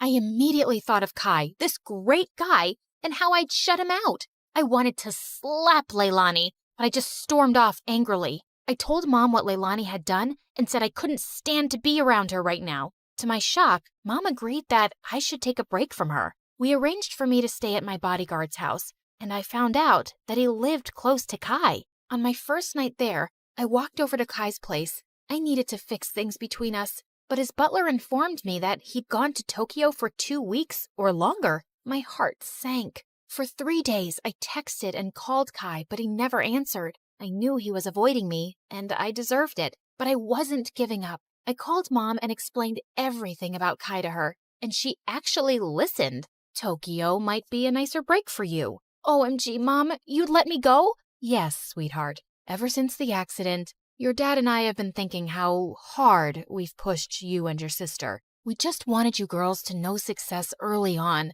but we've realized there are more important things than success and money, like happiness and family. You've been amazing during our recovery, honey, and you really deserve to go. Thanks, Mom. I love you. And the next day, I was on a flight to Tokyo with my bodyguard and checked into the same hotel as Kai. Just as I stepped onto the elevator, I was shocked to see Kai inside. He looked awkwardly at me. Hi, can I help you with something? I suddenly realized he couldn't recognize me without my disguise. Kai, you're the reason I'm here. I came to tell you the truth. I'm Minnie. Minnie? Minnie from Honolulu? Yes, except my real name is Hope. What? I told him everything. My trust issues and my disguise and what my sister did, how awful I felt for abandoning him, and how I tried calling him. I'm using a different phone here, and I understand why you wanted to hide yourself, Hope. I've missed you. Do you think we could give us another chance? You flew all the way here to make things right? I'd be a jerk if I say no. But could you do just one thing? Give your sister another chance. Come on. Charity starts at home. I will. I promise. Hi, my name is Ashley, and I live next to the worst family on earth. They're the biggest snobs ever. They drive around in the fanciest cars and clothes and look down on everyone else. And they have a son named Jack, who's an absolute troll. But before I continue, please like and subscribe. If you do, you might see a shooting star tonight. When I was 6, I was playing with my favorite doll, and Jack ran up to me, snatched it out of my hands, and threw it into the street. A car ran over it and smashed it into pieces. Another day at school, Jack stole a bunch of cookies out of the cookie jar and blamed it on me. Ashley took the cookies. No, I didn't. She hid them in her desk. The teacher opened my desk and found a cookie inside. I got in huge trouble, and after school, I saw Jack on the playground stuffing his face with the stolen cookies. When Jack wasn't terrorizing me, his parents were trying to get my family kicked out of the neighborhood. Our house was the smallest on the block, and even I had to admit, it was a really ugly green. And my parents were a little weird sometimes. My dad loved to sunbathe on the front lawn, and every morning, my mom made this strange sound to call all the stray cats in the neighborhood to feed them. She'd also sing to the birds and make birdhouses all day. Our house looked like a zoo, and the neighbors hated it. Their yard is unacceptable. It looks like an overgrown swamp. Their house gives me a migraine every time I look at it. Mommy, my eyes hurt. You have to do something, officer. And can someone please tell that man to put a shirt on? Jack's parents threw fancy parties every week, but me and my family were never invited. We only lived in the neighborhood because we inherited the house from my grandfather, who used to be a famous investigative reporter. I wanted to grow up and be just like my grandfather. When I was 12, I joined the school newspaper, and when my teacher's cat, Mr. Whiskers, went missing, it took me less than 2 days to find him on the roof of the school auditorium. Though I suspected Jack had something to do with it. In high school, Jack was the richest and most popular kid. I, on the other hand, only had one friend, my cousin Bethany. Bethany moved into town a week before we started 10th grade. But Bethany was obsessed with being popular and would do anything to get Jack and his rich friends to like her. Jack's friend Sadie was the ringleader of the rich kids, and she made Jack look like a saint. Bethany adored Sadie. She'd carry Sadie and her minions' books, do their homework, and follow them around. She'd even let them copy her answers during tests. They'd smile in Bethany's face and laugh at her behind her back. Why do you let them treat you like that? They're just joking around. Those girls aren't your friends, Bethany. They're jerks. Bethany never listened. She wanted to be popular so bad she couldn't see the truth. One day, my mother dragged me out of bed at 5 a.m. on a Saturday morning to volunteer at a soup kitchen. It's important to give back to those less fortunate. But do we have to do it so early? As I was serving food, I looked up to see a familiar face. Jack? Ashley? What are you doing here? Jack's face turned white, and he just ran out of the soup kitchen. The next day, I saw Jack at school in science class. The teacher partnered us up for a big project, and we met in the library after school. Why were you getting soup at the soup kitchen? Did you fall on your head or something? Why would I ever go to a place like that? You don't have to lie to me. I'm not lying. I'm just trying to help. No one asked you for help. The next day, Bethany and I were walking to class, and we ran into Jack in the hallway, and Jack gave me the meanest, coldest stare ever. What's up with you and Jack? I saw you two whispering in the library. Are you guys dating? Is it a secret romance? Oh, Jack's so cute and so rich. I'm so mad you didn't tell me. Jack and I aren't dating. Then what's going on? Can you keep a secret? Of course. I told Bethany about how I saw Jack at the soup kitchen and his weird behavior afterwards. But all Bethany cared about was that I had the attention of such a rich, popular boy. But I had an itch to investigate. So later that afternoon, I stopped by Jack's house to check things out. But I heard Jack's parents yelling inside. I heard someone coming, so I hid in the bushes. Then the door swung open and Jack rushed out. He darted down the street before I could say a word. Jack missed our study session the next day. Then he started missing all his classes. I started to worry, so I called and texted him, but he didn't answer. A few weeks later, I went by his house again, but when I knocked on the door, a strange woman answered. There was another family living in Jack's house. The wheels in my head started spinning. I started asking around to see if anyone knew what happened to Jack. Sadie said Jack and his family were vacationing in the south of France? Or was it the Hamptons or Tahiti? It was probably all three. Jack is so lucky. I wish I was rich. There was even talk about why he'd moved. Jack's dad bought a new mansion that's twice the size of the old one. Twice the size? He's richer than I thought. The explanation seemed reasonable, so I let it go. During summer break, I was heading home one day after running some errands when I saw a boy in an oversized hoodie playing guitar on the sidewalk. He played a sad song that was so beautiful, it made my heart sink. When the song ended, some people dropped money in the can beside him. I walked over to put in some money too, when a suspicious-looking guy crept up and snatched the boy's can. Then the thief ran toward me. Without thinking, I stuck my foot out and tripped him. Give that back, or I'll turn your face into scrambled eggs. I took a martial arts stance that I saw in a movie once. It worked, because the thief dropped the money and ran. I picked it up and turned to the boy whose hood had come off. It was Jack. Jack? Are you okay? Jack shook his head and broke down into tears. He told me that his parents broke up, then his dad sold their house, stole his mom's money, and fled the country. Now Jack and his mom were broke and living in a shelter. I felt so bad for Jack. No one deserved that, not even a rich jerk like him. So I invited Jack and his mother to my parents' house. Ashley, why is this woman in our house? They're in trouble, Mom. They need our help. Jack's mom apologized for the way she treated my parents. My parents forgave her and invited them to stay in our guest room for as long as they needed. Luckily, Bethany was away all summer with her family, so I could keep the secret. Jack and his mom were so grateful that they helped out as much as they could around the house. Jack even tried to help my dad fix a leaky faucet. That didn't turn out well, but the gesture was sweet. I tutored Jack to help him catch up on the work he'd missed at school. It was odd having Jack in my house at first, especially when I saw him walk out of the shower with a towel around his waist. A few weeks later, Jack's mom got a job and they moved out. I hated to admit it, but I missed having him around. On the last day of summer, Jack sent me a text asking me to meet him. What's all this? I wanted to thank you. It's not much, but it's the best I could do. Jack opened the basket and pulled out my favorite foods, chili dogs and Brussels sprouts. You and your family are the strangest people I've ever met. What's that supposed to mean? It's a good thing. No one's ever been so kind to me, and I love how you and your parents live your lives without caring what others think. It's inspiring. How do you do it? I don't know. It's just how I was raised. I wish I was as strong as you. I looked at the biceps bulging out of his shirt. I think you might have me beat. School's gonna be so tough. I'm supposed to be the rich kid with the fancy car and the millionaire parents and... You're not that guy anymore. And to be honest, you were a real jerk before. I like the new you way better. Since we're being honest, I have to admit something. What?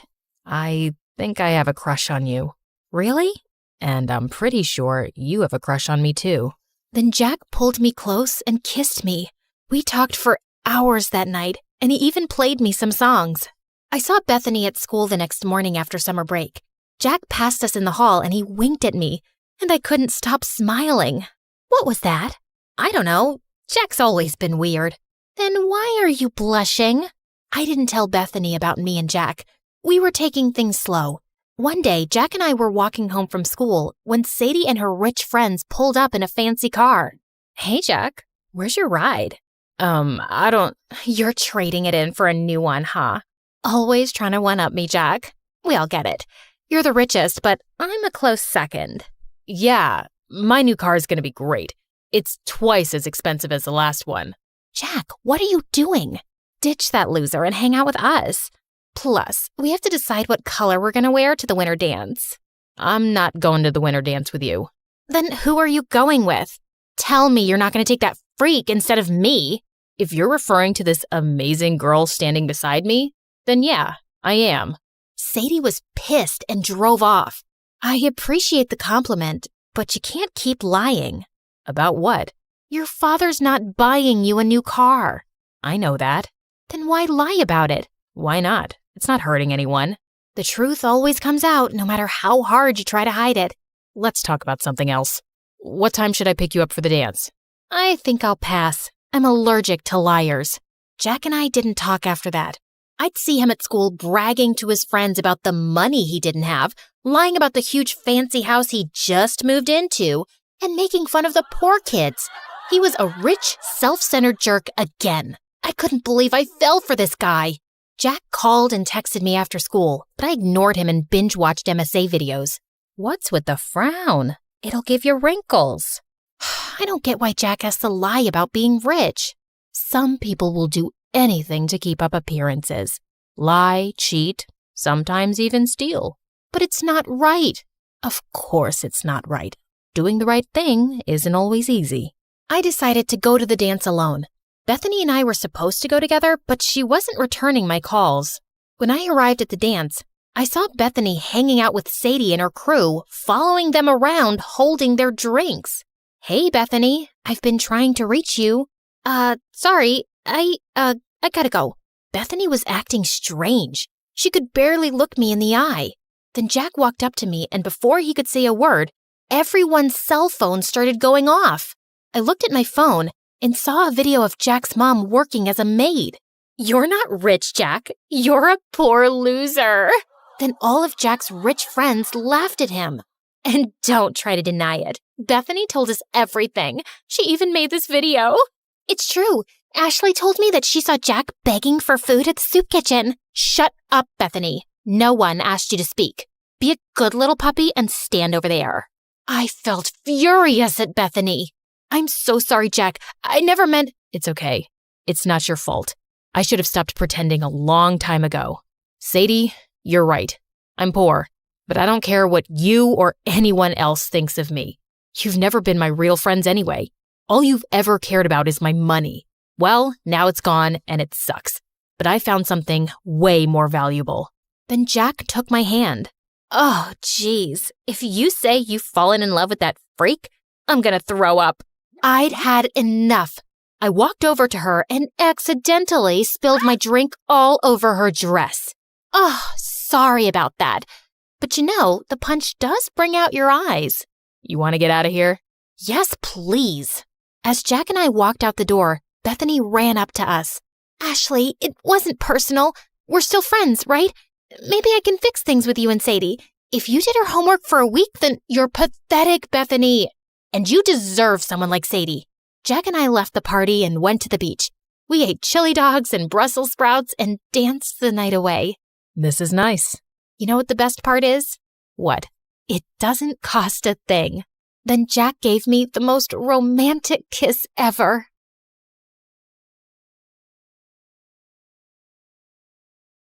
I felt a firm push on my back, and before I knew it, I was being dragged into the back of a waiting van. Let me go, please! I pleaded as tears streamed down my face, but my cries fell on deaf ears, and the van roared to life, carrying me away to a fate unknown. Little did I know, social media would save my life. Hey, my name is Carly, and I live in Washington. Don't forget to like and subscribe to MSA. Growing up with a politician as a dad was like living in a reality TV show on steroids. We jetted off to fancy places like nobody's business. Forget Disneyland. Our family vacations were on a whole different level. It was so glamorous. Red carpets? Check. Paparazzi? Double check. Speaking of paparazzi, I remembered the day when a photographer jumped out at me after school and asked me how much I loved my parents. I love them both, but when Mommy comes in for a kiss, it's like I'm being attacked by an octopus. It was a joke, but I was only 4 years old.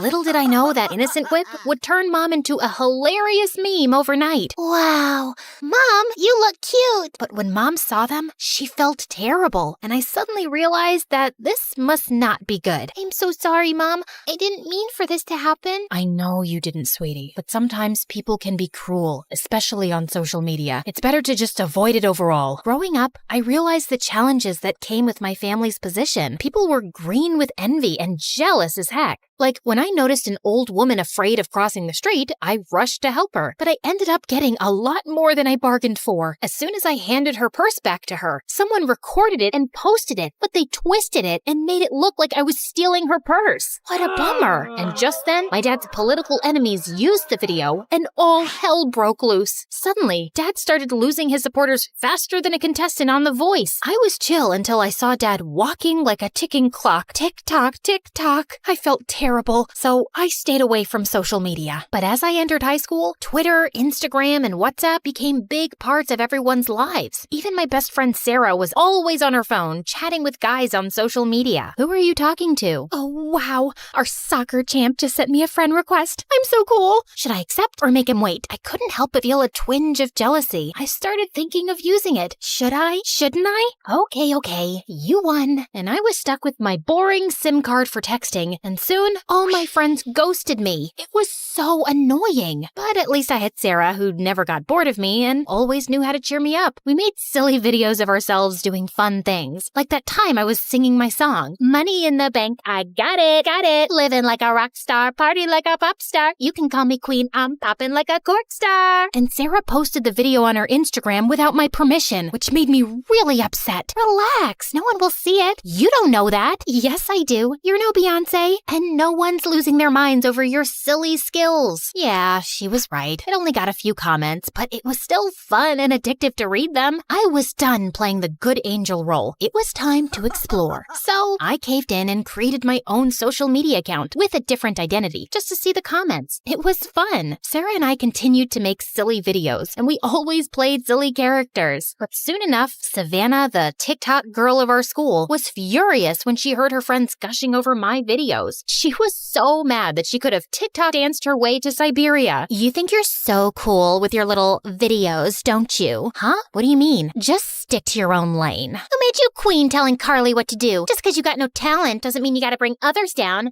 Bye, Felicia. Get off your throne. We both laughed, and Savannah just rolled her eyes and walked away. Like she was Kim Kardashian and I was just an extra in the Kardashian reality show. But then I quickly put an end to our Instagram or TikTok war when Matthew joined our school. He was Justin Bieber's son. I mean, he looked like him. Actually, he was the son of my dad's faraway friend. And the second he stepped through the door, he had everyone's attention. He was smart, handsome, and had a charm that Savannah was all too eager to bask in. She was practically throwing herself at him. Hey, Matthew, you're looking good today. Mind if I take a quick selfie with you? Actually, I'd prefer if you didn't. Come on, don't be so uptight. It's just a harmless picture. I'm sorry, Savannah. I'm just not interested. I was wondering why Matthew didn't. I mean, everyone has social media, right? So I did what any self-respecting Gen Z would do. I stalked him online. To my surprise, I found absolutely nothing, leaving me to conclude that Matthew must be part of the 1% of people who don't have a presence on the internet. Hashtag, where are you, Matthew? Hashtag, no social life. Is this seat taken? Yes, by me.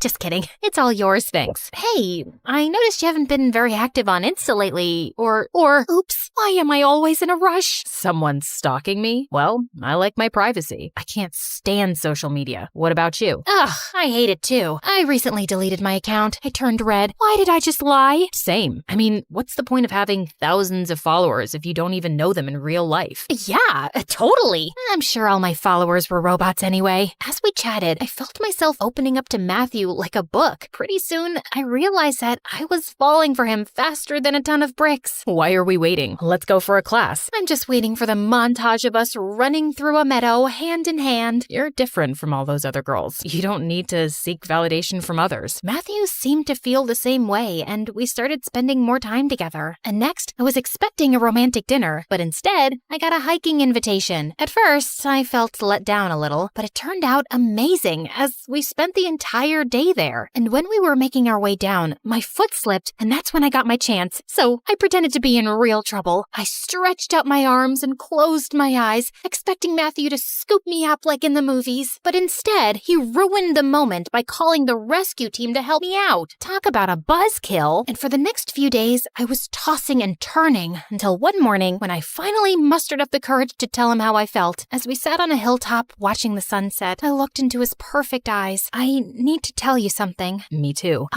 Okay, you first. He smiled and pulled me close to whisper in my ear. You're the best thing that's ever happened to me. I think I've fallen in love with you. I felt my heart skip a beat. I think Cupid just shot me too. We shared our first kiss as the sun dipped below the horizon, and I knew that our love was something special. Everything was perfect, and even our parents began to talk about us moving in together after graduation and getting married one day. But Savannah, who was still jealous of our relationship, had other plans. The next day at school, I was more anxious than a squirrel on a highway, as I couldn't find Matthew, and he didn't reply to me the entire day. Have you seen Matthew? I think he's avoiding me. Sorry, what? I was too busy stalking my ex's new girlfriend on Instagram. You know, I always knew you were too basic for Matthew. He needs someone who doesn't embarrass herself on social media all the time. And just like that, my worst fear was confirmed. She had shown him my silly videos. The bell rang, and Savannah and I had a face-off. I was ready to go all Jersey Shore on her if I had to, but thankfully Sarah stepped in before I had to break out my hair-pulling skills. After my fight with Savannah, I stormed out of the school, and there he was, standing outside, waiting for me. As we got into his car, Matthew turned to me, and his expression was colder than an iceberg in Antarctica. Why didn't you tell me? I was scared to lose you by telling you the truth. I can't believe you lied to me. I'm sorry. My parents are really upset. They saw the dance video and all the others. My dad is a politician, and I can't have a girlfriend who's a social media sensation. But I only have like 20 followers. I felt a lump in my throat as I realized what was happening. You're breaking up with me because of this? I'm sorry. I don't know if I can go past that lie. And this whole social media thing is not my cup of tea. But we love each other. Can't we work through this together? I need to do what's best for my family. Please, Matthew, don't do this.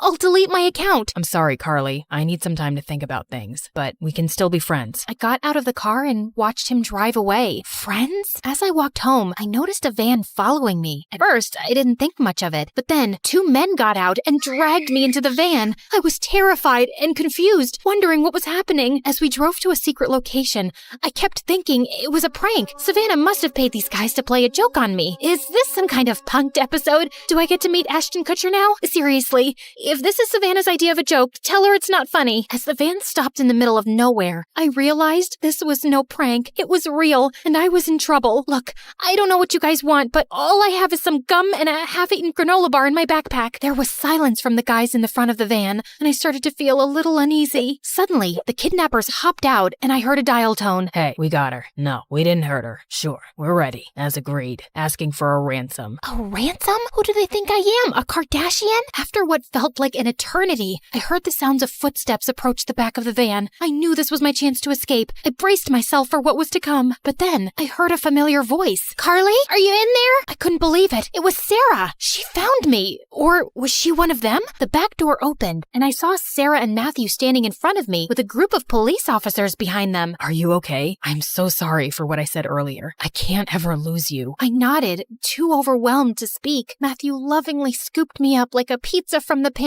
van. Come on, guys, it's a serious situation. Stop giggling. What is happening here? How did you find me? Social media. Savannah was acting really weird in school, like wearing sunglasses inside and being afraid of her own shadow. I got suspicious that she was hiding something. I checked her social media and saw that she had posted a vlog of herself walking. And that's when we saw you in the background of her video getting shoved into a van. We got the license plate and gave the information to the police. You saved my life. Carly. My parents arrived by helicopter like their own personal Mission Impossible, and it was hard to tell who was more relieved, me or them. Oh, my dear, we were worried sick about you. I can't even imagine what you've been through. Your safety is our top priority, Carly. We were ready to do anything to bring you back. I thought I was never gonna see you guys again, but thanks to Sarah and Matthew, I'm here, and social media. It's funny how something that almost ruined my life ended up saving it. Social media caused so much drama in my life and almost cost me everything, including Matthew. But without it, who knows how long it would have taken to find me. Just then, the police took the kidnappers into custody. You'll pay for this! Something just doesn't feel right. The police stripped the bad guys of their belongings and shook hands with my dad. I quickly dialed the last number and saw my dad pull out his phone and drop the call. It was him! I was horrified. My own father orchestrated my kidnapping? That night, Dad admitted to it and asked for my forgiveness. I know it seems extreme, but it was the only way to win back my voters. If I lost the election, my opponent would have won and ruined everything that I've worked for. I don't care about losing, but people would have suffered. There would have been no social security, no free education, and no health insurance. I couldn't let that happen. But you put your political things ahead of your own daughter's safety? And if it was for good, why didn't you involve me in your plan? I could have helped you, or at least have been prepared for what was going to happen. I wish I could have involved you, but the plan involved highly confidential information. Even family members can accidentally leak information, and I couldn't take that risk. I truly believed that what I was doing was for the greater good. I instructed the fake kidnappers not to hurt you, and they didn't. And now that you're home safe, I hope you can understand why I did this. As news of my kidnapping spread, the public's empathy for my father grew. I knew his intentions were good, but his actions were wrong. Still, I forgave him. He was reelected and made sure that everyone got what they deserve. Better wages. I learned the value of honesty and communication. I realized that sometimes people make mistakes, but forgiveness and understanding can bring healing and peace. As for Matthew and I, we were able to continue our relationship, and our love only grew stronger. He even willingly participated in a video for Sarah's TikTok.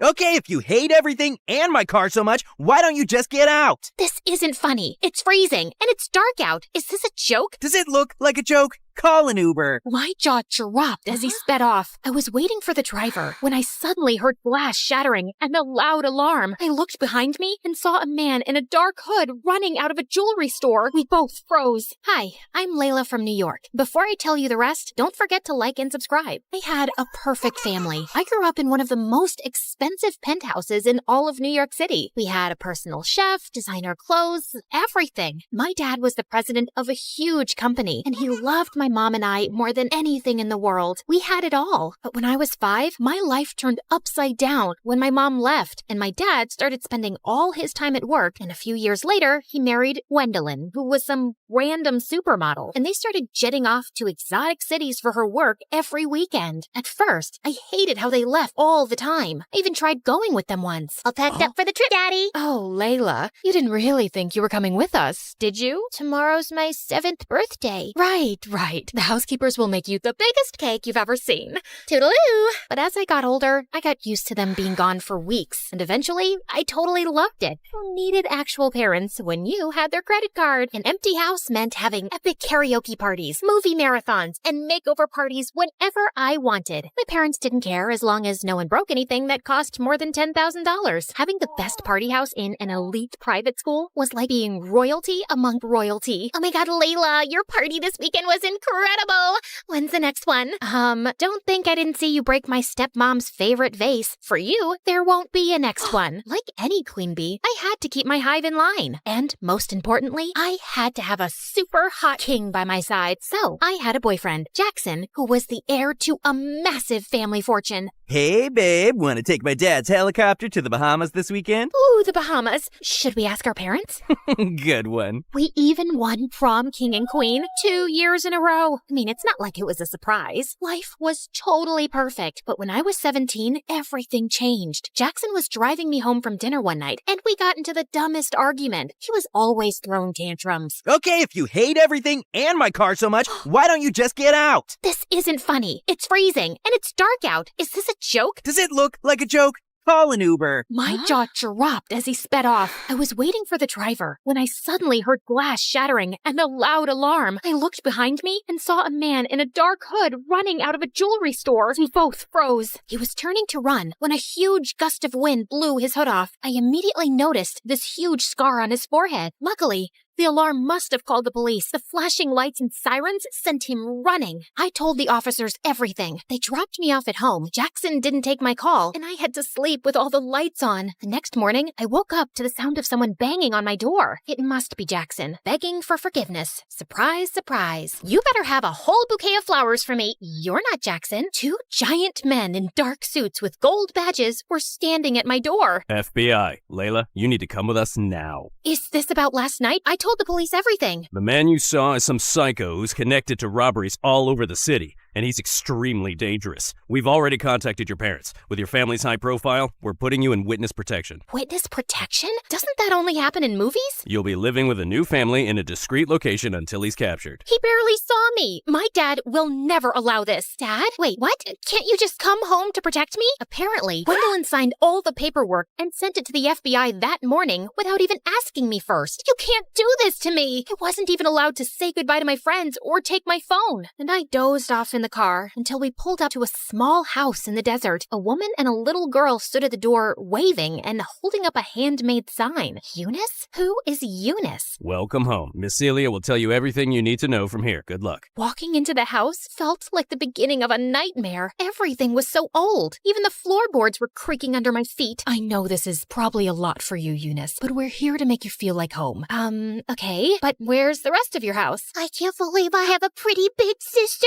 Don't mind Amy. She's only 5 and she is excited to meet you. I'm sure you're exhausted, but I was instructed to change your hair tonight. You need to be unrecognizable, Eunice. Are you kidding? I just got highlights. And please stop calling me Eunice. My name is Layla. Sorry, sweetheart. But according to your new identity, your name is Eunice. You're my niece who just moved here from a farm, and you have short, green hair. Cool. I love green hair. I'm gonna be sick. Hopefully not too sick. You have to start school tomorrow. After hours of sobbing, I had no choice but to let Celia destroy my hair. Before school the next morning, Celia printed out a schedule and told me about my new identity. Whoa. AP Trigonometry Chess Club? You'll do great. Oh, and I packed you a sandwich for lunch. It's probably nothing as fancy as you're used to, but I think I make a mean PB&J. The best sandwich. Oh, and here's your phone. Don't try to sneak any texting to friends. It's only programmed to call me. A flip phone? Have a great first day. As if that wasn't enough, the students all looked so weird. Not a single person was wearing designer clothes. I guess I wasn't either. I shut the locker and jumped when I saw a tall guy with glasses and a plaid sweater standing right in front of me. Who are you? Hi, I'm Edward. Eunice, right? Yeah, I am. How did you know? I'm the chess team captain. I heard we were getting a new student today, and you're the only person here I don't recognize. Small town. I don't need a greeting committee. I won't be staying long. Whoa, sorry. I thought I'd help the new girl, but if you've got it all figured out, I'll see you later. Great start, Eunice. If the nerds already hated me, I wouldn't dare try my luck with the popular girls. I ate lunch in the bathroom, alone. This is all Jackson's fault. I was so furious that I spent the rest of the day in a daze, thinking about getting out and seeking my revenge. The final school bell snapped me out of it. Time for the worst part. We have a new member. Everyone, this is Eunice. She'll be my partner today. Earth Eunice, you go first. Oh, right. Okay. I bumped a random piece up on the board. I don't know what chess was like where you're from, but you can't do that. My aunt made me join. I really don't care about this. Well, we care, and I don't have time for someone who doesn't want to be here. Fine, whatever. I stormed out and looked for a phone booth since I couldn't use my own phone. There had to be a way to get out of here. I thought about calling Jackson or my dad until I realized they're the ones who got me here in the first place. Jackson abandoned me on the sidewalk, and Dad just straight up abandoned me. I gave up and went back home. I had the best day at school. We got to play outside, and I saw a rock that was bigger than my head. Okay, what about you? Did you make any new friends? Nope, but maybe a couple of enemies. I told Celia that I didn't want to go to chess anymore. Although, seeing them all play did remind me how fun it was to play with my dad. Did I just call chess fun? One day, I was walking to the bathroom for another sad PB&J, but someone was blocking the door. Edward, you know this is the girls' bathroom, right? I just wanted to make sure you knew that it wasn't the cafeteria, since you eat lunch here every day. Small school, people talk. Well, that was humiliating. What do you want? Surprisingly, he apologized for being so harsh on the first day. He even offered me to join him for lunch, where they play chess as well. I never thought I'd say it, but it was way better than eating alone in a bathroom. Edward even walked me home after school, and I saw Celia spying at us through the window before he dropped me off. Someone's making friends. Does he want to have a play date with me? I'll ask him. Edward and I started spending more time together, and it was fun. And I started to look forward to school, and I had to admit, it was nice not having friends who only looked for status and where I had to dress up like I was going to a fashion show every day. And once, as I prepared to leave for school, I saw Celia braiding Amy's hair, and it reminded me of my mom. I gathered myself and took my bag to leave. Okay, bye, Mom. Bye, before I knew it, Celia was hugging me. I'm sorry.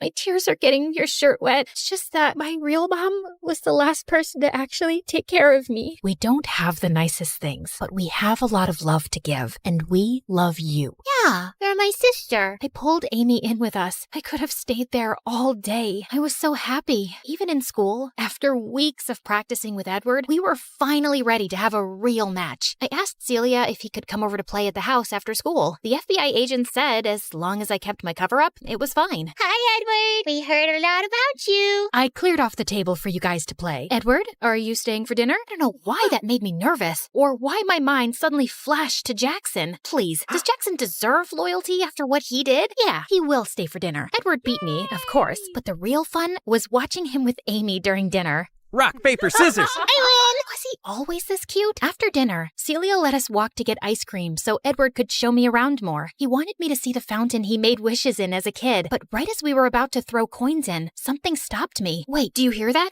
There's a rustling sound. Edward stepped in front of me, and that's when I saw a dark figure, and my heart raced with anticipation of the man with the scar to come out and... Jackson? What are you doing here? Layla, I felt terrible for what I did, so I came to rescue you. You're not safe here. You know this guy? Wait, why is he calling you Layla? Well, I'm not really allowed to tell you. Is this real? My ex-boyfriend and I don't even know what. Quick, read this. Someone dropped it at my door a few days ago, and I've been looking for you ever since. Tell Layla I found out her new identity. I know all about the mom and the little girl, and I will find her. He found me, the psycho with the scar. I hired an investigator to find you. The FBI said we could fly to one of my dad's islands until it was safe. The helicopter is waiting. I'm never one to run from a fight. But what about Celia and Amy and Edward? As long as I was here, they were in danger too. I'm sorry, Edward. I have to go. Jackson grabbed my hand and we ran. I couldn't bring myself to look back. Before I knew it, we landed in front of one of Jackson's beautiful island mansions. Ah, look at you. You need a proper makeover, and these green hairs look like snot. You belong to me. Yeah, I mean here, not in some middle of nowhere loser town. I think I need to lie down. Jackson got me new clothes, fixed my hair, and even brought his personal chef to cook us 5-star meals. Wasn't this what I had been missing? So why did I keep thinking about Celia and those silly peanut butter sandwiches? You could at least say thank you. I'm basically your hero. I didn't really mind living there, you know. Very funny. Our dinner was interrupted by someone pounding on the door. Jackson jumped out of his chair to look out the window. Oh no. FBI, open the door. FBI? What did you do? He tried to block me, but I pushed past him to open the door. Good, you're safe. Celia thought something terrible happened to you. We've been looking for you for days along with your dad. We asked him to wait for you at home. But Jackson said I showed them the letter. Miss, the man you identified has been on trial for a few days. We were waiting until he was in prison to tell you it was safe to return. There's no way he could have written that letter without us knowing. I can explain. Jackson, you ruined everything again. I had a family who cared about me, friends who wanted me for more than just parties. Why do you even care? You got me into this mess. Because no one walks away from me. Only I can decide that. I am Jackson St. Germain. I always get what I want, and I still want you. Walked away? I was in witness protection. I didn't even have a phone. You're insane! The agents had to put Jackson in handcuffs to put an end to one of his famous tantrums. Get him out of here. The FBI told everyone I was safe and took me back to my penthouse in New York. Walking through the empty rooms, I thought about Celia and Amy, and I suddenly understood the difference between a house and a home. My baby, Layla, I'm so sorry for not being here with you all this time. I can't go back to the time that has passed. I know I was so focused on work because I was trying not to miss your mom, and I didn't realize how much you had grown up. You look just like your beautiful mom, and when I got to know that you were in the witness protection program, I used all my connections to find the scumbag bandit as soon as possible. And when I found out you'd gone missing, I realized what a terrible father I am. Oh, Dad, you'll always be my dad, but I really want to go back to finish high school with Celia. My dad accepted as long as I had a bodyguard for protection. There was just one thing I had to do before going home. Driver, can you please make a stop at the local jail? You better tell them to let me out. Tell them it's a mistake. I cut him off with a well-deserved slap across the face. Clearly, he hadn't learned any lessons yet, but he was super rich. I knew he'd be bailed out in no time, but not by me. Bye, Jackson. It was time to reveal my big plan. Layla, it's beautiful. I took Celia and Amy's blindfolds off and revealed a brand new house by the fountain in the park. My dad wanted to make up for his absence, so he paid to build a big house with everything the three of us could need. And yeah, I did ask for a walk-in closet. A girl can only change so much. Do I have a playroom? You have two. Wow! I still can't believe your name is actually Layla, and you did all this just for some chess-playing nerds in a small town. Don't flatter yourself too much. It was for all you nerds in this beautiful small town. Let's head inside. I'm kind of craving a peanut butter and jelly sandwich.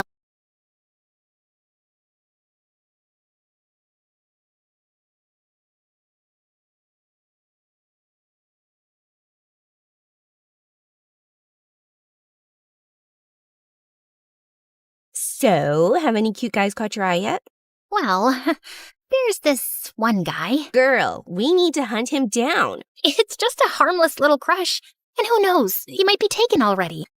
Just please, don't do anything stupid. Oh, don't worry about it. I got you. I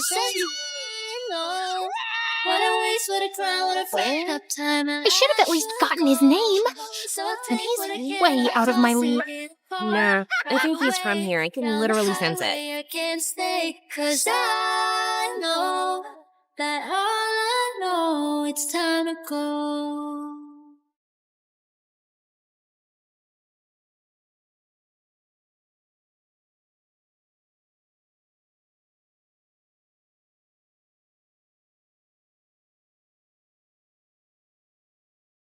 The student stares at a blank white screen while an artist paints the things unseen. The scholar's lamp burns through the night. The athlete runs toward the morning light. A teacher sighs, hoping the spark they lit survives. Finding the light when the halls get dark. Oh, welcome to the life at MSU, where the story's changing and the lead is you. Yeah, the story's changing and the lead is you. Welcome to the life at MSU.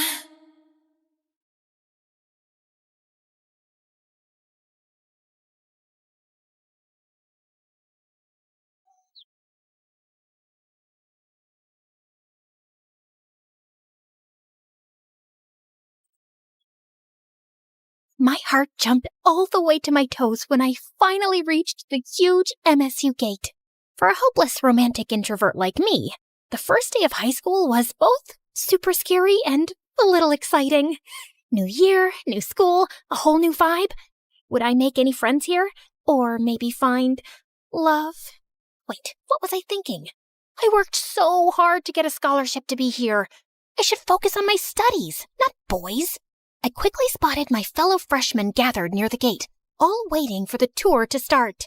All right, Candy, this is it.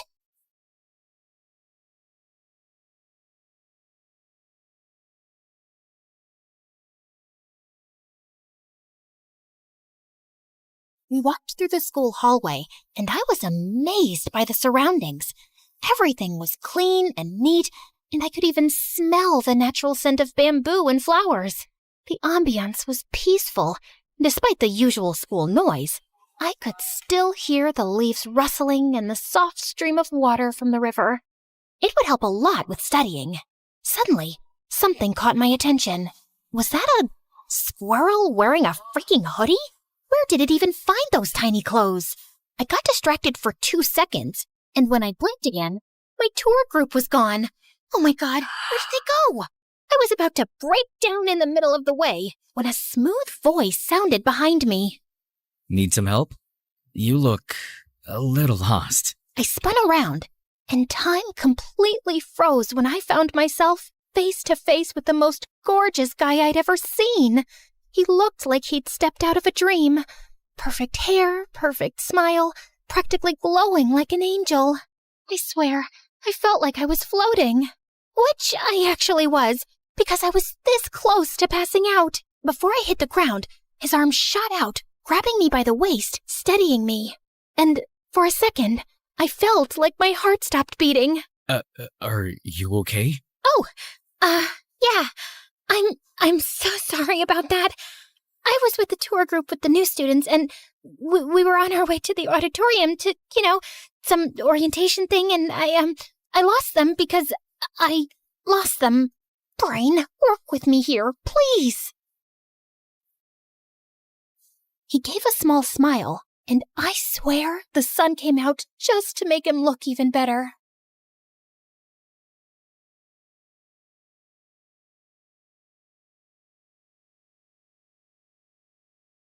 Well, you're not far off. The auditorium's this way. I can walk you there if you'd like. Oh my God, oh my God, you really don't have to. I don't want to waste your time and... I insist. But... Please. Okay. He started walking, and I followed him like a lost and completely mesmerized kitten, sneaking glances at him every few steps. Is this really happening? A cute guy is helping me? How did I get this lucky on my first day? Is this fate? Are we gonna date later on? Is he gonna be my first love? My first boyfriend? My future husband? Here you go. Huh? We're here. The auditorium.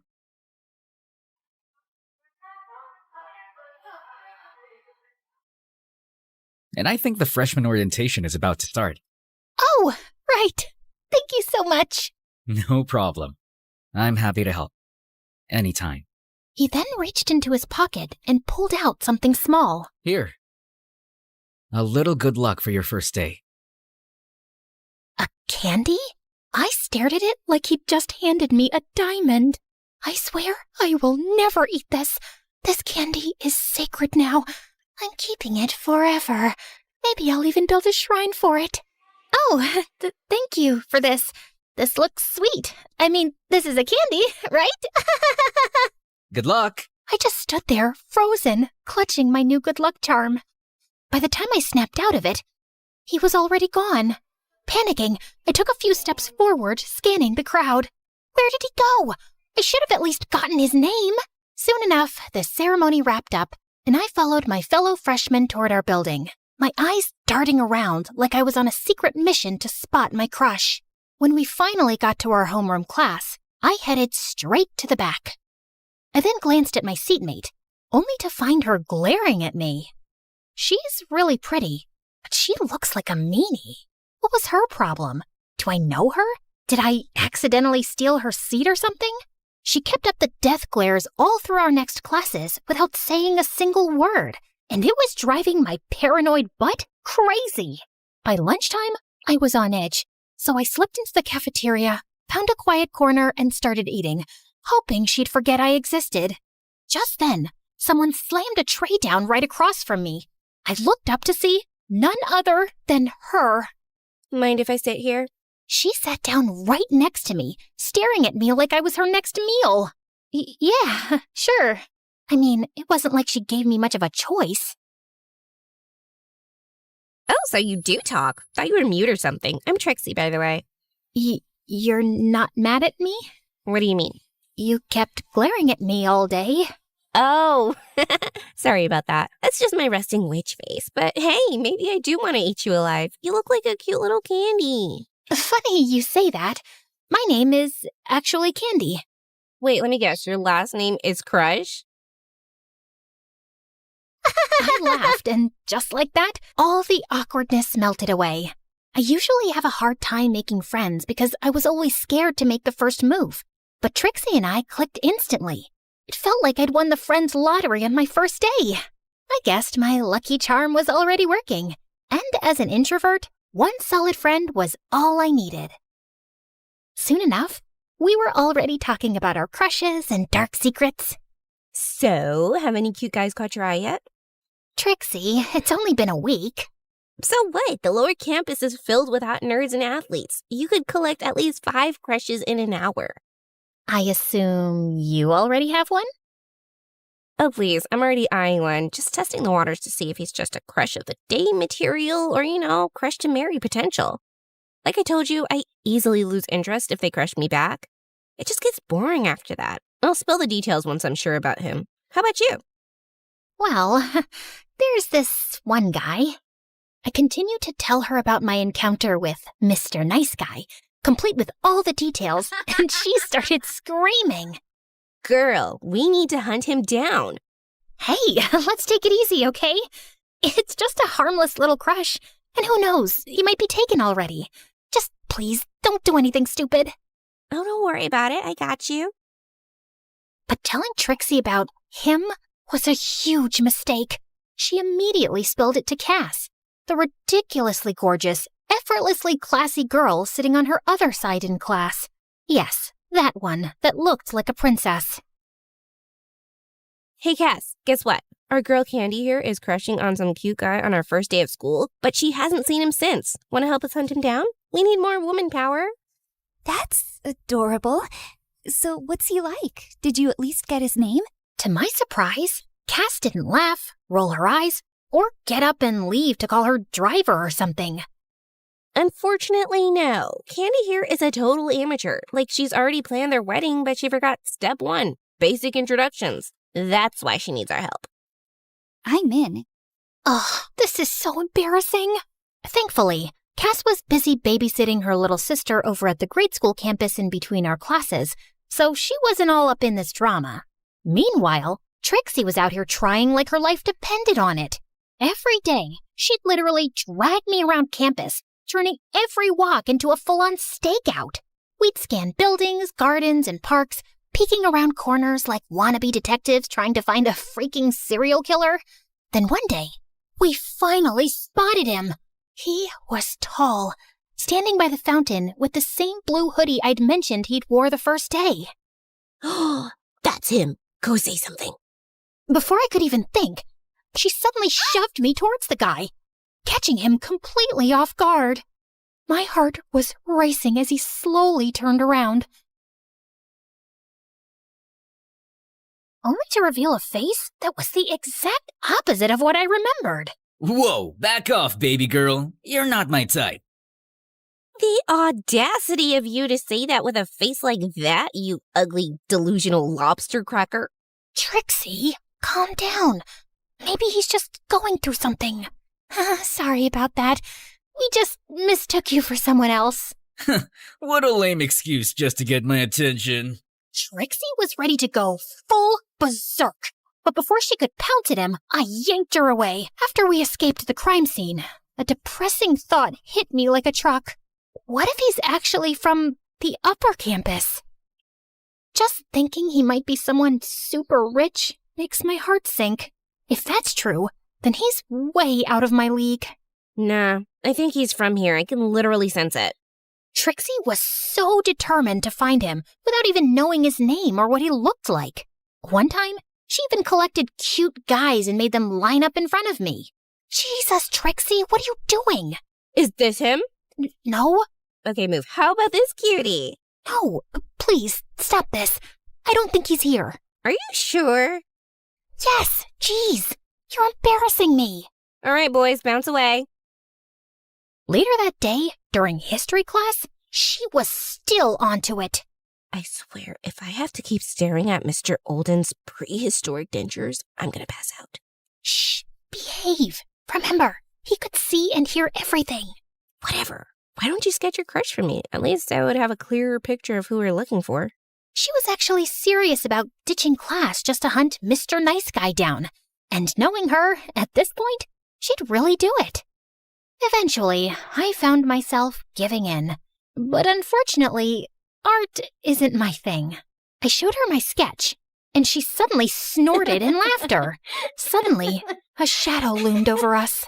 We both looked up to see Mr. Olden glaring down with his infamous squinty-eyed stare, one hand gripping his ancient cane. He looked older than time itself, but somehow built like a tank. He leaned forward, close enough that I could count the wrinkles on his forehead.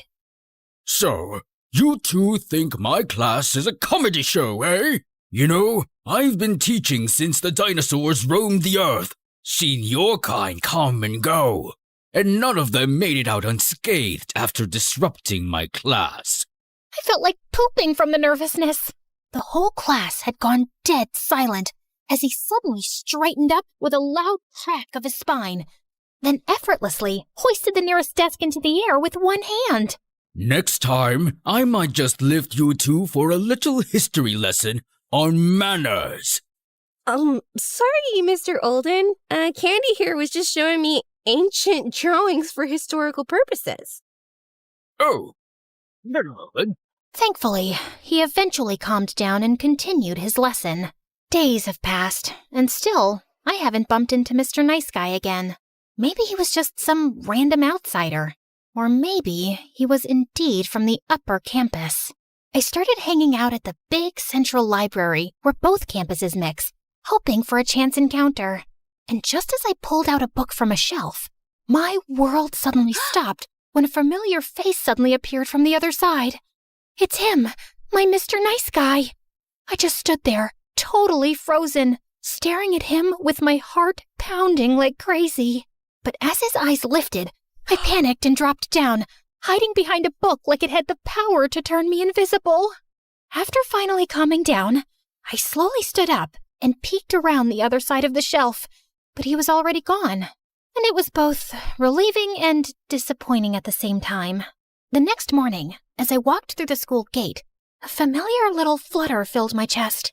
I glanced back, and there he was again, just a few steps behind me. Oh my freaking God! My heart practically backflipped out of my chest. I could feel each of his steps getting closer, and soon we ended up side by side.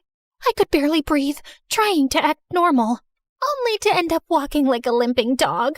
From the corner of my eye, I could feel just how tall and handsome he was. Every step was pure torture, in the best way possible. I finally managed to breathe normally again when he changed direction and headed into the sophomore building. So, he's a sophomore, huh? Later, I told Trixie all about it, and of course, she was immediately scheming. Let's go check out the sophomore building. Come on, he could still be around. We lurked into the lobby, trying to look casual. A few minutes later, Trixie went to the restroom, and I was left yawning next to my all-nighter study session. Coffee was calling my name, and thank heavens, a cute little vending machine was right there waiting for me. Just as I shuffled over, an unexpected thing happened again. There he was, right next to me. Holy goodness, why does he keep popping up out of nowhere? He could at least give a poor innocent girl some warning. With a trembling hand, I reached for the button, but he beat me to it. You go first. No, it's fine. You go ahead. Please, I insist. My mind was racing. I could ask his name, maybe mention that I still had the candy he'd given me. But my courage totally bailed on me. Come on, Candy, you've got this. I took a deep breath, preparing to say something, anything, but he'd already disappeared down the hall. But what about his coffee? Just in time, Trixie returned, her eyes lighting up. OMG, guess what? I had the cutest moment with my crush in the hallway. Is this the same crush you told me about last time? I wish I'd seen it. I'll point him out to you next time I see him. Okay. Anyway, while you were off having your rom-com moment, I kinda had a cute encounter with my own crush at the vending machine. While I was away? How rude. How did I miss that? Did you at least take a picture of him? No. It's not exactly nice to take photos without permission, you know? Okay, but what if you, took a selfie and just accidentally got him in the background? Trixie's idea came in handy later in the cafeteria during lunch, because the moment she got up to grab more food, I saw Mr. Nice Guy pass by again. I quickly lifted my phone, pretending to take a selfie, and managed to catch him in the background. Trixie, look! I finally caught him! Her eyes went wide, excitement all over her face. But then, strangely, her expression shifted. Oh, good for you. That was weird. For the next few hours, Trixie seemed distant until finally she excused herself to leave early. I watched her go, wondering what exactly ruined her mood. I spent the rest of the evening obsessing over the picture I took. He's so handsome and cute. I was grinning like an idiot, replaying every fantasy in my head while playing with the candy, and eventually falling asleep with my phone clutched in my hand. His face, the last thing I saw before drifting off to dreamland. The next day, Trixie didn't go to school.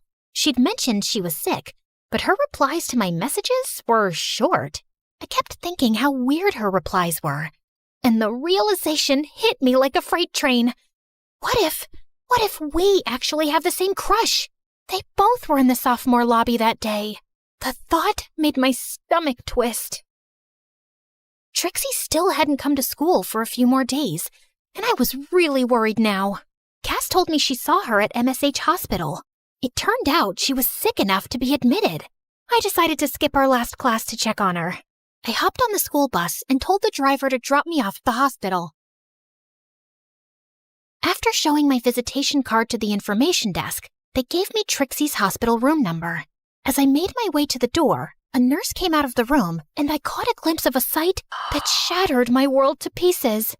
Mr. Nice Guy was sitting by her bedside, taking care of her.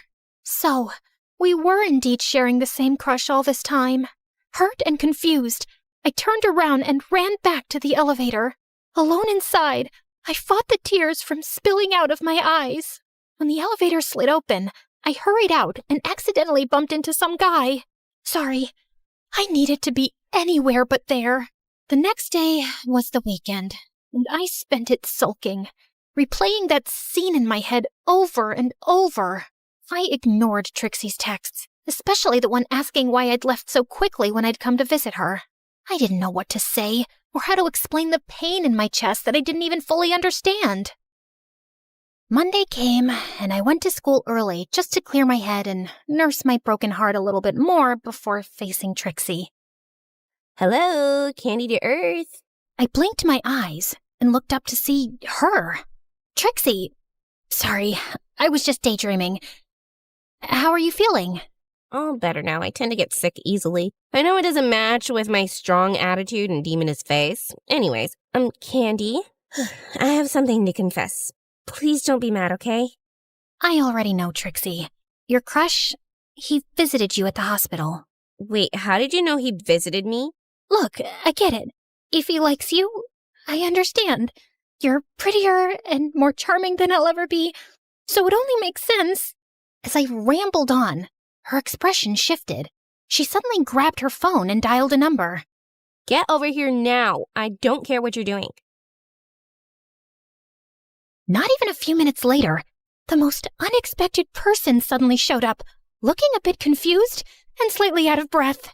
Hey, why are you crying? Why does he look so worried about me? Okay, confession time. This guy's name is Drew, and newsflash, he's my brother. Huh? This guy, your crush, Mr. Nice Guy, is my brother, and his name is Drew. Drew, Mr. Nice Guy, your crush, my brother. Is that clear enough for you now? Wait, what? You never mentioned to me that you have a brother. We've been friends for months. I've literally told you like 23 times by now, but you were always too busy studying or, obsessing over your crush who just happens to be him too. I froze, trying to process what she just said. The reason I didn't say anything earlier was because as your protective and very pretty best friend, I wanted to make sure that he was serious about whoever he was crushing on at school. He mentioned he had a crush, but didn't give me details. Then last weekend, I caught him scrolling through your Instagram. He already knew we were best friends, but was too shy to tell you. He knew? All this time? Trixie smirked and gave her brother a little shove toward me. He just got a little too shy, but trust me, I've been pushing him to confess since he's the guy here. Wait, so who was your crush that visited you? That's a story for another time. Right now, you better do this right, bro. With that, she walked off, leaving me alone with Drew. I fiddled with my fingers, sneaking glances at him, waiting for him to make the first move. Please, say something. Soon enough, he finally cleared his throat. Sorry about my sister. She can be kinda intense sometimes. Intense, right. You're right. She's indeed intense. Another stretch of silence fell over us, and I found myself awkwardly staring at the river. After a bit of shuffling, he sat down beside me, but there was a good 2 inches between us, like he was trying not to get too close. I glanced over, catching him looking at me, and he quickly looked away. He took a deep breath, staring down at his hands. I'm sorry. I don't really know how to do this. Do what, exactly? This romance thing. Me too. This is my first time. I actually like you. Since the first time I saw you. You liked me? Like, since the beginning? Every time I saw you on campus, I didn't know what to say. I tried to act cool, but I just felt like melting because you're just too cute. Me? Cute? He then inched closer, and eventually our hands brushed. The little spark that shot through me made me dizzy. Is it okay if I hold your hand? I nodded, hardly able to breathe as he gently took my hand in his. You've got soft hands. And cute nails. Oh, God help me. I felt like an ice cream cone fresh out of the freezer right now, melting fast and hard. I still have that candy you gave me. I took it from my wallet and showed it to him. You kept it? I kinda thought of it as my lucky charm. The way he smiled at me as I said that sent another army of butterflies in my tummy. Wait, how about... He was looking at my lips. Is he gonna kiss me? Oh my God. After holding hands, kissing is usually the next step, right? The anticipation is killing me. My heart was racing so fast, I thought it might just stop. I wanted to scream. But instead, when a gentle squeeze on my hand snapped me out of it. Candy? Are you okay? Huh? Here, you can have the other half.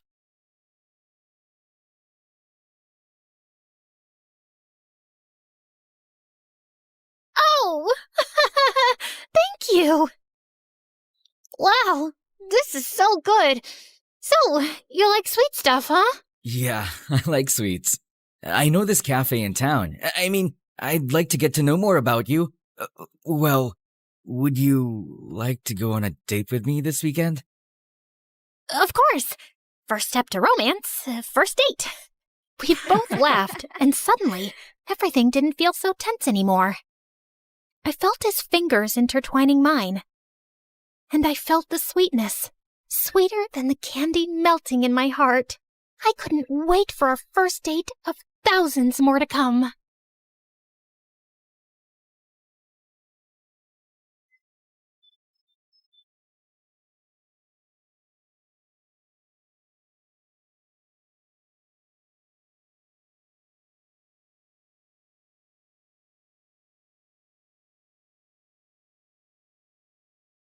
Hi guys, I'm Lucy. Like and subscribe to hear my crazy story. Growing up, I had a happy life, and I basically had it all. Only one thing was missing: siblings. And since my parents were always busy, I felt lonely. So I came up with new ideas every time. Once when I was 4, I asked my driver to push my life-sized doll in a stroller to my dad's office. Oh no, she pooped. Dad, can you please change my baby sister's diaper? Oh, honey, I can't do. Remember when you cleaned my bum in the middle of the forest with a leaf? My dad looked horrified. You've got this. You can imagine my dad's embarrassment in the middle of the meeting. When I turned 8, I'd grab the neighbor's kids and beg my parents to bring them home, but they weren't convinced. So I did everything to let them stay with me as long as I could. Until, stop trying to kidnap my kid. Put down that Prada bag filled with jelly beans and get your butt home now. As they left, I started bawling, and my parents had enough embarrassment. So the next month, they adopted 6-year-old Harrison from foster care. I was ecstatic. Welcome to your new house. Whoa,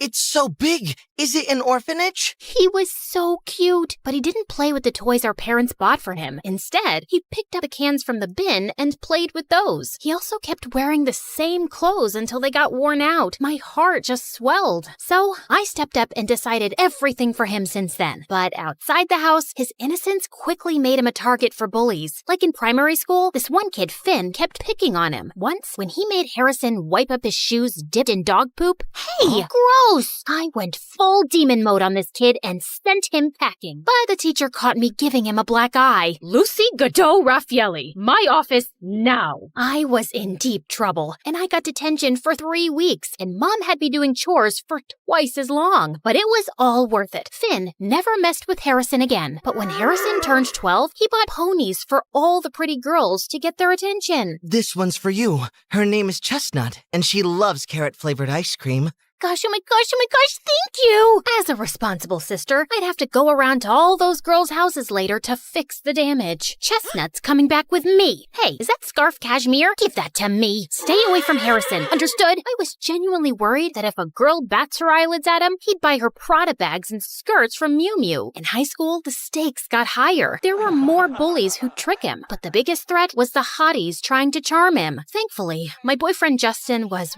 100% genuine. He was handsome and the best basketball player. Harrison is totally gonna get his butt whooped. And you're going to follow him around with the baseball bat beating up anyone who tries? I wish, but I have my own stuff going on too. But maybe if you could... Nuh-uh, no way. You can hire someone like Nathan. It's not like you don't have the cash for it.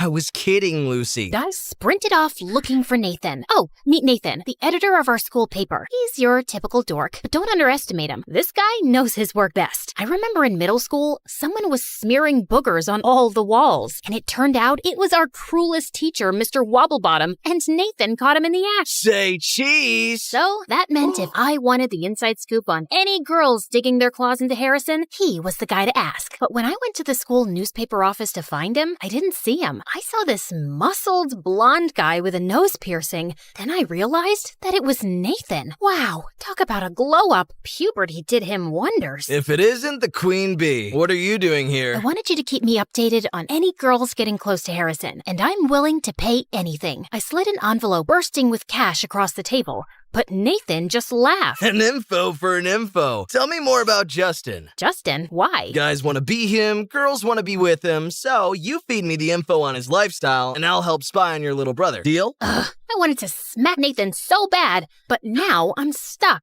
Spilling the tea about Justin isn't a big deal, and it might even get him more fans. For the next month, I got the inside track on any girls who had their eyes on Harrison and shut them down early. And all I had to do was listen to Justin a bit more when he started gushing about his new protein powder or whatever. But things got messy when the first article on Justin came out. Gains, come my ways. He stopped me at my locker and shoved his phone in my face. Do you know anything about this? Your special no-carb meal plan? In the school paper. How'd they find out about that? I eat my lunch in the gym storeroom just to keep it a secret.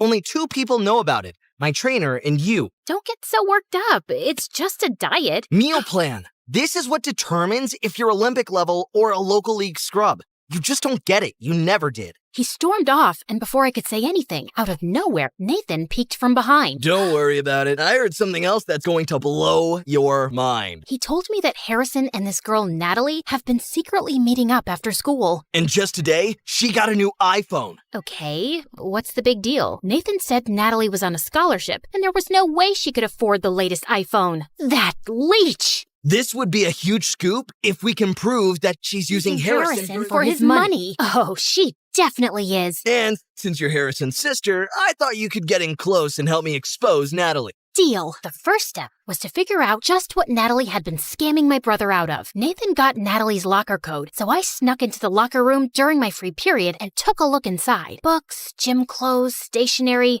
nothing I could pin on her. On the back of the locker door was a picture of her and Harrison with a big love heart drawn around it. Blech. And then, what really stood out was a folder called Operation Moolah. Bang! Just then, the door slammed shut in my face. It was Natalie. Find anything you like, thief? Funny you say that when you're the one who's been eyeing up my brother's wallet. Oh yeah? And what did I take from him? And then, as I looked at her hand on the locker door, I saw Natalie was wearing a glittering diamond ring. Ah! Get off me! How'd you get this then? Dumpster diving? The crowd started murmuring, and I waited to see Natalie crumble, but she didn't. She looked more confident than ever. Harrison did give it to me as a promise ring. He gave this to me because he wants to go steady from now on. And before I could react, a couple of girls squealed, running out of the crowd to cheer for Natalie. Ugh. I went back to Nathan to tell him what happened. Not gonna lie, this is still great stuff for me. Not helping, Nathan. I need a new way to expose Natalie. Just then, he pulled out a drawer filled with cables, microphones, and cameras. How do you have all these? My friends lent it to me in exchange for information. So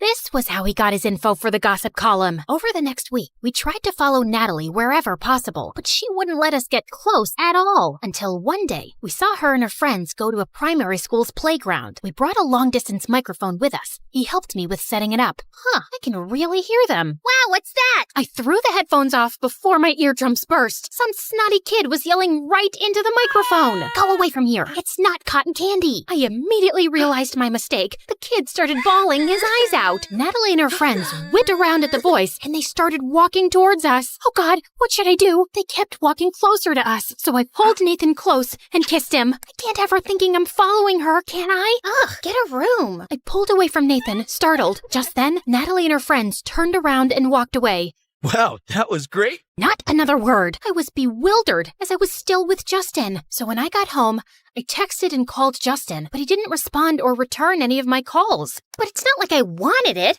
I just did it to show Natalie that we have better things to do than stalk her. I hesitantly shoved the feelings away and moved on to the next plan. Harrison was taking Natalie on a date to a street festival. Nathan had an interview with some of the staff there and scored us a mascot costume. Unfortunately, they only had one spare, a Chinese dragon made for 2 people. I called dibs on the front because, let's be real, I didn't want to be stuck staring at his butt all the time. We followed them around for 2 hours, but the most he bought her was some cotton candy and a hot dog. What a waste of time. This is pointless. She's not going to scam him with so many people around. Come on, another hour. She's about to crack. Look, they're sneaking behind the fire breather stage. We sidled up next to the stage, and I peered my giant dragon head slowly around the corner. Oh my God, no! What? What's happening? I think they're going to... Well, duh. They are dating. Ew, I won't watch. You have to. She'll give him a big smooch, then ask him to buy her something. I'm sure. I looked again, but Harrison and Natalie were staring at each other with stars in their eyes. I thought I might throw up. Harrison put his hands on Natalie's waist and pulled her in closer.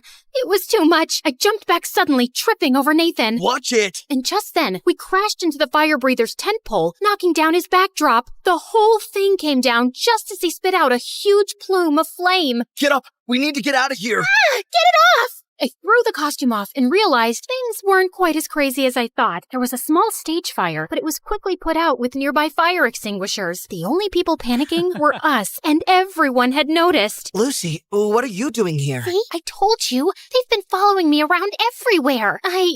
No, we were just here enjoying the festival. You and that gossipy writer Nathan from the paper? I have other friends too. I hope you're not counting me as one of them. What? I'm your brother, but I don't think I can be your friend anymore. You don't even trust me. Trust? You shouldn't have trusted her. Ask her about Operation Moolah. OMG. That was about those rich kids I used to tutor. I told Harrison about this already. Harrison looked so betrayed. He stormed off, taking Natalie with him, and she dared to shoot a smug smile my way. She'd won. Don't worry about it, Lucy. Once Harrison sees the evidence, he'll understand why. Stop it. It's over. I felt terrible. I ran away and found myself in the corner shop at school where Harrison and I used to go as kids. His face would light up when I bought him gummy worms, like they were the most precious thing in the world. I couldn't help it.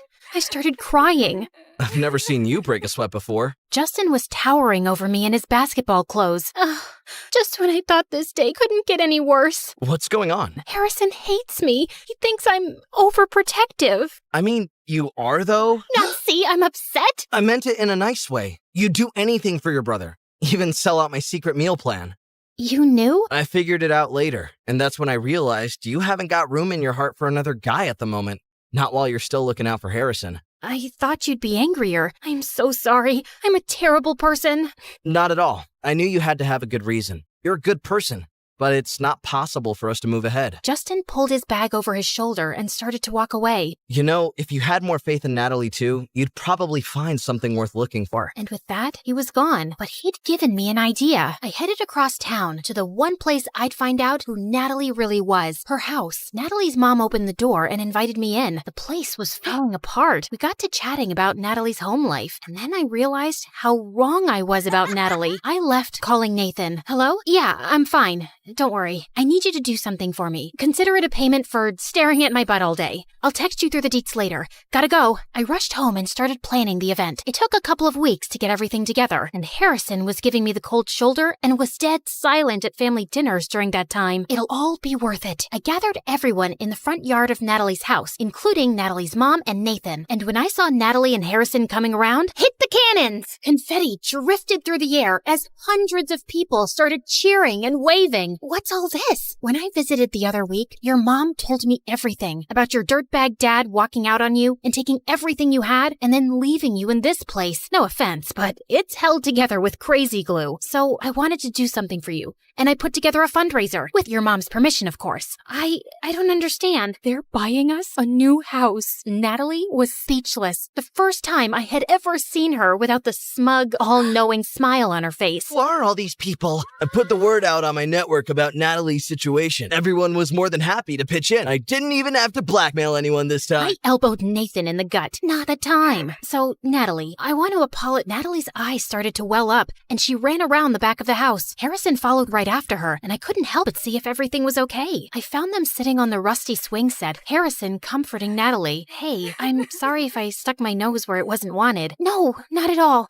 I really appreciate it. It's just, I don't deserve it. The truth is, when I first started seeing Harrison, I knew you were rich, like mega rich, and I thought if I got close to you, maybe I'd get some of the things I knew Mom could never afford for me, like that phone. And the ring? No, Harrison just got that for me, and I wanted to wear it and feel rich for once, to not be looked down on because I don't have as much money as everyone else. Actually, that's something Harrison and I bonded over. He got picked on for having so much money, and me for not having enough. I thought we had something deeper than that. We do. Once I saw how amazing you were, I felt guilty, and I couldn't possibly think of asking for money, gifts, or anything. I just wanted you, your big, innocent eyes and your charming smile. Harrison and Natalie locked eyes, and maybe I should have seen it sooner, but they really did like each other. Harrison, I'm sorry I didn't trust you. You just need to let me make my own mistakes sometimes and meet new people. You don't have to worry. I only have one sister, and that's special, no matter what. Harrison gave me a big hug. I didn't want to let him go again.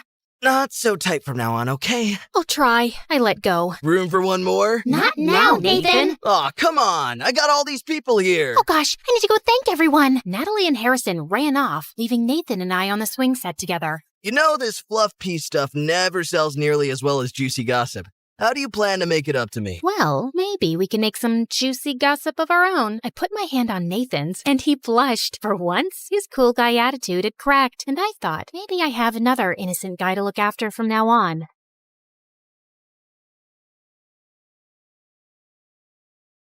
Lots of little kids say they want to be an astronaut when they grow up, but I was one of the only ones who actually did it. Hi everyone, I'm Marisol from Dallas. Please like and subscribe. Okay, so I wasn't technically an astronaut yet, but I was getting close. I've gone to space camp every summer since I was little. While the other kids were doing basic algebra, I was solving complex calculus equations just like the engineers at NASA. My heroes were Valentina Tereshkova and Sally Ride, two of the first women to go to space. I wanted to follow in her footsteps and inspire other girls one day. My parents thought I was strange for only eating freeze-dried space food, but I didn't care. Maybe I wasn't an astronaut yet, but no one could say I wasn't living the lifestyle. I had to hide the food, though, because my little brother was always chasing our cat around the house and squirting her with space ketchup. Rodrigo, that only works when there's no gravity. My dad didn't approve of my dream to go to space. He wanted me to aim for somewhere more practical, like a courthouse or a hospital. But being a lawyer or a doctor just wasn't my dream. One day at school, I saw some students gathering around the bulletin board. I pushed through to see what they were looking at. It was a flyer for Space Cadet Tryouts?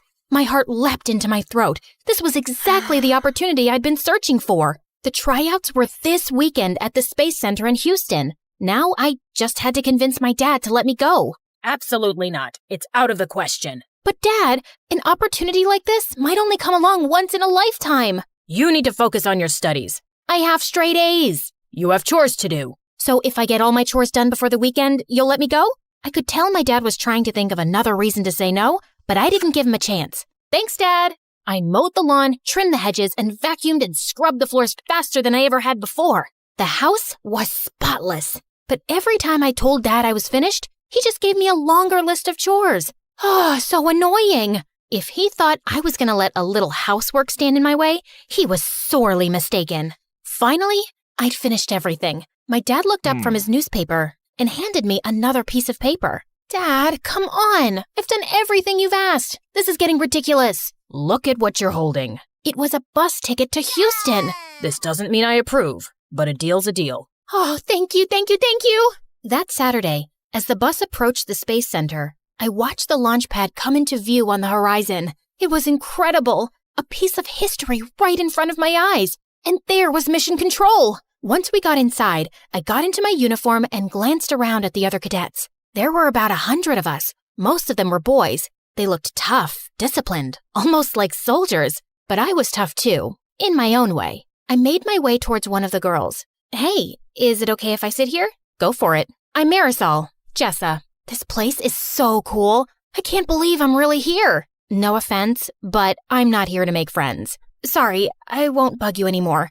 Just then, an intimidating-looking officer approached, and a hushed silence fell on the cadets. My name is Commander McLean. I'll be your training officer. Out of everyone in this room, only 10 will make the cut for Phase 2 of training. If you fail, you'll be leaving at noon. That made me a little nervous. It would be so embarrassing if I came all this way just to leave before lunchtime. Of the 10 who make the cut, only 1 will be chosen for the mission. Here at NASA, we only take the best of the best. And before I knew it, we were completing an obstacle course.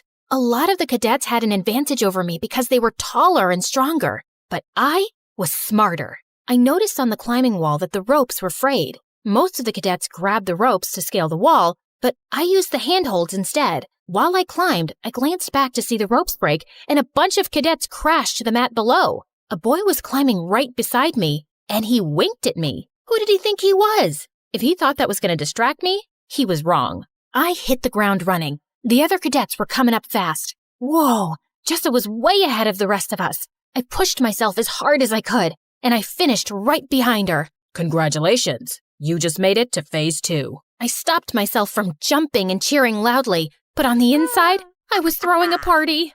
I glanced around to check out who else made it to Phase 2. Some really tall and athletic cadets were still here, which wasn't surprising, and the boy who had winked at me.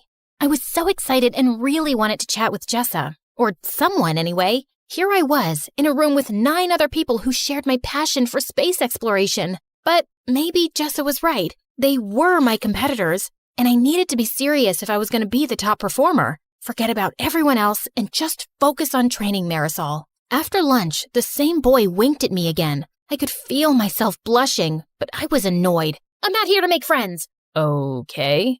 Our next training exercises made the obstacle course look like a piece of cake. We had to master all kinds of skills, like working the life support systems, orbital mechanics, and space medicine. Thankfully, all my time practicing calculus equations gave me a huge leg up here. The next exercise was the one I'd been most excited to try. Zero gravity training. We floated around the chamber like it was a sea without water. It was amazing. Be aware, your bodies are not yet used to the effects of zero-G. Most of you will get space motion sickness. Sure enough, when I looked over at the boy who'd winked at me, his face turned green and he threw up. I didn't mean to, but it made me laugh. I caught the boy's eye and he grinned at me. Jessa was floating around like this was just another walk in the park to her. She was the only one who didn't get sick. During our next break, I decided to explore the Starship Gallery. There were a bunch of spacecraft and even a real moon rock on display. I thought I was alone, but then I noticed the boy checking out the lunar module. It's incredible, isn't it? I'm Nick. It really is. I'm Marisol. It's so wild to actually be here. I've been dreaming of this since I was 2. My bedroom is covered in planets and stars and model rockets. I'm embarrassing myself, aren't I? Your room sounds a lot like mine. I've been obsessed with space ever since my dad bought me my first telescope when I was little. I think he regrets it because all he talks about now is me becoming a lawyer or a doctor. He probably worries about you. This is a dangerous job. It's not that. He doesn't believe it's a realistic dream. Not for most people, maybe. But he didn't see how impressive you were in training earlier. It's nice to talk to someone who cares about space like I do. I felt Nick's fingertips touch mine. It gave me butterflies. Surrounded by all the spacecraft, in the dark with the little starlights on the wall, it was almost like we were really in space. Nick leaned in to kiss me, but at the last second I turned my head. I'm sorry. I really do want to, but I can't. This is my dream. I can't afford to get distracted. No, I totally get it. I was glad he took it so well. He really did seem like a great guy. Under different circumstances, I would have kissed him in a heartbeat. But this wasn't the time or place. You know this means I'm going to do my best to beat you, right? I'd expect nothing less. Our break was over. Now it was time for something super cool. The space flight simulator. It was awesome at first. It was so realistic that it was easy to forget we were on the ground. But then an emergency alarm started to beep. Mission Control, we have a problem. There was an explosion in the service module. It ruptured oxygen tank number 2. I redirected power to our primary oxygen tank, but then a second alarm started beeping. Red lights were flashing everywhere. There's a line ruptured in your primary oxygen tank. You're losing oxygen fast. I did my best not to panic. My hands were shaking. Wow, this was intense. All the cadets were scrambling to figure out how to solve the problem. Remember, only one of you will be chosen for the mission, but this is a group exercise. If you can't work together as a team, you won't survive. Jessa and I locked eyes. Marisol, can you calculate how much oxygen we have left? On it. Nick, I need you to shut down all non-critical systems to conserve energy. Copy that. At our current rate, we'll run out of oxygen in 10 hours. That's not enough time to complete our mission. I'm going to try and bring us in for an emergency landing.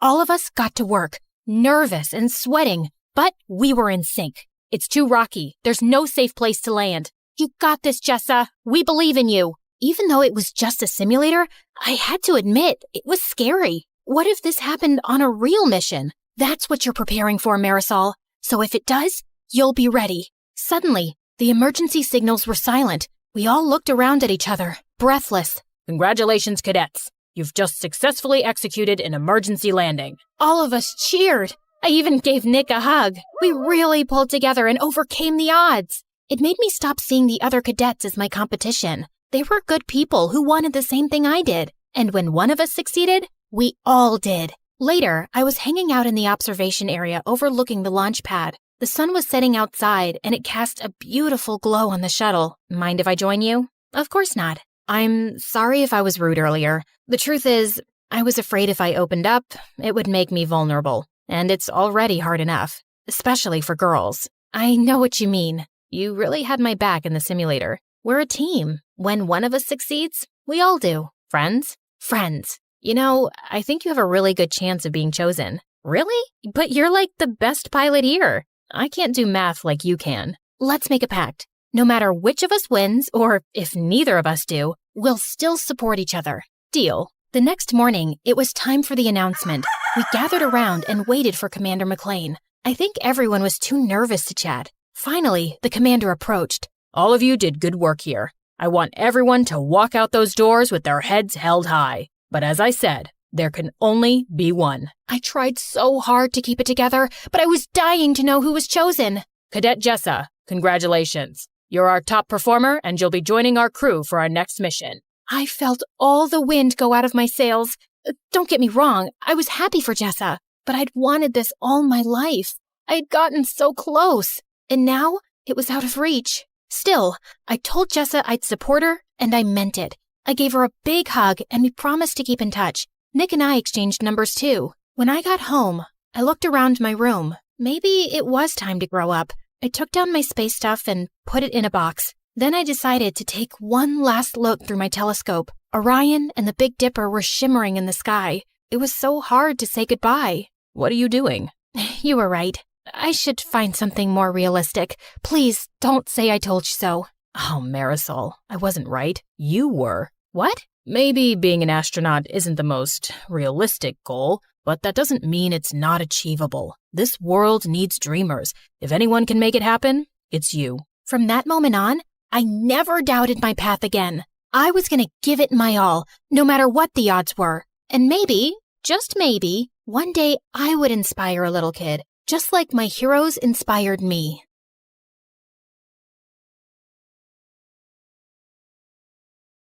Hey guys, how's it going? Okay, you're probably wondering why I only have one half of an eyebrow. It's just that I was waxing my eyebrows and I had a little accident. But no biggie, your girl's gonna pencil them in just as soon as I find my brow pencil. Ruby, you're gonna be late for school. Again. What am I supposed to use? Lipstick? Ugh! Oh, magic marker. Guys, please don't give me that judgy look. I can't go to school without eyebrows. Oh, wait, sorry. I meant to introduce myself. I'm Ruby, and I live in Montana with my parents as an only child.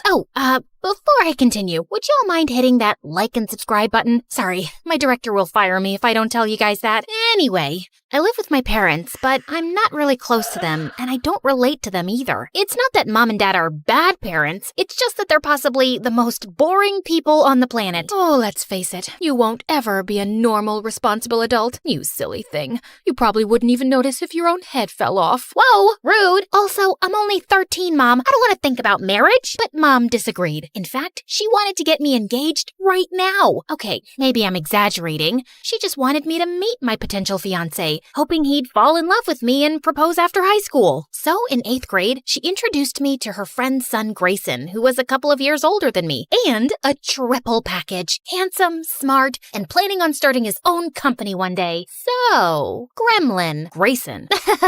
Totally. So, your biceps, they're huge. I've never seen biceps that big before. And not that they look bad. They look very, very fine. Sorry, did that sound creepy? I swear, I'm not a creep. Please kill me. Oh, I can't kill you. Sorry, I really can't go to jail for murder right now. At least not until the new Wednesday series gets canceled. Anyway, this has been a lovely meeting, Mr. Healthy-Looking Biceps. Keep up the good work. Boy, that was awkward. I guess Grayson won't be my future husband after all. But secretly, I did really want a boyfriend. So that summer before 9th grade, I decided to give myself a makeover. A new skincare routine, a healthier diet, and a better wardrobe. Though, when I was shopping at the mall for my wardrobe, things got a little crazy. While I was picking out dresses, I also decided to get some new bras. But just as I was walking into the changing room, I ran into my crush. His name was Colin, and I hadn't seen him all summer. He looked a million times more handsome. Hey, dude. Fancy seeing you here. These aren't mine. They're for my mom. Your mom likes bras with unicorns on them? No. I mean, what's wrong with unicorns? Do you have a problem with them? Because that's just racist. I ran off before Colin could answer. That didn't exactly go well. And when I got home, things just got worse. I found out Mom's friend's son Grayson was gonna start volunteering for her company. Remember that handsome snob with the enormous biceps? He wasn't exactly thrilled that we'd be seeing each other all the time at the house and at social gatherings. As if I was excited about it. Ignore stupid handsome Grayson. Back to my glow-up makeover. Not to brag, but I looked like a knockout the first week of 9th grade, and everyone showered me with compliments, including Mom and Dad. Finally, you cleaned yourself up a little. Look, sweetie, our ugly duckling has turned into a swan. Mom! She looked beautiful before, and she looks beautiful now. I don't get what the big deal is. She just caked on 10 layers of makeup to make herself look like a Barbie doll and put on flashy clothes. I just just rolled my eyes hearing that. Of course the jerk had nothing nice to say about me. Well, his opinion didn't matter, because the following week at school, guess who finally noticed me? My longtime crush, Colin. Even after our embarrassing unicorn bra encounter, he asked me out to a movie, and a couple weeks later, we started dating. Talk about the perfect start to a girl's teenagehood and high school career. Colin writes me good morning texts and takes Instagram selfies with me. I remember the olden days when I was a sad, lonely girl, but now my life is perfect. On the night before winter break, Colin took me to an exclusive cool kids party. But just as I was getting ready to leave, I saw Grayson waiting for me outside. What the frick was he doing here? And how did he even know where I was? Your parents asked me to come check on you and then drive you home. You're at a midnight party with your boyfriend, Ruby. Someone needs to supervise you. Who do you think you are? My dad? You can do whatever you want, but I don't need any supervision. I meant to do that. Anyway, I'm gonna go kiss my boyfriend now, so bye! I just hope he's available to kiss you. I saw him looking pretty happy talking to some other girl a few minutes ago. Yeah, because it's a crime to talk to other girls when you have a girlfriend. Grayson, get a life. He was really starting to get on my nerves, so to stick it to him, I took the bus home, and he had to drive all the way back to his house for nothing. It served him right for being such a control freak. Unfortunately, though, I couldn't see Colin after the party because he was going on vacation. I knew he'd be busy, but a week went by, and he didn't call or text at all. Okay, no reason to panic. Couples need space. I totally get it. I had other stuff going on in my life. I went to a yoga class, read books, painted my nails. Finally, when we got back to school, I searched everywhere for Colin. I didn't have much luck until I wandered into the school garden to find him kissing another girl. Ahem! Oh, Ruby.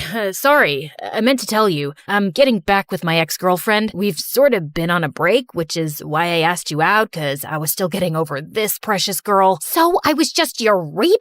You are such a jerk. How could you use someone like that? I'm sorry. You're really great and all, but I just wasn't feeling those magical sparks between us, you know? I just smacked him across the face and told him we were done. And then to really stick it to him, I texted Colin, "We're done," 3 more times over text message. The truth was, though, I felt really depressed about my breakup. I mean, yeah, I was mad at Colin for what he did, but I was more mad at myself for believing he'd actually cared about me. I distracted myself the next few days by hanging out at the pet shelter and keeping the kittens company. It was exactly the heartbreak therapy I needed. I was even starting to feel better until Dad called me, begging me to come home and help him prepare for a fancy work dinner. But when I arrived at the house, Grayson was already in the kitchen with his sleeves rolled up. Ugh, I just knew my parents had told him about my breakup, and he was waiting to rub it in my face. I asked Grayson over to help us cook since your mom isn't home yet. Yeah, and also, because your dad told me you don't know how to cook. Did you seriously start a fire trying to deep fry ice cream? First of all, the fried ice cream disaster wasn't my fault. I just happened to forget to watch the tutorial first. And second,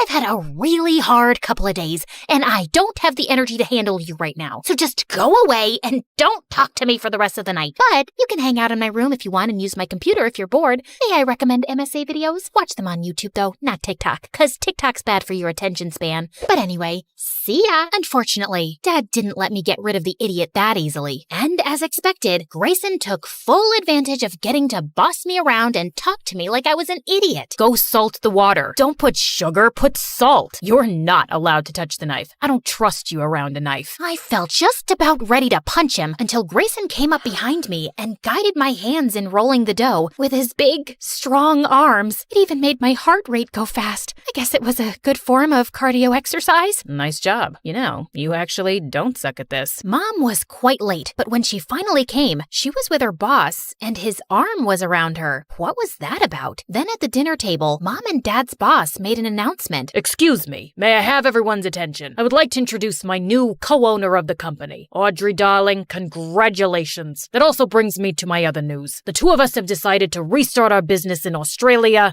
and we'll be moving there in a month. What do you mean? We're gonna be moving in a month? No, I'll be moving. Actually, I'm divorcing you. I'm just not happy with our life here, and I need a change. I hope you'll understand. My heart stopped as I saw Dad's stunned face and all the guests staring at us. Many of them were strangers. strangers I barely knew. The whole thing was just this surreal, unexpected mess. And fast forward 2 months later, Mom was gone, Dad was a wreck, and I was still numb with shock. I didn't exactly have time to cry and grieve though, cause I had to take over the house since Dad wouldn't leave his bedroom. 3 guesses how that went. Yeah, I broke our dishwasher, also our oven, and killed all our houseplants cause I forgot to water them. Not that I was surprised. It was like Mom said, I was just too dumb to ever be able to take care of myself, let alone Dad too. One day, I just couldn't take the stress anymore and literally fell asleep on the kitchen floor. When I opened my eyes, Grayson was staring down at me, and for some reason, it made me feel relieved. Ruby, are you okay? No,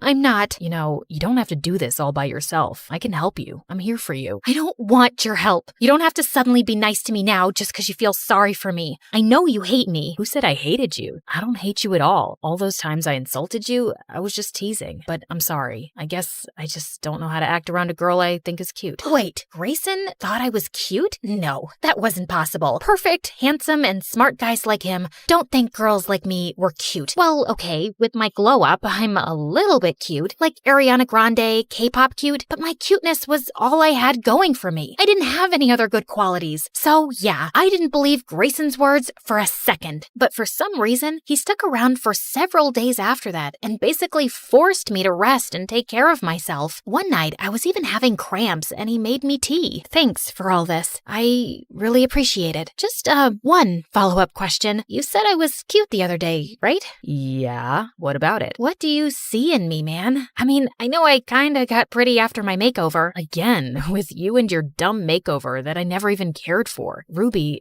you're funny, you're charming, you're interesting, and hands down, the kindest person I've ever met. Why isn't that enough for you? How come you don't believe in yourself? Grayson's words really caught me off guard. I didn't really have an answer for him. Well, actually, I kinda did. The truth is, it's hard to have confidence in yourself when you're always bumping into walls, losing your stuff, and eating soap. Okay, calm down. I've only eaten soap once, and it was an accident. Basically, I was in some fancy hotel, and they had some tiny soap bars in the bathroom that looked like candy, so I ate one. I don't actually eat soap on a daily basis, but you get my point, right? Animator, show the reference scene of 14-year-old me making myself over that summer. Remember when I felt super confident after my major glow-up? Yeah, that wasn't real confidence. Real confidence isn't based on stuff like outside beauty and high IQ. Real confidence comes from loving yourself no matter what. So I guess now it's time for makeover number 2, feeling good on the inside. And a few months later, I did start to feel a lot better. And apparently, confidence is a lot more attractive than looks anyway, because one morning, freaking Colin showed up at my doorstep begging me to take him back. Which do you want? A bouquet of roses or lilies? Or would you prefer chocolates? A life-size teddy bear? What do you want from me? I'd like for you to get off my porch. Also, I don't like either of these bouquets. I'm just not feeling a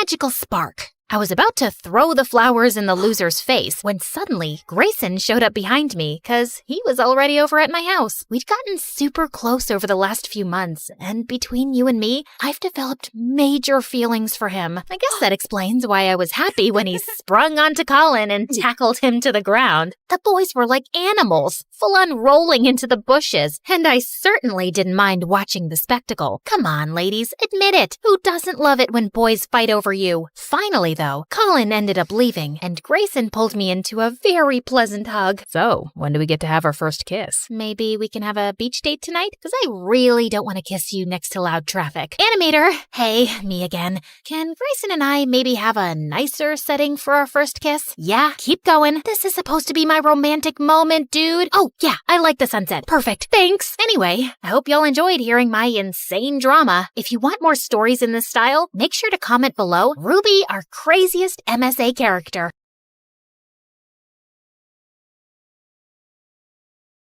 Hi there, I'm Ellie, and I've got a story that'll make you laugh, cry, maybe even question your own sanity. But hey, don't we all need that from time to time? So like and subscribe and strap in. because this roller coaster is about to take off. You see, I was born with a slight anger problem, the kind that made me want to karate chop a stuffed animal when I was just 5. Yep, I had anger issues. On a sunny day at the park, 5-year-old me just wanted to have fun on the swings and slides, but things took a different turn. I'm gonna slide like a penguin. Move it. I'm going first. Hey, no cutting. That's not nice. Do I look like I care? The bully pushed past me, smirking. Feeling furious, I climbed the ladder fast with my juice box in hand. You'll be sorry, mister. I squeezed the box hard, squirting juice straight into the bully's eyes. Then I slapped him and pushed him down the slide, and his nose started bleeding. He started crying like a baby, and his dad came running over. What is wrong with you? Behaving like a monster? You should be ashamed of yourself. I picked up a pebble and threw it at him, but it missed him by an inch.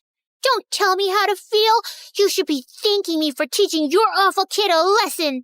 I threw another pebble at him and then ran away. Mom and Dad yelled at me all the way back home. I cried and said sorry. Then I jumped onto my parents and smothered them with kisses till they forgave me. Yeah, I think I'm a kind person in general. I mean, as long as I'm not angry. Fast forward to 1st grade, and there I was, little Ellie, eager to make friends at school. One day during recess, I spotted a group of girls playing hopscotch, and I approached them. Hey you, I think we should be friends. No thanks, I already have friends. Well, that didn't go as planned, but I wasn't giving up so easily. Oh yeah? Well, you haven't met a friend like me. I started shouting and spinning with my arms spread out like a wild little windmill. I even threw my sandwich on the ground. I'm fun, I'm cool, and I'll bring snacks to share. So why wouldn't you want to be my friend? Say yes, or you'll regret it. Say it. The girl hesitated, then let out a sigh. Okay, fine, I'll be your friend. Please, just stop yelling at me. And just like that, I made a new friend. Her name was Lucy, and she was the best. 2 years later in 3rd grade, my family told me one day that we had to move for Dad's job. Scared of losing Lucy, I got really angry. I won't leave Lucy. She's my best friend, and I'm not going anywhere. I protested by staying in our backyard treehouse, and I refused to come down till my parents changed their mind. We know you're upset, but we have to think about what's good for the family. But when I didn't budge, my parents caved after a few days. I was so happy, I finally climbed down from the treehouse. And I learned that standing up for what matters can make a difference, and that my anger was the best thing I had. It gave me whatever I wanted. What I didn't realize back then, though, was that Lucy eventually figured she could take advantage of my anger issues to get her way, too. If she wanted something from someone, she'd come up with a sneaky plan to get me all riled up against that person. Yeah, it always made me the bad guy fighting and bullying people, while Lucy looked like she was the nice, calm friend of a monster. But no one got seriously harmed. As we entered middle school, though, Lucy started doing it more frequently and for bigger things, and I began getting into serious trouble. Like one day, Lucy came to me saying that Mrs. Thompson had called her into her office and said she was giving her a C- on her project. You know what else she said? She told me that I should get myself a better friend because you're distracting me with all your fights and affecting my grades while you get good grades yourself. She even said that you hang out with me just so you can feel better than me. Can you imagine? What? That's not true. Of course I know that. Listen, in today's lesson, I'm gonna confront her about this psychological manipulation. And if she sneezes a lot, it means she's nervous that I've told you everything she said. You know all the teachers fear you, but Mrs. Thompson is always sneezing because of her allergies. Yes, but sneezing a lot means she's nervous and she's hiding something. She told us that once, but I guess you forgot. Lucky you have me to remind you. When it was Mrs. Thompson's class, Lucy gifted her a red nose, and seconds later, when she confronted her about the manipulation, Mrs. Thompson started sneezing like crazy, and I felt furious. How could you? I thought you were a nice teacher, but you're just like the rest. And with that, I pushed her hard. She fell down and screamed in pain. While everyone's attention was focused on me, Lucy sneaked into Mrs. Thompson's laptop and changed her own grade on the project. Mrs. Thompson broke her arm, and I got suspended for 3 weeks. My parents were furious with me and insisted that I tell them exactly what happened. When I did, Mom said that Lucy was the manipulative witch here. I yelled at her and didn't talk to her for days. How could she say that about my BFF? Days later, I visited Lucy, and her mom opened open the door and looked at me like I was some cockroach. Ugh, you again. What do you want? I heard what happened with Mrs. Thompson. Why can't you be a normal human being? Poor Lucy, she almost failed her project because of you. What? Yeah, you're crazy and you're affecting my child. She'll end up failing all her classes because of you. Why does everyone keep saying that? Because it's true. Hey, listen, you silly woman. I was about to scream at her when Lucy showed up and pulled me inside her bedroom. Please, Ellie, you can't talk to Mom like that no matter what she says. But I'm a good friend and I forgive you. Now calm down, girl, and take the Snickers bar. I know it's your favorite candy. Lucy had clearly been spreading lies about me, but I was too blind to see it back then. And when I returned to school, things were a bit different. A new girl, Isabella, had joined our class. She was rich, pretty, and quickly became popular. Lucy seemed annoyed by her existence, but she seems like a cool girl to me. Till one day, Lucy and I saw Isabella walking out of the bathroom, and I noticed a marker in her hand. Lucy went in to use the bathroom as I waited in the hallway, but moments later, she came out, dragging me back into the bathroom with her. OMG, you gotta see this. You won't believe what Isabella wrote about you on the door. It's totally her handwriting. I'm so done with this annoying psycho Ellie. She's always bullying everyone. I want a peaceful, calm school that I can brag about to my rich friends. I offer $1,000 to anyone who can get rid of her. DM me on this Instagram account if you're interested. What a stupid, ugly witch. Furious, I stormed over to Isabella. How dare you write that about me on the bathroom door? I saw you with that marker, so don't you dare lie to me. Ellie, seriously? I had a marker, but I was working on an art project. I didn't write anything about you. Oh, yeah? Well, Lucy seems to think it's in your handwriting, and Lucy said that? Okay, you should stop listening to that friend of yours. She's just using you like a puppet. Can't you see it? For some reason, Isabella's words struck a chord with me, like she just said something out loud that I kinda already knew. But I quickly brushed my thoughts away. You don't know anything.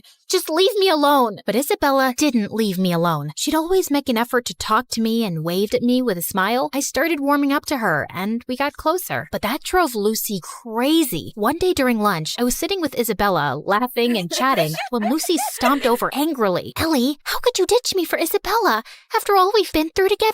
Just calm down, will you? I'm not ditching you, just spending time with Isabella. We can all be friends, you know. Are you for real? How dare you replace me? And with that, she pounced on me. I didn't want to fight her, so I just pushed her away, but she grabbed my hair again. Luckily, someone called a teacher, and Lucy got detention for 2 weeks. And I swear, those were the best 2 weeks of my life. Things were calm and peaceful, and I didn't have a single fight with anyone. Isabella even convinced me to start getting therapy for my anger issues, and I felt really good about it. Then one day, Isabella told me something. Hey, Ellie, yesterday when I got back from school, I was shocked to find Lucy in my house. I asked her what she was doing there, but before she could reply, her mom showed up. She's our maid. I swear I had no idea. She said she'd brought Lucy over to help her clean the kitchen before Christmas. Oh, yeah, I know that her mom works as a maid for you, but we never talk about it, because I don't want to embarrass her or anything. But I don't have a good feeling about her suddenly being in your house. She might be up to something fishy. So we decided to keep an eye on Lucy that afternoon, and we watched from a safe distance as Lucy's mom gave her instructions to clean. But just a few moments later, after her mom left, we heard a loud crash, followed by Lucy's scream. We rushed to find Lucy lying on the floor with a broken shelf and scattered kitchenware around her. We tried to help her up, but she screamed in pain and couldn't move. Just then, Lucy's mom and Isabella's parents came running too. Oh my God, what happened? Oh, Mom, I was just reaching for something on the shelf, but it was unstable. It just all came crashing down on me. Lucy's mom turned to Isabella's parents furiously. This is all your fault. You knew this shelf was broken and you never bothered to fix it. I told you so many times. Now my daughter is injured because of your negligence. I'm gonna sue you for this. You'll pay for the harm you've caused my daughter. Isabella's parents tried apologizing repeatedly, but Lucy's mom didn't listen to a word and called an ambulance to take Lucy away. I couldn't help feeling sorry for Lucy, although I was almost sure she'd hurt herself on purpose to cause trouble for Isabella and her parents. She probably hadn't expected it to be this bad. And sure enough, the injury was very bad, and Lucy couldn't walk for a few months. A few days later, the teacher planned a visit to Lucy's house for the class to cheer her up. But the moment we entered Lucy's room, she went ballistic, calling me a horrible friend who'd betrayed her, and calling Isabella bad names too. I was feeling angrier by the second, but I tried staying calm. Just then, Lucy's mom walked in, and she started calling me a bad friend too. Are you here to hurt my Lucy even more, Ellie? You've made it obvious whose friend you really are. But be aware Isabella. I'm certain she only chose you because you're rich. Ellie has always been a bad, rotten egg. Suddenly, I just snapped. I jumped at Lucy's mom and she fell back and hit her head on the floor. Everyone looked shocked, and I knew I'd messed up big time. I ran out crying. When Mom found out about it, she was so mad. Ellie, I can't believe you attacked Lucy's mom. She called me, threatening to contact Child Services and telling them that you need to be put in some rehab center because you're a danger for other people. I honestly felt terrified hearing that, and my first instinct was to lash out and scream in my defense. But instead, I took a deep breath and thought of my friendship with Isabella, and it helped calm me down. Mom, I know it was wrong, and I'm really sorry. I'm working on controlling my anger. I'll be better, I promise. Mom looked really surprised and then nodded, but she still took my phone away and grounded me for a month, and I didn't protest. I knew I deserved that. Back at school, Isabella told me Lucy's mom was going ahead with the lawsuit, and I really wished there was something I could do to help. Lucy or her mom wouldn't listen to a word I'd say. But then one day, I was in the school's bathroom when someone knocked on the stall door. It was Lucy's mom. Ellie, I need to talk to you. I've been reading Lucy's diary,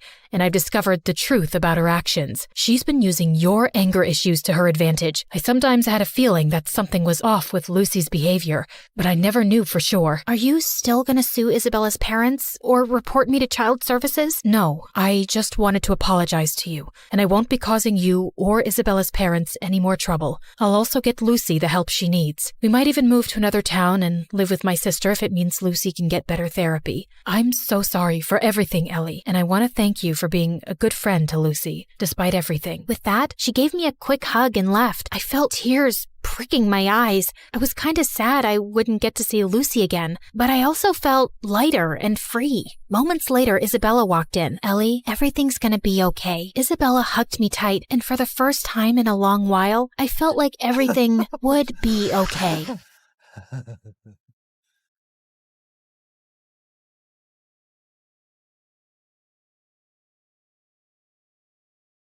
Hi, I'm Nova, and my life sucks. I used to think I was just unlucky, but thank God I later discovered it was a full-blown family curse. No, seriously. I grew up with a twin brother, Dorian, who was 2 steps ahead in everything. For starters, everyone thought he was the much better-looking twin. He'd play video games all the time and ace his tests, while I'd stay up all night studying, and my grades were still average. He was good at sports, I was just clumsy. Even our parents favored Dorian, especially Dad, who dreamt of making him a football legend. In 8th grade, I tried out for the small school talent showcase, just a silly cheer routine I made up on my own. I asked everyone to come, but that same day, Dorian had his big football practice match, and guess where everyone went? Yep, including my parents.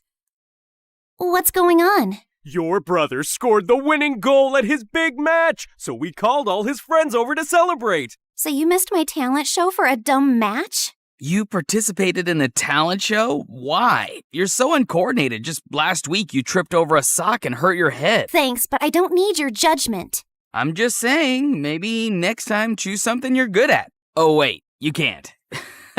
You're bad at everything. Shut up or I'll kick your face. Ugh, so annoying. I ran upstairs fighting tears when I heard a soft voice calling from a bedroom down the hall. Nova, is that you? That's Ella. She's my younger sister, and she's been sick since forever. Doctors didn't even have a proper diagnosis, just a fancy name that meant they were still trying to figure out what was wrong with her. And since our parents were too busy making Dorian a star, it was usually left to me to look after Ella, which I didn't mind at all. Hey, how was your talent show? What did Mom and Dad say? They never came because Mighty Dorian had a match. So what? Did you have fun? I almost did a backflip and only tripped twice, so yeah, it was fun. Then that's all that matters. Talking to Ella always made me feel better, but I could never tell her how I really felt. My problems just seemed so pathetic compared to everything she was going through. Even at school, I mostly kept to myself while Dorian hogged the spotlight. The only time people spoke to me was to ask for Dorian's number, so I barely had friends. Until I met Maya in high school. She was new and asked me if I could show her around, and we hit it off right away. We liked the same music, same shows, and I finally had someone I could pour my heart out to. She was the only person I felt free and happy with, but that changed on her 18th birthday. Maya decided to throw a costume party. I was gonna be French fries, and she was gonna be ketchup. It was gonna be epic. But when I got to her place, I was the only one in a costume. I checked my phone wondering if I'd missed a text from Maya, but nothing. And worse, I found her standing near the pool talking to Dorian. Oh, wow. Looks like someone didn't get the memo. What is he doing here? And wasn't this supposed to be a costume party? Oh, shoot. I thought I texted you. I wanted to have a costume party, but Dorian thought it was stupid for an 18th birthday. And since when did you start taking advice from Dorian? Since we started dating. What? He asked me out last week, and I said yes. Why? Of all the men on the planet, why him? And you couldn't stand that there was finally someone who liked me more than you, could you? Would you stop overreacting? You look like angry McDonald's French fries, and I can't take you seriously. Also, my feelings for Maya are totally genuine. Genuine my butt. Everyone at school knows you change girlfriends faster than you change underwear. Maya, listen to me. Whatever garbage this guy's been feeding you, it's not worth it. But I love him. No, you're infatuated. Like every normal girl your age is with some butthead like him. Come back to your senses. Fine, I can see this is a total waste of time. So before I embarrass myself any further, I'm leaving, and we're done. I stormed off dramatically, only to walk straight into the birthday banner. I tried to fight it, but stumbled and knocked over an entire balloon arch. Maya ran to help me, but I spun around mid-fight and accidentally slapped her in the face. Did you just hit my girlfriend? I grabbed a paper cup and hurled it at Dorian's head. Ow. Wow, that really hurt me, Nova. How will I ever recover from this concussion? Everyone laughed as I ripped the last streamer off my leg and stormed out, and went straight to Ella. She was the only person who'd understand me. Oh, wow. You look tasty. I don't know about tasty, but I am definitely tragic. Mom never let me have fries. Said they're too oily. Here, take a bite. It might cheer you up. You're weird. And you're stuck with me. And I put my head down, and we dozed off. The next morning, I woke up to a bunch of missed calls from Maya, but I ignored them. So she sent me a bouquet with my favorite ice cream scoops, flew drones past my window with "I'm sorry" banners. At one point, she actually climbed up to my window to talk to me, but I just drew the curtains and ran into the attic so she wouldn't find me. I was looking for some boxes to hide behind when I accidentally knocked one over and a diary fell out. It had my grandmother's name on it, with a photograph of her standing next to someone who looked exactly like her. And there was a note. Lumiere se dara kinsol veher dul ambrax? What? That's what it said, written in this bizarre language I've never seen before. Luckily, someone had scribbled a translation underneath. To break the curse, balance must be found. One light shall rise, one shadow bound. I read more and found out that my grandma had been overshadowed by her own twin, too. So she teamed with a psychic named Margot and crafted spells to break the twin curse, a generational cycle where one twin always thrived while the other faded into the background. I knew it sounded ridiculous, but this just couldn't be a coincidence. I was constantly lagging behind Dorian, not because there was something wrong with me, but because I was cursed. The note also said that to unlock the curse, like and subscribe to this video and leave a comment. Gotcha. She didn't write that. But seriously, like and subscribe. Things are about to get weird. I had to find out more, so the next day I skipped school and tracked down the psychic Margot. It wasn't too difficult since Grandma had her address in the diary, and by afternoon I was already knocking at the door of a rundown apartment. I waited for some old witchy lady to open the door, but instead it was a girl not much older than me. Sorry, I think I must have gotten the wrong address. No, you're in the right place. We've been expecting you. Like me and the spirits. They told me you were coming. You're Nova, right? Hilda's granddaughter. You know me? I know a lot of things. Like it's gonna rain in about 5 seconds and you should come in. And right on cue, it actually started raining. Freaky. Anyway, I walked in and the girl told me she was Margot's granddaughter and her name was Coco Lin. My dad's Chinese and my mom's American. They couldn't decide whether to give me a Chinese name or an English one, so they mashed them together. Kinda has a ring to it if you say it on repeat. Coco Lin, Coco Lin, Coco Lin. Cool, right? I think it's very cool. Like, it's also pretty cool that I'm my grandma's reincarnation. I've retained some of her memories and her power to see the future, talk to ghosts, and read your star chart, yada yada. In fact, before I was my grandma, I was this super rich woman who went on a ship, met this cute artist. He was poor. I was loaded. We fell in love, but then the ship crashed and he died. Like the movie Titanic? What? Never mind. Can we just get to work, please? I gave her the diary, and she invited me into this small room. As I settled into a beanbag, Coco Lynn took the diary in her hands. Then suddenly, she threw her head back dramatically. Before I could ask if she was okay, she snapped her head forward like a possessed owl, then started spinning in slow circles. Then she dropped to her knees, flapped forward, and after a full minute of silence, popped back up. All done. The curse is now reversed. Whatever once belonged to your brother is now yours. Wait, what do you mean by reversed? I wanted you to end the curse. Yeah, well, unfortunately for that, you'd have to find the original witch who cast the curse on your family. And she's probably dead. So unless you have a shovel and a time machine, this is the best I could do. Now remember, every spell has its repercussions, so just be aware of potential side effects. What kind of side effects? Mild nausea, headaches, nosebleeds, and in rare cases, hallucinations. It depends. On what? On how badly cursed you are. Just kidding. I fixed the curse, remember? You'll be fine. Would you like some tea? But I just thanked her, paid her fee, and got out of there as fast as I could. The whole way home, I kept thinking if what I'd done was wrong. But was it really that bad if Dorian suffered a little? Also, Coco Lynn was kind of a weirdo, so I wasn't too sure if her chaotic head Roomba fixed anything. But boy, was I wrong. I looked around and I froze. This wasn't my room.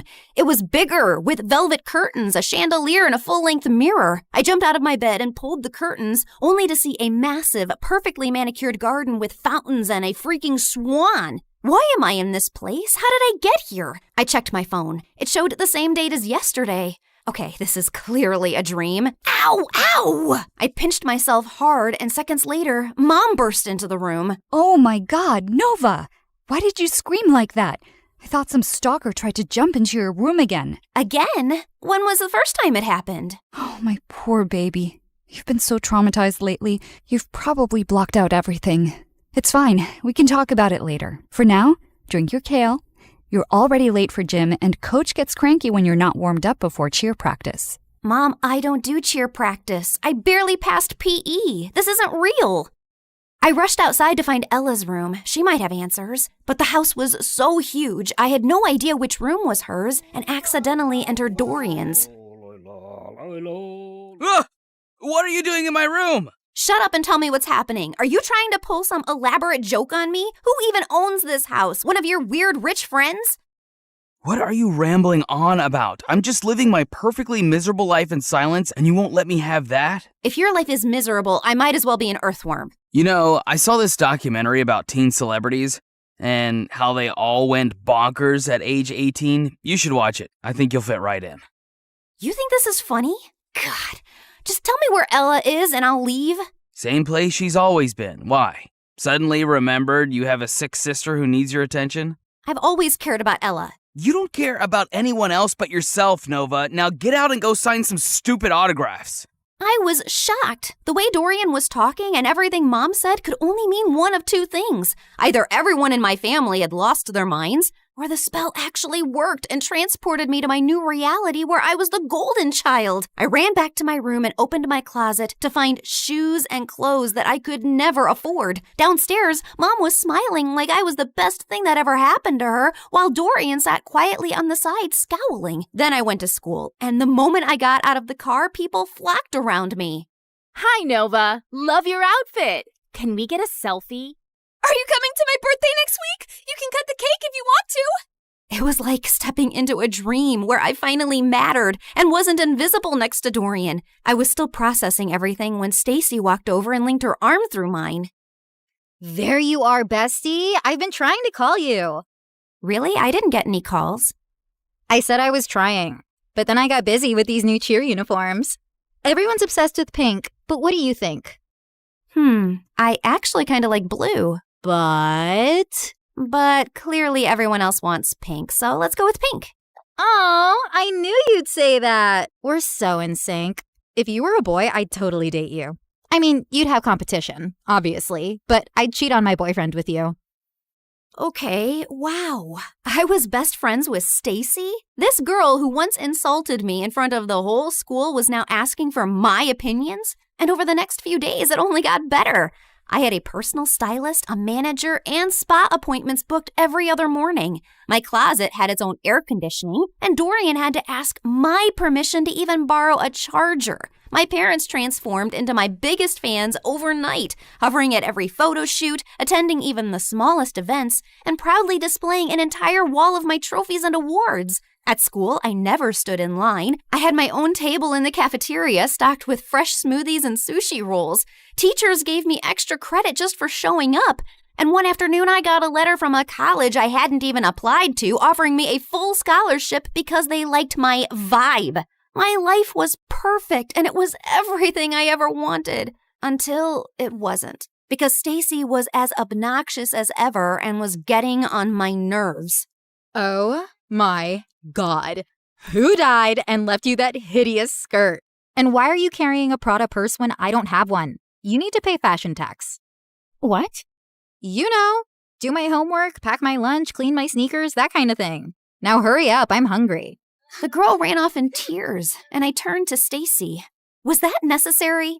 No, but it's fun. And why are you being all judgy today? Did you forget the time you bullied that new girl, Maya? She was so terrified of you, she literally transferred schools. I bullied her? Every day. You made fun of how she dressed, the way she spoke, and then when your loser brothers started dating her, you totally snapped. My God, I'll never forget the tantrum Dorian threw when she left. I even have a video. Stacy shoved her phone in my face, and I watched in shock. Dorian was having a full-on meltdown while I stood there laughing like a maniac. Seriously? What? And that wasn't even the worst part. The girls on my cheer team laughed and joked until I walked in. Everyone on my modeling team walked on eggshells around me. I even overheard this girl say that I should get an exorcism because I had a devil living inside of me. This one time during a shoot, my makeup artist accidentally dropped a brush. I reached down to pick it up and she recoiled like I was gonna hit her. I'm so sorry. I'll get a new one immediately. Hey, it's just a brush. Don't worry about it. You're not mad? Why would I be mad about an accident? While the photographer was adjusting his camera, I overheard two assistants whispering. She seems different today. Last week she threw hot coffee at me because I got her the wrong brand. Remember when she made Tina cry because she accidentally walked into her photos? Poor girl's still in therapy. It felt like I jumped from living under Dorian's shadow to being the most hated person on earth. And it was heartbreaking. But what truly got to me was that at home, Dorian barely looked my way, and Ella never came out of her room. And every time I tried to meet her, Mom would freak out. Her disease is contagious, sweetie. You know that. I can't lose another daughter to that stupid illness. I really wanted to see her and share what I was feeling, but I was too swamped with photo shoots, press events, and parties to process it. Has anyone ever tried snail mucus coffee? Apparently, it's very good for your skin. I'm already having my vitamin C, D, E, G, H, Y, Z, Q to keep my nails shiny and healthy. You know what, guys? If you hang upside down for at least an hour and a half, you will get the reddest cheeks ever. Or you could get a brain hemorrhage and die. Excuse me? I'll just be right back. Jeez, how lame were these conversations? If these people were the cream of society, I'd rather be skimmed milk. The rest of the night was just as bad. The music was too loud, the people were fake, the food looked fancy but tasted like chalk. Then my date asked me to dance, and I accidentally stepped on his foot so hard he started limping. I rushed to grab him a first aid kit and came back to find him making out with a waitress. Ew. I just wanted to leave. I was walking to my car when I spotted someone across the road. Maya was standing at a stall selling t-shirts. I dropped everything and sprinted toward her. Maya! Oh my God, how are you? Leave or I swear I will call the police. Look, I know you're really angry at me and I deserve it, but I swear I didn't mean to. You didn't mean to ruin my life? Come on, Noah. You and I both know you bullied me because you're evil. But honestly, you did me a favor. That school wasn't for me anyway. The only good thing that happened there was meeting Dorian, and I'll always be grateful for that. But you, I never ever want to see again. Please, Maya, I said I'm sorry. I'll do anything to make up to you. I'll buy all your t-shirts. I don't need your charity, Nova. But if you really want to help me, Then help me sell these. You're a professional model, right? She pulled out a pile of tees with the most chaotic slogans I'd ever seen. This too shall pass, like a kidney stone. The only X I want is extra money. Nice. Who came up with these? Of course I did. I've always been really creative. That's true. By the end of the night, Maya and I had sold every single t-shirt in her stall. We even clicked a bunch of pictures, and when I shared them on my Instagram, Maya's business exploded overnight. She called me the next morning telling me how people were begging for restocks. Someone even asked if she shipped internationally. I'd finally used my popularity for something good, and I was happy. But that changed the moment I entered school the next day. Why were you hanging out with peasant Maya yesterday? It's all over your Instagram feed.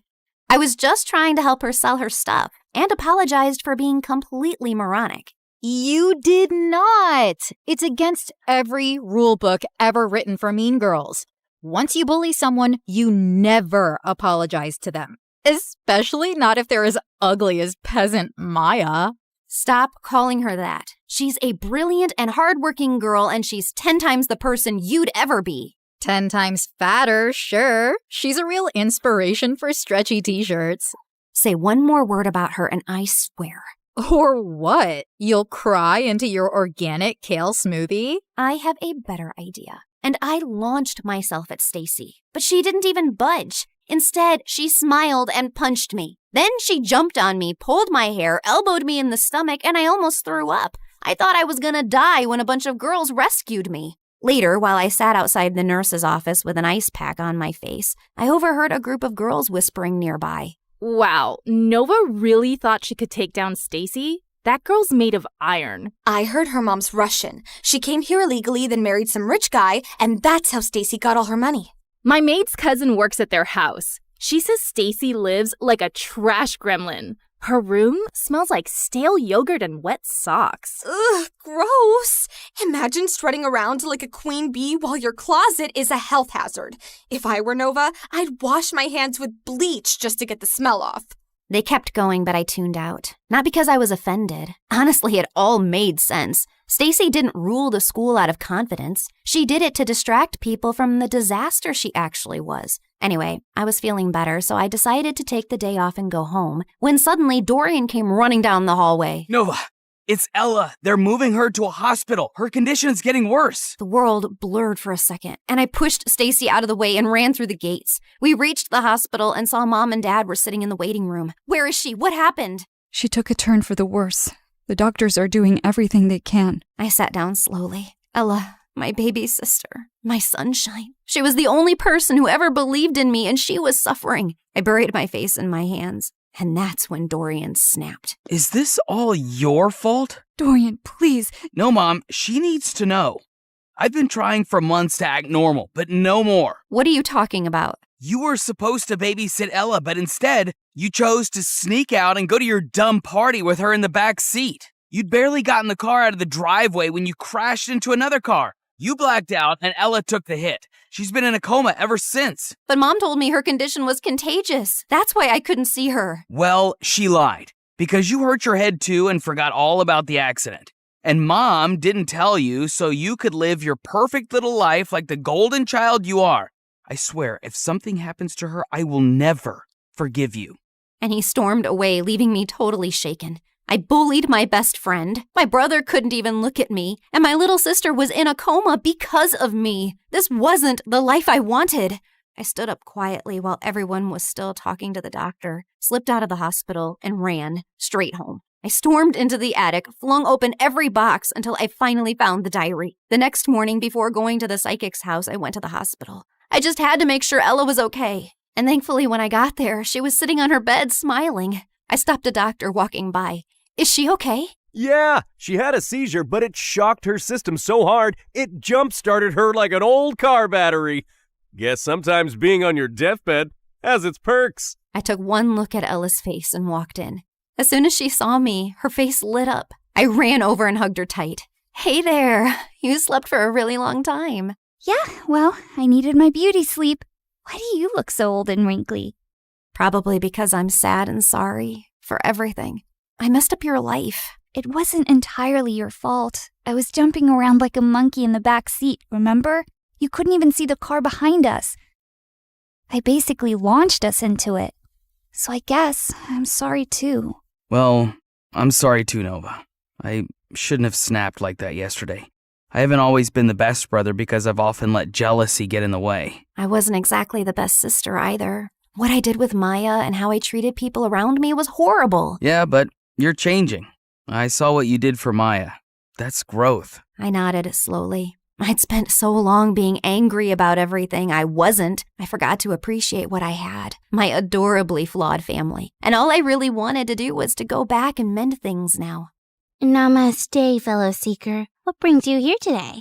Oh, it's you. Welcome back. You recognize me? Why do you always ask the same question? Of course I do. I can see through dimensions too. Like in one of my parallel lives, I was this really hot girl who lived on the streets doing odd jobs until one day this handsome rich guy asked me to be his date. He bought me clothes, took me to parties, and eventually fell in love with me. Like Pretty Woman? Yes, I was a very pretty woman. But enough about me. Tell me what you need. I told her I wanted to reverse the curse, and Coco Lynn stared at me blankly. Are you sure? Once I reverse the curse again, the spell will seal itself. No more rewinds, so make up your mind. You can't keep jumping between realities. I already have. I want to go home. And this time I won't hide behind Dorian's shadow or bad grades. I spent so much time being angry and dejected that I never really focused on myself. And that's why I never got anywhere in life. I can't control how people treat me, but I can control how I take their opinions. So now I'll live for me, with kindness and purpose. Spoken like someone who's truly ready. She stood, cracked her knuckles, and started chanting. The candles flickered, the walls shimmered, and then everything went blank. I woke up to the smell of burnt toast and the sound of birds. I sat up slowly and looked around.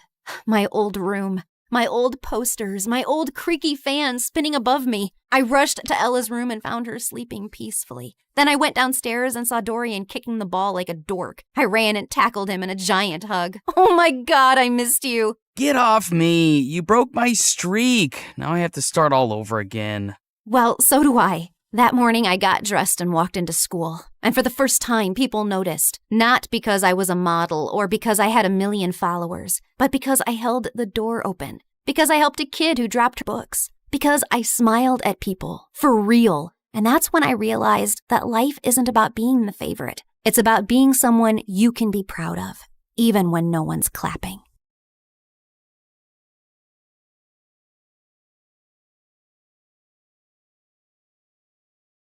Hi, I'm Samantha from San Francisco. Please don't forget to like and subscribe. I was born with cherry lips and big black eyes.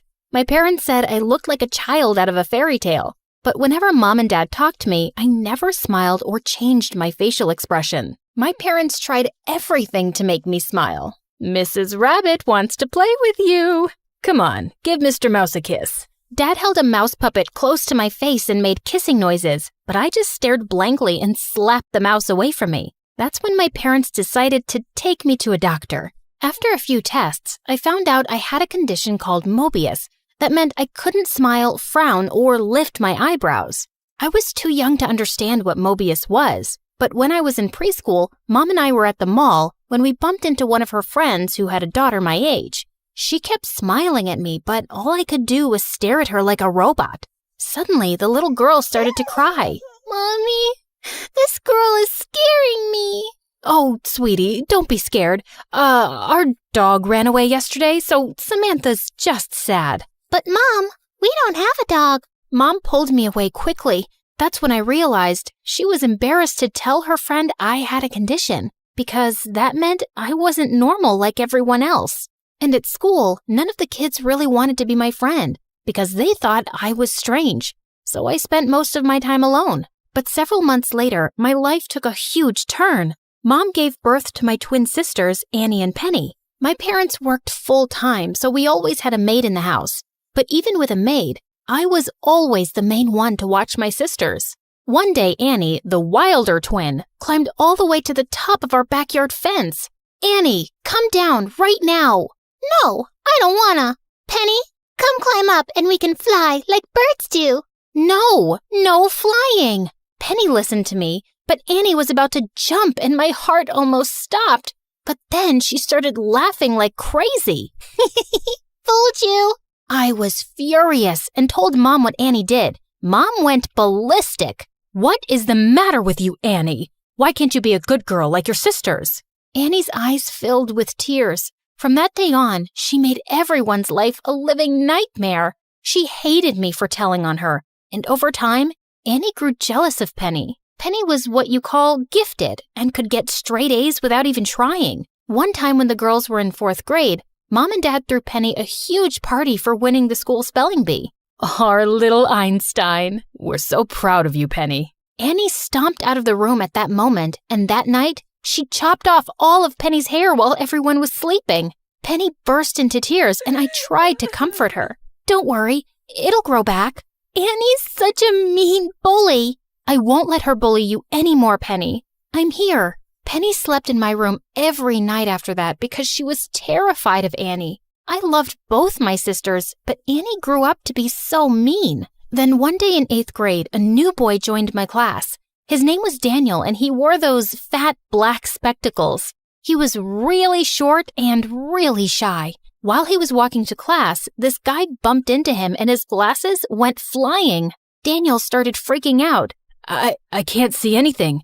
I saw Daniel's glasses on the floor and picked them up quickly. Here you go, but it looks like they're broken. It's okay. It's better than nothing. Daniel put on his broken glasses. He looked silly, but also kind of cute. He and I ended up hanging out for the rest of the day, and he was super sweet and good to talk to. Over time, Daniel and I became really close, and I even started having feelings for him. But he always just treated me as a friend, and I didn't want to ruin what we had. Life in high school was good, till Penny and Annie joined, and things got a little crazy. Whenever Annie saw me with Daniel, she grabbed the chance to make fun of me. One time, Daniel and I were in the hallway when we passed Annie putting on lipstick. Hey, Daniel, don't you ever get bored of hanging out with sad face emoji over here?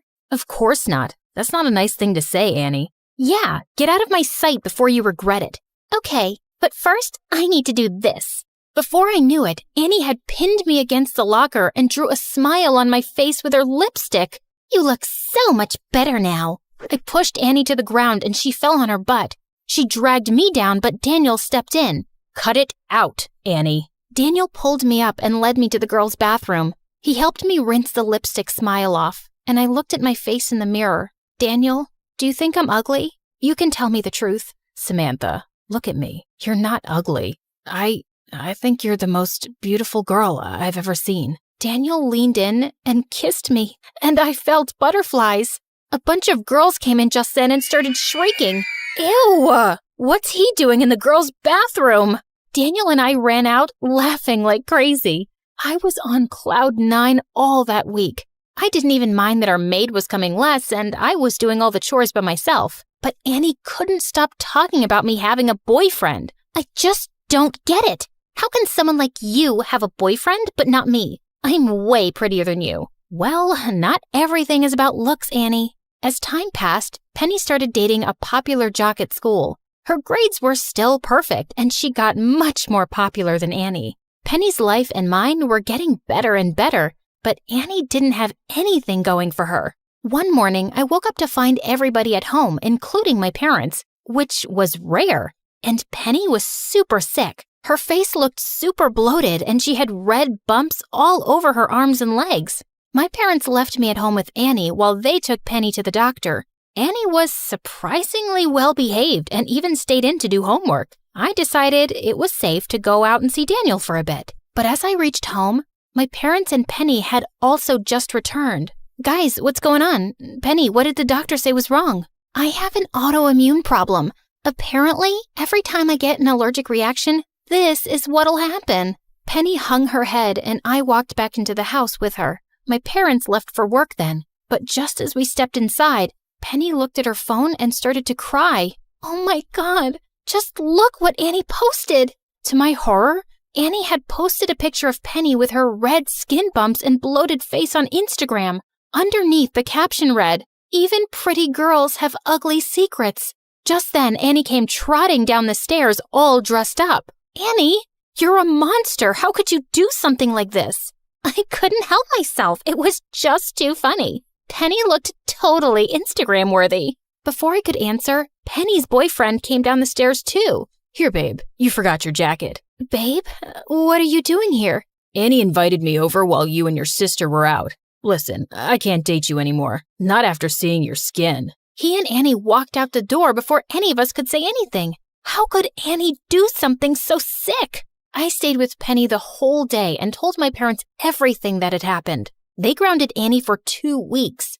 And then the strangest thing happened. Penny became more popular in school, and kids at school started ignoring Annie. Everyone thought Annie was heartless for stealing Penny's boyfriend. She became a total outcast. Penny got a new boyfriend, and Daniel became more and more handsome. By the end of 12th grade, he even got contact lenses. The day before my graduation, my parents pulled me aside. Sammy, we were thinking, maybe you can apply for an online college. We still really need you to keep an eye on your sister, sweetie. Are you kidding me? I've been the family nanny my whole life. It's about time you two took over and teach the twins to be responsible. I deserve to focus on my life now.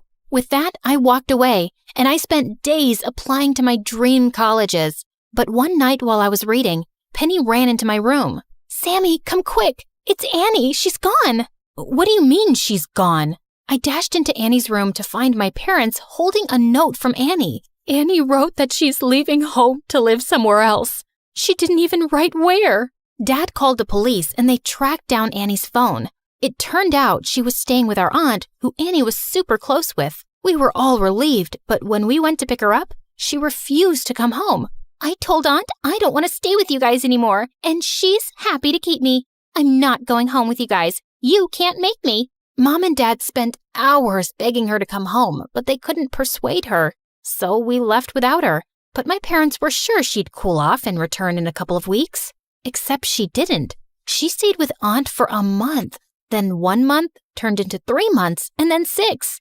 And Annie refused to speak to any of us. And I left for college soon with Daniel. I kept in touch with Penny, who told me after some time that Annie had moved out of her aunt's place and was now living with some friend. 4 years later, Daniel and I graduated university with honors, and we started a small software company that met success almost immediately. And soon after, Daniel proposed to me, and of course, I said yes. Life was going great, and then one day, I got the most unexpected call. Samantha, it's Annie. Can you meet me today? I need your help. No, hi, hello, how have you been? Please, I'm in crisis. I'm texting you the address. Meet me there. Annie hung up before I could even answer. I felt mad at her, but I just couldn't ignore my little sister. I went to the address and found her sitting on a bench outside a small building. Annie had chopped off her lovely hair, and she looked thin. Annie, what's going on with you? I started a makeup business, and now I'm in debt. I was wondering if you could lend me the money to pay it off. I'll lose it otherwise. You shut out your whole family for years, and now you call me out of the blue because you want money? This is not how I wanted to reach out to you, okay? I wanted to make something of myself first and make you guys proud of me. I was just never as perfect as you or Penny, and that just made me jealous and stupid, and I'm sorry for everything. I've been trying to be better. I really believe my business can work. But now I'm in a mess as usual, and I could only think of you. You've always taken care of me. I was surprised at how sincere and different Annie sounded, and it was good to see her trying at something. I wrote her a check and was about to leave, when suddenly I turned back and handed her a wedding invite. I'm getting married in a few months. I'd like for you to come, and I'm sure everyone else would be happy to see you too. A couple of months before the wedding, Daniel took me out to a special dinner. Samantha, I've been saving up some money and doing research for years. Mobius, your condition can't be cured, but it can be slightly corrected through surgery, and I just found this amazing surgeon. I just want you to know that you're perfect as you are, but if you want the surgery, I have the money for it. My eyes filled with happy tears. I agreed to get the surgery, and Daniel was by my side the whole time. The doctor couldn't completely fix my issues, but I felt like a whole different person, being able to have real facial expressions. On the day of my wedding, my parents and Penny were with me in the dressing room when suddenly the door opened and Annie walked in. Everyone looked shocked to see her, but I was so happy she came. Guys, I know we've all had our issues, but can today be the day we all start to make up? My parents hugged Annie and we all cried, and even Penny joined in. Then my parents turned to me. Samantha, we're so happy for you and so grateful to you. We know we always put too much responsibility on you and it wasn't fair. We want you to know that we really appreciate you, love. And hearing those words from them meant everything. My sisters walked me down the aisle and I could hear people smiling and whispering that I looked amazing. Daniel beamed at me as he took my hand. You have the loveliest smile, Sammy.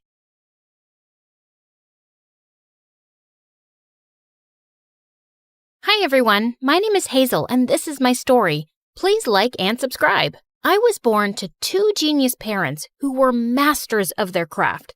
My mom was a big corporate lawyer and her work mostly kept her away from home. But I didn't miss her at all because I had the best dad in the world to keep me company. He was a genius scientist, and I was like a mini version of him. I loved science too and hung around his workspace all the time. Look, Dad, I found these. Oh no, honey.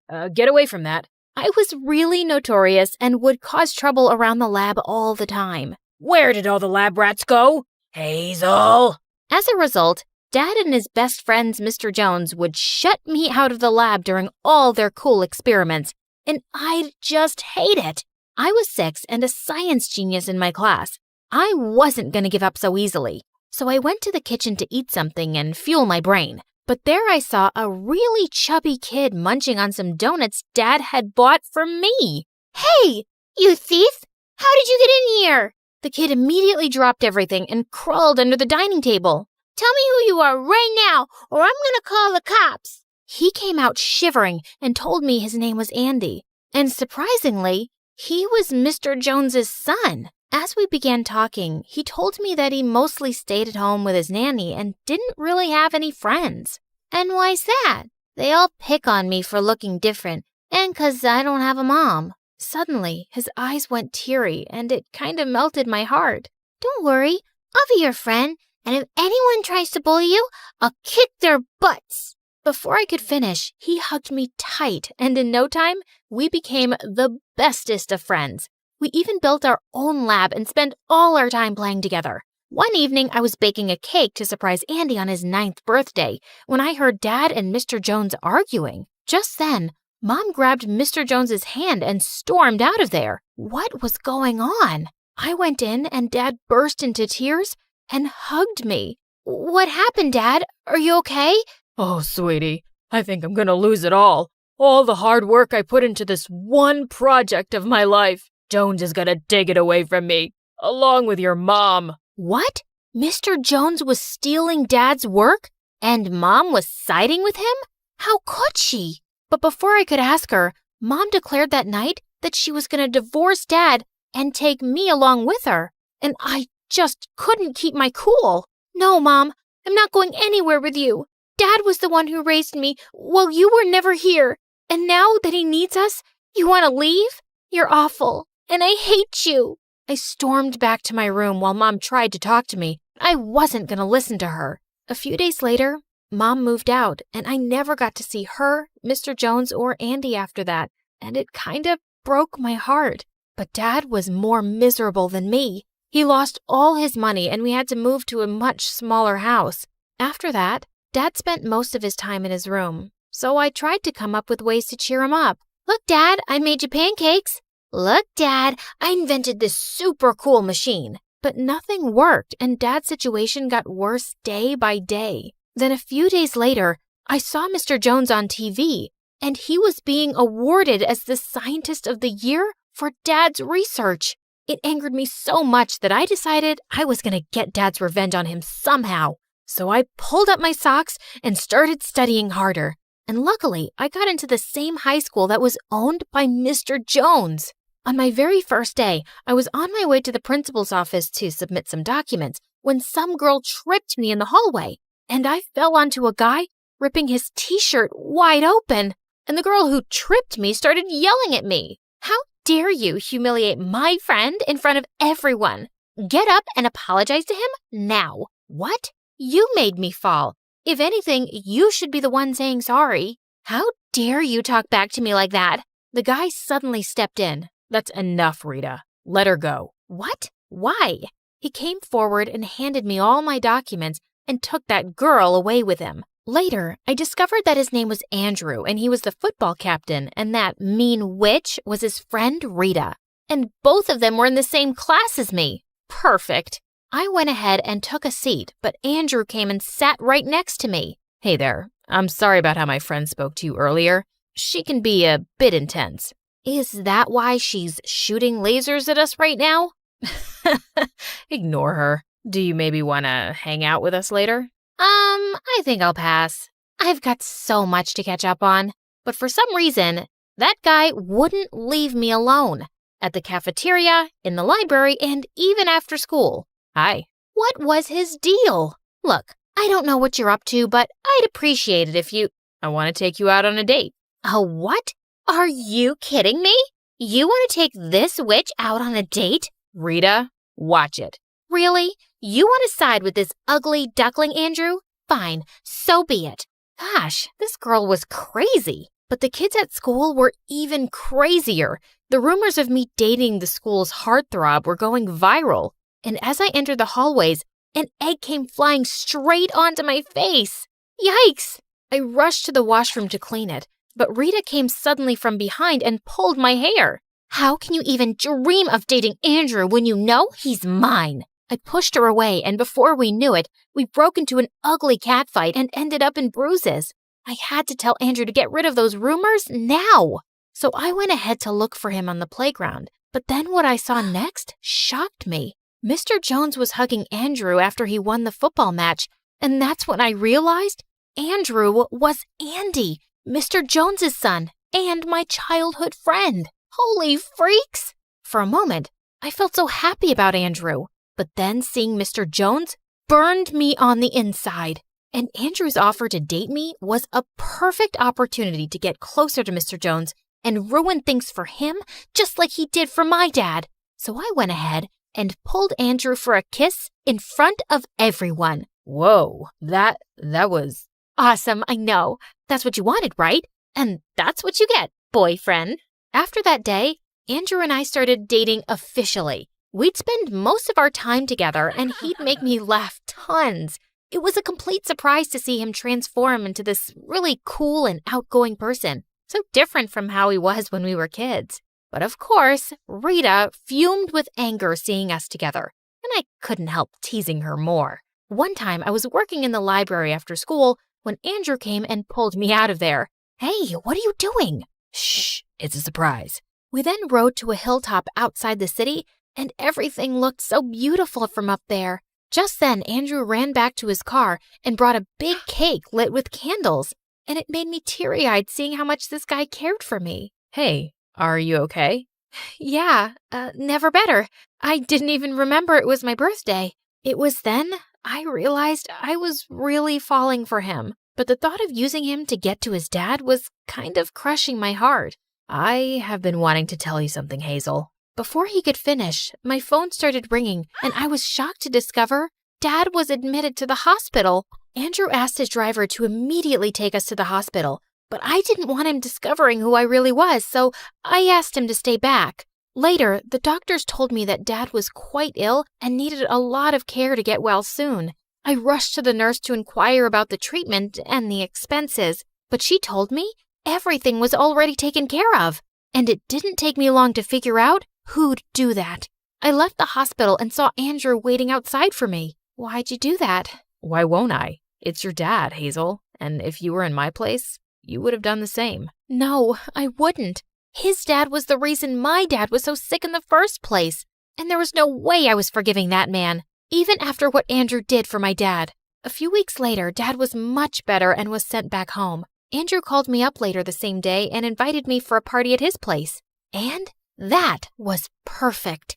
Mr. Jones was apparently working on another big research project, and if I could get into their house and get my hands on it, it would be the perfect revenge.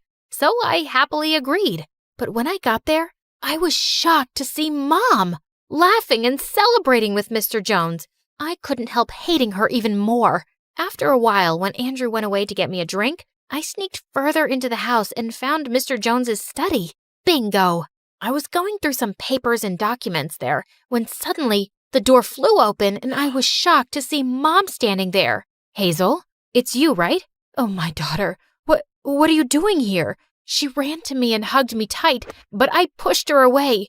Don't you touch me. You're not my mom. What are you saying?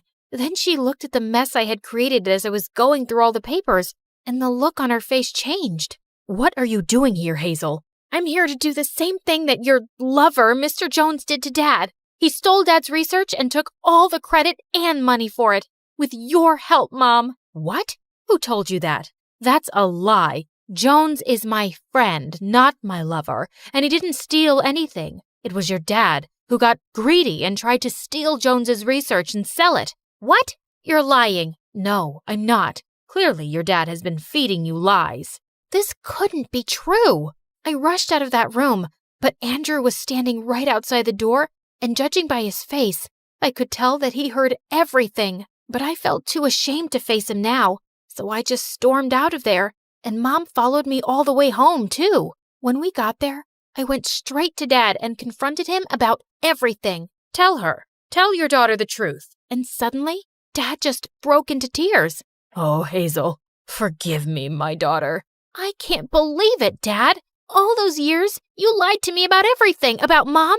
How could you? 'Cause I love you, honey. When I realized I was gonna lose everything, I didn't want to lose you too, So you decided to lie and ruin my life? All this time, I hated two innocent people and made it my life's mission to get revenge on them for ruining our happiness. I even hurt someone I really care about, all because of your lies, Dad. I can never forgive you, ever. I ran to my room crying, but Mom came there and comforted me. I always knew you loved your dad more than me, sweetie, and I just couldn't force you to come with me when you weren't ready to listen. But I shouldn't have given up on our relationship so easy. I'm so sorry. Oh, Mom, I'm sorry for hating you too without giving you a chance. I moved out with Mom and we shifted to a different city. She got me enrolled into a really good school and I reconnected with her all over again. A few months later at Christmas, I was decorating the house with my mom when I heard a knock on the door. I was shocked to see Andrew standing right in front of my eyes. What? What are you doing here? Your mom invited me. I still couldn't bring myself to look at him, so I turned around. But Andrew took my hand. Listen to me, Hazel. It wasn't your fault. Your mom told me everything. How does it change anything, Andrew? I hid the truth from you and dated you to hurt your dad. So you're supposed to hate me. I can't, because I love you. I've always loved you, Hazel, ever since we were kids. And you weren't the only one hiding things. That day at school, when you fell and you dropped your documents, I saw your personal information, and I knew in an instant it was you. That's why I couldn't keep away from you. You knew? Then why didn't you say anything? Because I didn't want to scare you away after what happened to our dads. I wanted you to realize I actually loved you, and I know you do too. So please, stop running away from it. I looked into his eyes, and I couldn't help but see the love for me in them. I love you too, Andrew.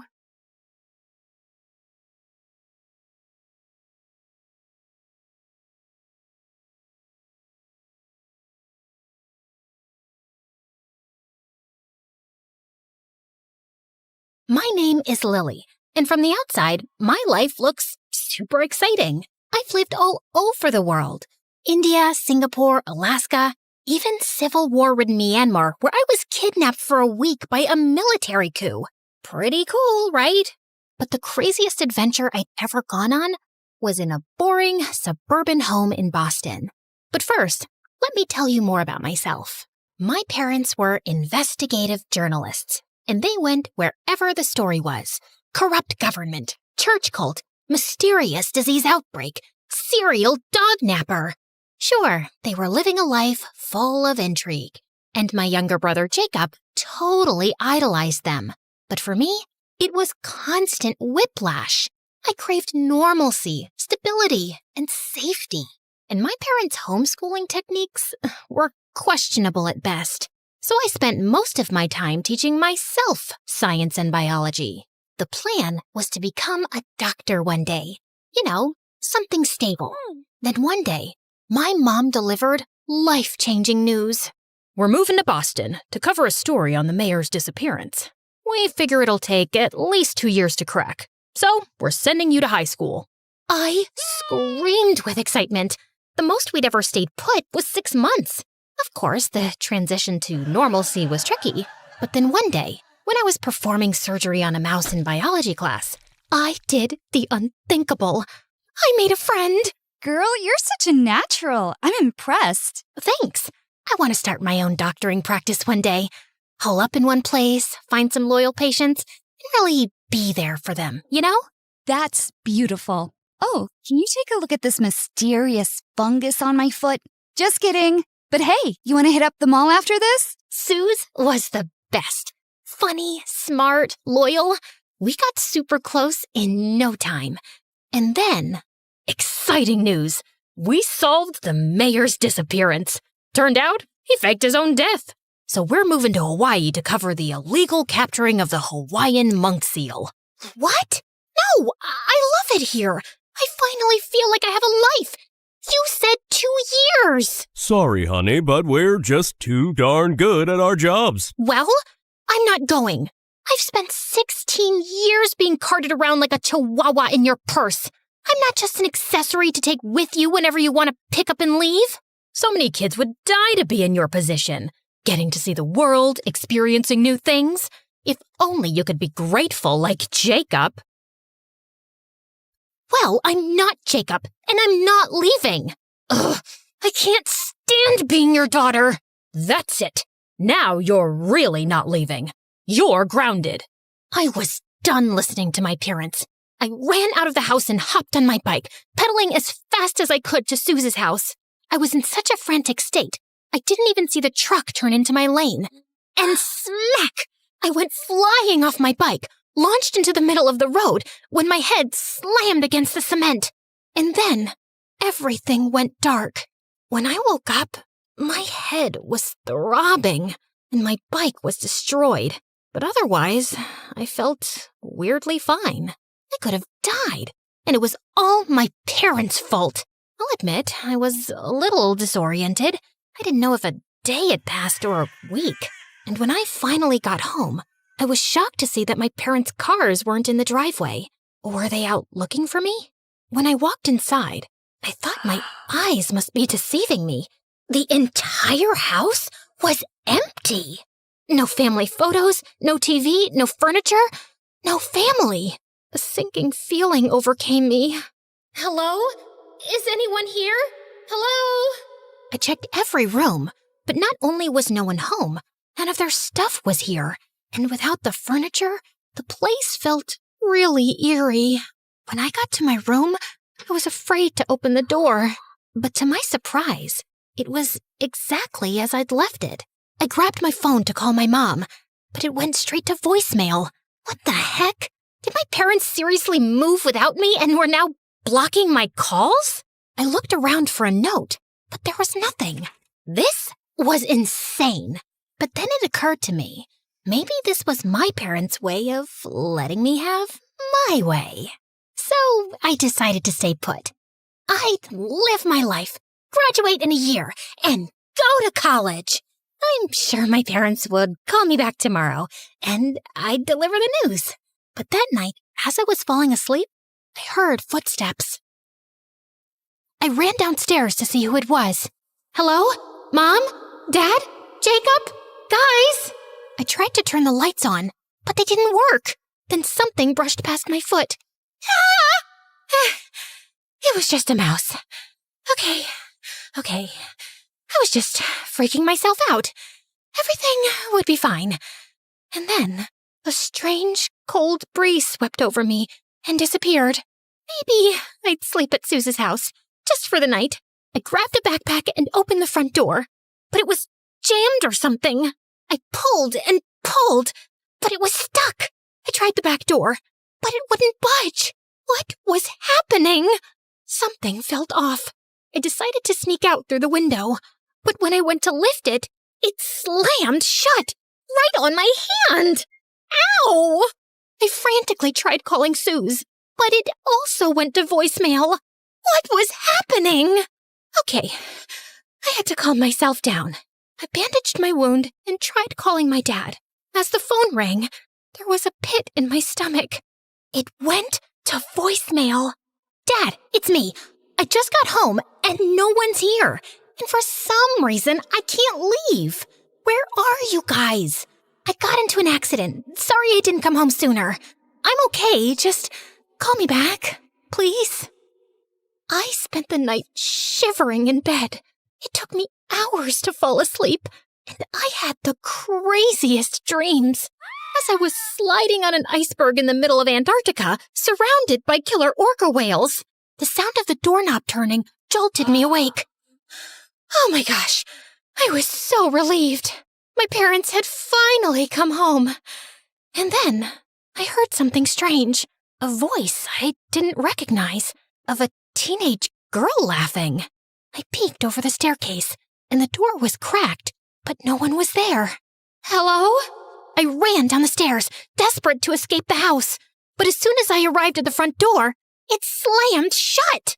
I pulled frantically on the knob, but it was like someone was holding it from the other side or something. Let me out! Help! Suddenly, the sound of the teenager giggling was met with another voice. Yara, honey, put your phone down and help me unpack. I followed the chatter down the long, dark hallway, all the way to the kitchen. You said you wouldn't tell me what to do if I didn't complain about moving to this creepy house. I poked my head into the kitchen, shocked to see a mother and her daughter, maybe a year or two younger than me, unpacking boxes? The mom looked totally normal, and the girl was a hardcore emo goth, so also pretty normal. I tried not to startle them, scared they might be dangerous. Hello? Excuse me, what are you doing? How long have you been here? I've been calling for help. I'm stuck in this house. But they just kept unpacking boxes. They didn't even look at me. Hello? What is happening? I tapped the woman on the shoulder, but I couldn't feel her shoulder. Just air. Suddenly, I saw my hand move through her shoulder like a hologram. Like she wasn't real. Like she was a ghost. I screamed. The woman and her daughter cocked their heads like chickens, looking right at me. They seemed terrified. For a moment, I thought they'd seen me. But then the daughter said, Mom, what was that? I had to get them out of here. These spirits were clearly trapping me in my own home for some mysterious, nefarious reason. I got on my phone and called the first medium Google could find, Cassandra. According to her website, she could commune with any spirit, any age, any gender, anywhere. But of course, her number went straight to voicemail. Unfortunately, I'm performing an urgent exorcism. So if you have any phantom menaces, if you will, please leave a message with as many details. Yeah. Hi, Cassandra? My name is Lily. There's a mother about 47 years old. I don't know, it's hard to tell. She looks like she's had a lot of work done. She could be 40. Okay, I was fear rambling. Just one of my many defense mechanisms. Sorry, so yeah, her and her, grumpy 15-year-old daughter, they won't let me leave the house. And I mean, let's be honest, I don't know how ghosts work, but I think they're blocking calls to my family too. And I've already missed 2 days of school, so it's kinda urgent. My address is 4332 Pine Grove Alleyway Road. Come quick, please. I didn't know what to do, so I barricaded myself inside my bedroom. I fell asleep and woke up the next morning to the smell of bacon? I went downstairs and peeked into the kitchen. The mother had a full breakfast buffet going. Bacon, eggs, waffles. It smelled delicious. I should have been starving, but I was way too traumatized to be hungry. Mom, what is the largest organ in the human body? Then I saw the daughter was doing biology homework at the kitchen table. Was this normal ghost behavior? Mom, what's the answer? I don't know. I'm a future bed and breakfast owner, not a scientist. The lungs? Yeah, that's right. Wrong. It's the skin, obviously. I saw the girl filling it in on her paper, and for some reason screamed, "It's the skin!" But she couldn't hear me. So I wrote it on a Post-it in big red ink and slid it in front of her. She slid back in her chair, almost toppling over. Did she see the note? Who are you? Why are you in our house? Honey, stop with the hysteria. Mom, you're not supposed to call women hysterical, especially your own daughter. There's an evil being here. I can feel it, and I'm not going to be around when it enacts its vengeance. Whoa! Who was she calling an evil being? She had it totally twisted. She ran towards the door, making a run for it. Hey, don't you leave this house. But was met instead with a super tall, slender woman wearing a robe, carrying a Dan's Donuts tote bag with a bunch of supplies. This was... Hi, name's Cassandra. Someone called in for a phantom cleanse. Oh, thank God. What the heck? How could we both hear Cassandra? Cassandra looked at the three of us. It was unclear who she was looking at since she was wearing sunglasses. Give me a second. I need to talk to the spirit. It's reaching out. Desperately. Thank you. Cassandra approached me, standing inches away from my face. She took her sunglasses off, and her eyes shot open, like she was activated. What is your purpose here? I called you. I have ghosts. You probably can't see them, but they're standing right behind you. Oh, darling. Oh, sweet dear. No, you are the ghost. What? Then how are you talking to me? Because I'm a medium, and you are in between. Wait, are you sure? How do I know you're not a ghost pretending to be a medium? And you answered my call. Only a human would be able to call you? She called. Cassandra pointed to the 15-year-old girl cowering behind her mom, watching this strange lady seemingly speak to me, a ghost. No. There's no way. I was fine after the accident. I can't be... In a coma. You're in a coma.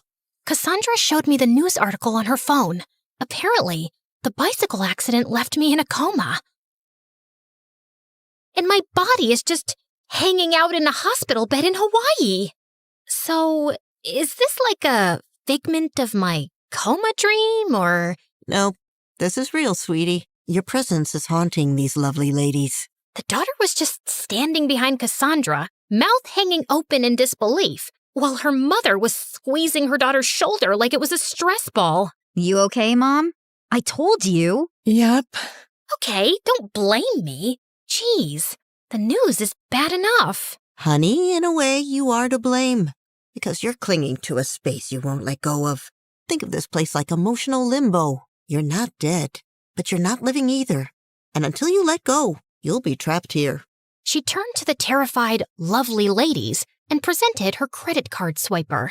And for a second, I could have sworn she was holding a paper that said, "Like and subscribe to MSA."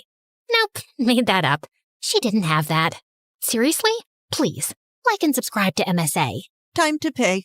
So, is she gonna leave? I want to. Tell me how. But Cassandra was already out the door. Luckily, she left it propped open. I tried running outside, but the door slammed right in my face. Oh my God, was that the ghost? Mom, maybe it's a sign. You're scared. I'm not happy. It would be the perfect time to bail on your bed and breakfast dreams and move back to where Dad is and where my old life used to be. Just saying. Honey, no. We're not gonna let one ghost ruin our dreams. I've got bigger fish to fry. Believe me. Mom, stop calling your dreams ours. Woof.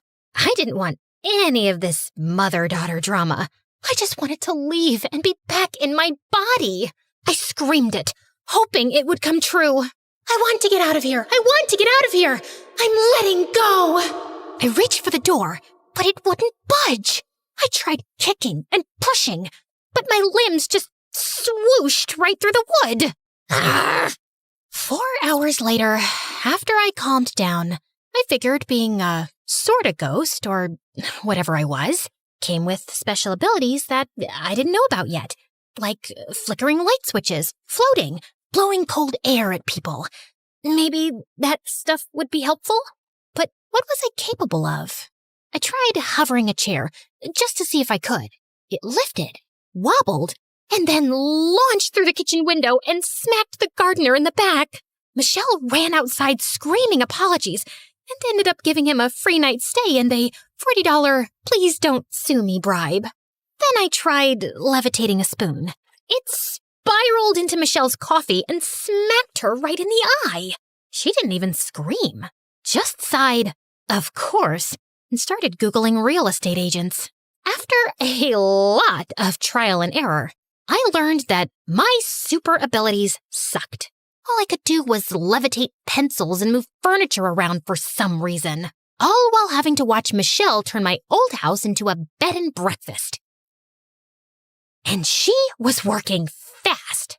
And to make things worse, I could hear Yara on the phone complaining about me. I feel like the ghost is eavesdropping. She's so noisy. She doesn't even do anything cool. I mean, the least she could do is make this boring place more interesting. Ugh, I just want to be with you, Harry. You ghostly freak, stop eavesdropping. Get a life. Or afterlife. Whatever. Fine, I was eavesdropping. Sue me. Coma Purgatory was super boring too. Soon, I learned that Yara had a boyfriend back home that she was obsessed with. And her dad divorced her mom a year ago and married another woman. So I didn't take her hostility too personally. A few days later, on the opening day of the bed and breakfast, I found all my bedroom furniture was gone, vanished, and everything I ever owned. Photos, clothes, all of it. My room had been turned into a guest room. I was being erased. Hey, I'm still here. I was so scared that leaving my room would be the end of me that I stayed. I put up with an endless stream of disgusting, smelly, nose-picking, farting guests. Just when I thought things couldn't get more uncomfortable, they did. Yara invited her boyfriend over, Harry, the one she'd been sobbing about into her hoodie since day one. Apparently, he needed a break from his toxic stepmom, and for some reason, Michelle said yes. From the second he walked in, the house started smelling like Axe body spray and microwave bacon. He flopped right onto my bed, kicked off his sneakers, and yelled, "Yo, babe, this Airbnb is fire! You guys got snacks or what?" Then he opened a soda, chugged half of it, and let out a fart so long it had segments. I wish I was exaggerating. Michelle passed by the door with this forced, hostage-level smile and said, "Let me know if you need anything." "Yeah, a TV in here would be clutch." I swear, she blinked twice like it was Morse code for help me. Later, I tried to spook him out. Just a gentle ghost nudge. I floated a cereal box off the counter and dropped it right into his lap. He didn't flinch, just went, "Yo, Yara, your ghost is hella chill. Wanna help me make a TikTok?" And she actually giggled. You're so dumb. They released the video with the caption, "Me vibin' with the ghost girl." It got 3,000 likes. I've never felt more personally attacked in the afterlife. That night, after he clogged the downstairs toilet for the second time, Michelle snapped. She stood at the bottom of the stairs and called up, "Yara, this is not a frat house. If Harry isn't gone by tomorrow, I'm calling his stepmother myself." Don't you dare! He's the only thing that feels normal in this stupid place. I swear, Mom, you better not do it. 2 days later, with Harry still around, the air in the house was tense. Neither Yara and Michelle would talk to each other, or if they did, they would end up screaming and slamming doors. I was ready to full-on poltergeist this boy out of the house. Then one afternoon, I was lurking under the dining table when Harry left his phone on it and wandered off to microwave bacon. Again, the phone buzzed and a text lit up the screen. "Kelsey, still thinking about our kiss last week? Miss your lips, babe? Excuse me?" I stared at the phone like it had personally insulted me. Yara had to know what a fart bag Harry was. Okay, she already knew that. But if farting wasn't a deal breaker, maybe the cheating would be. Just then, I saw Yara walk into the room, and I rattled the table leg hard. The phone slid to the edge. One more rattle, and yes!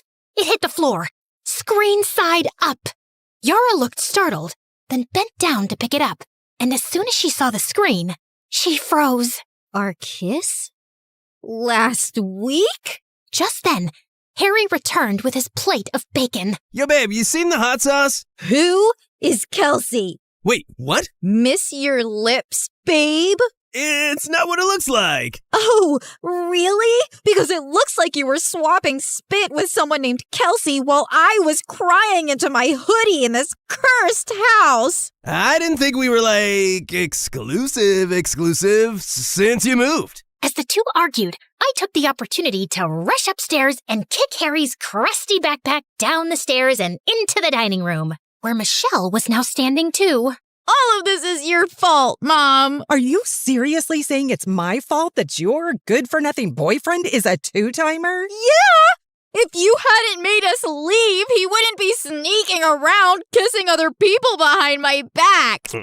She's not wrong, you know. Get out! As Harry picked up his backpack and left, Yara started to run out too. But Michelle threw her body against the front door, blocking Yara from leaving. Everyone in the bed and breakfast had gathered at the noise and were staring. I know you're upset, but you deserve so much better than that useless, toilet-clogging piece of garbage.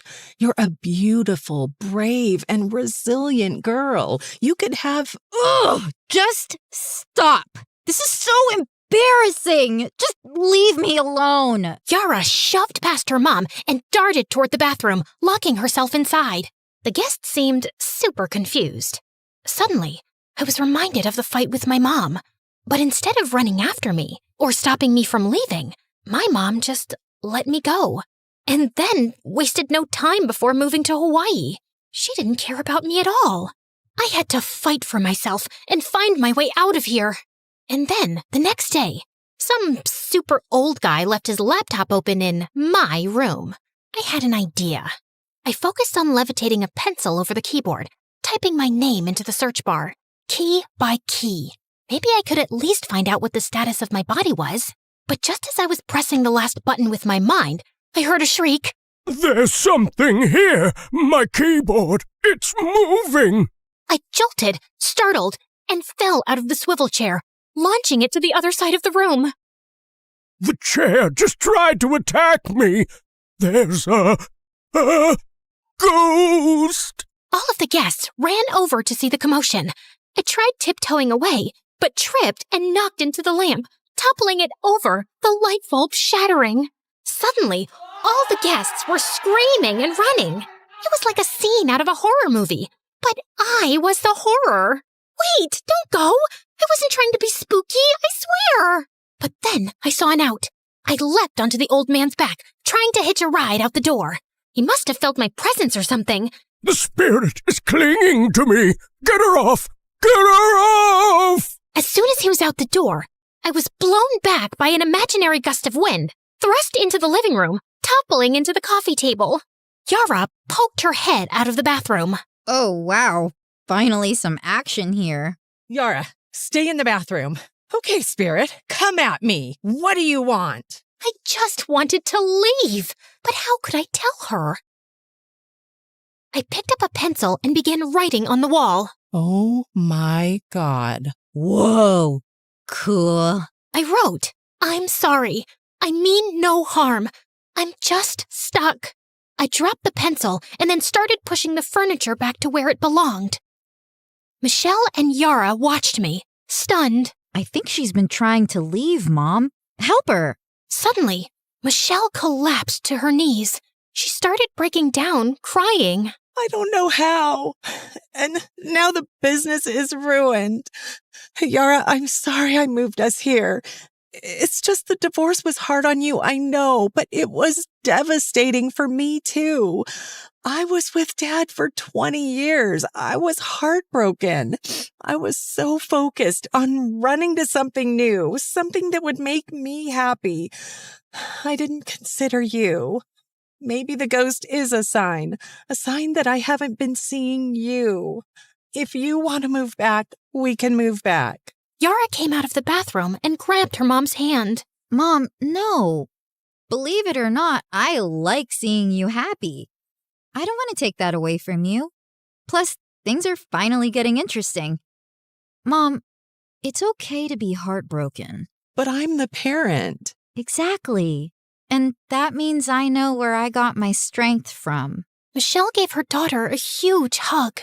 Somehow, my presence had brought them together, and watching them hug made me feel so alone. I went back to my room and laid on the bed crying. Yep, apparently ghosts can cry. The next morning, I noticed something on the computer. The search result from earlier. I levitated a pencil and sneakily clicked on one of the links. It was an article about me, about how my parents had poured all their resources and energy into doing a story on brain activity during comas. Apparently, there was a procedure that could save me, but it was only because of the greed of the healthcare industry that it wasn't public knowledge. My parents even sold the house to fund the investigation. I walked down the stairs to see the front door was propped open. I saw Yara and her mom laughing as they added the word haunted in front of the bed and breakfast. Then it occurred to me, if Yara could forgive her mom, maybe I could forgive mine. Beep, beep, beep. She's awake! Honey, come here! I was so disoriented, but I could see my mom in front of me, tears streaming down her face, clutching my hand in hers. Mom, is this real? Her teardrops landed on my hand. It definitely felt real. Oh my goodness, Lily, I am so sorry we put ourselves before you. You and Jacob are everything. It's my fault for driving you away. I'll never forgive myself. Mom, it's not your fault. You're great at what you do. And if you weren't, I'd never have woken up.